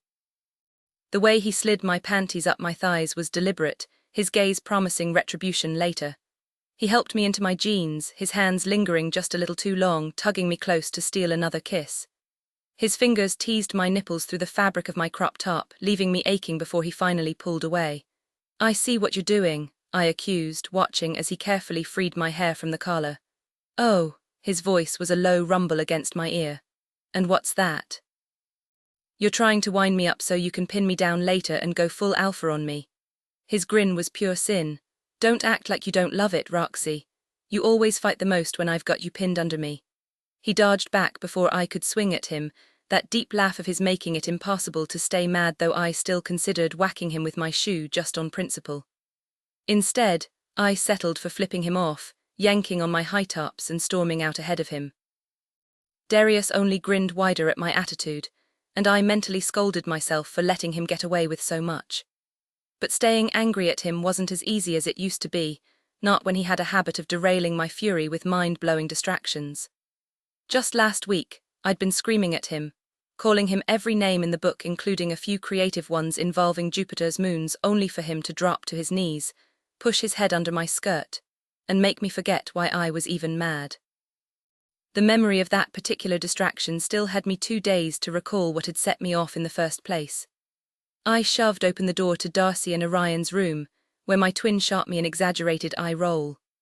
I shrugged, playing innocent as I slid onto the couch beside Caleb, who draped an arm casually behind me.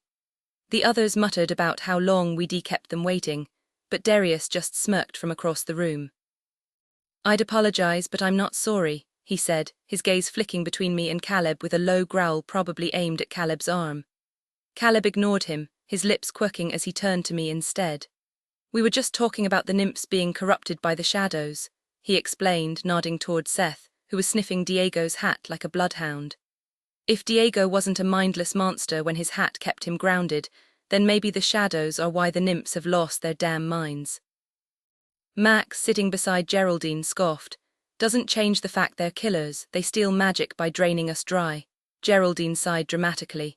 Oh Max, your brain is as simple as a breakfast sausage. Diego never harmed anyone at the academy, not even a single misplaced finger. Max threw up his hands. Except for the nymph that attacked you the night he drugged the twins. Orion rubbed his temples like he was begging the universe for patience. I leaned forward. In that vision of Diego getting his powers, he felt the shadows for the first time. What if using his probes was like us awakening our order gifts? It could have opened him up to the Shadow Princess.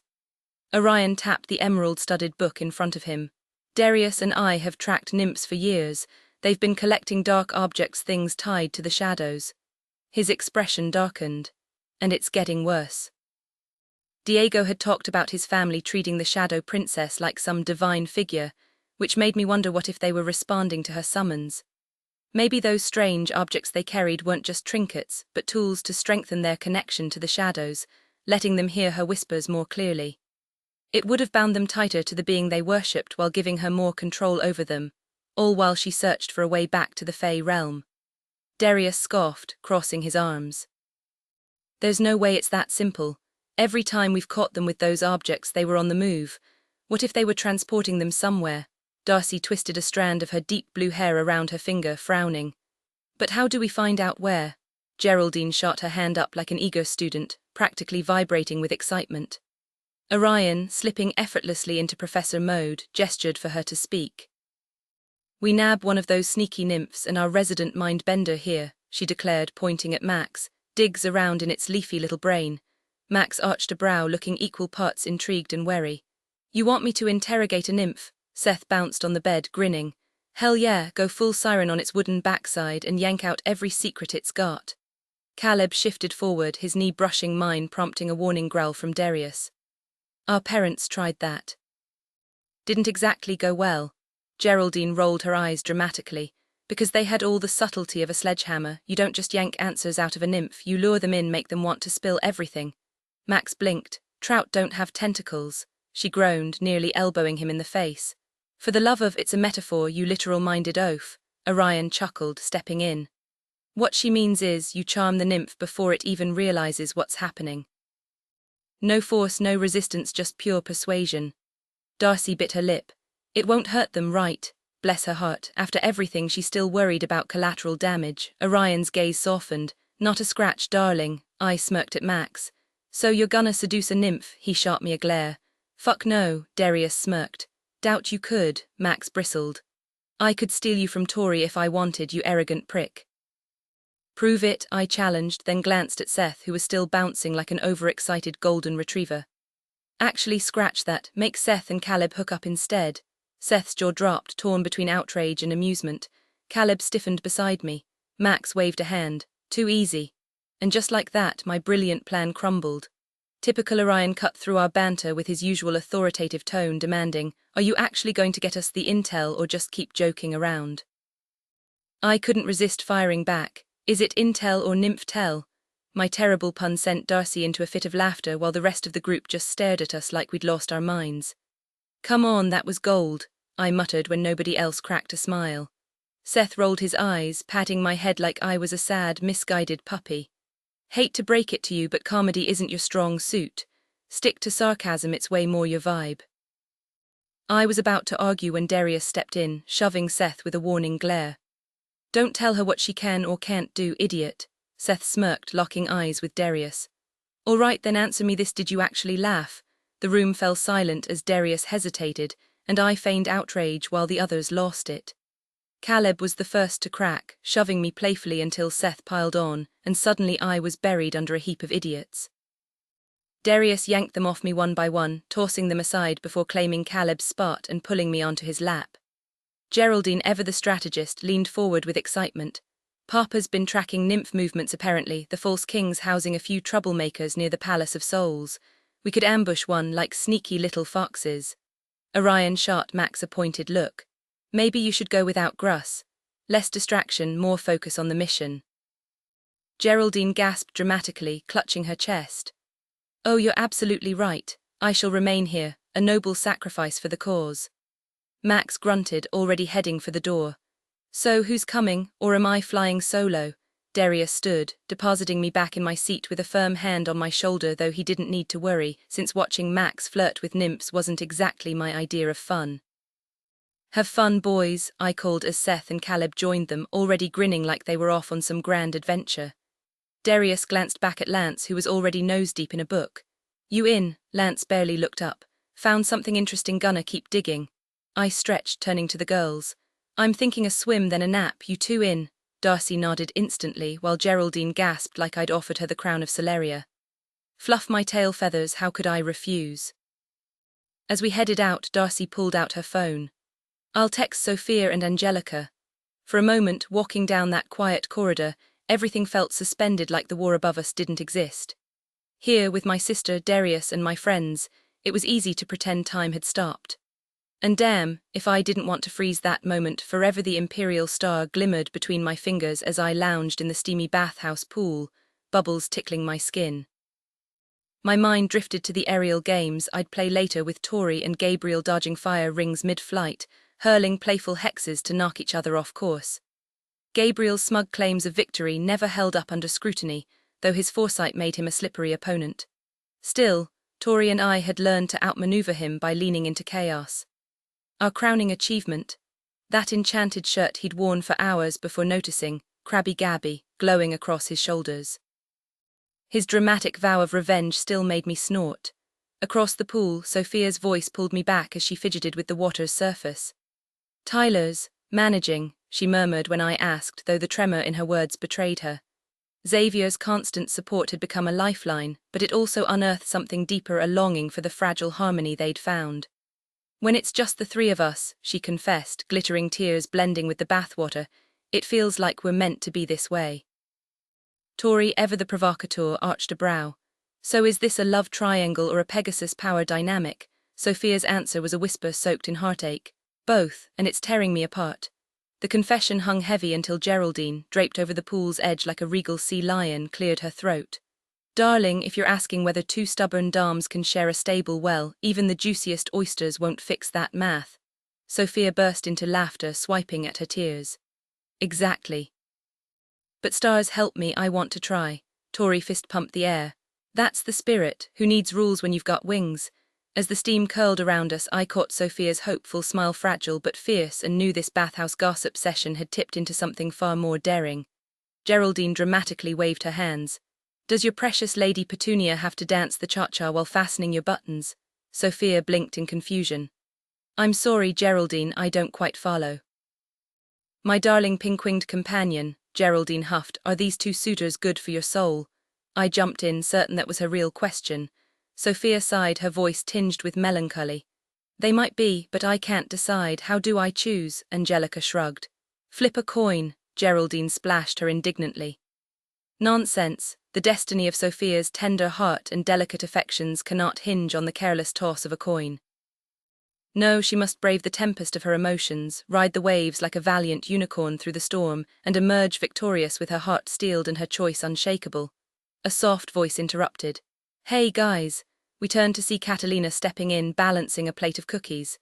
She wore a sleek black swimsuit, while Hamish trailed behind in neon pink swim trunks, his burly frame covered in thick hair like a grizzly bear. Mind if we crash your pool party?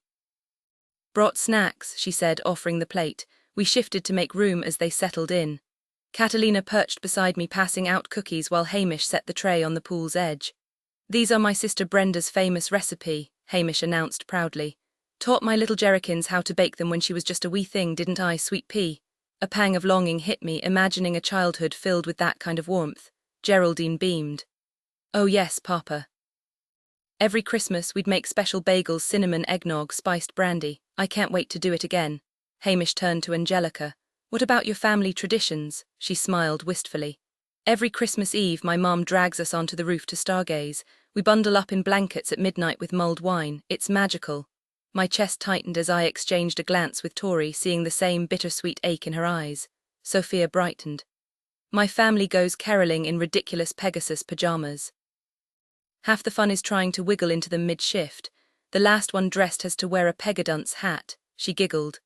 We fly around the neighborhood singing in our fey forms with these baggy clothes flapping everywhere. Geraldine clapped. Marvelous, I must join you someday. Then came the inevitable question. What about you two? Angelica asked Tori and me. Silence, Tori shrugged. Christmas isn't really our thing, Geraldine gasped. Codswallop, everyone has traditions, I fidgeted. We have snowball fights. Of course you do, Geraldine cheered. And then Cozy Fire's Hot Cocoa presents, my throat tightened. We didn't really do presents. The group fell quiet, their pity palpable. But surely, Geraldine pressed, desperate, you had a loving foster mother, a sister who adored hugs. The weight of their stares made my skin prickle. That's why we never talked about this. We'd shared fragments of our past with Catalina, carefully omitting the darkest chapters, knowing the full truth would crush her. We had no one, Tori stated flatly, the words echoing hollowly in my ribs. Just us, I added, meeting her tired smile with my own. Catalina's fingers brushed my arm, her expression tight with sorrow. You both deserved so much more. The warmth in her gaze lately melted something inside me. She had this effortless way of wrapping us in comfort, filling a void we'd carried since childhood. For once it was easy to surrender to that, to soak up the love we'd never gotten from our own mother. What if we started fresh this year? Catalina's voice lifted with hope as she glanced between us. There were traditions I dreamed of with my boys, but Lionel, she exhaled sharply. The past doesn't have to dictate the future. Any ideas? Tori's smirk returned. How about an annual Christmas Eve dirt bike showdown? I'll gift Darius a new ride early just to smoke him in front of everyone. Catalina clapped. Perfect, we'll make matching sweaters, pack holiday treats and cheer from the sidelines. Never baked a mince pie in my life, I admitted, surprised by how much I liked the idea. But I've definitely eaten my share, Tori added, nudging me. New Year's Day flight, I suggested. Lance could ride Darius and we'll invite Gabriel's crew. Hamish barked a laugh. Jerry and I'll sprint below, howling like madmen. Catalina's cheeks pinked. Nonsense, you'll ride me, the room froze. On a dragon, Hamish gasped. The scandal alone would kill Lionel twice. We dissolved into laughter, the image too satisfying. More ideas, I pressed, giddy at the thought of a real family holiday. We'll grow our own tree, Catalina said, and drape the house in garlands, Geraldine chirped, spiraling into chaos. Flaming cookies, mistletoe mishaps. Gingerbread forts, elf snares, pickled, breathe, darling, Hamish cut in as Geraldine's face turned scarlet. Unless you want the elves reporting your antics to the big man again. She clapped a hand over her mouth. Oh my God, she still believes, Tori chuckled. Honestly, a normal Christmas sounds unreal, like stealing back what Lionel took. Catalina's eyes glistened. I'd be honored to call you family. My throat tightened. After this war, maybe we'd finally have something to hold on to. Me too, I whispered. Tori squeezed my hand under the water, no words needed. Hamish's voice grew rough with emotion, his face flushing as memories surged to the surface. You should have known your parents, your mother with her kindness, your father with his bold spirit. Guards, I'd give anything to see them one more time. We trained together at Zodiac Academy, though I was a year ahead. Your dad, he was a force of nature, aiming for the stars before most even looked up. We became close on the pitbull field, him with that reckless charm, me trying to keep up. My pulse quickened at the thread linking me to them. You were that close, I whispered, hungry for any scrap of who they'd been. Tori leaned in, her knee bumping mine as Hamish chuckled, settling back against the tub. Oh, he was impossible. Women adored him, professors respected him, yet he'd sneak off to sketch in the library like some brooding artist. His magic, pure poetry, made grown men weep during exhibitions. A lump formed in my throat. Drawing had been my refuge too, back when life was simpler. Now in Solaria's whirlwind, I'd forgotten the quiet joy of charcoal on paper. Tori nudged Hamish. Tell us more. What followed was a flood of tales, pitbull victories, midnight escapades, the way my father once calmed a stampeding earthbacker with nothing but a look. Geraldine clapped her hands at that, beaming.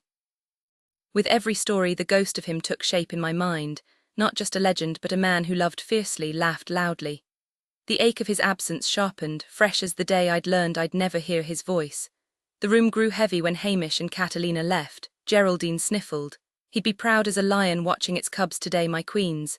Then the water erupted. Surprise, lovelies.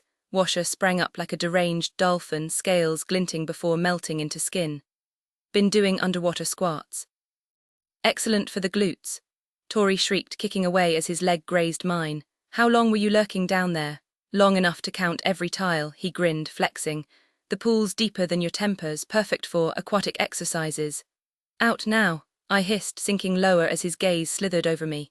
Geraldine brandished a loofah like a sword. This is a sacred space, you barnacle-brained buffoon.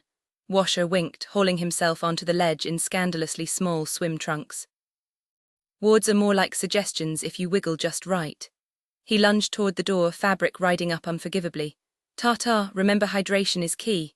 As Geraldine muttered about reforging enchantments, I pressed my forehead to the cool tile. Somewhere between stolen memories and a voyeuristic siren, I'd never felt closer and farther from the family I'd lost. Geraldine's shoulders slumped as she whispered, I let you down. I shook my head, reaching out to squeeze her arm. Don't blame yourself, some people are just born awful, I said, and she gave a slow, resigned nod. Truer words were never spoken, but mark my words, I'll make sure he regrets ever crossing us. With that, she vaulted from the water, rushing to the doorway as her fingers danced through the air, weaving protective spells that would bar unwanted intruders. Stay lost, you wretched nuisance, she called after him. Take your miserable dawn and vanish with it. Moon Street materialized around us in a swirl of stardust, the grand estate before us gleaming under the morning sun. Just a short walk from the Palace of Souls, this row of townhouses had once belonged to the kingdom's elite until Lionel seized them. Now, under the guise of peace, he'd handed them over to the nymphs. The house loomed ahead, its pristine white walls stark against the sky, the porch supported by towering pillars carved into the likenesses of legendary creatures. Minotaurs, Medusas, and harpies stood frozen in stone, so lifelike they seemed ready to spring to action.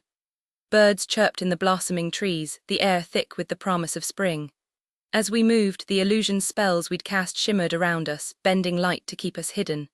Darius led the way, his boots silent on the marble steps as he pressed a palm to the door, testing for magical traps. Seth bumped against me, his grin wild beneath the spell's veil. You good? I teased, and his eyes sparkled with restless energy. More than good, he said, flexing his fingers as magic crackled around them. This is it, the first real strike back. Suppose so, I agreed, though my attention snagged on the pulse in his throat, the heat of his skin so close to mine. My fangs ached with the urge to sink in, to taste him. We should do something insane after this, he mused, nudging me again. Party, skydiving, cage match, what's your dream celebration? Hunting, I answered without hesitation, my mind already lost in the fantasy of his blood on my tongue. Then, before I could stop myself, I added, and sex. His eyebrows shot up and I laughed, shaking off the hunger before it consumed me. Darius cut in, confirming the place was unwarded, no surprise there. Lionel wouldn't risk teaching the nymphs spells that could backfire on us. Max stepped forward, rolling his shoulders. I'll knock them out before we move in. Last thing we need is them sensing us early. Shield up unless you want an unexpected nap. I tightened my mental barriers instinctively, though they'd been locked down for weeks. My thoughts were too tangled, too dangerous to risk him prying. The last thing I needed was him digging into the chaos in my head, especially when some of it could unravel the fragile balance between us. All the street stretched before me. Its worn pavement and familiar storefronts bringing a strange comfort. This was only a few blocks from my childhood home. Mom had been using our shared journal to update me, reassuring me the family was safe while slipping in details about Lionel's heavily guarded schedule. Not that it did much good. The guy never went anywhere without his dragon entourage, a small army of fib agents and the ever-watchful shadow princess lurking in his shadow. Gabriel's team had been testing their defenses at public events, trying to gauge how easily Vard could track us, but so far, it was like trying to crack a vault with a toothpick. A familiar pressure brushed against my mental shields, Max's power, subtle but relentless. I stifled a yawn, resisting the drowsy pull of his influence as he worked to cloak our presence from anyone nearby. The street was eerily empty, but I knew better than to relax. One wrong move, one slip in concentration, and the nymphs would sense us. We had to move fast. Darius didn't waste time. With a flick of his wrist, the door handle melted under his touch, the lock dissolving like butter. The four of us slipped inside, illusions dropping the second the door clicked shut. My twin daggers flared to life in my hands, phoenix fire licking along the blades as I darted through the house, checking every corner. Only one nymph massive, sprawled across the kitchen counter like he owned the place, snoring beside a cold stove. I spun back to the others, flashing a smirk as I sheathed my weapons and raked a hand through my tangled curls. Just one, big, ugly and napping like he's on vacation. Seth grinned, Darius gave a curt nod, and Max strode past me, his navy blue scales shimmering faintly under his sleeves. His power unfurled ahead of him, weaving threads of calm through the air as we closed in on the sleeping nymph. Up close, the creature looked almost deceptively human, if you ignored the unnatural stillness of his chest, the way his fingers curled like claws even in sleep. My pulse kicked up. This thing was our enemy, yet in this form it was hard to reconcile the danger with the face. Max pressed a hand to the nymph's arm, and I reached for his shoulder, bracing myself as his power dragged me into the creature's mind. Seth's fingers tangled with mine, his grip tight. Darkness swirled, fragments of memory flickering past forests, faces, whispers. Then, abruptly, the world snapped into focus. A nymph moved through snow-dusted trees, something crimson clutched in his fist. The vision shifted, the shadow princess's voice slithering through the nymph's thoughts like smoke. Feed it to me, make me stronger. The trees thinned, revealing a clearing, and at its center a towering pyramid of black stone jagged against the sky. The air tasted like rot. Seth shuddered beside me, Darius went rigid, and I clenched my jaw.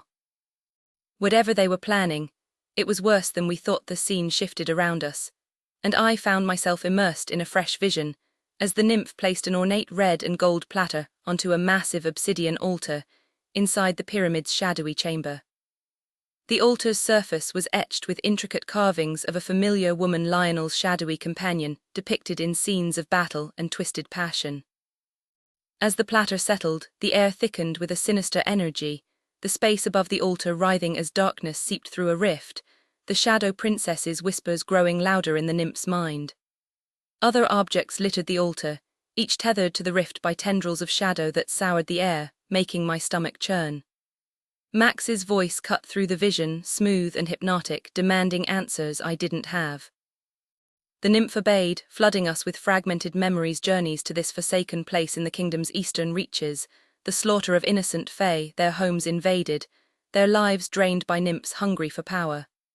The brutality of it burned through me, igniting a fury so fierce I wanted to erase every trace of them from existence. Then, just as suddenly, the vision shattered. I gasped, blinking back into reality, blood splashed across my face. Seth's grip on my hand tightened as we all stared at Darius, standing over the nymph's decapitated corpse, his axe dripping, his expression feral. "That altar has to go," he growled, tossing stardust over us before we could protest. The world spun, and seconds later we were dumped outside the burrow's hidden barrier. Max lunged at Darius, fist flying. "I felt that death like it was mine, you bastard." Darius dodged, retaliating with a punch of his own. "It was necessary," he snarled. Seth yanked me back before their brawl could knock us over. I wiped blood from his cheek, grinning. "Guess we've got more nymphs to hunt." His answering smile stole my breath. "Race you inside to tell the others," he challenged. I didn't hesitate, scooping him up as we sprinted past the wrestling pair. Later, in the bathhouse's humid warmth, I dozed on a lounger, half aware of Gabriel's voice pulling me from sleep. The steam curled around me, a small comfort after Darius's relentless demands. Even my frizzy hair was a fair trade for a stolen moment of rest. Darcy stretched lazily by the pool's edge, her toes dipping into the warm water as Geraldine drifted past in an oversized seashell she'd conjured with her earth magic. Sophia floated nearby, eyes shut, soaking in the tranquility. "What's this distraction for?" Darcy asked, squinting toward the shadowy corridor where Gabriel had just appeared. He flashed a quick salute, his expression grim. "Lionel and his shadow cronies will be too busy chasing me and my family tonight to bother you. Are hitting a Nebula Inquisition Center." Before anyone could protest, he vanished as swiftly as he'd come. "Stay safe," I shouted after him, earning a dry chuckle echoing down the hall. "Better hurry back," he called over his shoulder. "Orion's pacing like a caged tiger and Darius is itching for a fight." "Since when is that news?" I muttered, dragging myself upright as the others climbed out. Geraldine serenaded us with a ridiculous sea shanty about a scandalous fish while maneuvering her shell to shore. After drying off, we split up, Sophia darting off to meet Xavier and Tyler for their afternoon cloud riding with the Pegasus herd, while the rest of us trudged back to Orion and Darcy's room. We found Orion hunched over a crumbling book, his hair sticking up in chaotic tufts like he'd wrestled a tornado. "Wow, you and that hardback getting cozy," I joked, flopping into a chair. Darcy smirked, perching beside him. "Should I be jealous?" Orion barely glanced up, too absorbed in the ancient text. "Found something," he murmured, tapping a passage in what looked like gibberish. 12 Zodiac guild stones, each once owned by a family tied to a star sign. Geraldine gasped like she'd been electrocuted. "Good gravy," Darcy leaned in, intrigued. "What's the big deal?" Orion sighed. "Not much here, just hints," but he snatched another book, flipping carefully to a dog-eared page. "This prophecy's 4 centuries old, says reuniting the stones will herald a new reign." His grin turned manic, and Geraldine promptly fainted, limbs splayed like a starfish. Darcy and I exchanged glances, half amused, half wary. Meanwhile, Orion's eyes gleamed with the fervor of a scholar who'd just struck gold, or maybe a guy who'd chugged 6 espressos. Hard to tell. "Geraldine, what the hell?" I shouted, practically launching myself from my chair as I grabbed her and channeled healing energy into her limp form, my mind racing to figure out what had just gone down. Darcy rushed to my side, her voice tight with worry. "Are you hurt?" she asked, but Geraldine only muttered under her breath like she was caught in some trance. The hour approaches," she whispered on repeat. I shot Orion a panicked look as he loomed over us, but before I could spiral into visions of prophecies and doom, Geraldine suddenly sprang up like a jack-in-the-box, arms flung wide as she cranked her voice up to stadium concert levels with an amplification spell. "The hour approaches," she bellowed, shaking the walls of the burrows. Darcy and I both recoiled, hands clapped over our ears, while Orion just sighed like this was just another Tuesday. Geraldine finally cut the spell, collapsing to her knees in dramatic sobs. "We must gather the stones," she gasped, "and crown your destiny, my queens." Relief washed over me, just another one of her ASS episodes.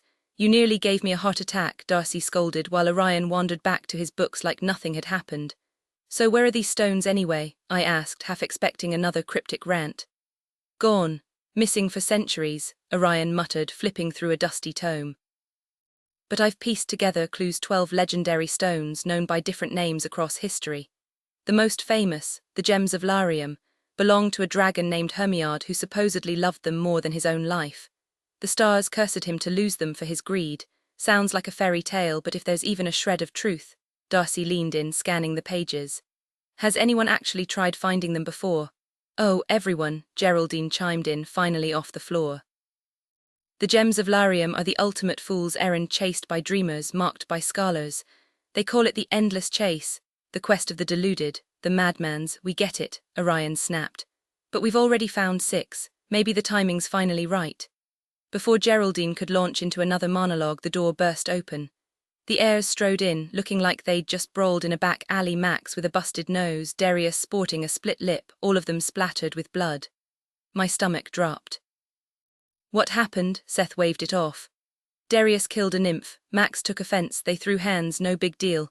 I slumped back into my chair. If Darius was walking and talking, he was fine, no need to baby him. "You killed it?" Darcy asked, eyes wide. "Had to," Max said firmly. "It was butchering our people." "Okay, fair. If it was murdering innocents, I wasn't about to cry over its demise." Darius smirked, wiping blood from his lip. "Not even gonna patch me up, sweetheart?" I rolled my eyes. "In your dreams," I rolled my eyes as the bickering continued. "Maybe don't pick fights with your crew if you can't deal with the drama," I muttered before shifting gears. "More importantly, what did you learn from the nymph?" Orion perched on the edge of the bed, then shot up like he'd sat on a tack when a book jabbed him. Caleb smirked. "Dude, you good? That rash still giving you grief?" "It's not a rash," Orion snapped, shooting Seth a murderous look while the other guy just grinned like an idiot. Geraldine gasped dramatically. "Oh no, not trouble with your delicates. I could whip up a remedy. My father keeps a stash of wart slime," and I said it's fine. Orion growled, and I bit back a laugh as he glared daggers at Seth again. Darcy and I exchanged glances, barely keeping it together until Orion's icy professor stare shut us down mid-chuckle.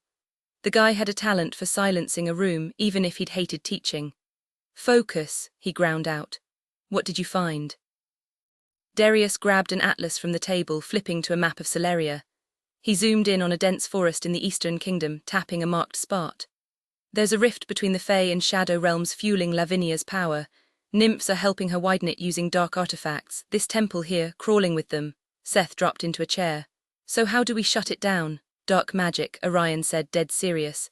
And it won't be a walk in the park. Since when do we care about easy? I shot back. Just tell me if it's possible, Darius nodded. If we close it, Lavinia weakens. Those artifacts are boosting her, probably helping her pull shadows into our realm too. Darcy leaned in. In the vision, the Vega queen banished Lavinia by sealing the rift. Cutting off that power source crippled the nymphs. Maybe we can do the same. Orion scowled at the map. There'll be an army guarding it. No way they leave something that vital unprotected. I shrugged. Since when has anything been handed to us on a silver platter? The look Orion gave me could have melted steel, a mix of frustration and something hotter, something that reminded me how twisted our history was. We could have had a clean start, could have skipped the hatred if he'd just defied his father sooner. But then, would I love him this fiercely if our story had been some polished romance? Hell number ours was messy, brutal and real. Every scar, every fight, it all mattered. Darcy cracked her knuckles. Let's hit them hard. We've got an army, why not show Lionel what happens when he pushes us? Max shook his head. No Stardust reserves, with Lionel hoarding it, we're barely scraping by as is. Caleb smirked. Who needs Stardust? We can handle a few nymphs. Seth grinned. Damn right we can. The group introduced themselves with ridiculous nicknames: Phoenix Dream, Bitchy Flame Eyes, Wolfman, Bitey Sea, Fish Fury, Dragzilla, Professor Shame and Batty Betty. Darius groaned in exasperation while Geraldine burst into laughter, clearly amused by the absurdity. Orion, however, scowled, his usual brooding demeanor cracking under the weight of their teasing. Enough with the stupid names, he grumbled, though the corners of his mouth twitched like he was fighting a smile. Darcy nudged Seth with a smirk. Looks like someone's desperate for a cute nickname from you. Seth seized the opportunity, grinning as he leaned in. Face it, Lance, your shame is practically a third member of this team. Might as well embrace it, start a shame club, go on shameful quests together. Orion shot back, or I could shave your head and use your own hair to hang you with. Professor Shame's extra grumpy today, Seth muttered, only to yelp as Darcy flicked water straight up his nose. No shame talk allowed, she scolded. Seth sighed dramatically. Fine, but it stays as a placeholder until I think of something better. Darius steered the conversation back to their mission. We should check with Gabriel about the altar. I shook my head. He can't help directly, but he's keeping Lionel and Lavinia busy. Our best shot is hitting them hard and fast. Geraldine nodded solemnly. We must strike deep, exploit every weakness and leave them broken beneath us. Max grinned. Yeah, let's wreck them until they tap out. Geraldine gasped in horror and smacked him so hard he nearly face-planted into the table. You vulgar little sea urchin, Orion's expression darkened. If this rift is boosting Lavinia's control, they'll be guarding it fiercely. We can't just barge in, and if Lionel shows up, we're screwed. Darius added, and he'll bring the Dragon Guild with him. I crossed my arms. Gabriel's raid should buy us time, we need a smarter plan. Seth perked up. Why not use what we're good at? Darcy raised an eyebrow. Which is? Showmanship, darling, Seth declared, flipping his hair. We make a big, flashy distraction, snatch a few of their lackeys, tie them up, let them scream for help. The nymphs will come running. I frowned. And how does that get us to the rift? Seth grinned at Caleb. While they're distracted, Cal slips in and blows the rift sky high before they even notice. Caleb smirked, running a hand through his curls. I do love a dramatic exit. Orion shook his head. You can't just blow it up. His voice was tense, but there was something else there, a flicker of reluctant amusement at their chaos. The tension in the room shifted, the weight of their mission momentarily lightened by the absurdity of their banter. The rift between realms isn't just a crack, it's a gaping wound in reality itself. Unlike the controlled passage we maintain for mortals, this one bleeds shadows, and if we don't close it fast, Lavinia and her nymphs will feast on the chaos. But here's the kicker, one misstep and we might as well hand them the keys to the kingdom. Dark magic, a binding needle, hell, even a whisper of doubt could turn this into a disaster. Orion snapped, his jaw tight. Caleb crossed his arms, smirking. You really think I can't handle it? I think arrogance won't stop the rift from swallowing us whole, Orion shot back. Darius cut in, voice steady. Lance, if anyone can pull this off, it's you, but you're not going in alone. Distracting the nymphs is one thing, keeping you alive while you work is another. Darcy stepped forward, determination flashing in her eyes. I'll go. Orion shook his head. Too risky, I'll be moving faster than you can keep up. Caleb's grin turned sharp. Then take me, strongest vampire in Celeria, remember, I'll guard your back without breaking a sweat. The tension between them crackled like live wires. Seth whistled. Damn boys, save some drama for the rest of us. Darcy grabbed Orion's arm, her grip firm. He's right, Caleb's your best shot. Caleb batted his lashes, fangs glinting. All you gotta do is ask nicely. Orion's growl was pure frustration. The standoff was almost comical, two apex predators sizing each other up, neither willing to back down. Geraldine fanned herself dramatically. Lord above, if this keeps up we'll need a cold shower. I rolled my eyes, flames licking my fingertips. Enough posturing, Darcy and I will draw the nymphs out. You two sneak in, fix the damn rift, and try not to kill each other in the process. Darius yanked me back, his eyes slitted. You're not calling the shots, Roxy, not when you've barely faced these things before. The air thickened with unspoken challenges, but the plan was set. Now we just had to survive. I won't stand by while you throw yourself into danger trying to prove a point about something you're clearly clueless about. I leaned in, gripping the arms of Darius's chair as I met the storm brewing in his eyes, ready to fan the flames. And there, he is, the arrogant fool who still believes he's more fit for the throne than the rightful heirs born to rule it. His voice dropped, thick with challenge. And there she is, the naive princess who thinks a crown magically grants her the wisdom to rule a kingdom she's never understood. Seth cleared his throat, barely containing a smirk. How about rock, paper, scissors to settle this? Otherwise we'll be here all day, and those nymphs aren't gonna slay themselves. Caleb chuckled, and Max stifled a laugh, but I kept my focus locked on Darius, searching for even a sliver of hesitation in his unshakable confidence. Of course, all I found was the same infuriating dragon, convinced he was always right. Sometimes I wanted to knee him in the groin more than I wanted to enjoy what was down there. Darius has a point, Orion cut in, forcing me to break eye contact. He's the most experienced when it comes to fighting nymphs, he should lead, Darcy scoffed. Oh, should he now? Before the argument could spiral, Geraldine flipped the table, sending us scrambling except Darius, who didn't even blink, lounging like he owned the damn room. Enough squabbling, ladies, we have gifts for battle and no time to waste on these insufferable men. Meet in the barn now, grab your weapons and let's move. The nymphs won't wait forever. I barely had time to protest before Geraldine yanked Darcy and me out of the room, leaving the heirs gaping after us. That girl knew how to make a dramatic exit. I wasn't done putting Darius in his place, I grumbled as we practically sprinted down the hall. Geraldine tightened her grip, not slowing. My lady, your dragoon is too wrapped up in his pride, his need to prove himself, and his ridiculous protective instincts. Arguing with him is like shouting at a brick wall. Better to save your breath. Big men love to bluster, but we know the real power lies elsewhere. Darcy raised a brow. And where's that? Geraldine shoved us into her room, eyes gleaming. With us, women are stronger, fiercer, and far wiser. We love hard, fight harder, and don't let our judgment get clouded by distractions between our legs, I snorted. Trust me, Darius doesn't need any more ego boosts in that department. Darcy elbowed me. Too much info, Tor. Geraldine giggled, leaning in. Oh, but do go on. I've always wondered about a dragon's proportions. They are rather impressively sized after all. I might have glanced at its impressive size a time or two when he was fresh from shifting, but I've never seen it at its absolute peak, if you know what I mean. So does it match the rest of his, formidable build? I smirked and shrugged.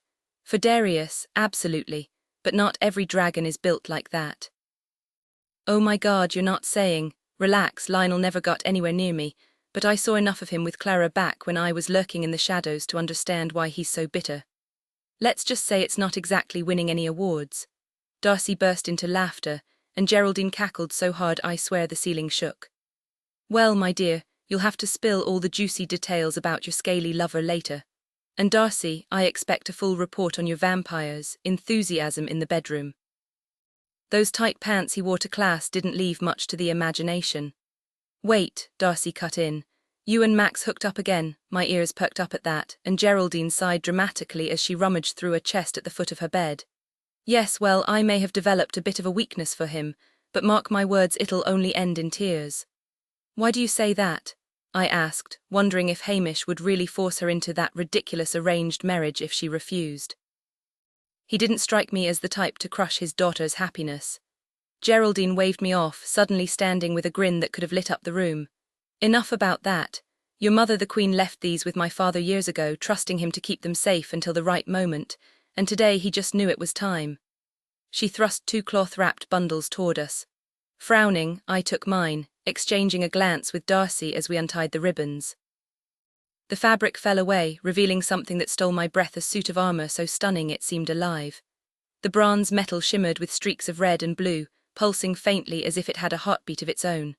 This was made for queens of old, Geraldine whispered. Your ancestors, who carried your blood and your power. It's unbreakable, untarnishable, forged with the fire of the phoenix. A small note rested on the breastplate, my mother's elegant handwriting spelling out Roxania. My fingers trembled as I picked it up. Fly fast and true, sweet girl. Secrets wait beneath the ground, search fearlessly and they shall be found. I arched a brow at the cryptic message, passing it to Darcy as she showed me hers. When darkness steps closer, lean into the light. The strongest weapons are forged in flame, hold your breath and fight through the pain. Just as inspiring as always, I grumbled, staring at the sky and wishing those cryptic stars would give us a straight answer for once. Darcy chewed her lip thoughtfully before shrugging. Guess we'll just have to keep an eye out for clues, though I swear, by the time I figure any of this out, it's usually 5 minutes past too late.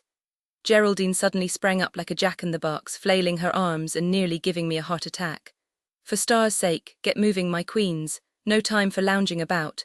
I scowled, rubbing my chest where my pulse was still racing. A little warning next time, Geraldine. Reluctantly, I started pulling on the armor which, to my surprise, was way more badass than I expected. The breastplate curved perfectly, laced snugly with some kind of reinforced leather that felt softer than silk against my skin. The pants had flexible metal plates woven in, letting me move without feeling like a tin can. Even the boots were surprisingly comfortable, though I drew the line at a helmet. No way was I strapping one of those on. Catching our reflections in the mirror, I let out a low whistle. Damn, we look like we raided the premium section at a fantasy convention. Darcy smirked, tilting her head. Next stop, Comic Con. Geraldine gasped in horror. This is no mere costume.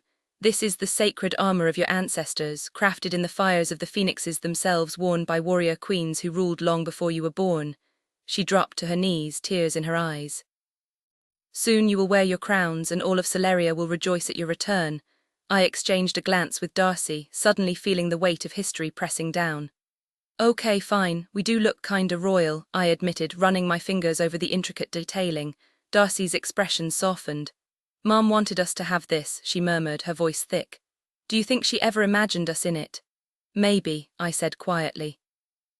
Then with a smirk I added, at least we won't have to worry about torching our clothes mid-shift. Before we could dwell on it, Geraldine clanked into view, decked out in full night regalia that made her look like she'd stepped out of a medieval tapestry. Her armor gleamed like liquid gold, complete with dramatic pointed breastplates shaping suddenly. Our outfits seemed downright practical in comparison. Actually feeling pretty good now, I admitted, sharing a knowing smile with Darcy. With you dressed like that, we'll definitely blend right in, Darcy quipped as Geraldine hefted her flail, giving it a few experimental swings. Nonsense, I'm merely an insignificant speck beneath the notice of the mighty, but this speck will shield you both with every ounce of strength I possess, Geraldine declared dramatically. Darcy blinked. Thanks, I shrugged, equally unsure how to respond to such a bold vow. Maybe let's dial back the death talk, okay, I suggested. We're just heading out, roasting some nymphs while Orion and Caleb handle the rift, then making it back in time for breakfast. Simple. And what a breakfast it shall be, Geraldine proclaimed, twirling her flail. The flail of eternal cosmic justice guarantees it. As we moved toward the door, Geraldine darted ahead, weaving a concealment spell that draped us in shifting shadows. She muttered something about keeping this mission quiet until it was done, and I didn't argue. I wasn't exactly eager to debut Geraldine's idea of vintage Phoenix chic to the world, no matter how much she swore it was all the rage centuries ago. Our stealthy exit plan crumbled the second we stepped outside the farmhouse. Tyler Corbin stood waiting, camera already flashing in our faces. Your call, ladies, he said, backing up fast as I shot him a glare. You can either let me use this candid shot or you can pose properly over there by Geraldine's artistic setup. I turned to see a massive boulder surrounded by a sea of crimson flowers, their petals drifting unnaturally in a phantom breeze. Despite everything, a flicker of relief warmed me. Tyler had barely left his room since his mother's murder, but here he was, hardened yet determined. "When did you even do this?" Darcy asked as Geraldine squealed and herded us toward the makeshift set. Part of me wanted to let Tyler run with his candid shot, but one glance at my ridiculous expression in the preview changed my mind. I even considered frying his camera until I caught the stubborn glint in his eyes. This wasn't just about a photo. "You're taking over the Daily Celeria," I realized aloud as he nodded. My mom died fighting to expose the truth. No threat from Lionel ever stopped her. That paper was her life's work, her legacy, and I won't let him bury it. "We've got people who can bypass his blocks, make sure the truth gets out. I'm doing this for her." I exhaled, knowing I'd be a monster to refuse. "Then we're in," Darcy said fiercely, her eyes alight. "Fine," I agreed. "Snap a few shots and you can run the story after we're back safe and far from Lionel's reach." Geraldine unleashed a shriek so piercing it could have woken the dead, nearly sending me into cardiac arrest as we climbed onto the jagged boulder for our dramatic photo op. I bit back an eye roll. This theatrical nonsense was exhausting, but we had to play the game. Lionel was spreading lies like wildfire, and the people of Celeria needed to see we weren't backing down. We'd reclaim our kingdom from that monster, even if it killed us. Just as we finished, the heirs and Orion showed up. Seth let out a loud whistle, Max cracked some joke about us looking smoking hot, and Geraldine responded by driving her fist into his stomach with a warning to keep his comments to himself. Darius, apparently forgetting we were mid-argument, strode right up to me, his fingers grazing my thigh as he studied my battle-ready stance.